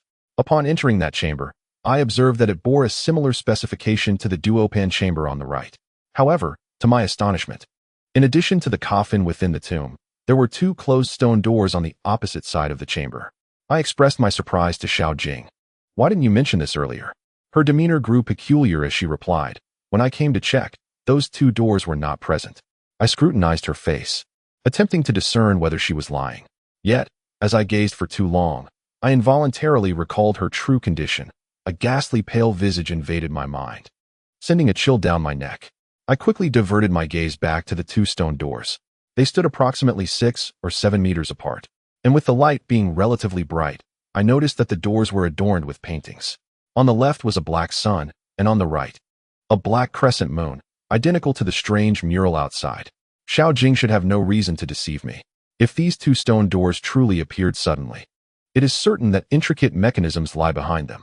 Perhaps a trapdoor mechanism is concealed, camouflaged by the tomb wall, obscuring the genuine passage. Such technology was quite arduous in ancient times. Xiao Jing inquired, "Why have these two doors materialized? Are they meant for us to choose?" I assumed it to be so. She further questioned, "Do mechanisms possess thoughts?"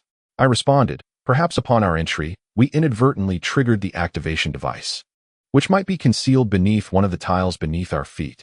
Xiao Jing let out a sinister laugh, stating, "I am already dead. What is there to fear?"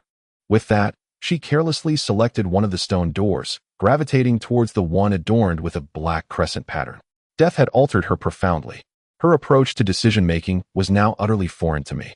I trailed behind her, harboring intentions for her to face peril, thus refraining from intervening. As Xiao Jing approached the stone door, I instinctively retrieved the compass from my pocket to take a glance. The compass effortlessly indicated all directions. To my shock, I realized that the direction she was heading towards was the southeast. Chapter 79. Blood letter. Gazing at the compass in my hand, my heart skipped a beat. Yet a thought flashed through my mind. If the southeast indeed harbored danger, would it not be more advantageous to remove her? I mused, "Xiao Jing, do not blame me for my cold-heartedness. You have betrayed me twice. At this juncture, the past is best forgotten." With this resolution in mind, I continued to follow her at a leisurely pace, devoid of any intention to intervene. Xiao Jing had now arrived at the stone door, her strength formidable, behind the door. There were no stones or similar obstructions. With her slender arms, she exerted tremendous force, and with a push, the stone door swung wide open. Before I could discern the situation beyond the door, a gust of green wind surged forth. How curious it was. How could wind be green? How could wind emerge from a depth of 100 meters underground? I took 2 steps back, feeling the green wind sweep past me, blinding my eyes as if they were engulfed in sand. It then dawned on me that this green wind might be a fine green powder. Could it be a toxic mist? I thought it unwise and quickly retreated. But before I could take more than a couple of steps, my legs collided with something solid. Turning to look, I realized it was the central coffin among 3. My retreat had inadvertently brought me beside the coffin. This was a large wooden coffin with a black base and red designs, while the 2 adjacent coffins were smaller and less ornately decorated. It was evident that the 2 coffins flanking it were meant as burial companions for the central one. In ancient times, the scale of sacrificial burials was vast. For instance, when an emperor died, concubines could bring their attendants to accompany them in death, creating a haunting scene of layered sacrifices. Fortunately, the gust of green wind dissipated almost instantly. Aside from some discomfort in my eyes, I felt no other effects, suggesting it was likely not poisonous powder. At that moment, Xiao Jing had already crossed through the stone door, and shortly thereafter, I heard her exclaim in astonishment, as if she had encountered something extraordinary. With the powerful beam of the headlamp, I beheld a scene reminiscent of desolation beyond the stone door, an image that instantaneously conjured thoughts of explosives. This place must have once been subjected to an extensive use of dynamite. The original appearance of the area beyond the stone door was obscured. All I could discern on the left was a plethora of shattered bricks and collapsed earth. Fortunately, on the right remained an intact wall, a rare sight amid such violent upheaval, indicating that the mechanism of the stone door had miraculously survived the catastrophe. The greenish breeze that wafted through was likely the residual dust of the explosives, unleashed by some strange wind at the moment the door swung open. It is well known that employing explosives or detonating them underground is a matter requiring utmost caution. Typically, a skilled individual would be present to meticulously calibrate the quantity and type of explosives for various circumstances, lest one inadvertently find themselves entombed beneath the earth. The destruction before me evidently surpassed the conventional limits of usage. Could it be that my grandfather and his companions, after divining information, ventured heedlessly through this stone door to the southeast? If that were the case, why then did they initially bore a theft tunnel beneath the fighting disc? My initial speculation was that my grandfather's group might have hesitated or sought an alternative route, leading them to create that tunnel. Yet, It seemed the situation was far more intricate than I had envisioned. At that moment, Xiao Jing suddenly twitched her nose, exclaiming, "I sense the presence of corpses." I, however, detected no such scent, only a heavy, oppressive aroma, with dark winds subtly swirling through the space, the origin of which remained a mystery. After she spoke, Xiao Jing followed the scent forward. This place was originally vast, but the collapse had rendered the walkable area tragically scarce. As we navigated through the rubble, rounding a bend, we were abruptly confronted by a scattered heap of white bones lying on the ground. Xiao Jing pointed at the remains, stating, "It is emanating from them." It appeared that there was indeed a connection among the deceased. Alongside these bones, there was conspicuously another theft tunnel, and peering into its mouth revealed a surge of dark wind ascending. I pondered, could the presence of wind within the tunnel signify a passage to the outside world? Who was the unfortunate soul who met their end here? Although my purpose was to search for my grandfather's remains, I harbored an internal conflict, an unspoken wish that this body did not belong to my grandfather, Chen Siyuan. I steeled my emotions and suppressed this ambivalence, knowing that certain truths must eventually be confronted, and began to seek any information left by the corpse. Strangely, the body bore no clothing. Even in a state of decay, garments that were once worn would not deteriorate so swiftly. This peculiar detail compelled my thoughts towards the jade-clad figure and the salt corpse, both of whom were similarly unclad. It was theorized at that time that their lack of attire was likely due to resource scarcity, leading their companions to strip them of their clothing post-mortem, leaving not even a shred behind. Judging the identity of the deceased solely from this skeletal remnant was impossible. It could belong to any member of the party, including the possibility that it was my grandfather. As I was pondering these matters, I suddenly noticed a fragment protruding from the soil beside the skeleton, resembling a piece of fabric. Could it be that another body lies buried here? I immediately began to excavate the earth surrounding the fabric, and as I continued, the entire piece gradually emerged. Upon closer inspection, I was taken aback, for this fabric was not draped upon the deceased, but rather rolled up and interred within the earth. Judging by its half-buried form, it seemed that this roll of fabric was originally placed beside the corpse, but perhaps due to the collapse of soil, it became partially concealed. The way it was rolled suggested a deliberate act, prompting me to wonder, might there be some hidden significance to this fabric? With utmost care, I unfurled the fabric, only to discover a series of dark red and black inscriptions upon it.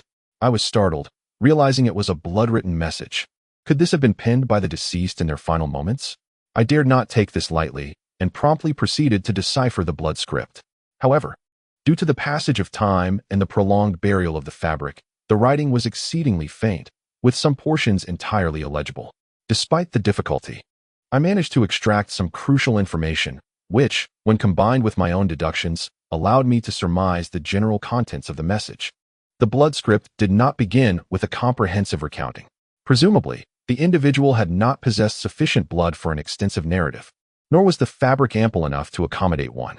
It merely alluded to the presence of 24 individuals, including my grandfather, who ultimately descended into this chamber after having encountered a significant calamity that precipitated a severe shortage of resources. The nature of this calamity and its occurrence were not elaborated upon in the script. It solely stated the cause of this individual's demise, and through my conjectures, I pieced together the sequence of events as follows.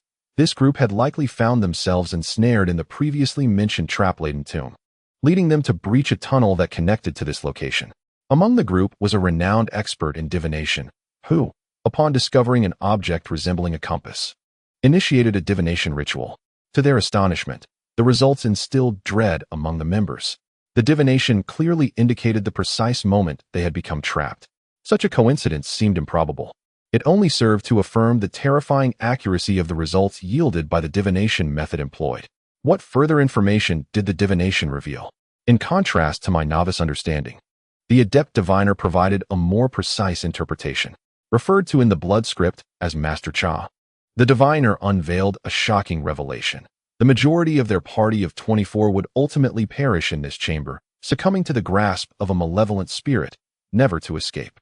However, 3 individuals were foretold to survive. One would receive the blessing of the earthly ghost king, another would become the servant of the earthly ghost king, and the last would manage to depart this place unharmed. The locus of danger was indicated to be in the southeast. According to the divination's hexagram, Only those three would ultimately come to witness the coffin of the earthly ghost king. The emergence of such an eerily accurate prophecy sowed discord within the group.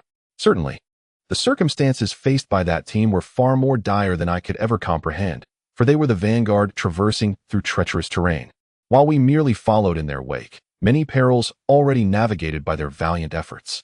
To us, the dangers may have seemed diminished, yet at that moment, my grandfather and his companions were utterly exhausted, their resources depleted, their equipment scattered, and nearly everyone bore wounds. Under such conditions, compounded by the ominous prophecies foretelling certain doom, rifts began to form within the group. Some argued for the abandonment of their mission, while others, undeterred by superstition, insisted on pressing onward. The bloodied manuscript referenced my grandfather, who belonged to the resolute faction unwilling to concede defeat. As for the dissenters, there were 4 in total, who, beneath the gambling table, attempted to breach a tunnel in a bid to escape this harrowing location. However, a horrifying scene unfolded.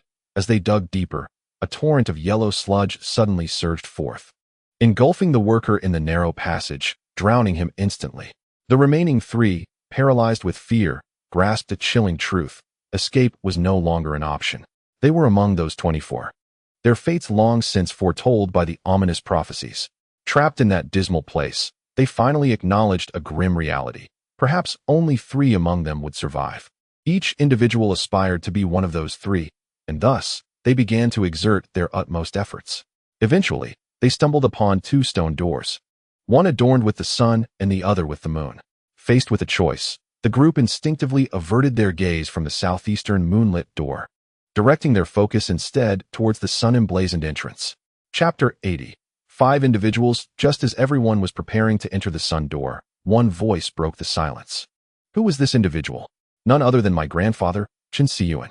He uttered a cryptic statement, for the bloodied manuscript was incomplete, leaving many events and their consequences unspoken. Thus, his words were somewhat perplexing to me. He declared, "The celestial hound points the way," signifying this very image of the sun and moon. The place of the black sun within the tomb portends great misfortune and must not be entered. What is this celestial hound? I was at a loss. Yet I understood the significance of the black sun. The interred, riding the breath of life to command the sun, and tombs, in general, represent realms where yang energy is concentrated, places of great peril for the deceased, shunned by the living, hence dubbed as the black sun territory. Such locations are often suppressed by malevolent energy, traditionally designated as burial pits, thus prone to harboring ominous entities. One among them remarked, "Though you, Ghost King, possess extensive knowledge, your voice does not hold sway in this matter. The path chosen must ultimately be determined by the Taoist Cha." This Cha, though mediocre in mushroom foraging, was renowned for his vast knowledge and adeptness in understanding the principles of change. Chinese culture, with its deep roots, has evolved myriad practices of tomb feng shui, all revolving around the concept of change as its central tenet. Consequently, Cha was quite esteemed in the realm of Taoism, yet he could not shoulder the burden alone. He often sought companions, though they frequently changed, as he was a solitary thief by nature, in the company of many capable individuals. This person may not have appeared particularly formidable. However, following the earlier incident of divination, his status experienced a sudden elevation. The Taoist Cha, buoyed by the support of these distinguished figures, felt a surge of pride and promptly began to expound on the principles of divination, asserting that our study of the I Ching allows us to comprehend the laws of heaven and earth, adapting to the vicissitudes of fate. He proclaimed that when foreseeing peril, one should retreat and avoid calamity, which was the original purpose of our ancestors' exploration of these doctrines. This grandiloquent discourse, laden with references to ancient and contemporary matters, ultimately served to suggest avoidance of the southeast. With the endorsement of Taoist Cha, the voice of the elder no longer held weight, and the group promptly pushed open the door. As the stone portal creaked open, a dense, ominous fog billowed forth, clearly indicating that the door had remained sealed since its closure. Although the blood letter did not articulate it explicitly, based on the group's clear understanding of their destination, it was reasonable to surmise that they had anticipated the structure of the tomb of the Zimu kingdom, resulting in a unified direction. The elder lingered at the rear, likely harboring doubts about the venture. Due to the number of participants, they advanced in a queue, while the crafty owner of the blood letter positioned himself at the back. presumably believing that should danger arise, others would shield him. This notion ultimately spared his life. Upon entering the stone door, a series of anguished cries echoed from ahead. Within the murky fog, dim lights illuminated figures moving stiffly among the shadows, their hair trailing on the ground, and the exposed skin glistening with a waxy sheen, indicative of corpses. Alarms surged through the group. These were indeed the undead, and their numbers were overwhelming. Behind the stone door lay a burial pit, not filled with sacrificial beasts, but rather with human remains, so numerous that one might question whether the entire population of the Ximu kingdom had been interred to accompany the king of the underworld. Though the group initially felt emboldened by their numbers, they were mere grains of sand compared to the vast sea of zombie-like figures, rendering their strength insignificant. They had no choice but to flee. Unfortunately, the stone door operated on a mechanism that allowed it to open but required closure from within, making escape perilous. With no natural stone to seal the door, it was instead operated by contraptions, compelling the group to fend off the advancing corpses while also protecting the mechanism operator among them. By the time the door finally closed, the toll was devastating. With 8 individuals left behind, forever sealed within. Of the remaining members, half were severely injured, and in the context of scarce resources, failing to depart for medical attention meant certain death. The group, now significantly weakened, hesitated to approach the ominous black door again. Daoist Cha suddenly realized the inescapable nature of fate. After this ordeal, he had lost a leg and was consumed by pain, yearning only for survival.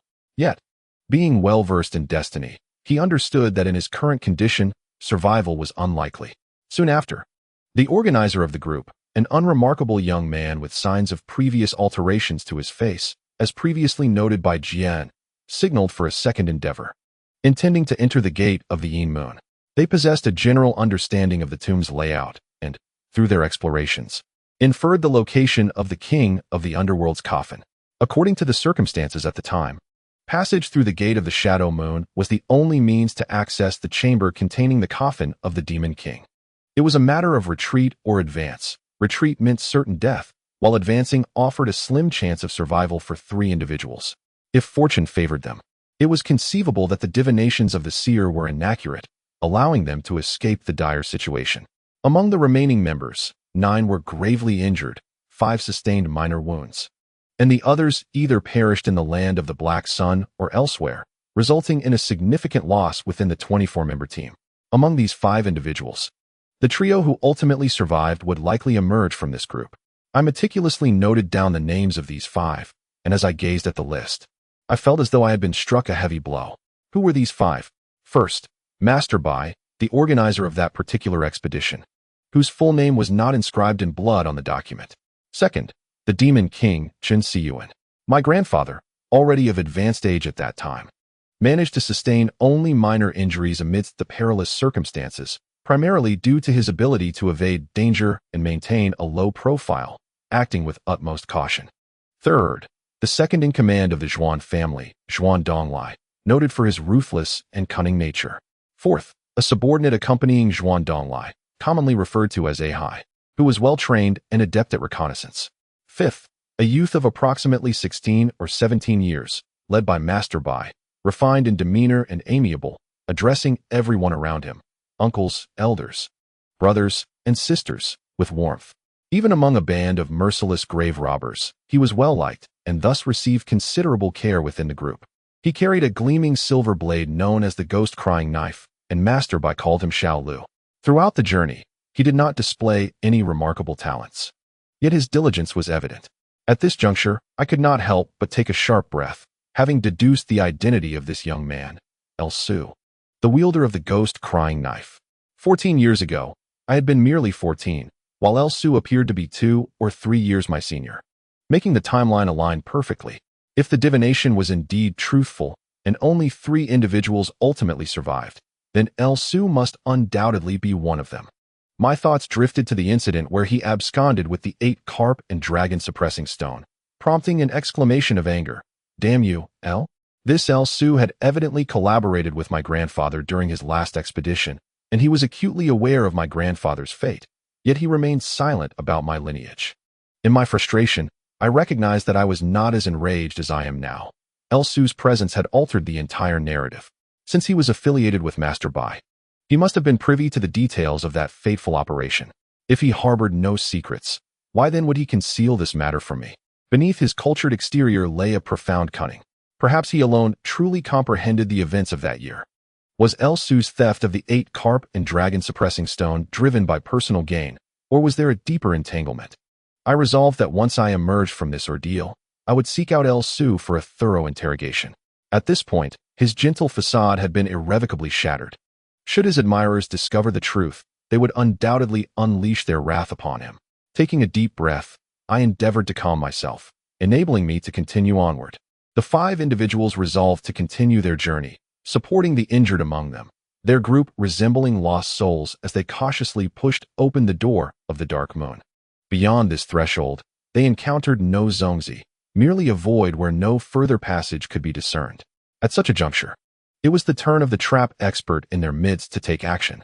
After a prolonged silence, the expert, with a grave countenance, pointed to the ground, revealing that all mechanisms of the tomb were deeply buried beneath, and they were of an offensive nature. The others were perplexed. If these were indeed offensive mechanisms, why was there no sign of activity?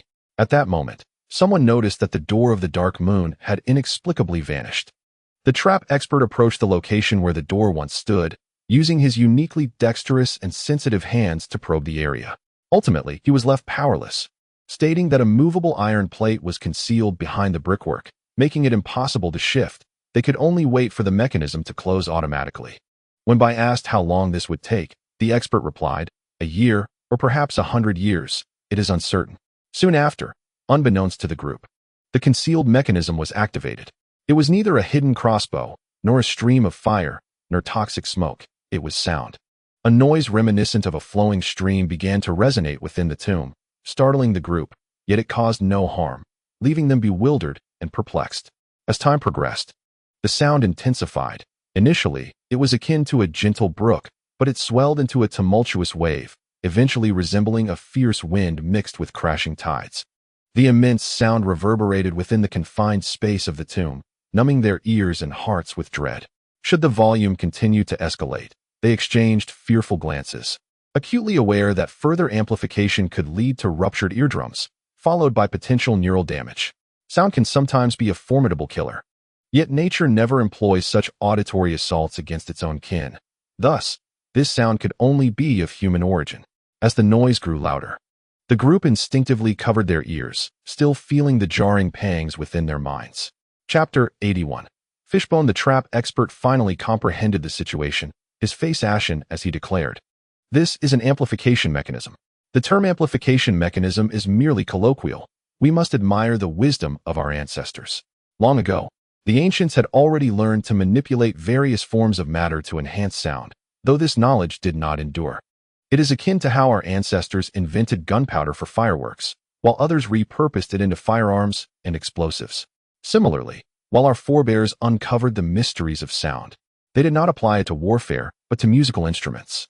The sole application in offensive contexts is likely this ephemeral amplification mechanism, formerly referred to as the soul-destroying barrier, said to drive a sane person to madness. However, this barrier is not easily set. It necessitates a precise combination of mechanisms and sound. What is a sound that is continuous and never fades? The sound of wind? Wind is a natural phenomenon that never truly ceases, yet it is intermittent. If tomb raiders happen to enter the chamber during a lull, then the entire soul-destroying barrier would be rendered ineffective. Ultimately, it was discovered that the most suitable companion for the soul-slaying pass is subterranean water, which has flowed tirelessly for millennia. However, subterranean water comes in various forms. Some flows gently, while others surge with fervor. Naturally, the latter is preferable. Thus, to establish the soul-slaying pass, one must not only consider auspicious feng shui, but also ensure the presence of vigorous subterranean water. Consequently, the construction of the soul-slaying pass becomes an exceedingly arduous task.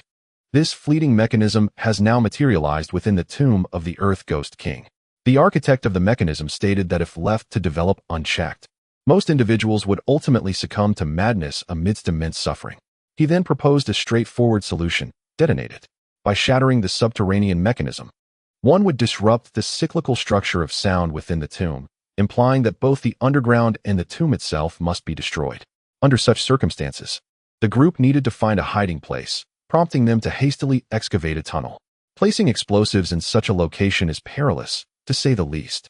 It is a task fraught with peril and virtually devoid of hope for survival, as the explosives are quite heavy and must maintain the integrity of the tunnel nearby.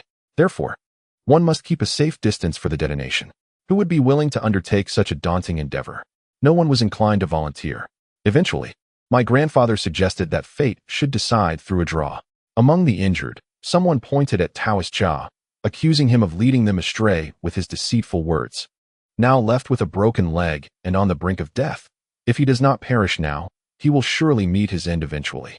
Taoist Cha, sensing the predatory gazes of the group, realized he was doomed that day. Coupled with his leg injury, excessive blood loss, and unbearable pain, he accepted his fate, choosing to remain as the sacrificial lamb. Indeed, the blood letter was left by none other than Taoist Cha. My grandfather and the others concealed themselves within the tunnel. And the reason for Taoist Cha's blood letter left me breathless. He had inscribed a prophecy based on divination, stating that 14 years hence, someone would arrive at this place. One person, indeed, just one, for the individual beside me, Xiao Jing, could no longer be considered human. Was everything truly predestined? Had he foreseen my arrival here 14 years prior? This notion was utterly astonishing. However, I have always believed that human determination can triumph over fate. Though I was initially taken aback, I quickly regained my composure. Taoist Cha hoped I would gather his remains and return them to his family. After reading the blood letter, many of my questions were resolved, and my gaze inadvertently shifted toward the tunnel adjacent to the bones. The light illuminated the tunnel, which extended approximately 7 or 8 meters before turning, as if leading elsewhere. A chill breeze wafted from within. Initially, I had thought this tunnel connected to the outside, thus explaining the wind. However, considering the topography, we were situated 100 meters below ground, making it implausible for a tunnel to connect directly to the surface. It seemed likely that the tunnel's terminus might intersect with the subterranean water. As this thought crossed my mind, I bent down and pressed my ear to the ground, faintly perceiving the sound of trickling water. Just then, Xiao Jing kicked the pile of bones and asked, "Aren't you going to gather the bones?" I remarked, "Next. We cannot anticipate the myriad of dangers that await us. It is best to proceed lightly, for what need is there for cumbersome burdens?" Xiao Jing offered a peculiar smile and retorted, "You possess a heart of stone." I continued, "These individuals dedicate their lives to disturbing graves and desecrating the final resting places of others, yet in death, they still expect someone to gather their remains. Is that not absurd? In this world, one must understand that every gain comes with a corresponding loss. The deeds one commits dictate the consequences one must endure." Xiao Jing fell silent for a moment before scoffing coldly. "Your words are veiled insults directed at me, are they not? But what wrong have I committed to deserve this ghastly state I find myself in?" Before I could respond, she seemed incensed and violently kicked the pile of bones, trampling on them as she cursed, "Stop wasting time. What shall we do next?" I gestured towards the tunnel, saying, "Naturally, we shall follow their path." I made a sweeping motion with my hand, indicating for her to lead the way. Xiao Jing let out a derisive laugh and replied, "You want me to walk into danger? You have the audacity to suggest that." She did not decline, for now, as a specter, she had little to fear, and she promptly descended into the tunnel, forging ahead. The passage remained steady as it curved, clearly leading in a southeastern direction, suggesting that the lair of the Earth Ghost King lay in that vicinity. After approximately 10 minutes, the sound of rushing water became increasingly distinct. Suddenly, Xiao Jing exclaimed, and in an instant, she darted forward and vanished from sight. It appeared that the tunnel's end opened into a downward shaft. When illuminated, it revealed a chasm nearly 7 or 8 meters deep. Being a spirit, Xiao Jing leapt directly into the void. I leaned over the edge and discovered what resembled a naturally formed underground waterway. However, due to a diversion of the subterranean river, only a small stream of murky water flowed at the center of the riverbed below. This reminded me of the tales regarding the yellow waters beneath the Yashan Treasure Hall, leading me to wonder if Master Wu Yin had once explored the tomb of the Earth Ghost King. Perhaps only my grandfather and his companions truly understood this, as many dangers and clues pertaining to the Earth Ghost King's palace had been eradicated by my grandfather's preceding expedition. I retrieved a rope, secured a crowbar into the earth, and fashioned a harness to descend. This tunnel opened at the top of the underground river, so upon reaching the bottom, my feet landed in the water. Having exhausted our water supply for a day, our throats were parched, and the sight of water was almost unbearable. Regrettably, its murky quality rendered it undrinkable, prompting me to kneel beside it and dig a pit for basic filtration. Xiao Jing urged me to hurry, but I ignored her, stating, "You may not require water." "But I do. I am human, not a ghost." Xiao Jing seethed with anger, threatening, "Do you dare to challenge me? I could end your life right now." I replied, "Come then, let us see how you alone will locate the palace." With that, Xiao Jing exhaled in frustration, muttering several expletives as she waited nearby. Once the first batch of water was filtered, I quenched my thirst before filtering a second batch to fill my water pouch, preparing for Doufu and the others. I remained uncertain of their whereabouts. Yet with Zhuanrui and the captivating Gu Demei present, I felt a sense of reassurance. Zhuanrui and I do not share a deep bond. Should peril arise, he may not extend his protection to the two of us. However, he is an individual driven by purpose, and under his leadership, the four of us will undoubtedly march resolutely towards the coffin of the Earth Demon King. As long as we all remain safe, there will certainly be a chance for our reunion. I fear that by then, those few may be parched beyond measure. At this juncture, I can no longer concern myself with my own predicament, and can only pray that the four will unite and overcome the tribulations together. While I was filling my water bag, Xiao Jing was wandering nearby, and on the damp, dark stone wall, she discovered an engraved mark. This symbol was one we recognized well, resembling a fork combined with a distorted character, and I could now assert with certainty that it was a white character. Yet, the mark was peculiar. It was etched approximately 4 to 5 meters high on the stone wall. This elevation seemed unnecessary. After pondering for a moment and observing the remnants of scratches on the wall, I realized that 14 years ago, the underground water here must not have diverted. When my grandfather and the others entered the water level was likely still 4 to 5 meters high, explaining why the mark was carved so high. This underground waterway sloped downwards from north to south, and as I directed my light forward, the path ahead vanished into darkness. However, when I pointed my headlamp northward, I discerned a vast silhouette emerging from the shadows, as if something loomed ahead. Compelled, I ventured towards the northern section, which was upstream of the underground water. The riverbed was coated in yellow silt, and as I stepped in, the muck engulfed my calves, making my passage laborious. Presently, we arrived beside the colossal object, and upon sighting it, Xiao Jing could not suppress a gasp. Before us lay an enormous skeleton. It was difficult to articulate its form, but it possessed a massive skull and a body with 31 pairs of ribs, tapering towards the rear and resembling that of a fish. Its skeletal structure was remarkably sturdy, with barbed connections, thus the skeleton remained intact, quietly lying at the riverbed's bottom. I had encountered many wild creatures, yet this vast fish, merely in skeletal form, eluded identification. At that moment, Xiao Jing's nose twitched, and she suddenly crouched down, digging through the sediment beneath the fish bones. In a matter of moments, she unearthed several items, and upon inspection, I could not help but gasp in horror. There lay undigested human bones beneath the fish skeleton. A cursory glance revealed at least 3 complete skulls. Chapter 82. The borrowed waterway. I could almost envision that this great fish had inhabited these waters 14 years ago, after my grandfather's group entered. The scent of blood must have lured it, prompting the creature to swim towards them. What transpired after the fish approached? It stands to reason that the gravely injured individuals, incapacitated in the group, were the first to suffer. During the unfortunate incidents within the ranks, the remaining members must have rallied to attack, ultimately slaying this formidable creature. The skulls beneath the fish bones likely belonged to those who had been swallowed whole, unable to be digested in time. I could not help but let out a sigh, pondering the vast riverbed that delved deep underground, conceivably nurturing countless colossal fish and crabs within its waters. Thankfully, the subterranean river had since changed its course. Otherwise, I would have descended into its depths, unaware of what perils awaited me.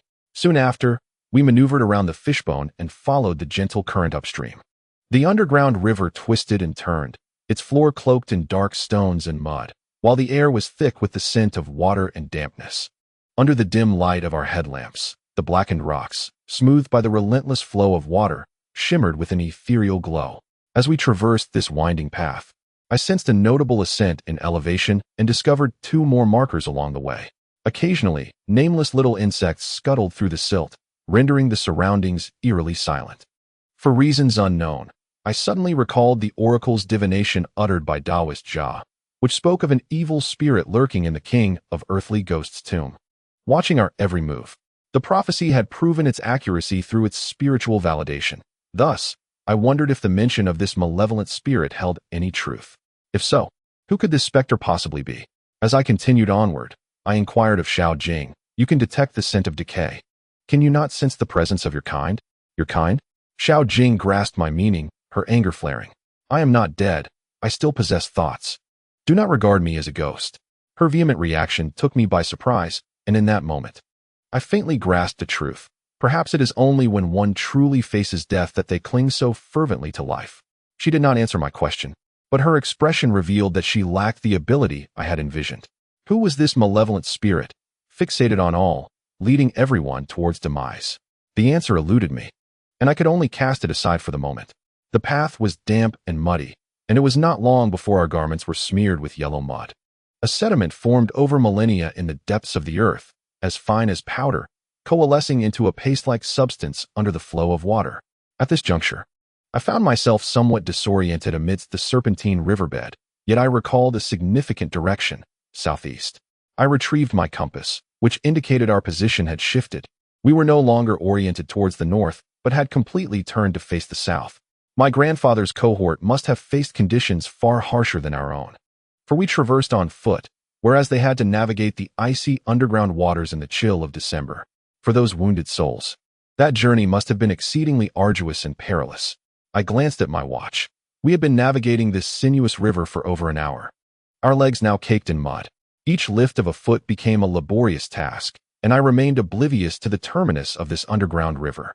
In truth, I held little interest in the so-called 7 lanterns. My primary concern was to locate my grandfather's remains and uncover the true cause of his demise. I did not harbor any illusions that my aged grandfather would be among the 3 survivors. If he truly survived and exited the tomb of the Ghost King, he would never have abandoned me to my fate. Thus, although I am reluctant to accept it, I understand that my grandfather's chance of emerging from this place alive is 0. Where could he possibly be? Perhaps he has also met his end at the jaws of some great fish, his bones reduced to mere remnants. Or possibly his remains are enmeshed in a mire of yellow mud. Lost in these thoughts, Xiao Jing suddenly gasped, exclaiming, "Someone! Where?" Before I could comprehend, she transformed in an instant, or rather, she disregarded any pretense of aesthetic concealment, reverting to her decaying visage. In a flash, she darted away with astonishing speed, akin to a gecko, skimming along the wall, and disappeared into the shadows with a swift flicker. Startled, I sprinted in the direction she had taken. Moments later, I spotted an irregular arched passageway in the rocky wall to my right, and Xiao Jing's figure flickered at the entrance before vanishing. Was she pursuing that person? How could there be anyone else in this desolate place? The arched passageway was approximately 6 or 7 meters above the riverbed, and lacking Xiao Jing's gecko-like abilities, I could only ascend the uneven surface of the stone wall. Fortunately, my physical condition was commendable, having traversed the wilderness before and often engaged in rock climbing. I swiftly made my way to the entrance of the arched passage. Upon entering, I immediately recognized a familiar mark etched into the stone wall, resembling a dagger. A wave of relief washed over me, for I knew that my grandfather's group had landed here. It was a peculiar sentiment. As I pursued the traces of my grandfather and his companions, I felt their peril, unwittingly ensnared in their plight. Then, my gaze shifted from the mark to the ground, where I discovered a yellowish trail, Xiao Jing's muddy imprint. This trace extended into the recesses of the arched passageway.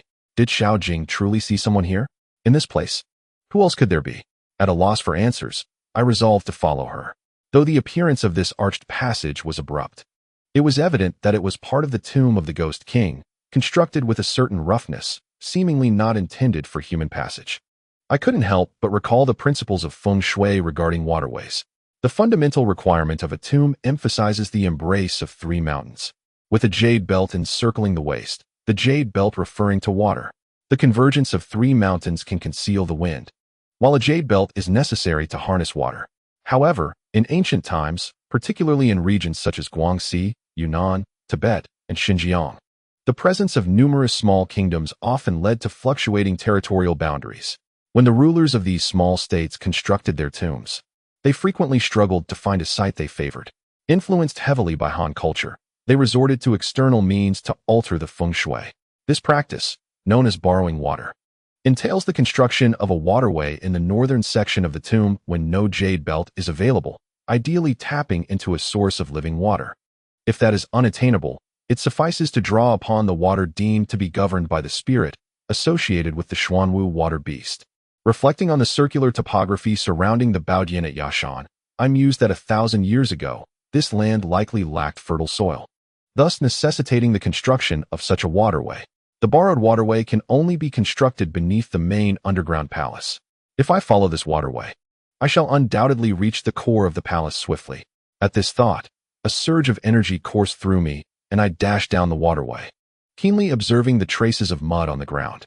The deeper I ventured, the sparser the traces became, until they were almost invisible. I was silently astonished. Xiao Jing's true speed was remarkable. Had it not been for the suppressive effects of the spirit incense, we could never have caught up with her. However, given the current circumstances, it was evident that Xiao Jing had not managed to pursue that individual. Who could that person be, capable of eluding even a ghost? Could it be that Xiao Jing had misjudged? This borrowed waterway was exceedingly crude, every so often. The stone walls revealed the shape of a black tortoise alongside undulating water patterns, the elongated passage extending in a perfectly straight line.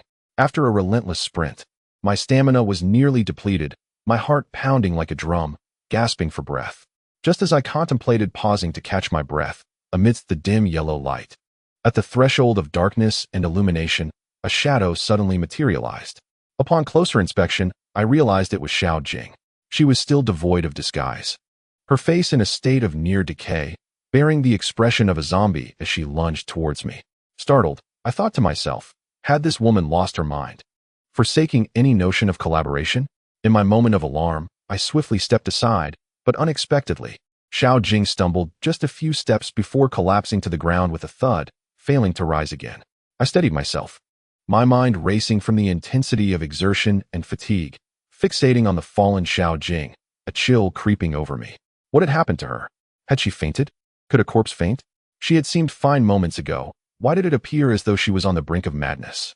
I stood cautiously for a moment, observing Xiao Jing's stillness. She certainly showed no intention of rising. Only then did I approach her, attempting to lift her up. In an instant, the unmistakable stench of decay assaulted my senses.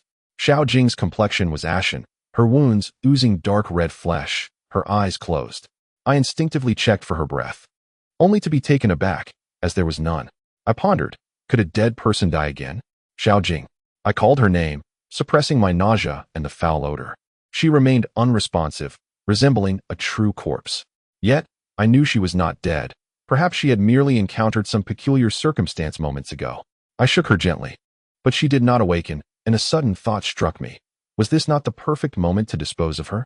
Fixating on her tightly shut eyes and her decaying body, I narrowed my gaze, my resolve darkening as I prepared to strike. Emotionally, it was a daunting task to kill someone with whom I had shared a bed for 3 years. Yet I understood that if I had not suggested the use of the corpse lantern to delay matters, I would have already met my end at her hands. One must not show mercy to an adversary. I thought to myself, Xiao Jing, let us settle our accounts here. I shall send you on your way. With a swift motion, I unsheathed my dagger, directing its blade towards her throat. Chapter 83. The mysterious individual. It has been previously stated that the reanimation of zongzi, or rice dumplings, can occur due to 3 primary reasons. Firstly, if the final breath of the deceased is not expelled. Secondly, if they are confronted by the vital energy of the living, typically grave robbers. And thirdly, if the feng shui is disrupted, resulting in an influx of earthly energy. Each of these scenarios involves a clash of energies that accumulates in the throat. To subdue a zongzi, one must either sever the head or slit the throat to release this energy. However, Xiao Jing does not fall into either of these categories. She is a corpse controlled by a malevolent deity. I am uncertain whether conventional methods will be effective against her. Thus I resolve to experiment with all I know. The first method involves the upper dantian, often referred to as the seat of soul and spirit, located at the center of the forehead. The second is the neck, and the third is the soles of the feet. The feet, as they connect to the ground, represent the convergence of human and earthly energies. Piercing the soles can obstruct the influx of earthly energy. I initially contemplated setting her ablaze. Yet I hesitated at the thought of what might happen if Xiao Jing were to awaken mid-process. Moreover, the cruelty of such a method weighed heavily on my conscience. So I abandoned the idea. As I gripped the dagger, poised to strike, Xiao Jing suddenly opened her eyes with a look of malevolence.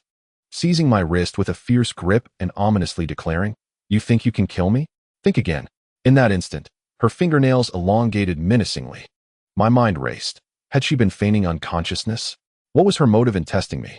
Xiao Jing, now imbued with immense strength, held my wrist firmly, rendering me immobile. Simultaneously, her other hand lunged toward me, reminiscent of a predatory strike, aimed directly at my face. In a moment of sheer panic, I instinctively dove to the side, narrowly avoiding her sharp grasp, my face inadvertently pressing against her chest. It was unnaturally soft, an unsettling sensation that reeked of decay, provoking a wave of nausea. In a desperate bid, I exclaimed, "Don't you want to find the corpse lantern?" Her hand hesitated momentarily, the dead flesh of her face twitching as she coldly replied, "I will kill you first, then seek the lantern." I countered, "I have warned you. If I revive, I will undoubtedly thwart your plans." With a sinister tone, she retorted, "You are not the only messenger. You will not have the chance to resurrect. I will tear you apart. Chen Xian, prepare to die." I was bewildered as to why Xiao Jing, who appeared stable moments earlier, would suddenly feign unconsciousness to deceive me. In that critical moment, my left hand drew another dagger, and I swiftly slashed at her advancing hand, severing a finger. Fortunately, she was not a resilient zombie, otherwise I would have been at a loss. The slash seemed to inflict some pain upon her, though perhaps it was not overwhelmingly intense. She paused briefly before lunging once more. It was evident that if her pain threshold were akin to that of a normal human, the agony of decay would be unbearable for anyone. In an instant, her razor-sharp claws were nearly upon my face, and I thought to myself, this is the end. Just then, a series of thudding footsteps echoed behind me, as if something was approaching, though the sound did not resemble that of a human or animal. At the sound, Xiao Jing's movements abruptly halted. At that moment, her claws were almost touching my eyelids, and with a mere exertion of force, they would pierce through. The pause between life and death, though fleeting, left me utterly paralyzed, my legs trembling uncontrollably. I soon discerned that Xiao Jing's gaze was fixated behind me, her hand retracting slowly. Meanwhile, the echoing footsteps persisted, drawing ever nearer. In Xiao Jing's eyes, I perceived a profound fear. It is indeed rare for a specter to be gripped by terror. What ominous presence was encroaching upon me from behind? Xiao Jing had just chased after someone, her demeanor drastically altered, and now something had emerged, evoking fear in her. Could it be that the figure approaching was the very person she had pursued? I sensed that this was no benign entity. Seizing the moment as Xiao Jing recoiled in dread, I swiftly sidestepped and turned, directing my flashlight into the darkness. To my astonishment, the beam illuminated an empty expanse. Nothing appeared in sight. Yet, at the threshold between light and shadow, a towering figure stood, immensely tall, even more so than the robust men I recalled from the northeastern region. Although I could not discern his exact features, I was certain he was neither Zhuanrui nor Zhonggong, and certainly not Doufu. If I ventured forward a few paces, the light would surely reveal his visage. But just then, Xiao Jing let out a piercing scream and retreated abruptly, her body darting back like a lizard, vanishing from my view in an instant. This entire upheaval transpired within mere moments, leaving me alone in the waterway alongside that imposing figure cloaked in darkness. My heart raced as I gripped my dagger in one hand, while the other sought my equipment bag, preparing to extract the probe shovel that was both sharp and substantial, a formidable weapon indeed. As I made this move, I noticed that the towering figure turned away and the footsteps resumed, this time retreating into the shadows. I stood there, dumbfounded. Despite my wealth of experiences over the years, I was utterly bewildered. What was unfolding? Who was this individual? What brought him to this ancient tomb? Why did Xiao Jing fear him? His sudden appearance and equally abrupt departure. Was he simply there to instill fear in Xiao Jing? Did he harbor animosity towards her? These thoughts spiraled through my mind as the footsteps faded deeper into the waterway. Years of experience cautioned me that since he had paid no heed to me, it would be prudent not to disturb him, for whatever could instill such fear in Xiao Jing must be far more terrifying than she. I glanced back, knowing that Xiao Jing would likely not return anytime soon. Her departure was, in fact, advantageous for me. Given the current circumstances, this waterway led directly to the core of the tomb. Since my grandfather and his companions had once traversed this path, they must have entered the heart of the mausoleum via this route. I would follow the same path to uncover their whereabouts, while also seeking Do Fu and the others. At this moment, the footsteps had receded, yet the silence of the waterway reverberated within the tomb, the sound remaining vividly clear. The imposing silhouette. I find myself questioning whether it is truly human. If it is, who could it possibly be? And why does it disregard my presence? If it is not human, how does it suddenly appear and then inexplicably vanish? Such a peculiar entity. A myriad of thoughts raced through my mind, prompting me to pursue it. I trailed behind at a cautiously ambiguous distance, and I soon realized that whenever I attempted to step closer to discern its features, it would hastily quicken its pace, maintaining a deliberate separation. This led me to a startling conclusion. This was no mere specter. It was a sentient being deliberately keeping its distance. Who could it be? As I followed for what felt like an eternity, my gaze fixated on the robust figure ahead. Suddenly, it halted, and my heart skipped a beat, alert to the potential threat. Yet, astonishingly, it remained stationary for a full half-hour. I endeavored to outlast its patience, standing my ground, but as time passed, I became increasingly uneasy. With heightened alertness, I cautiously advanced, and this time, it did not retreat. Its form was now fully illuminated by the light, and upon closer inspection, I found my legs weakening beneath me. It was not a person at all, but a suit of armor. The armor was complete, tightly fastened, standing tall and imposing. With an empty helmet, there was no one inside. I instinctively took a step back, a thought flashing through my mind. The armor had come to life. Our distance widened again, and I hesitated to approach. We stood 5 or 6 meters apart, locked in a silent gaze, when I suddenly noticed a trail of bloodied footprints behind the armor. In an instant, realization dawned upon me. It was not the armor that had animated, but rather, someone had donned it and had slipped away during my foolish vigil of 40 minutes. This revelation left me bewildered, as I had been duped right before my eyes. Waiting in vain for so long, my heart swirled with anger and astonishment. Initially, I had assumed the armor's form belonged to a burly man. Now it seemed the wearer might not have been as robust as I had envisioned, and the blood on the ground suggested they had sustained an injury.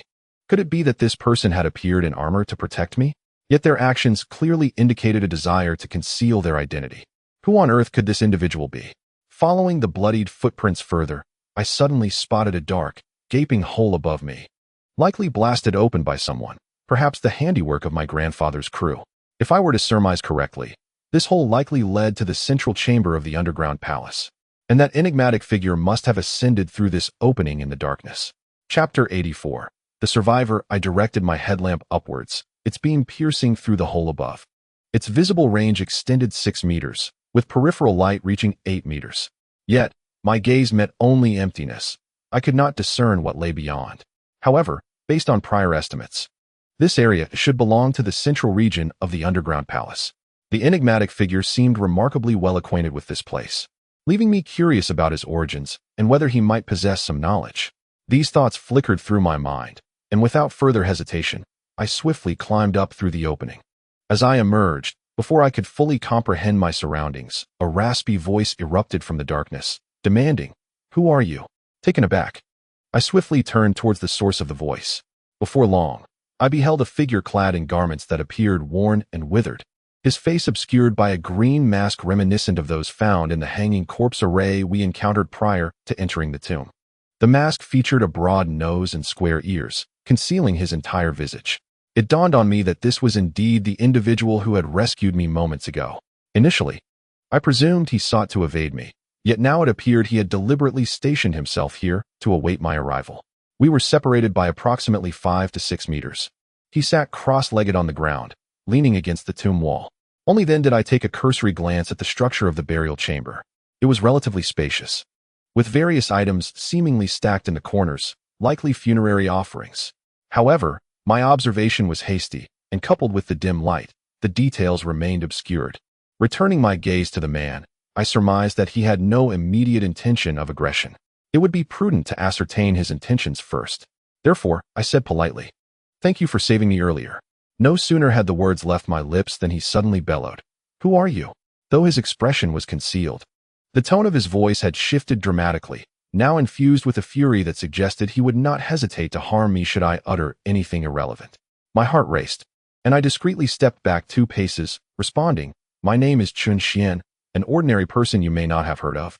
He remained seated in the corner, seemingly devoid of any visible weapons, his green mask lowered as he murmured, "Chun Xian, what brings you here?"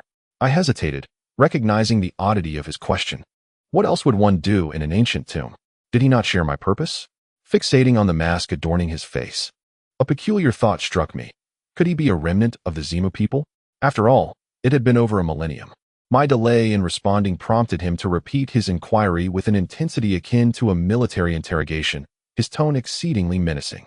Having discerned that he was not merely a tomb raider, I refrained from disclosing the full truth and replied, "I am part of an archaeological team here to investigate a treasure hall, but I inadvertently ended up in this place." The man exhibited signs of agitation and muttered, "Archaeological team." Abruptly, he lifted his head, directing his mask towards me, and barked, "Get out of here." Startled, I felt a surge of indignation, yet I understood he was not someone to be trifled with, capable of intimidating even someone like Xiao Jing. Thus, I cautiously attempted to engage him further, saying, "I will leave, but I am uncertain of the way out." In a fit of rage, he responded, "I know the way. I will take you out." I cautiously probed, "It seems you are quite familiar with this place." The man remained silent, rising to his feet and striding purposefully towards the west.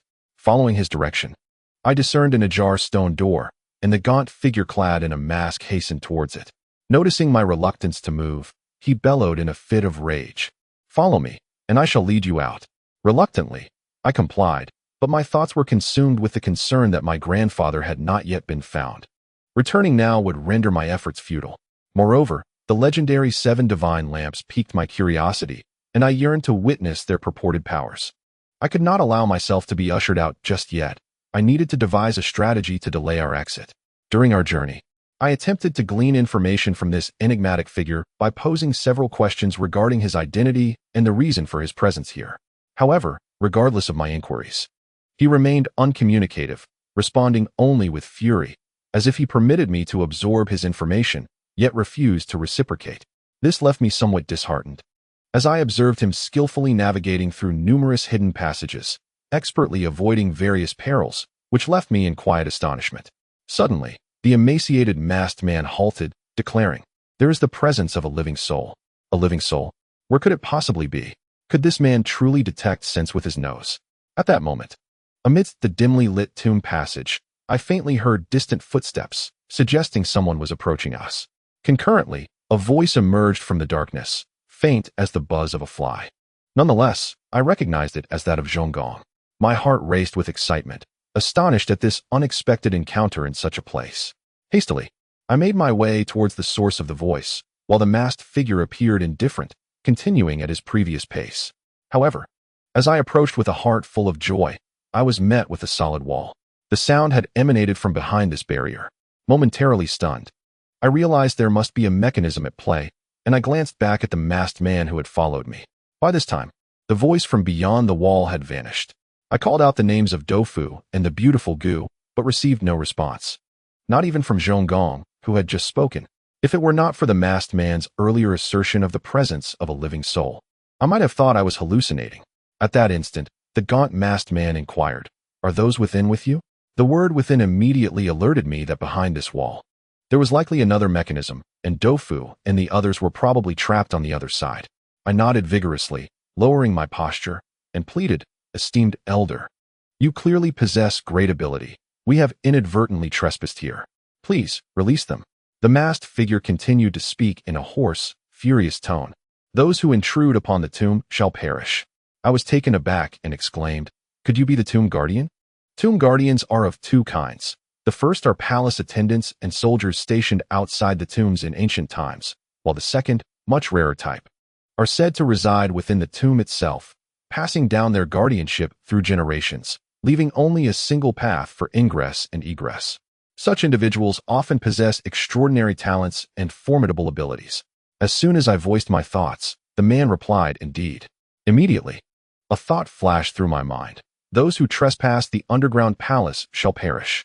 Yet, why did this individual refrain from taking my life, instead rescuing me from Xiao Jing's grasp? Moreover, he even intended to escort me out of the palace. This seemed quite incongruous.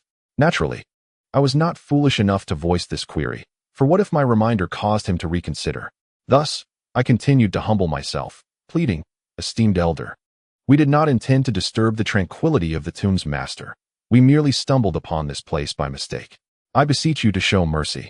We assure you we will depart without hesitation." The gravekeeper replied, "Without rules, there can be no order. Allowing you to leave is already an exception."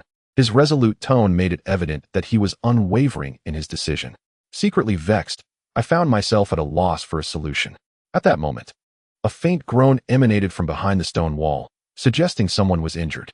My anxiety intensified as I called out the names of Doufu and the others, yet still, no response came. This appeared to be a peculiar mechanism. While sounds from behind the wall could escape, my voice could not penetrate. Curse it! What had Doufu and the others encountered? I suppressed my anger and inquired, what exactly lies behind this wall? If you refuse to free them, may I not rescue them myself? The gravekeeper turned his face towards me. His jade-green mask concealed any emotion, yet his tone remained irritable. Do not deceive me. Those behind have caused considerable destruction. They are the ones disturbing the king's peace. Should you utter another word, I shall slay you as well. Having issued such a dire warning, I could not abandon Doufu to his fate. At this juncture, I had no choice but to confront him. Thus I took a slight step back and discreetly drew my dagger. Upon noticing my movement, he remained stationary, though his shoulders subtly leaned forward, as if poised to pounce. Yet neither of us initiated an attack. I discerned that the gravekeeper harbored no overt malice towards me, yet I could not fathom the reason behind his restraint. Then, recalling the ominous phrase regarding the fate of intruders, I inquired, 14 years ago, a group entered the underground palace. What became of them? The gravekeeper tilted his head and calmly replied, They, of course, met their demise. Were some of them slain by your hand? I pressed. Some I personally dispatched, he affirmed. Drawing a deep breath, I retrieved my grandfather's photograph from my pack and confronted him, coldly asking, Did this man perish by your hand? My heart raced, and despite my outward composure, I felt a simmering anxiety. If he answered in the affirmative, I could scarcely predict my next actions. He scrutinized the photograph, then suddenly shook his head and said, I have never encountered this person. I was taken aback. Never? The gravekeeper continued. Of the 8 individuals, 2 escaped. The rest I killed, but not this one. My immediate reaction was one of disbelief. Why did 2 escape rather than 3? Perhaps the accuracy of the oracle's words had ingrained a subconscious belief in me that 3 would survive. Thus, his statement left me astonished. I promptly inquired, Who were the escapees? Chapter 85. Who are you? At that time, 9 injured individuals, along with 5 lightly wounded, ventured into the underground river.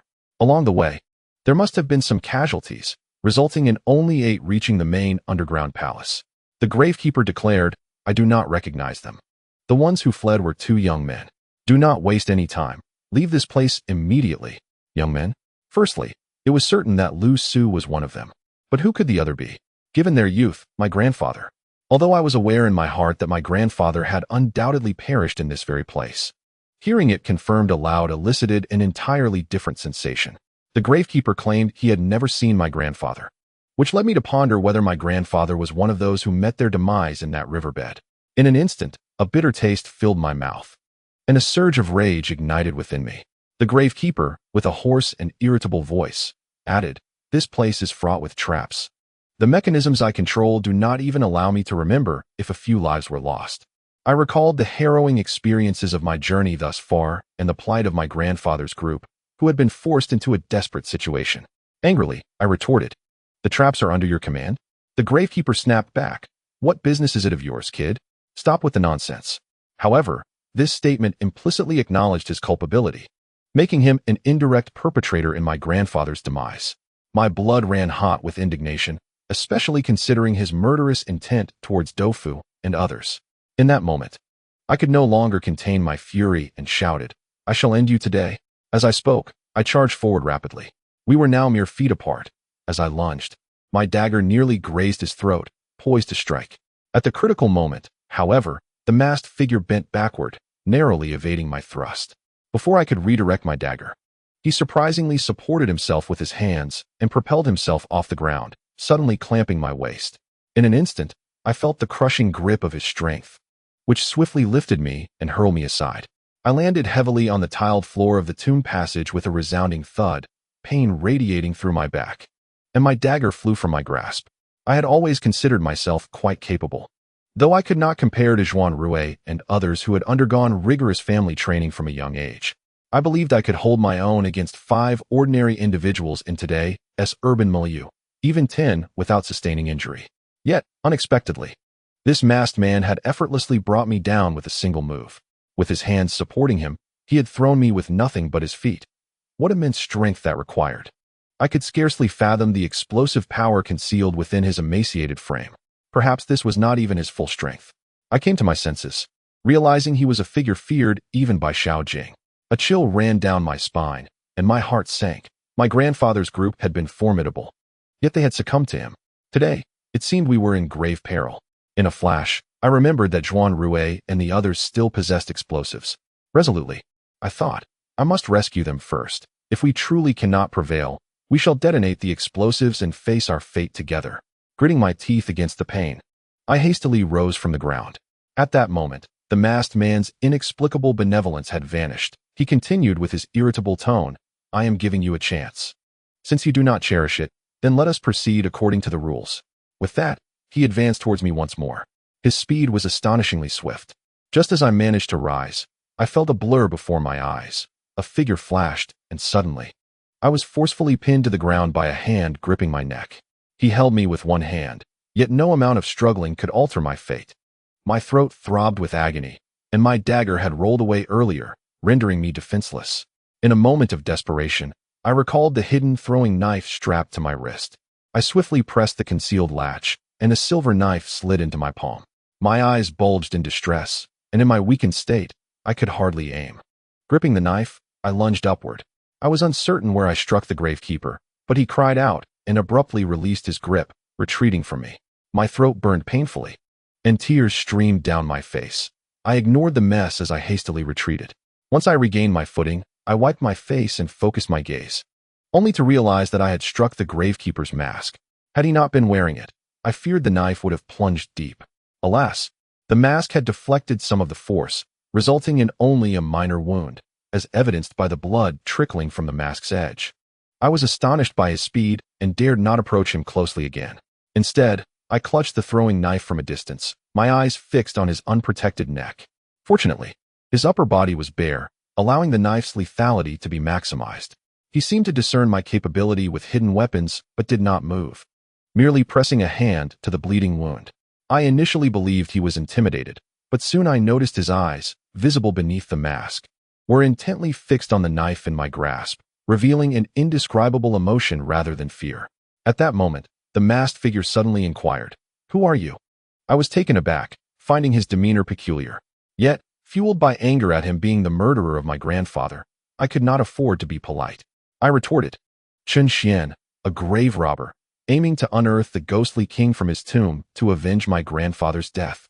Of course, I now have an additional motive, to eliminate you." As I spoke, I hurled the throwing knife with all my might. Since emerging from Su Fu's tomb, I had diligently practiced this skill. While I had yet to master the speed described in my grandfather's notes, striking with deadly precision from 100 paces, this close range, coupled with my prior preparation, allowed for a swift release. The silver glimmer flashed, and I anticipated striking the gravekeeper's throat. However, in the very instant my knife was launched, his hand shot upward to intercept it. In the next heartbeat, I watched as he firmly caught my throwing knife between his fingers. This scene unfolded like something out of a martial arts drama, vivid and surreal before my eyes. I possessed my grandfather's notes, and with diligent practice, mastering such a technique was not beyond my reach. Thus, the act of throwing a knife with lethal intent was not an extraordinary feat in the past. However, the reason why Bai Laosi and my grandfather gained such renown was that they had honed their skills with throwing knives to a remarkable level, a feat few could achieve. In contrast, the art of throwing knives may be easily learned, yet the skill of wielding them in such a manner is truly unprecedented and beyond comprehension. I stood there, utterly astonished, feeling an icy chill rise from my feet, surging up my spine, my heart sinking as I realized that I had reached a point of no return. Not only was I incapable of rescuing Dofu and the others, but I feared for my own life as well. The masked man, clutching the flying knife, advanced towards me step by step, while I could not help but retreat. Even with the bravest of hearts, facing an adversary from whom victory was utterly unattainable, I felt a wave of trepidation wash over me, my mind a tumult of confusion, leaving me bereft of any viable strategy. In the face of such overwhelming power, all plans seemed futile. Regrettably, I was unarmed. Despite having possessed a firearm earlier, a series of unforeseen events had compelled me to relinquish it to Dofu and the others, even returning the last handgun given to me by Wenmin. At that moment, I felt utterly forsaken, as if neither heaven nor earth would heed my pleas. It appeared that not only was I destined for death today, but Dofu and the others would likely share my fate. My heart was heavy with anguish, fear, resentment, fury, and the helplessness of unfulfilled vengeance intertwined within me, rendering me speechless. I fixed my gaze upon his movements, anticipating an imminent attack, yet to my surprise, he posed the same question once more. "Who are you?" Those 3 words, repeated for the 3rd time, stirred a sense of unease within me. I steadied myself, sensing that I had stumbled upon a potential breakthrough. The very first words exchanged between us were indeed those 3. "Who are you?" He had originally rescued me from Xiao Jing for a reason, yet he had remained reticent. Now, I had seized upon the crux of the matter, seemingly linked to my identity. "Who are you?" "Who am I?" "I am Chen Xian, a humble treasure hunter, often derisively labeled as a tomb raider or a dirt rat by outsiders." I had already divulged this information to him. What could he possibly mean by asking again? Was he dissatisfied with my response? As I hesitated, he pressed further, his gaze still fixed intently on the bloodied knife in my hand. A thought flickered in my mind. Could it be related to this knife? I asked cautiously, "Have you seen this knife before?" The gravekeeper shook his head. I reasoned that if he had never encountered my grandfather, then it was implausible for him to have seen my grandfather's knife. What was he truly implying? Noting his apparent lack of intent to attack for the moment, I felt a slight relief wash over me and resolved to buy some time while contemplating an escape plan. I inquired, "Why did you choose to save me?" The gravekeeper replied, "That woman is neither human nor a spirit of the underground.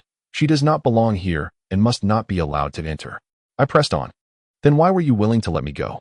After a moment of silence, his gaze oscillated between the knife in my hand and my face, before he suddenly remarked, "I often dream." I replied, puzzled, wondering how the conversation had veered into the realm of dreams. Yet, keen to prolong our exchange, I continued, "What do you dream of?" He fell silent again for a brief moment before saying, "When I wake, I forget the contents of the dream." As I contemplated ways to escape, I asked, "And then?"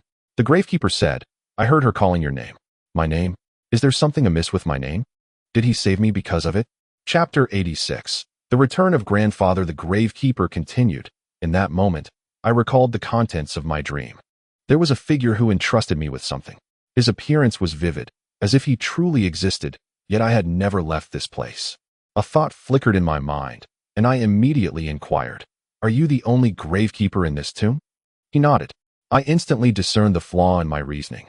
A person does not simply emerge from stone. If he had indeed lived here continuously, what of his parents? Upon mentioning parents, the gravekeeper irritably replied that he could not remember. In that instant, my earlier thought crystallized, and my voice trembled as I asked, "Do you still remember what that person entrusted you with?" The gravekeeper squinted and replied, "A mask." "What kind of mask? Is it like the one on your face?" I probed further. He responded, "Not the same. That mask resembled jade and kept watching me in the dream." I said, "So you did not kill me. You sought to recall more?" The gravekeeper remained silent, tacitly agreeing. My conviction intensified. The oracle had stated that 3 individuals would survive, yet from the gravekeeper's words, only 2 had made it. Did the 3rd truly exist? If so, could it be the person before me? I then recalled the words in the Taoist's will, which spoke of 3 individuals. One would receive the blessing of the Earth Ghost King, another would become his servant, and the last would depart in peace. Could this individual before me be the second? My mind whirled with countless thoughts. He claimed not to recognize my grandfather, yet reacted to my name and had peculiar dreams. Could he be? A figure emerged in my mind, a sensation too intricate to describe. Finally, I said, "Could you remove the mask? Perhaps I will discern the truth." The gravekeeper gazed at me for a moment before slowly moving his hand to his face, then unveiled the greenish mask. Behind the mask appeared a gaunt, waxen face, bearded and resembling a mummy, as if his visage had been distorted. Yet I recognized him. It was my grandfather. My grandfather, Chen Xiyuan, who had vanished for 14 years. Had he truly survived? I calculated swiftly in my mind. 14 years ago. He was in his 60s and must now be in his 80s, nearing 90. Had he existed within this tomb all these years? What had he eaten? What had he drunk? How had he sustained himself? Where did his vitality come from? I recalled the Earth Ghost King. Could it be due to him? My heart raced with excitement. Yet the overwhelming joy and confusion compressed all my emotions, leaving even exhilaration suppressed. I stared unblinkingly at the figure before me. His beard obscured much of his face, and his murky eyes quietly regarded me as he asked, "Do you recognize me?" "Yes." "Who are you?" He repeated the question. I took a deep breath, swallowed hard, and spoke in the calmest voice I could muster. "I am your grandson, Chen Xian." The gravekeeper's eyes widened in disbelief. Grandson? Where would I have a grandson? I realized he had lost his memory. More precisely, he had been brainwashed by some force that had compelled him to identify solely as a gravekeeper. Where did this power originate? Was it from the king of the underworld? Or perhaps those 7 lanterns? It appeared that my grandfather and his companions had previously encountered the king of the underworld in the mausoleum and had likely come into close contact with those 7 lanterns. I wondered if Elsu still had the remaining young man and whether he had succeeded in his endeavors. Observing his astonished expression, I nodded, but he clearly remained unconvinced. Shaking his head and speaking with irritation, "I have lived here all my life. How could I have a grandson? Yet, you remember my name, do you not? If you have never left this place, then why do you experience such strange dreams? If you have resided here since birth, where are your parents?" This series of questions pressed upon him, and a look of hesitation crossed his gaunt, waxy face. Finally, he asked, "Are you truly my grandson? Then who am I?" "You are Chen Xiyuan, a tomb raider who disappeared 14 years ago in the king of the underworld's tomb. Today, exactly 14 years later, I have come in search of your whereabouts, only to discover that you are still alive." He fell silent for a moment, then suddenly pressed down on a tile in the tomb corridor. Without any visible action, several surrounding tiles rotated, revealing a gap behind which emerged a stone head. The head had large eyes and square ears, its long tongue protruding as it regarded us with a sinister smile. His bony fingers moved with remarkable dexterity. I could not discern which part of the head he pressed, but suddenly I heard a creaking sound from behind the tomb wall, as if a stone door was slowly activating. Then, I heard my grandfather say, "I cannot fully trust you, but I can spare your friend for now. However, before that, you cannot meet." After a pause, his skeletal face looked at me with a hint of yearning, asking, "What else? What else?" I was momentarily taken aback, but quickly regained my composure and proceeded to relay all the information I possessed from beginning to end. We sat cross-legged in the silent tomb corridor, utterly still, the only movement coming from our mouths. When my throat grew parched, I pulled out some water, unable to resist drinking all that I had reserved for Dofu and the others. As I recounted my tale, 2 hours slipped by. My grandfather listened intently. Once I finished, I cautiously inquired, "Grandfather, have you remembered anything?" He looked at me, shook his head, and replied, "I remember nothing. What you have said seems entirely unrelated to me." I fell silent for a moment and said, "So, you still do not believe in your own identity?" He nodded slightly, although his voice was less agitated. His demeanor had softened. In resignation, I resorted to my trump card. "I have a way to prove your identity." He remained silent, his gaze fixed on me. "Thus," I said, "my grandfather has a condition known as sliding bone disease, allowing all his bones to simultaneously contract, enabling him to fit into a tomb whole half his size." As soon as the words escaped my lips, the person before me finally revealed a look of horror. In that moment, I knew I was right. I slowly approached his emaciated figure, and he, momentarily unable to comprehend the situation, remained frozen in place. Noticing his lack of intent to attack, I drew closer and, unable to contain myself, enveloped the gaunt man in my arms. In the past, I had been solitary and unburdened, floating aimlessly in the ether, yet now, I felt a force pulling me from the skies down to earth, grounding me. He made no effort to push me away with his considerable strength. My throat tightened, rendering me speechless for a moment, until I managed to utter a few words. "Grandfather, I miss you. I want to take you away from here." In the dim light of the subterranean chamber, which had not seen sunlight for centuries, a heavy, obscure aura lingered in the air. Suddenly, I felt his withered hand pat my back, and with a voice tinged with agitation, he replied, "I I cannot leave this place. I released him and inquired, why? How have you come to be like this? He shook his head, his gaze complex as it met mine, and said, follow me. I will take you to a place. I could see the struggle, doubt, and fear of the unknown in his eyes. My arrival had likely shattered the tranquility of his life for the past 14 years, making it difficult for him to accept my presence. I refrained from asking further questions and followed him as he led me through the labyrinthine corridors of the chamber. Along the way, I posed a few inquiries, piecing together an outline of his current condition. According to him, he had been here since the inception of his memories, tasked with guarding the most critical area of the tomb, the crypt of the Earth Ghost King. The crypt was the only place he had never ventured. Furthermore, there existed a very obscure secret passage in this tomb that connected the underground river to the outside world. His sustenance primarily came from this river, while his clothing was scavenged from the garments of the deceased. I couldn't help but wonder if those garments belonged to the naked corpses, but I refrained from voicing this question, as it was of little consequence to me. My focus remained intently on the frail figure before me. Even at nearly 90 years of age, he showed no signs of stooping. He was merely thin, his skin tightly clinging to his bones, reminiscent of the starving children I had seen on television in Africa.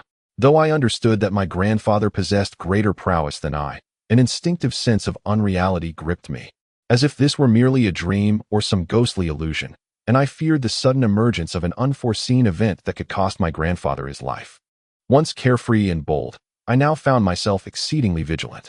As we walked, he suddenly turned his head, his unkempt face twitching as he managed an odd smile, and said, there is nothing here that can harm me, do not worry.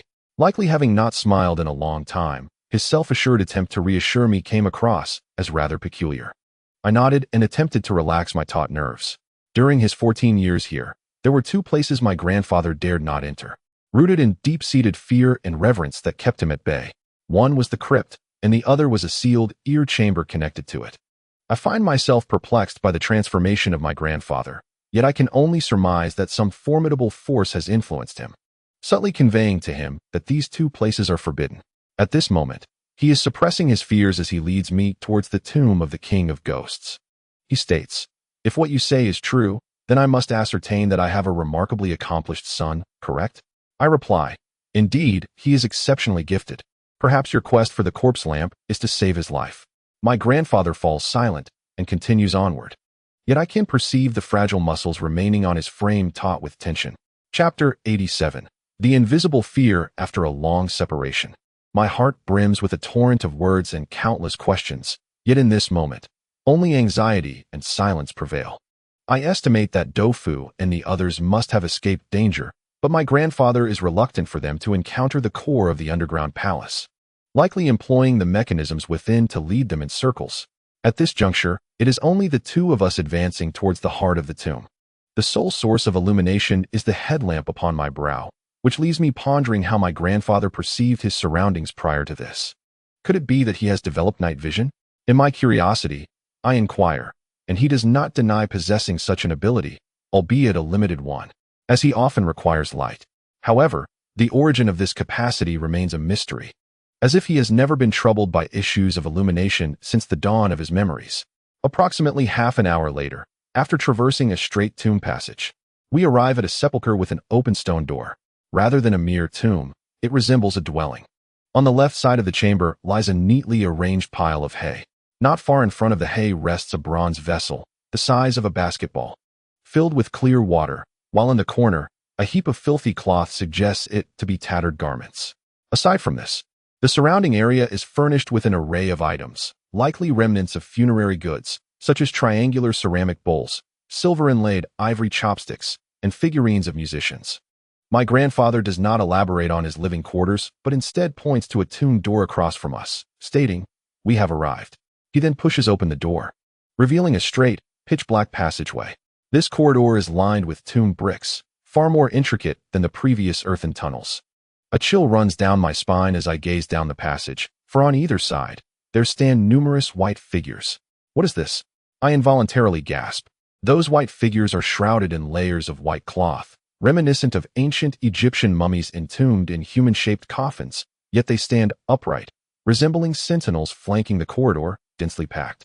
Stretching beyond my sight, my grandfather remarks, Beyond this passage lies the ear room and the main tomb chamber, though I have never ventured there. I respond, no. You have been there. You simply do not recall. It is the location beyond this passage that has shaped my grandfather into his current form, granting him immense power and rendering him the guardian of the king of Ghost's tomb. I am acutely aware that unless the enigma surrounding this passage is unraveled, my grandfather may remain as he is. And how many more years can he endure? Can he ever escape this place? All of this remains an uncertainty. Originally, I felt no fear and did not truly regard the king of the earthly spirits with any seriousness. However, my grandfather's living example stood before me, and as I gazed at the tomb passage, an unsettling feeling crept into my heart. It seemed as though an invisible force emanated from the end of this passage, exuding an endless pressure that loomed over me. Upon reaching this place, my grandfather instinctively donned a mask, as if seeking to shield himself from something. He then stated, "The bodies within are the remains of the king of the earthly spirit subjects. If you wish to enter, you must wear a mask." I inquired, "What will happen if I do not wear one?" My grandfather glanced at me, his voice less agitated, and replied, "They will awaken and tear apart any intruder." But I had no mask. Without finishing his thought, my grandfather approached the haystack where he slept and rummaged through it. Moments later, he unearthed an identical mask and handed it to me. Curiosity took hold of me as I asked, "Where did this come from?" "There are many outside." "Outside?" I paused for a moment, then realized, "Is it from the mass grave on the mountainside?" He nodded, and a wave of nausea washed over me. For I understood that this mask had once adorned the face of a deceased from the land of Zimu. Yet, I had no other choice but to wear it. I hesitated before entering the tomb passage, first taking stock of my equipment. At this moment, my companions, Dofu and others, could not assist me. My only reliance was on myself. Although my grandfather's skills had become even more formidable than the legend suggested, I sensed he was a highly unstable factor. He had been influenced by some force, rendering him completely brainwashed and transformed into his current state. I could not be certain whether, upon entering, he might be brainwashed anew or if unpredictable events would unfold. Truthfully, I wished to spare my grandfather from peril, but he, having donned the mask, expressed his desire to venture forth. Perhaps during these 14 years, he had harbored doubts but lacked the courage to act. Our reunion had now bestowed upon him the bravery to seek validation. I steadied my mind and began to inventory my gear: a digging spade, a crowbar, paper and pen, ropes, 2 daggers, 10 throwing knives, and a bag of compressed beef. My water supply had run dry, but my grandfather's bronze vessel contained drinkable water. My arsenal felt somewhat inadequate, and given that my stamina was nearly depleted, I tore open the packaging and divided the dark, sauced meat into 2 portions, handing the larger piece to my grandfather. In truth, our interaction was not as I had envisioned. My grandfather had lost his memory. The once spirited and benevolent demeanor had turned irritable, while I had matured.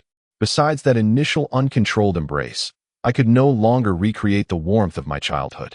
The atmosphere remained silent as my grandfather grasped the meat in his hand, took a bite, and then began to devour it ravenously.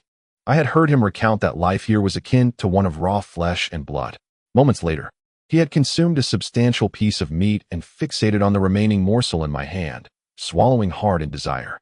My nose tinged with sadness as I offered the leftover meat to him, but he turned his head away, his voice tinged with irritation. "I am full." This is my grandfather, a man of humble origins, embodying the diligence and simplicity characteristic of our people. Even after straying from the righteous path, he ultimately sought redemption. Despite having lost his memory, he instinctively cared for me, his suddenly reappearing grandson. I did not hesitate to consume the remaining half of the food, for I was uncertain of what lay ahead and knew I needed ample strength. As we approached the tomb passage, I asked my grandfather to walk behind me, for I could sense his struggle to suppress his fear. We donned our masks and entered the straight, dimly lit corridor, where bodies wrapped in white cloth lined the sides like a row of soldiers. The unique aura of the deceased permeated the tomb, causing the temperature to drop significantly. After approximately 3 to 5 minutes, we reached the end of the passage. There stood a stone door, blasted open, adorned with numerous faces, each bearing a myriad of expressions, some appearing to stretch their necks as if attempting to escape from the stone. The ground before the door was marred with dark bloodstains, yet no corpses were visible. The destruction of the stone door was clearly the work of my grandfather's group from years past. I turned to him and inquired, "Do you remember anything?" His voice, frail and hoarse, trembled as he replied, "No." I continued, "Are you all right now? Can you endure? In my lifetime, I have only shown such patience towards 4 individuals, the late Xiao Jing, Tofu, Wenmin, and now my grandfather." Suddenly, he grasped my hand tightly, his bony fingers exhibiting a surprising strength. In that moment, a thought crossed my mind. With such spirit and vigor, he could potentially live for another 10 or 20 years, perhaps even rivaling Zhang's sandfoam, reaching the age of 130 or 40. This thought brought me a sense of joy. He held my hand for a while before saying, "I cannot recall anything. I do not know if what you say is true, but do not go inside." I sensed something terrifying watching us from within. My heart sank. I realized my grandfather was nearing his limit. I replied, "No. I must uncover what lies beyond to determine how to rescue you." Through our previous exchanges, I learned that my grandfather feared light, specifically the daylight. Even on overcast days when the sun was obscured, as long as he was outside this underground palace, his skin would quickly burn, suffering a unique affliction unlike that of a normal sunburn, accompanied by rapid decay of flesh. He had once attempted to seek other food, yet each time he neared the entrance of the underground water, he was forced to retreat. This condition resembled that of a zombie. Upon hearing this, I nearly doubted whether my grandfather was indeed alive, yet he bore no signs of decay and maintained normal eating habits. Moreover, from a selfish perspective, even if he were a living corpse, what could I do? Treat him as I did Xiao Jing? Xiao Jing had wronged me, and I could exact vengeance. But could I do the same to the man before me? At this juncture, the only way to uncover the truth of what transpired within was to venture into the tomb of the Ghost King. After articulating my thoughts, my grandfather's voice turned agitated as he exclaimed, "You claimed you came to find me, and now that you have, there is no need to proceed further." I paused in silence, grasping his withered hand firmly, and said, "However, I wish to take you home." A faint gust of chill wind emanated from the gaping hole in the stone door, and after a prolonged silence, grandfather remarked, "You once claimed I was a formidable individual. If even I can be reduced to this state, then wouldn't it be folly for you to venture inside? Since you acknowledge me as your grandfather, heed my words, do not proceed any further." Chapter 88. Convergence. We found ourselves at an impasse before the stone door. I could not abandon this endeavor, for if I did, would grandfather not be condemned to remain here eternally? Our exchanges were a volley of words, neither willing to yield. Ultimately, grandfather relented, stating, "I will accompany you. You simply need to fashion some sealed contraption to transport me to your place." Sealed? Transport? I was momentarily struck with a mix of amusement and disbelief. How peculiar it sounded, an upright man, not a mere kitten or puppy, to be confined within a box. Yet, I understood that to grandfather, I was now a complete stranger. Even the words I spoke to him evoked no memories. That he could concede to this extent was already a significant compromise. After a brief pause, I implored, "Grandfather, do not enter. Wait for me outside. I promise I shall return alive." Witnessing my unwavering determination, he finally acquiesced, saying, "Very well. Then, I shall enter with you, risking my old life." Grandfather, your spirit is so vibrant. You still have much life ahead of you. Do not utter such ominous words. Our gazes met, and at last, I took the lead. Both of us entering the stone door, bending low as we navigated through the blasted opening. The bright beam of my headlamp illuminated a vast expanse beyond the door. At first glance, I beheld a wall adorned with a plethora of protruding human faces, large ears, bulging eyes, and varied expressions, all jostling as if attempting to escape from the stone. The second sensation that washed over me was a penetrating cold, a chilling aura that caressed my neck as though someone were breathing upon it. I instinctively drew my neck in, my hands slick with sweat around the probing spade I held. I entrusted the flying dagger to grandfather. Though he had lost his memory, his skill remained intact, and it was only in his hands that the knife could unleash its full potential. I slowly turned my head, utilizing the light from my lamp to survey the surroundings. Before long, I spotted a grand stone door, its surface painted a vivid red with a depiction of the king of earthly spirits, distinct from the one I had previously encountered. Here, the king's neck was unnaturally elongated, all crammed together, distorting his plump face, presenting the visage of a gargantuan creature at first glance. A surge of excitement coursed through me. It seemed this stone door led to the king's crypt. Time was of the essence. I must act swiftly. I approached the door, fully aware that the deeper I ventured into the tomb, the greater the peril. I surmised there must be mechanisms within, yet I was utterly ignorant of their workings. As I turned to seek grandfather's guidance, I was met with a jolt of terror. Grandfather was nowhere to be found. I was momentarily taken aback, and then a chill ran down my spine. I swiftly turned around, scanning the tomb chamber like a rattling drum, and at last, in the southwest corner, I spotted my grandfather. He had his back to me, seemingly fixated on something. In that corner lay a heap of indistinguishable objects, but as I approached, I was struck by the horrifying realization that it was a pile of corpses. These bodies, desiccated and skeletal, were entwined, resembling either a desperate embrace for warmth or a sinister struggle for survival, forming a grotesque tableau. I glanced at my grandfather. At that moment, we had removed our masks. The majority of his face was obscured by a tangle of facial hair, revealing only a pair of somewhat murky eyes, fixed intently on the ghastly mound of corpses before us. Upon observing the garments worn by the deceased, I recognized them as members of my grandfather's party. However, the manner of their demise was utterly bizarre. How could they have ended up in such a twisted embrace? My grandfather's pupils dilated, and a sense of foreboding gripped me. I hastily interrupted him, asking if he had recalled something. He turned to me in silence, and before I could process his reaction, his frail body lunged towards me with alarming speed. Given our proximity and his swiftness, there was no evading him. I was immediately pinned to the ground, my head spinning and my lamp dislodged, tumbling aside. In the dim light, a silver throwing knife suddenly hurtled toward my neck. Panic surged through me, and in a moment of desperation, I summoned all my strength, kicking out fiercely to dislodge the weight pressing down on me. In my haste, I worried I might have inadvertently harmed my grandfather's frail form. Just as this thought crossed my mind, he swiftly regained his footing, but instead of lunging at me again, he twitched his wrist. Fear coursed through me, rendering my legs weak. I recognized the telltale signs of the knife throw, having practiced it countless times myself. Moreover, my grandfather's skill was far beyond my own. His speed, power, and precision were impeccable. Even if I wished to evade him, it was futile. What had caused him to turn so suddenly, after merely glancing at those corpses? As I perceived the motion of his wrist, instinct and the will to survive compelled me to drop to a crouch. I heard the unmistakable whistle of a knife slicing through the air, seemingly soaring over my head. I dared not linger in that position, for according to my notes, both my grandfather and Chun were formidable adversaries. If I hesitated for even a moment, a second knife would surely follow. In the instant I crouched, I rolled aside. Thanks to the composure I had cultivated over the years, despite my shock, I swiftly unlatched my equipment pack during the evasion. At the last second, I curled it around me to shield myself. This time, I did not evade.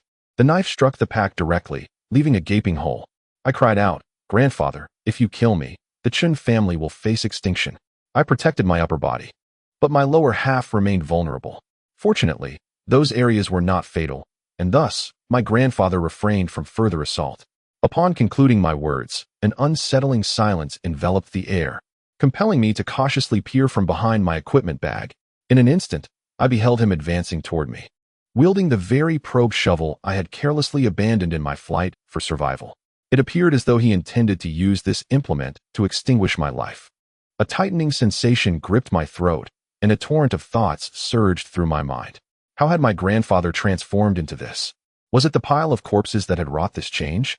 At that moment, he drew ever closer, and my only means of defense consisted of 2 daggers, which were nearly useless.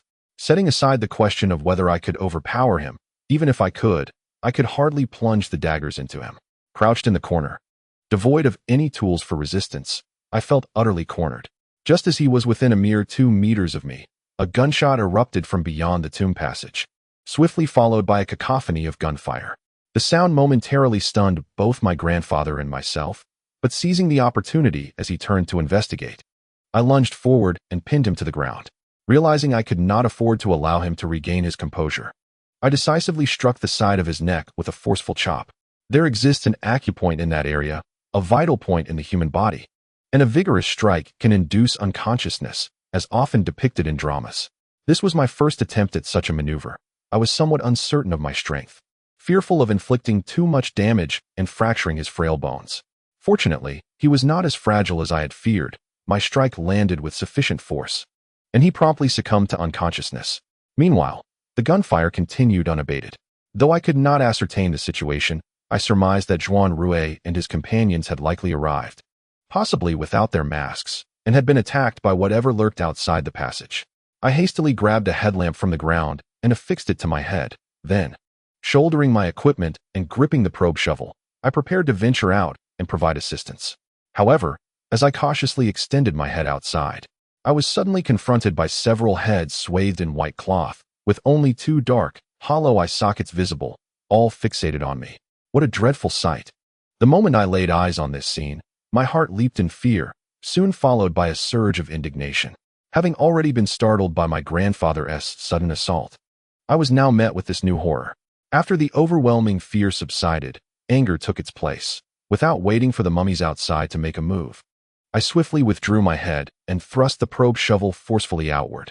The shovel, already exceedingly sharp, easily shattered ordinary sand and stone as if slicing through tofu, let alone a mummy.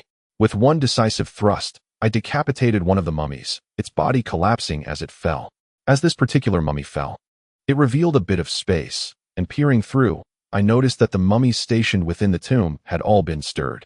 The nearest mummy lingered at the entrance, seemingly too intimidated to enter.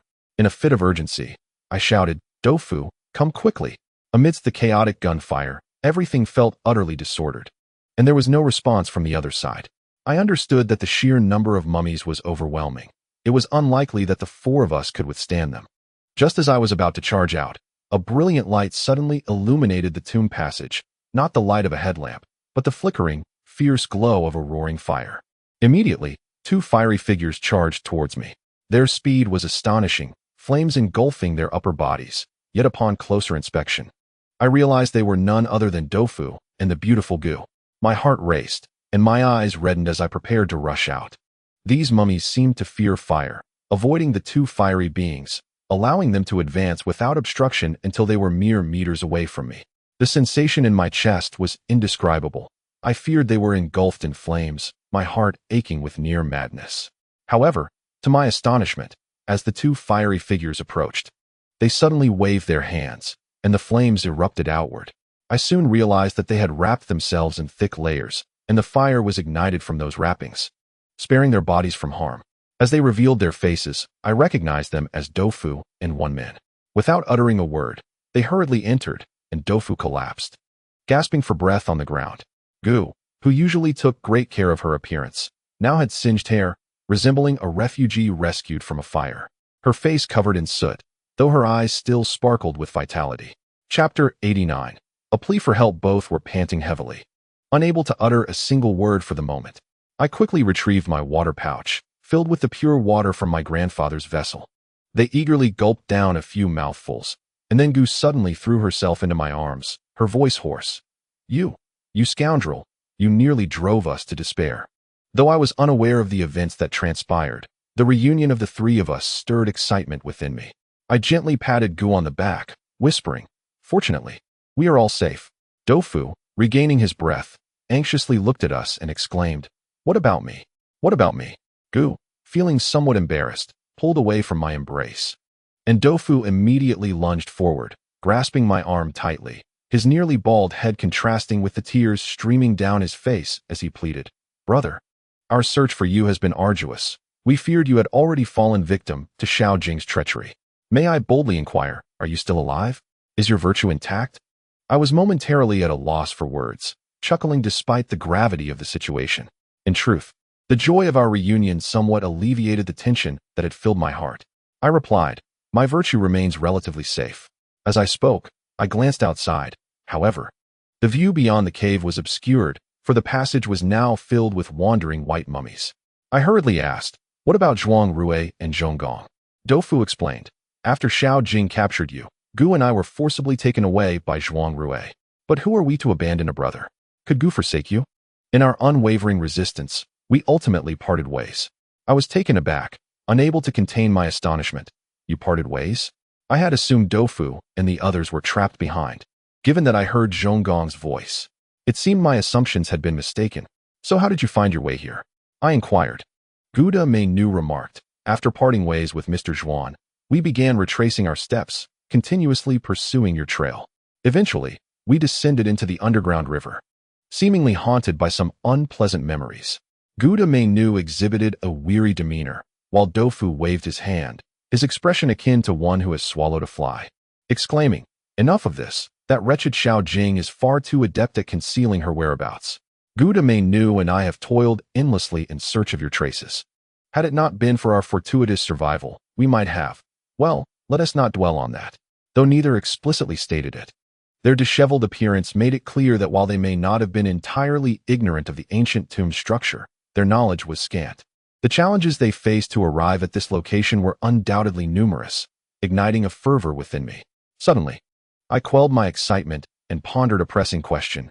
Doufu and his companion had been tracking me, and given their mud-stained trousers, it was evident they had traversed the underground river. I wondered if they had encountered Xiao Jing. Upon voicing my inquiry, Doufu slapped his forehead, glancing around in bewilderment, and exclaimed, "Right. I almost forgot. Where did Xiao Jing go?" Clearly, they had not crossed paths. I also wondered where Xiao Jing had disappeared to after being frightened by my grandfather. At that moment, Doufu and Wenmin's gaze fell upon my grandfather, who lay on the ground. Doufu gasped in astonishment. "There's a corpse here. Whose is it?" I smacked him on the arm, reprimanding, "What corpse?" "This is a living person, my grandfather, Chen Xiyuan." Doufu initially froze, but then waved his hand dismissively, as if shooing away a fly. "Don't joke with me. Do you truly think I'm foolish? If your grandfather were alive, he'd be nearly 90. Has your mind gone awry? I've only heard of people going mad over women, never of someone going mad over a grandfather. Such perverse thinking is beyond the comprehension of ordinary folk." Earlier, I had been concerned for his safety, but now I felt a surge of irritation.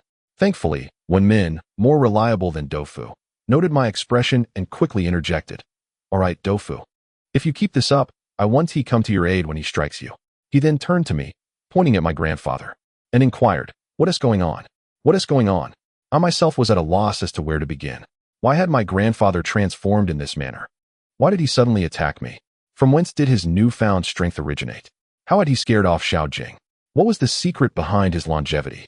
He had no answers for any of this, and how could I possibly know?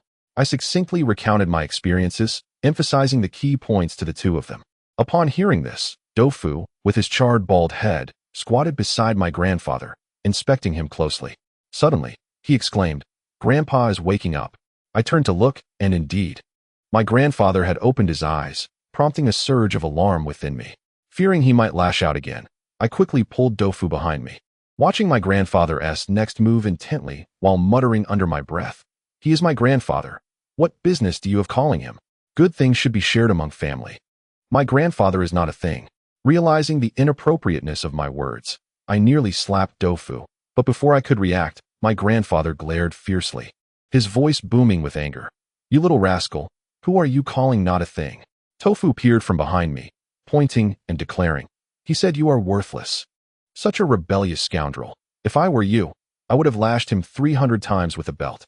Grandfather appeared to have regained his composure, his pupils returning to their normal size, which further convinced me that his sudden aggression had likely been influenced by some external factor. He rubbed his neck, sat up from the ground, and scrutinized Doufu and the beautiful Gu, his thin muscles taut with tension as he cautiously inquired, "Who are they?" I promptly reassured him. "They are all my friends, not bad people at all. They have endured much in their quest to find you, so please do not worry." Although grandfather remained somewhat wary, he was no longer as confrontational as before. Doufu, noticing the shift, eagerly introduced himself, stating, "Grandfather, I am a good brother of Chen Xian. You can call me Xiao Do or Dodo, as my parents used to. I admire you greatly. May I have your autograph?"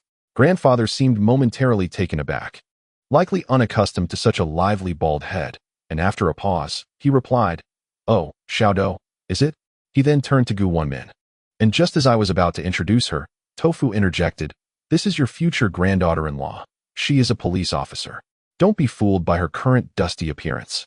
She is truly beautiful when clean, even though her face is a bit grimy." I immediately covered Doufu's incessant mouth, pleading, "Please say less. I beg you. What if you offend her?" This interruption seemed to diminish the terror of the mummies lurking outside. At that moment, my heart also calmed, and I glanced toward the pile of corpses in the corner, lowering my voice to ask grandfather about what had transpired earlier and why he had suddenly attacked me. Upon hearing my question, Grandfather appeared puzzled until I recounted the events leading up to that moment. Only then did he acknowledge his complete ignorance of the earlier incident. Clearly, he was quite perturbed by his previous outburst, and his voice grew agitated. Observing this, Tofu attempted to comfort him, saying, "Grandfather, do not worry. As the saying goes, 3 cobblers can match zhuge. With me, old Chun, and the beautiful Gu combined, we are certainly equivalent to 1 zhuge. We will find a way to rescue you. You have been here for 14 years. The world has changed immensely. Just look at Shenzhen in the summer. My word. The streets are filled with coolly dressed young ladies, their fair thighs on display, walking with a delightful sway." Tofu wiggled his hips humorously, and Grandfather, witnessing this, managed a rare smile, though his gaunt face made it appear somewhat unsettling. He remarked, "If that is the case, perhaps I should remain here." I promptly kicked Tofu, admonishing him, "You look like a penguin. If the girls in Shenzhen knew, they would surely skin you alive." "Grandfather, don't mind his incessant chatter. He does speak some truth. I must rescue you," I asserted, shifting my gaze back to the pile of bodies. They were intertwined, their limbs entangled, indistinguishable from one another, resembling a mass of fused cadavers. I contemplated. It seemed that my grandfather had lost control upon witnessing the heap of corpses. Although I could not discern the nature of these entities, it was evident that the abnormal must be malevolent. Thus, they could not be spared. I inquired of Wenmin, "Is there any fuel left?" She rummaged through her bag and produced a small palm-sized piece, lamenting, "This is all there is." It was far too insufficient. The others, noticing my gaze fixed on the pile of bodies, immediately grasped my intention. Tofu speculated it should suffice. These desiccated corpses contain corpse oil, and a mere spark should ignite them. We may not even require the fuel. Suddenly, my grandfather interjected, "No, do not burn them." I turned, somewhat perplexed, and asked, "Why?" My grandfather's gaze remained riveted on the mound of corpses as he uttered a chilling proclamation. "I hear them. They are pleading for rescue." Chapter 90. The coffin bed. His words fell upon us like a bucket of cold water, dousing us from head to toe, rendering us speechless. After a moment, Tofu stammered, "Pleading for rescue? What did they say to you?" As he spoke, his eyes darted towards me, conveying an unmistakable implication. "Your grandfather seems to be unwell." I maintained my composure, feigning ignorance of Tofu's glance, as my gaze oscillated between the corpse heap and my grandfather, pondering the implications of his statement. Perhaps directly questioning him would yield the best results, but my intuition warned me that lurking behind his words was a foreboding answer. Upon hearing Tofu's remarks, my grandfather shook his head, his expression tinged with anguish, saying, "It is an overwhelming sensation you cannot comprehend." Tofu blinked and replied, "If that is the case, then these corpses must not be retained. They could influence one's psyche. What do you say, old Chin?"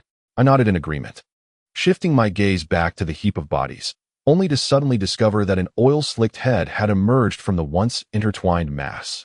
In quick succession, the pile began to writhe at an observable pace, the limbs that had been tightly pressed together gradually separating, their oily forms rubbing against one another, producing a sizzling sound. The head atop the pile, belonging to an indeterminate corpse, slowly turned, revealing its decayed mouth, which emitted a chilling, rasping noise. Tofu gasped, instinctively retreating, exclaiming, "Old Chun, they seem to require no salvation from you. We must think of our own escape." The corpses swiftly disentangled themselves and stood upright, then lunged towards us with ferocity.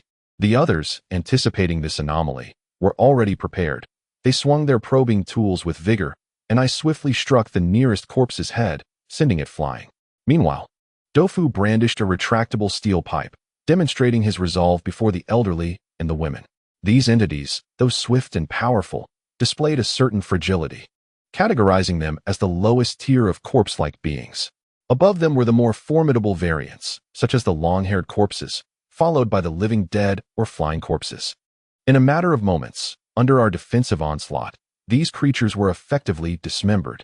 I mused that this place was unsuitable for lingering any longer and signaled to the others with a glance, indicating it was time to attend to more pressing matters. At that moment, the vermilion door of the tomb lay directly behind us, visible at a mere turn. The tomb's entrance was evidently opened by my grandfather and his companions in the past, leaving the crevice void of any filler. As I gazed intently, a sudden chill crept up behind me, startling me. I turned to find a ghastly corpse emerging from the shadows, lunging at my neck with its gaping maw. Did I fear it? In a mix of surprise and fury, I kicked it away, though I failed to crush its skull. Grabbing my spade, I was ready to decapitate it when, unexpectedly, a heavy force struck the back of my head, causing my mind to swirl. Realizing I was under attack, darkness enveloped me and I lost consciousness. Upon regaining awareness, I felt someone pinching my philtrum, jolting me awake. As I opened my eyes, I saw the stunning Gu, alongside my grandfather and Doufu, seated cross-legged, seemingly in the midst of a discussion. My head still felt foggy, and it took me a moment to recall what had transpired, prompting me to exclaim, "How did I faint? Are you all right?" It was only then that I noticed I had been bound. Doufu, drawn by my voice, turned toward me with swollen, panda-like eyes and lamented, "Look at what you've done to me. If I hadn't dodged in time, your spade would have nearly taken my head off. You owe me an explanation." I stared at Doufu's bruised eyes, then surveyed my surroundings and the ropes binding me, feeling utterly bewildered. At that moment, Wenmin spoke up, "Just as we were about to burn the corpses, you suddenly went berserk and attacked us. If it weren't for Elder Chen knocking you out, we would have been at a loss." My gaze snapped to the corner, only to find it empty. After subduing me, the others recalled the madness that had overtaken both me and Elder Chen. Wenmin, feeling uneasy, observed the mummies pacing outside the stone door and devised a plan. Suspecting that the peculiar happenings were likely caused by the pile of corpses, although she didn't fully understand the situation, she reasoned that since the corpses had been left there, they might still pose a threat. She promptly instructed Doufu to remove the pile from the opening of the stone door.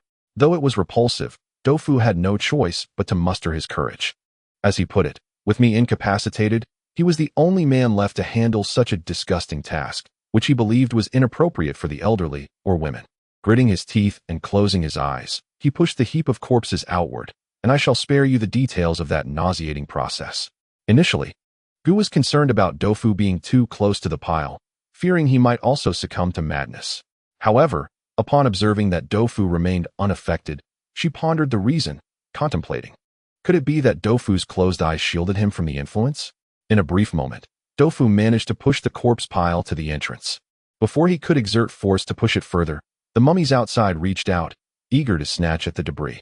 In no time, the entire heap was torn apart and dragged into the void beyond, the final fate obscured, but likely reduced to mere remnants. Upon observation, I indeed discerned traces of corpse oil on the ground, extending all the way to the entrance of the tomb. Tofu was smeared with this ghastly substance, exuding an odor reminiscent of decay. He hastily removed his oil-stained outer garments and struck a pose reminiscent of a bodybuilder, proclaiming, "Behold my physique. Clothed, I appear slender. While unclothed, I possess muscles. Envy me." The beautiful Gu, momentarily disregarding Tofu's dignity, glanced at him and inquired, "Where are the muscles?" Tofu, visibly disheartened, lowered his head and, lacking vigor, shifted the topic, stating, "I have lost all hope in this cursed place. Old Chun has awakened. Let us not delay any further.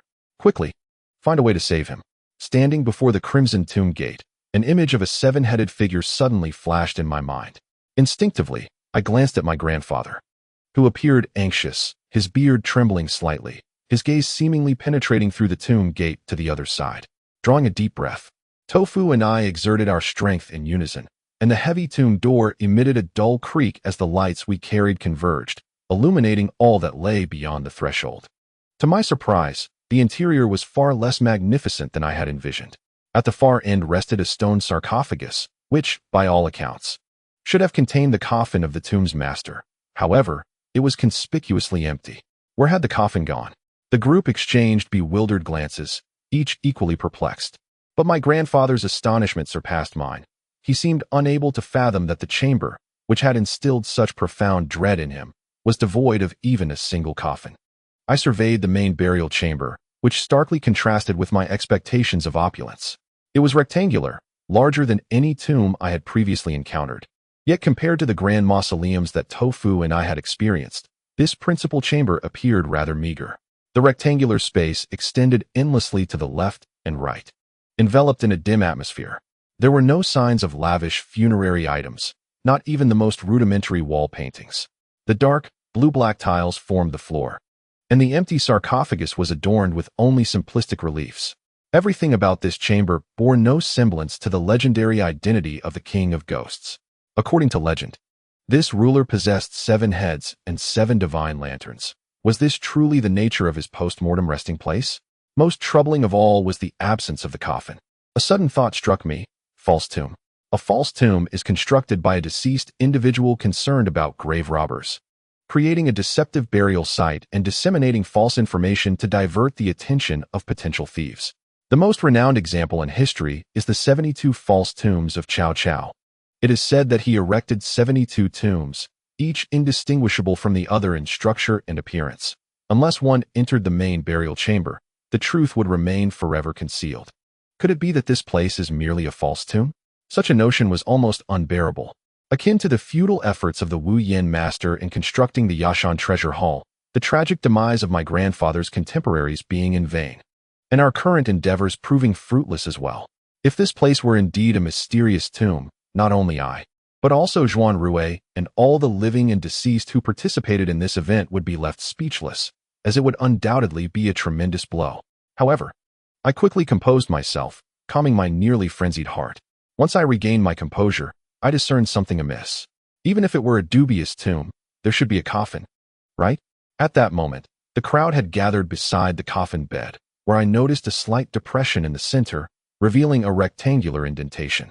Wenmin immediately remarked, "This mark is undoubtedly the result of a heavy object being placed here for an extended period." The shape of the indentation was rectangular and quite broad, perfectly resembling that of a coffin. I measured it with my gaze, astonished to realize that a coffin must have been placed here for a considerable time, and it must have been an enormous and weighty one. Yet now, the coffin was nowhere to be found. Dofu, intrigued, asked his grandfather, old Master Chun, what exactly transpired back then to have the coffin vanished. Little did Grandpa anticipate the weight of the blow he had endured, which was likely greater than ours. Wenmin theorized, this coffin must have been exceedingly heavy. I believe it could not have been transported out of the tomb, and it is most likely still here. She gestured towards the unexplored spaces on either side, suggesting, let us search thoroughly before making any decisions. Chapter 91. Who is the malevolent spirit? In this place, the group dared not disperse, proceeding cautiously as they searched, initially advancing to the left. This stark and desolate tomb chamber left little in the way of clues, and as I surveyed the scene, my doubts only deepened. According to Grandpa's recollection, a total of 8 individuals had arrived here, excluding himself. Subsequently, 2 among the 8 had fled, leaving 6 remaining. According to Grandpa, he had slain those 6 individuals. However, this so-called guardian's memory of murder was likely as fabricated as his identity as a guardian, born of some external influence. Nevertheless, this place must contain bodies, for the pile of corpses outside bore no resemblance to that of merely 6 individuals. Before long, we reached the end of the tomb chamber, which exhibited a symmetrical structure. I calculated the distance we had traversed on the left, roughly 20 meters, thus determining that the overall dimensions of the chamber were not extensive, approximately 40 meters in length and 30 meters in width. At the far end on the left, we discovered a series of peculiar symbols etched into the wall. More specifically, I recognized them as resembling a form of script. Their characters reminded me of Tibetan, appearing intricate and lacking any discernible mnemonic pattern. Soon after, on the stone wall, we uncovered a segment of translation. This translation was evidently inscribed later with a pencil, perhaps by Grandpa and his cohort. We instinctively leaned in to closely read the handwritten translation. Guda Menu's voice rang clear and gentle, resonating softly in the deep silence of the tomb chamber as she read aloud, from the depths of the earth, returning to the underground. I possess 7 lamps of hell, bringing forth endless calamity. To those who behold this text, the malevolent spirit dwells among you. Hiss, Tofu remarked, isn't it the 7 lamps of the gods? How has it transformed into the hellish lamp, one that brings calamity? The king of hell must surely be fearful of others coveting his treasures, hence his use of such words to deceive. Wenmin expressed her confusion, stating, there's more than just this saying. There's the final one. The evil spirits are among you. The crowd exchanged glances. Ultimately, both Tofu and Wenmin cast their ambiguous gazes upon Grandfather. I could comprehend their thoughts. In fact, from a rational perspective, I too found it quite peculiar that Grandfather was still alive. Yet, could he truly be that malevolent spirit? Suddenly, the divination of the fortune teller echoed in my mind. which seemingly mentioned an evil spirit that watched all movements within this tomb passage. Following that, I recalled Xiao Jing's fearful expression, and my heart sank. What could instill such fear in Xiao Jing, if not a spirit more sinister than herself? Clearly, grandfather discerned something from the looks exchanged by Tofu and Wenmin. His skeletal visage betrayed little emotion, as human expressions are conveyed through muscles, and it appeared that his face had long lost any semblance of muscle. Grandfather remained silent. After a moment, Tofu pondered, cautiously and tentatively inquired, "Old Chun, you have resided here for quite some time. Are you aware of any malevolent spirits in this place?" I refrained from intervening in Tofu's inquiry, feeling a tumult of emotions within. Privately, I resented their suspicions. However, reason made it evident that grandfather was indeed a prime suspect. Surprisingly, Tofu's words did not provoke grandfather's ire. Rather, he nodded affirmatively, his aged voice rasping with tension as he said, "I am certain there is one. It has always been the reason I dared not approach this place." Not only Tofu and Wenmin, but even I was taken aback, unable to suppress a gasp.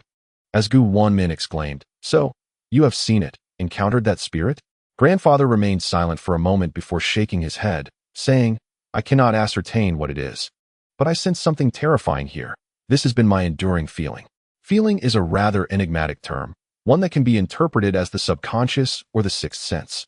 From our very first interaction, grandfather had conveyed to me that this place harbors an unnamed dread he fears.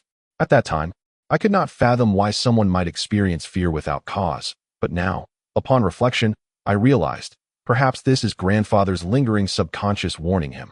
Firstly, before grandfather had become this way, he must have visited this place, and something significant must have transpired here, leaving a profound impression that has yet to dissipate. Thus, the entity that has rendered grandfather in his current state, could it be that evil spirit? I gazed at the translated words on the wall, a heavy weight settling in my heart. If that malevolent spirit truly exists, what are our chances? Among those known, grandfather, Lu Su, Zhuanrui, and Bai Yi. If they could not withstand the evil spirit, does that not render our hopes even more tenuous? This is indeed a perilous endeavor. Yet I have no intention of relinquishing my pursuit. Once I set my sights on a goal, it is almost immutable. This is not due to obstinacy, but rather a testament to my courage in the face of adversity. This is not mere self-aggrandizement. I am a person who has risen from humble beginnings, representative of the largest demographic in China. Throughout my struggles, I have encountered a myriad of individuals, some who embarked on entrepreneurial ventures alongside me, and others who, brimming with fervor, vowed to surmount every obstacle in their path to success. However, many among them, while capable of overcoming one or two minor challenges, or even substantial ones, eventually awakened to the realization that they cannot conquer greater trials. They resigned themselves to the notion that such endeavors surpass their capabilities, opting instead to lead a more conventional life, observing from the sidelines how numerous individuals have seen their lives unravel due to failure. Faced with difficulties, I have had many friends urge me to abandon my quest. Yet, deep within, I possess an indomitable spirit. I believe that if something is right, I shall pursue it with unwavering dedication. In the end, those who chose to give up became mere transient figures in the narrative of my life. Of course, in such matters, it is not a question of right or wrong. Striving inherently entails risks, and I simply belong to the group willing to embrace them. At this moment, I am acutely aware of the formidable force before me, one that even my grandfather's generation could not conquer. Nevertheless, I cannot forsake my grandfather, which compels me to forge ahead. Yet, a sense of trepidation lingers in my heart. I am willing to bear the risks, but what about Tofu and Wenmin? If my grandfather has indeed become a servant of the underworld, a guardian of this cemetery, do Tofu and Wenmin possess the same fortune should we falter? I am a reckless warrior unafraid of death, yet I cannot jeopardize those around me. At this juncture, I find myself in a state of hesitation, albeit briefly dispelled by Tofu's words. He appeared to have given little thought to this aspect, shaking his head and declaring, "To hell with the malevolent spirits. The Zhongzi I have encountered could form a battalion. Do they think they can intimidate me?" I retorted, "Old Chun, why do you wear such a mournful expression? The elder Chun is alive and thriving. This is cause for celebration. We three have braved life and death together. Did we not come here to rescue Elder Chin? How can we be daunted by mere words? Let us first take a look and see where this evil spirit lurks. After all, It could only lead to death. And I shall accompany you, my brother. Wenmin, less direct than Doufu, remarked, things are not as dire as they seem. I believe that as long as we stand united, everything will turn out well. Touched by her words, I realized the depth of their loyalty towards me. It would be futile to send them away. Thus, I resolved to adopt Doufu's most primal approach. If there is indeed a malevolent spirit, then let us first offer incense and discern its true form. We are quite familiar with the ritual of lighting incense. I shall refrain from detailing the process. In an instant, we witnessed the flickering of flames. Yet they did not change color. Almost immediately, wisps of blue smoke began to rise. Perhaps it was merely my illusion, but I sensed a sudden drop in the temperature around us. At the very moment the incense was ignited, the headlamps worn by the three of us flickered in unison, oscillating between brightness and darkness, as if they might extinguish at any moment. This eerie occurrence startled Doufu, who cried out in fear.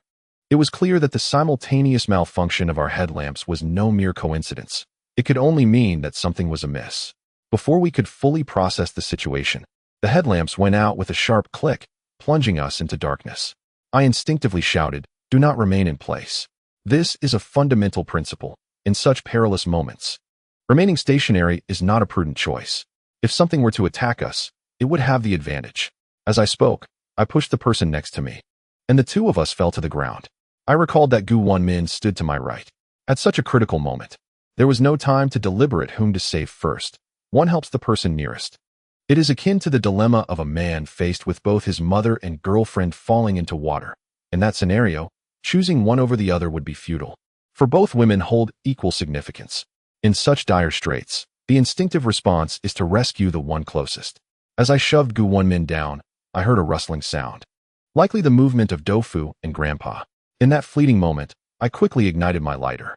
Its limited glow illuminated little, and I could scarcely discern where Doufu and Grandpa had shifted. The only face I could clearly see was Wenmin's. Upon seeing her, I was momentarily taken aback. Her beautiful visage bore a meaningful smile, her gaze fixed intently upon me. She then uttered 4 words, "Come and catch me." Before I could react, she unexpectedly kicked me away. The force of her kick caught me off guard, sending me sprawling, and the blow struck my abdomen with tremendous power. I collapsed to the ground, incapacitated by pain, unable to rise. Had her foot descended just a tad lower, my life would have been irrevocably altered. Such an action was shockingly brutal. It is worth noting that, despite her seemingly gentle demeanor, Wenmin is indeed a police officer of considerable authority, capable of handling multiple adversaries single-handedly. To underestimate her based on appearances alone would be foolish. Thus, in daily life, it is more prudent to worry about the cowardly Doufu than her. Amidst the pain, my mind remained alert, and a singular term flashed through my consciousness: possession.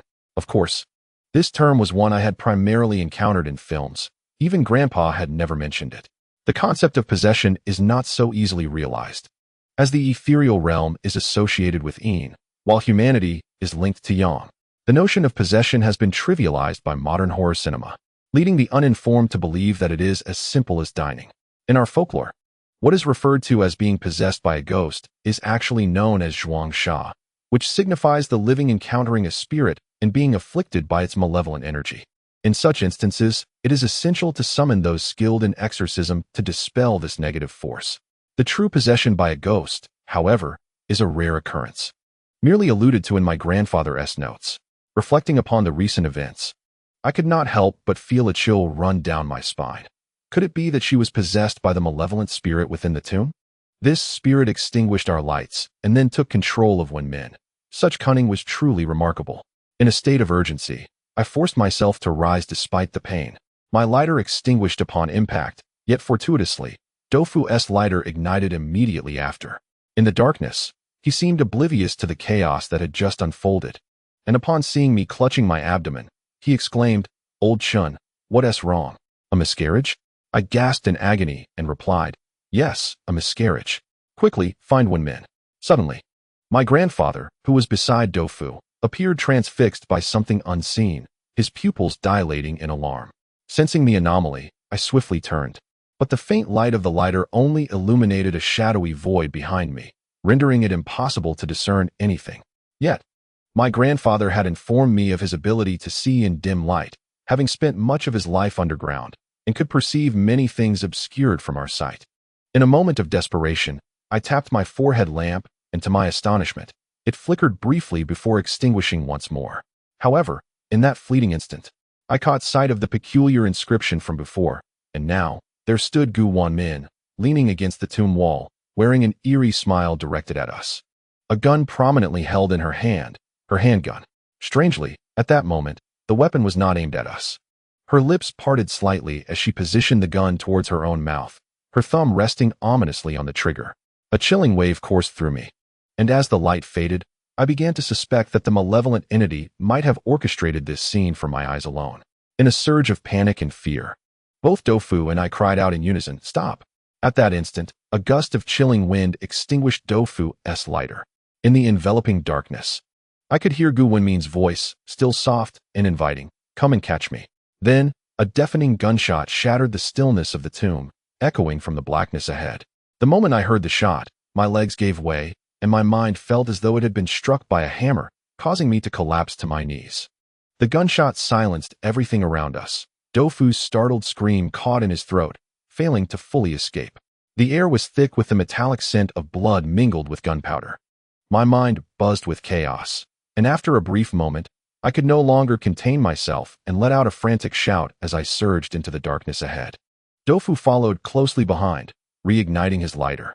In the dim glow, a frail figure lay sprawled on the ground, blood seeping from her wounds. Doufu murmured, "This is a dream."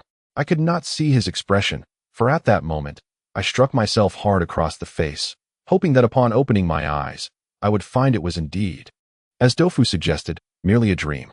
As I opened my eyes, I found Wenmin still lying on the ground, her body trembling as if she were enduring excruciating pain. At that moment, my grandfather's voice suddenly emerged from behind me, stating, "It seems the bullet did not enter through her mouth. Look, the wound is on her shoulder."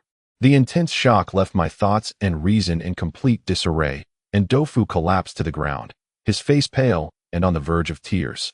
My grandfather's words were like a lifeline. I blinked twice and looked closely, and indeed, the injury was on her shoulder.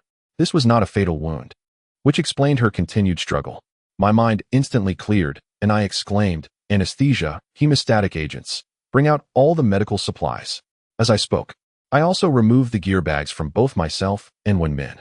The combined equipment of the three of us was quickly utilized to commence the rescue. The conditions were dire. We were not professional doctors, but basic first aid knowledge was essential. I had attended a self-rescue training course due to the dangers of being attacked by wild beasts while working in dense forests. Although this knowledge was insufficient for treating gunshot wounds, we had no alternatives at this point. Gudamain still had some consciousness, albeit faint, and emitted pained groans, intermittently whispering, I don't know why this is happening. It controls me. You all be careful, quickly leave here." While I applied pressure to her artery to stop the bleeding, I reassured her, "Do not speak. It is fortunate the bullet did not strike her head. We must first address the wound." Given the limited resources, we could not adhere to the stringent protocols of a professional hospital, yet neglecting treatment would only worsen the situation. We administered anesthesia, extracted the bullet, applied medication, and bandaged her wounds. Despite the rudimentary conditions, we executed the crucial steps. Moving her now was inadvisable. Wenmin spoke only a few more words before losing consciousness. According to her, it did not seem like possession, as she was aware during the preceding events, unable to control her expressions, voice, or actions. The terror she felt when her hand uncontrollably pointed the gun at herself was unimaginable. Just as the lights went out and the gun was about to be fired, perhaps her inner struggle prevailed momentarily, causing the gun to shift slightly to the side, though the action of pulling the trigger could not be retracted. This was my first experience treating a gunshot wound, and fortunately, we acted in time, preventing excessive blood loss. The remaining three of us sat in place, and for the first time, I felt an overwhelming sense of uncertainty. Looking at Wenmin's pale face weighed heavily on my heart, and the voice echoed incessantly in my mind. "Come and catch me. Damn it. This is a provocation." Doufu wiped his face and suddenly stood up, declaring, "Didn't you say Zhuanrui and the others are behind us? We need to bring them over. The rich man has the spirit communicating incense." His words reminded me, prompting us to prepare to exit the main chamber to rendezvous with Zhuanrui and the others before devising our next plan. However, As I cradled the injured individual in my arms, I suddenly heard that voice again. Come and catch me. My heart sank, and before I could react, Doufu, who had just offered a suggestion, abruptly turned to me, displaying a familiar cheeky grin as he exclaimed, "Come and catch me." He then dashed forward, seemingly intent on running headlong into a wall. A sudden jolt coursed through me, yet I was prepared for this moment. I swiftly pushed Wenmin to the ground and, in an instant, chased after him, forcefully pinning Doufu down and bellowing, "What manner of creature are you? Show yourself and confront me." Doufu coughed twice, rasping, "Cough, cough. Let go. You're going to suffocate me." Seeing the tears welling up in Doufu's eyes, I hastily released my grip. At that moment, a hoarse voice responded, "I am what you seek." It was my grandfather's voice. I turned to find my grandfather clutching a dagger, his wrist twisting in a manner that suggested he wasn't aiming to harm me, but rather was directing the blade toward his own chest. Panic surged within me. Had I inadvertently provoked this entity with my words? Instead of confronting me directly, it seemed intent on compelling those around me to take their own lives. My grandfather was too far away for me to intervene in time, and in a moment of desperation, I shouted, "Spare him." My grandfather's suicidal motion halted, a strange smile creeping across his face. At that moment, I heard a voice that resonated from the depths of my mind. "You must pay a price." "What price?" I inquired. "Look behind you." Upon uttering this command, my grandfather's grip on the flying knife slackened, and he stood there, panting heavily, evidently free from the entity's control. The voice then faded away, and as I obeyed its instruction and turned around, the lamp above me flickered to life, revealing that I had inadvertently pursued Doufu all the way to the right side of the tomb chamber. In the glow of the light, a massive black coffin lay exposed before us. The group reconvened, with Doufu's legs trembling, the weight of our previous ordeal having shattered our psychological defenses. It had manipulated our light, commandeered our movements. What else could it control? Our incense-burning ritual appeared to have failed, as we could not even discern the true form of our enemy. Even a mere soft dumpling would reveal its shadow after such a rite, yet here we were, facing an entirely invisible foe for the first time. This coffin was enormous, presumably the one that had vanished from the coffin bed, inexplicably placed here. Upon it lay the body of a deceased individual. Chapter 93. The Great Coffin. The crowd gathered, their gazes fixed on the colossal coffin in the dim light, leveraging the strength of numbers to dispel their fears. At this moment, the entity that had controlled us had seemingly vanished, not truly gone, but merely pausing its actions, now observing us in an unseen form. It had urged me to look back. Before us stood only the immense black coffin, reflecting a mysterious aura under the amber light. Our attention was immediately drawn to the corpse atop the coffin. Clad in a yellow outdoor suit, it was evidently a member of my grandfather's team. From this vantage point, the local feng shui appeared favorable, as the body showed no signs of decay, instead resembling a blackened mummy. Viewed from our angle, the upper half of the body lay sprawled across the coffin lid, while the lower half dangled downward, feet hovering above the ground. Doufu swallowed hard, inching closer to me, beads of sweat glistening on his forehead. The movements of this corpse seem as if it intends to suppress the coffin lid. Do you think it could be the work of a ghost? At that moment, the captivating beauty Gu had awakened from the recent jolting. In such dire circumstances, she could no longer succumb to faintness. Forcing herself to stand, she replied, "It's unlikely. An ordinary Zongzi doesn't possess such power." Doufu remarked, "Your mastery of cryptic language has certainly improved." Gu retorted, "I've merely learned from you all." Their banter seemed an attempt to dispel the encroaching dread, yet it had the opposite effect. In the eerie confines of the coffin chamber, their voices echoed like phantoms, amplifying the emptiness around them. Before long, their exchange dwindled to silence. This was an unprecedented adversary, had it not suddenly ceased its assault. It could be said that none of the four of us would have survived, for it possessed the power to compel us towards self-destruction at any moment. As I gathered my thoughts, I recognized that I was confronting the gravest peril encountered since our foray into the depths. Fleeing was not an option. If we sought to escape, that entity would surely thwart our desires. Since it had paused its control, revealing itself to us, there must be another intention at play. Thus, I declared, let it reveal itself. I do not believe it can frighten us to death. I instructed Wenmin and Doufu to remain where they were, signaling my grandfather to advance cautiously. Despite his age, his physique and agility were beyond our reach. To untie the knot, one must engage with the one who tied it. My grandfather's current state was undoubtedly linked to the entity that had just caused chaos. Some matters required our own investigation. Tofu remained with Wenmin while my grandfather and I cautiously approached the coffin. As we drew near, I suddenly noticed something peculiar. The coffin was sealed, evidently untouched. A jolt of alarm coursed through me, and a singular question filled my mind. This coffin unmistakably belonged to the king of earthly ghosts. Had my grandfather's group never opened it? Given the circumstances at the time, having entered the burial site, it would have been expected to open the coffin and inspect the corpse. How could such a coffin remain undisturbed? Regrettably, my grandfather had lost his memory, and the specifics of that time remained a mystery. Yet, this detail suggested that the coffin should not be opened lightly, otherwise, Su and his associates would never have relinquished such a tantalizing prize. Contemplating this, I asked my grandfather, "Does this spark any memories?" To my astonishment, he suddenly replied, "Yes." My heart raced, and I turned to him, asking what. If he could recall anything at this juncture, it would be invaluable to us. My grandfather's gaze was fixed intently on the corpse atop the coffin, his expression rigid, as if lost in recollection. I held my breath, hesitant to disturb him. Moments later, his eyes snapped open, emitting a voice as if constricted by an unseen hand, uttering, "I made a promise to it." Who is it?" My grandfather's gaze shifted to me, pointing and declaring, "Yourself." Bewildered, I struggled to grasp his meaning. Just as I prepared to inquire further, he abruptly commanded, "Do not look, do not gaze at anything. We must leave here immediately." Immediately, he covered his eyes, but it seemed to be too late. I heard my grandfather begin to mutter to himself, his demeanor transforming into something akin to madness, yet his speech was remarkably rapid. Dofu supported Wenmin, anxiously inquiring, "What are you saying? What has happened?" Confused, I observed my grandfather, who was covering his eyes and engaging in a nearly neurotic soliloquy. I too felt a surge of urgency and replied, "How would I know? We haven't done anything yet." Dofu, disregarding the circumstances, urged the crowd that had gathered around to speak to grandfather while attempting to pry his hands away. With considerable strength, I finally managed to restrain my grandfather's hands. And at that moment, I suddenly noticed that his murky eyes seemed to have cleared somewhat. My reflection was mirrored in them. But it was not just my image. Beside me, there was another figure, identical in every mannerism.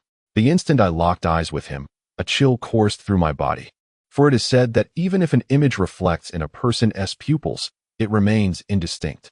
Yet, in grandfather's gaze, that additional version of myself was startlingly clear, even more so than my own shadow.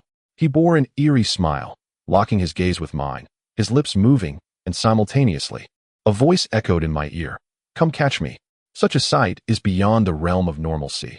I felt my legs weaken, and as I struggled to hold my grandfather's hands, my strength faltered. In the next instant, he once again covered his eyes, repeating fervently, "Do not look, do not look." As he reached the final syllable, his voice escalated to a piercing tone. "Do not look at the coffin. Do not look at the coffin." In that moment, I impulsively struck him, rendering him unconscious, for I could not fathom what might transpire if this continued. We were ensnared. Even though the tomb entrance lay open, we remained trapped. What ensnared us was something incomprehensible. Grandfather lay on the ground, his expression in slumber serene once more, and I instinctively exhaled in relief. I then turned my head to the side, finding it empty. Yet, my mind was filled with the image of that additional self. What did grandfather's words mean? Why had he suddenly become so agitated? What did he mean by my having promised it, and that it was myself? Could it be a case of dual personalities? Dofu, relieved, plopped down on the ground, exclaiming, "I can't take it anymore. I'm going mad. Damn it, this is all nonsense. Old Shun, enough of this. Let's open the coffin and get to the bottom of it. If it leads to death, so be it. I'm willing to take that risk." He then began rummaging through the equipment bag for tools to open the coffin. Due to our lack of foresight regarding the need to delve into the tomb, we had not brought any professional equipment for such an endeavor. However, in this peculiar situation, we had to find makeshift alternatives. At this juncture, there was no retreat left. It was life or death. The coffin before us might very well be the source of all the strange forces at play. Without further discussion, Dofu and I first moved the corpse that lay atop the coffin, while Wenmin remained by the side of our unconscious grandfather. The identity of the corpse was utterly indiscernible from its outward appearance, devoid of any equipment or belongings. However, Ascertaining its identity seemed of little significance. Our focus lay elsewhere. Consequently, after removing the body, Tofu and I commenced prying open the coffin's outer protective layer, known as the jia. The dimensions of the jia and coffin directly signify the stature of the deceased. This was the largest jia I had ever encountered, square in shape with 6 flat surfaces, intricately adorned with peculiar carvings depicting plump faces, each exhibiting a myriad of expressions, vividly alive, as if they were about to leap from the lid. As we pried the jia open, a sudden creaking sound erupted. The instant the lid yielded, a thick black mist surged forth from the surrounding cracks. At that moment, my mouth agape, I felt the mist invade my throat, sending a tingling sensation coursing through me, only to realize it was swarming with minuscule insects, even smaller than flies. Tofu, startled by the flying creatures, momentarily loosened his grip, and I, unable to withstand the weight alone, saw the lid slam shut with a loud thud.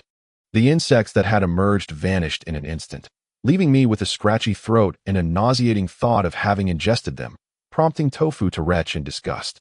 Yet, Tofu, undeterred by the fright, was emboldened by a surge of defiance and rage, wiping his mouth and brandishing the pry bar, exclaiming, "Curse the ghost king and your mother. Come again." We swiftly covered our mouths and noses with cloth to prevent another onslaught of insects, and resumed our efforts to pry open the jaw lid. The emergence of these insects puzzled me. How had they managed to survive? Had the lid been opened before? If so, why had it been sealed so tightly afterward? This time, Tofu and I were prepared. As we pried it open, the insects continued to swarm outward, yet we persisted in our efforts, straining to move the heavy jaw lid aside. The pain was palpable even through our gloves, and my arms trembled under the exertion. The weight of the jaw was indeed formidable for just the two of us. At that moment, a dull explosion echoed from a distance, prompting a brief exchange of glances between Tofu and me. We remained silent, resolutely continuing to pry at the lid. If my suspicions were correct, that sound could very well have been the result of Zhuanrui and his companion using explosives. My grandfather, considering my well-being, had likely freed them from their predicament. They were astute individuals, surely having discovered a breakthrough, leading them to employ explosives. I surmised that it would not be long before they reached this main tomb. Chapter 94. The Dream Blade. At this juncture, the swarm of insects beneath the jia had dispersed, and with a resounding thud, the lid crashed to the ground, sending dust swirling into the air. Once opened, the interior layout of the jia unfolded before our eyes. To our astonishment, within such a vast jia chamber, there were only 4 compartments, top, bottom, left, and right, with the coffin positioned squarely at the center. As previously mentioned, the jia chamber was intended for burial goods, typically divided into numerous compartments. The more items buried, the greater the number of compartments, and correspondingly, the larger the coffin. Before me lies a coffin of considerable size, yet within it are merely 4 compartments. The uppermost one contains a piece of black, honeycomb-like stone, and through its porous openings, I can faintly discern countless entities crawling within. The light shines closely, rendering the writhing creatures distinctly visible. They resemble fine strands of hair, densely packed, evoking an unsettling sensation. I swiftly realize that these may very well be the larvae of those flying insects. To the left of the sarcophagus, several black objects are placed, and upon closer inspection, my heart races uncontrollably, for they are intricately carved orbs, each about the size of a fist. Astonishingly, they are the very 7 lamps I had previously observed in the murals. However, something is amiss. The number of lamps is insufficient. 2 are missing, leaving only 5 behind. Each lamp bears a unique figure at its summit, shaped in an inverted triangle, with a character inscribed upon each face, presumably indicative of the lamp's identity. Yet, like the inscriptions on the walls, we are unable to decipher these symbols. Surely, someone in Grandpa's crew must possess the knowledge, or else they would not have inscribed that translation. Tofu exclaimed in astonishment, 2 are missing. It's likely that El Su and another person took them. Which 2 do you think they took? I shook my head, my gaze fixated on the remaining 5 lamps, and replied, You are mistaken. You have overlooked a rather peculiar issue. Let me ask you, if you were in their position, which lamp would you choose? Tofu pondered for a moment, then suddenly slapped his forehead, a look of epiphany washing over him as he exclaimed, Damn it, I would have taken them all. Who would ever be dissatisfied with such extraordinary items? At this moment, the captivating Gouda was also present beside us, her voice somewhat feeble as she remarked, Indeed. This is a curious question. Why would only 2 be taken? Tofu stroked his chin and speculated. Could it be that they couldn't carry them all at the time? I shook my head once more, asserting, trust me, if the powers of these 7 lamps are genuine, they would not have left them behind, even if it meant discarding their burdens and clothing. Tofu continued to conjecture. Could it be that the legends surrounding them are false? Hence, they were not taken? I remained silent. At this juncture, perhaps this is the truth. There may not exist those 7 powers at all. It is clear to consider. Such strength would indeed be monstrous. And if it truly existed, it would be a terrifying reality. After Tofu finished speaking, he casually picked up one of the orbs. Inside the hollow sphere was a sealed smaller orb, its surface adorned with numerous square patterns. Surrounding it were several wicks, revealing the lamp's form, albeit all constructed from iron. This implies that it is merely an object masquerading as a lamp. Unable to discern which lamp it represented, Tofu cradled it and began to experiment, saying, "O lamp of wonders, grant me but one wish. I desire eternal life." He had made a wish for the lamp of life. I was momentarily at a loss for words, uncertain whether to interrupt him. Tofu, after a brief pause, scratched his head and continued, "Eternal life cannot be tested immediately." He then added, "I wish for everlasting youth." Ah, that seems impossible to test right now as well. Tofu pondered once more, "I wish to be free from all ailments." Wenmin interjected, "That seems untestable as well, doesn't it?" Tofu sheepishly scratched his head, embarrassed, and replied, "That one can be tested, you simply do not understand." Turning around, a rustling sound caught my attention, unmistakably the sound of someone unfastening their trousers. In an instant, Tofu spun around in anger and exclaimed, "That's not it. Continue." He pointed directly at the lifeless body before us, declaring, "Bring it back to life." Yet, there was still no response. Tofu persisted, "I want to fly like Superman." Still, silence reigned. Tofu, with a dismissive pout, tossed the ball aside and declared, "The proof is in the pudding. There are no divine powers at play. These oddly shaped lamps appeared unremarkable, their black exteriors dull and antiquated. It seemed that the tales of the magical lamps were merely exaggerations passed down through generations. However, since these 7 lamps were contained within the coffin, they must possess some unique qualities, even if they lacked supernatural abilities. Our gaze then shifted to the right, where a slender wooden box rested, reminiscent of ancient weapon cases for swords or knives. The box bore signs of age, and its copper lock seemed to have been tampered with by a previous group of coffin openers. Tofu opened the wooden box and gasped, lowering his voice. "This is incredibly cool, a bronze sword." As he reached in to retrieve the blade, a voice suddenly echoed from behind us, "Don't touch it." It was Zhuanrui. We turned to find Zhuanrui and Zhonggong standing there. Tofu, startled, dropped the sword back into its resting place. "You're here?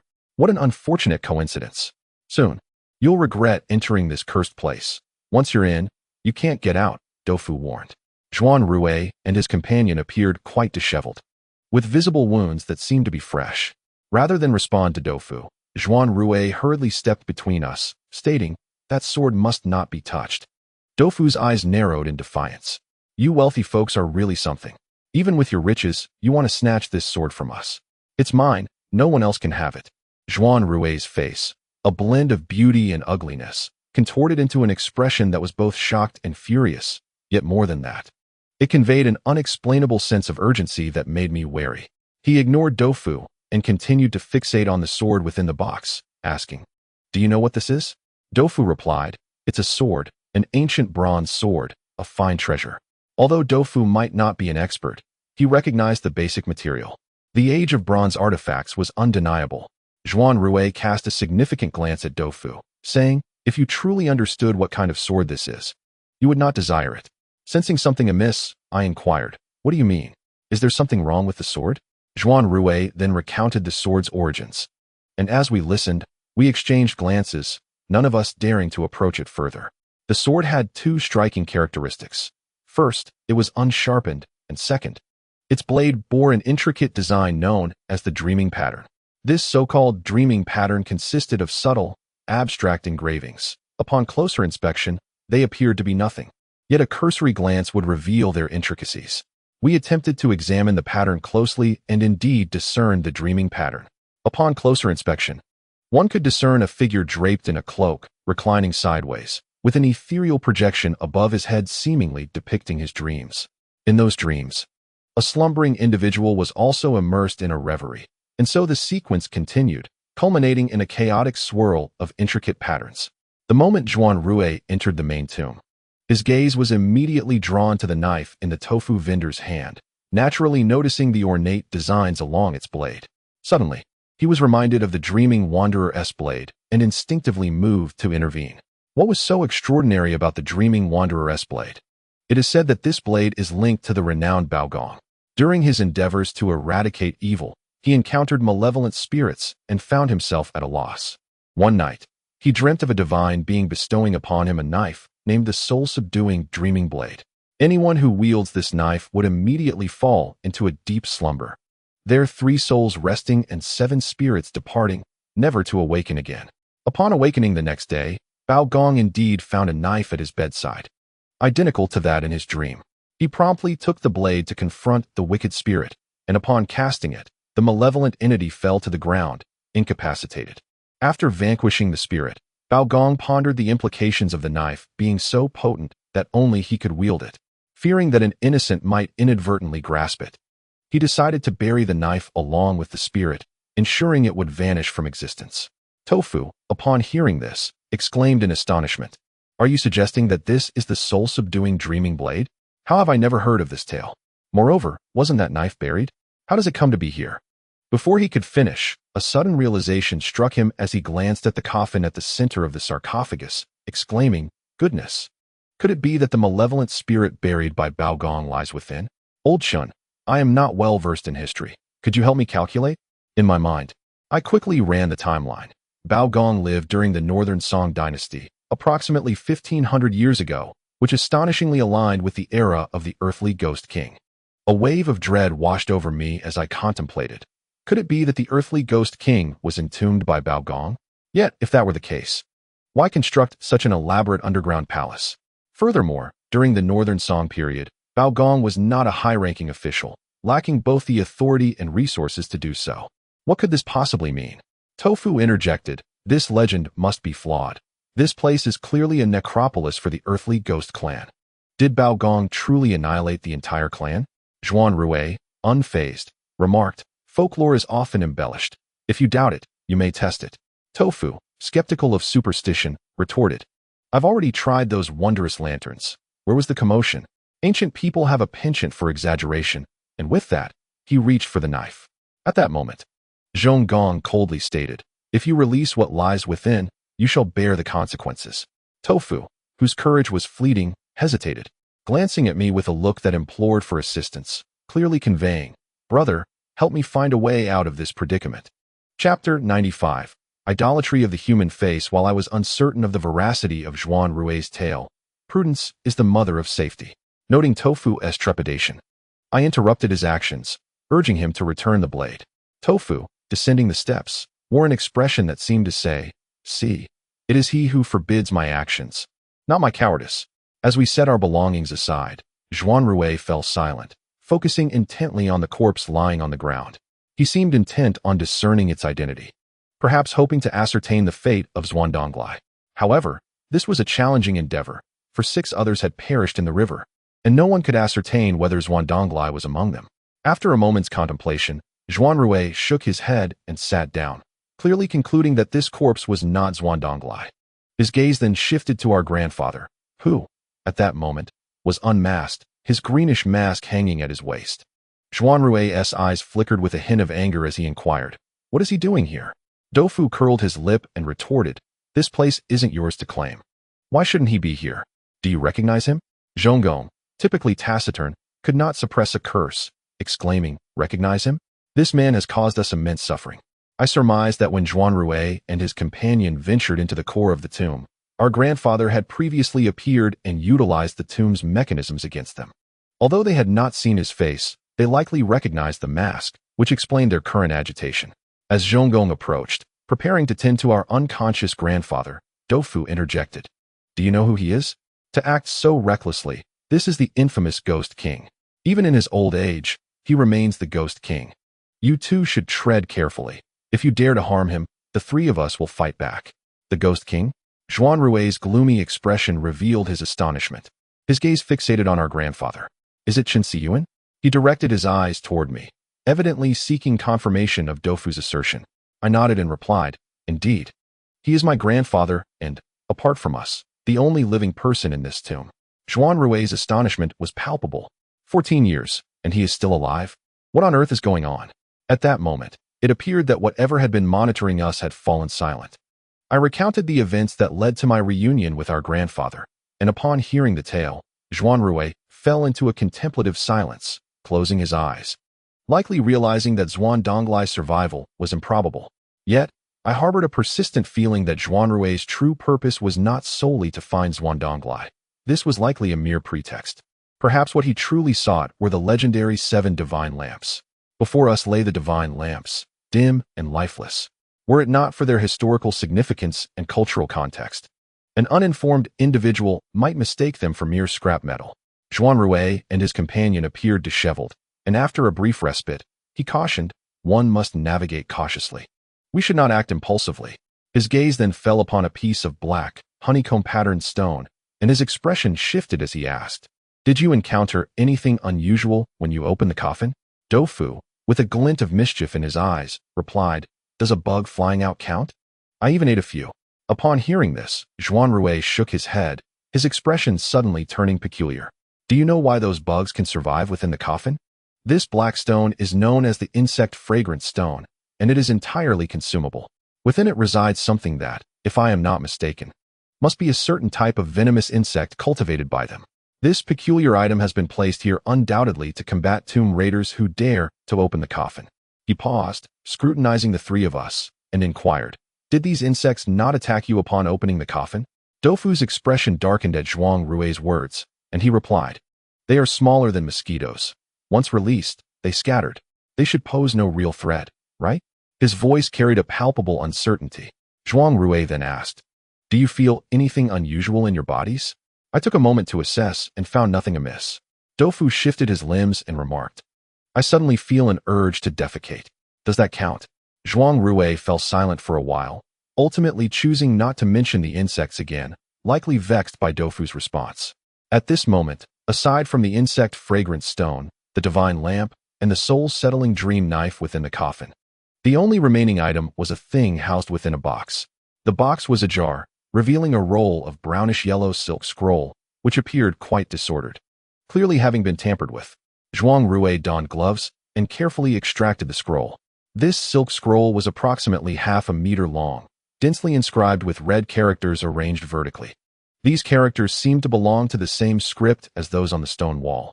I could not comprehend them, yet Zhuanrui stared intently at the scroll, as if deciphering its contents.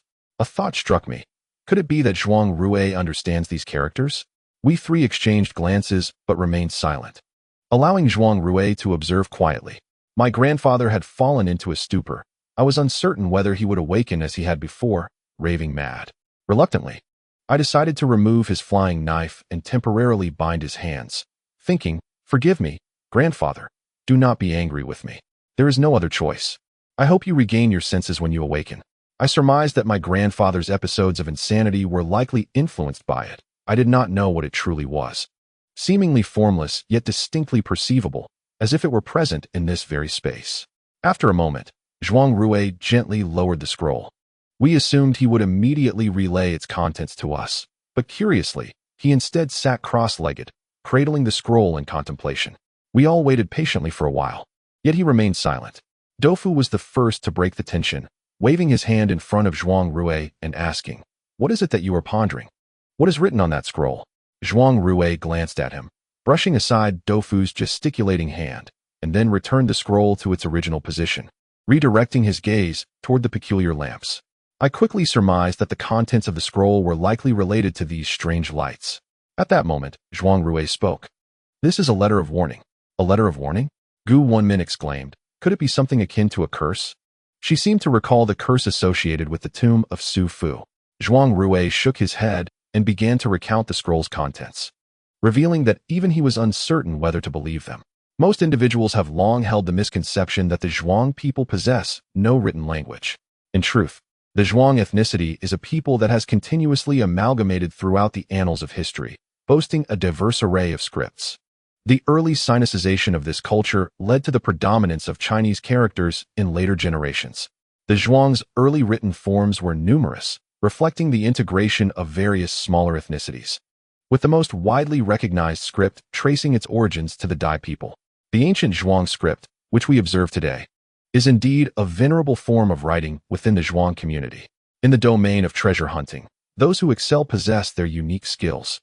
Zhuan Donglai is particularly adept in ancient scripts, while Zhuanrui has inherited some knowledge, though certainly not as comprehensively as Zhuan Donglai.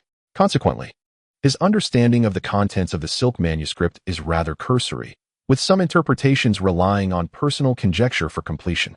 It appears that the translations previously found on the stone wall were most likely left by Zhuan Donglai, indicating that he did not perish within the underground river, at least. He had entered this tomb at some point. If that is the case, where has his body gone? Or could he be one of the living individuals present?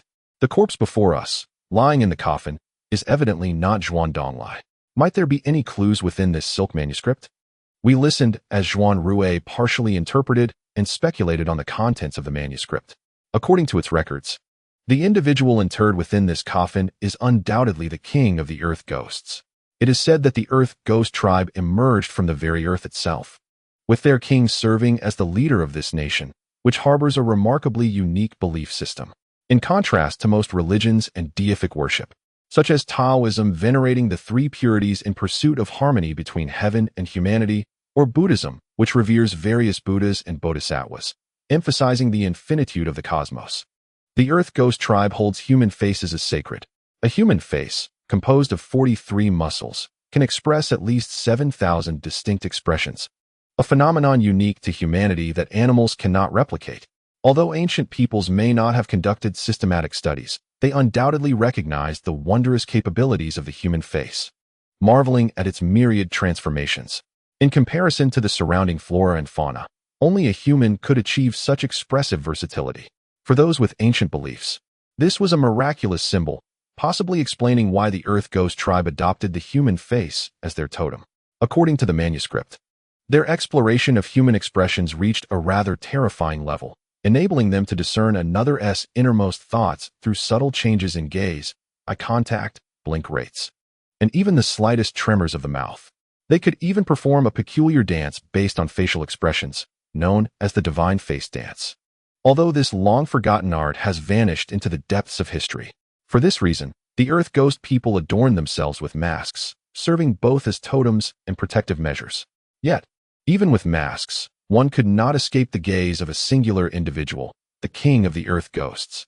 As in the legends, as previously described, the king of the underworld possesses 7 heads and 7 hands, each hand grasping a divine lantern that symbolizes life, aging, illness, death, corpse, spirit, and deity.